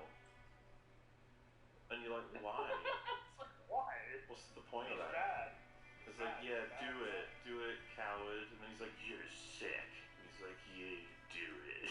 And he puts the thing in, and the thing beeps, and I go, oh god, what's gonna happen? And it's like getting tense, the music's rising, and Steven would say, oh, I'm sorry. I'm like, and then he pulls out the gun and fires it into Pilot Man's head, killing him. And releasing her. Well, so you have to keep in mind the mechanic of the machine is once you've done the paralyze, it releases. So he did the paralyze on Badman, which releases Good Girl from machine.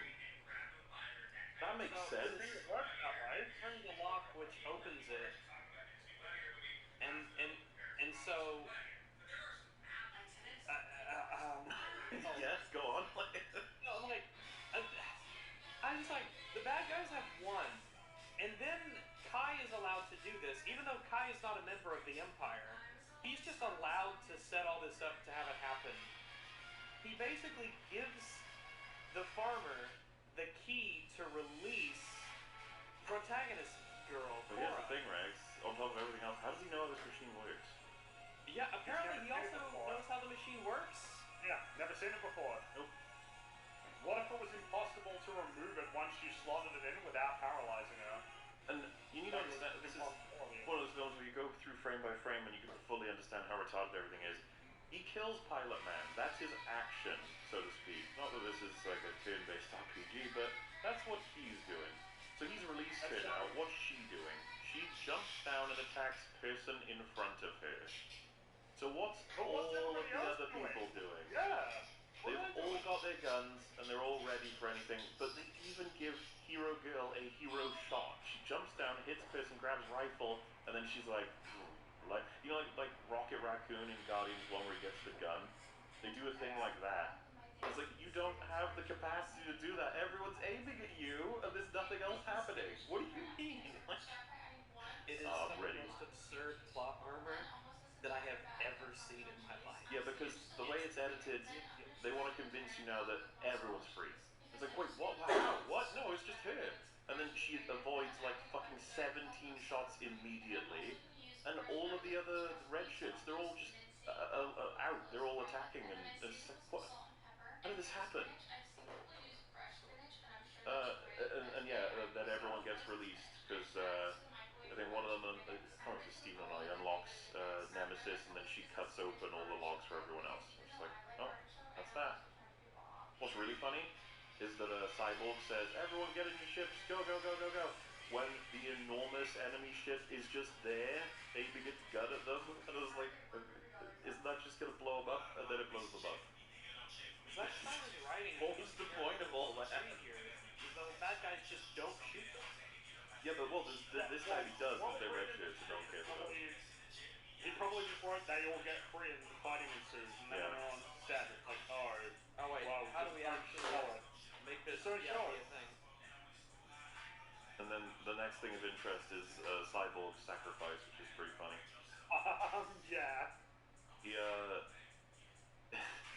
that shot where he's running up the I'm gonna get you. So he's got like a broken off bit of metal, and he runs up a ramp and jumps and intends to just slam down on Turret Man. And like, I was genuinely shocked because it's so funny. He stabs through, and the guy dodges. He dodges it. It's like, wait, what? And then he while he's sitting down, and then he shoots pulls out his pistol and shoots it. And when I saw that, I was like, wow, they're killing him off like straight away. He's barely been in this movie. It would be like if Aomir threw the spear. If Aomir threw the spear at the Mumakil and the guy dodged it, and then he pulled out a crossbow, shot it into Aomir's face, and that was that. You're like, what? It's so weird. It's not that it can't happen. It's just, what the hell? Well, it's just well, we kill him off. He's done. Bye. Yep. And but not before he gets a second hit. Crash. Well, so I mean, we kind of skipped over, but like, how the fuck did he pierce what is supposed to be glass that is ready for space? And the vacuum. Yeah. It's just a random. It's not even a weapon. It's just a random sharp piece of metal that he found. You might even think it's like a bit of debris coming in with high force that these mirror windows would absolutely be built for, but nope, he's got him. And then he hits the controller in this turret bay that destroys the whole ship because it. Sorry, I think you know what I'm laughing at if you know where I'm at in the film. This fucking shit is so funny.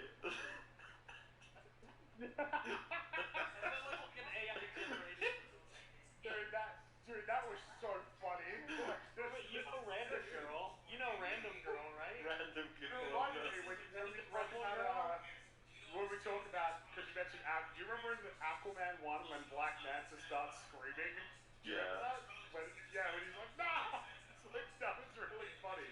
This was hilarious. This is so funny. The mouth extends just far enough that it looks fake. It's a really funny expression. It's really funny. And also, given what's been happening, he ran up like along the ship, jumped in, missed, and got the ship. But the way that it's described doesn't do it justice. It's profoundly retarded. It's funny. Well, yeah, because he deals so much damage. He destroys the enemy force essentially. Inexplicably, he uses a random piece of shrapnel that's somewhat big like a spear to jump on a spaceship, stab through the spaceship cockpit window, miss, get shot multiple times, and then take out the spear from where he had plunged it, and then stab the pilot again, so that the pilot slumps forward on the control. No, he pushes the controller. Because I thought that it would slump forward. That's the classic. Yeah. I just thought it was the gunner on the side, but apparently this goofy ass spaceship, that's the pilot. That's the pilot of the whole ship, yeah. And then it crashes into the platform and kills many of the bad guys. And like all of them. It ends well, except for Francis. Well, remember that main girl runs through and kills a bunch of people while she's running through to get to the other side to find Francis. We need to explain this logistically, right? Just think of a big long platform. The ship is about to crash onto a part of it to just destroy it. That's where main bad Francis is, and main girl is like, I've got to get to him before the platform crashes. Question mark? What the fuck is going on? She desperately works really hard to get to him. My thinking was the platform's going to fall down, right? Because of its disconnected. Yeah, but it does. No. Well, it falls, but it also kind of hovers. It cuts it in half.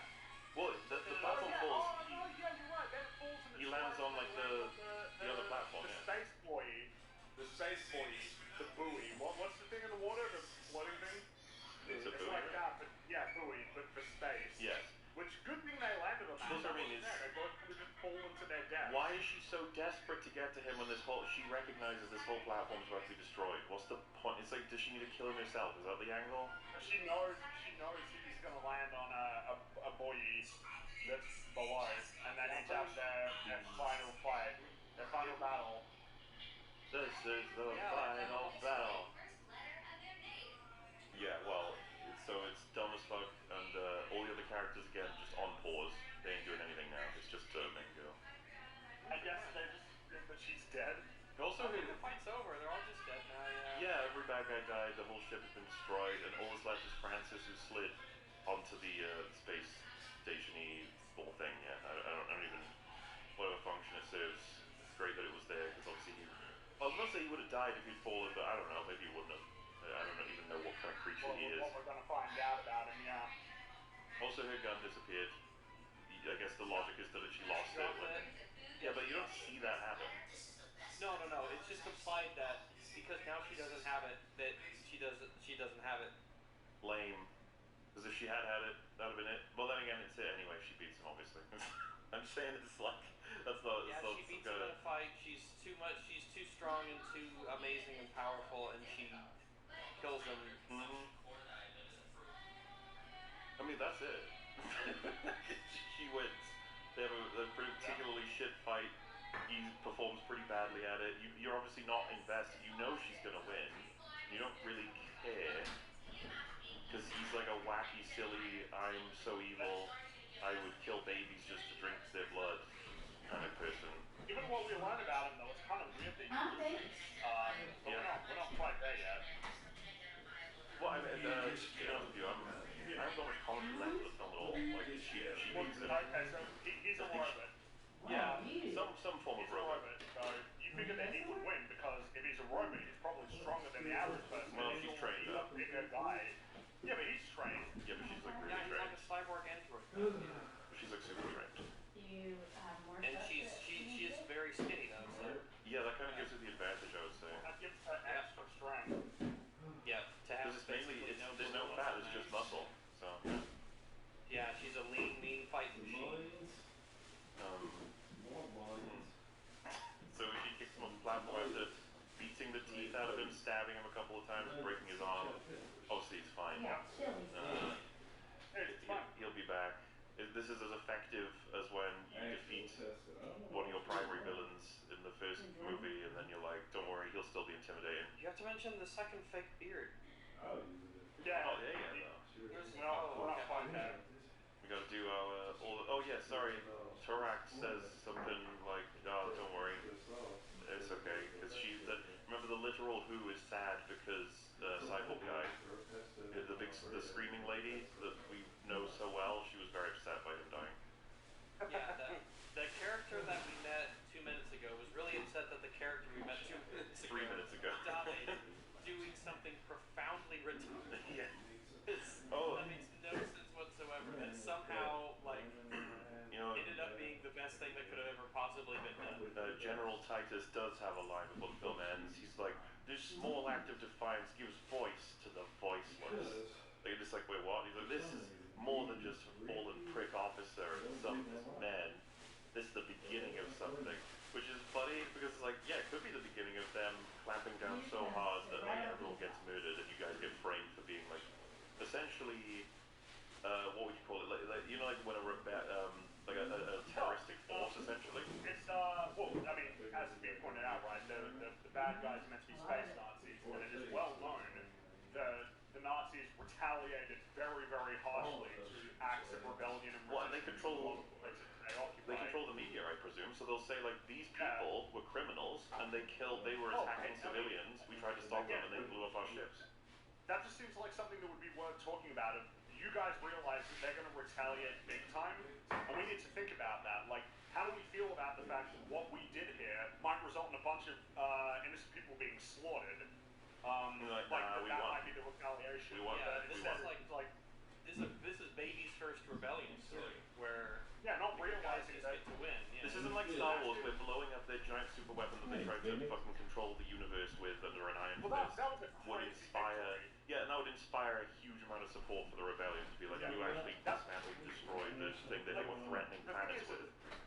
This failure here on the part of the bad guys, it's catastrophic that they lost this battle. It doesn't make any sense that they lost. They had them and they lost them and they got wiped out. But I kind of feel bad for them. Wow. I'm not going to go that far. The thing is that even in the context of this dramatic defeat, compared to them, the Death Star was a massive success. Like, destroying the Death Star was huge for the rebellion. That's huge. That's a massive victory. This one is tiny, all things considered, despite how cataclysmic it was. The bad They guys took out is one. I don't even know if that's a capital ship. It's probably like a warship. And it's like, yeah, I mean, it looks smaller than the big ships that went over there. The Motherwell ship. It's kind of crazy that they know. And then what happens if that guy's been communicating with them? Then that means the bad guy might well know. He might know. It's like, oh shit, she's that fucking lady from that village. We're gonna go there and blow it up. Yeah. Like, doesn't that seem like a likely They outcome? only seem to think good things will happen as a result of what they've done today. Even though there's a really good chance that it's going to get harder before it's going to get, like, things are going to get worse before they get better. So they head home, and that's where Robot is like, hey, and that's that. So they set up his body. Your antlers on, and he's in the field of wheat. Yeah. Because that's what happened. He's in the It's field of wheat, and he's got that'll be in the extended cut where we find out that he went on a pilgrimage or something, and he went and hunted an elk, a space elk, and got horns. Yeah, don't want to make any of that. I guess, yeah, we'll find out. Because we're almost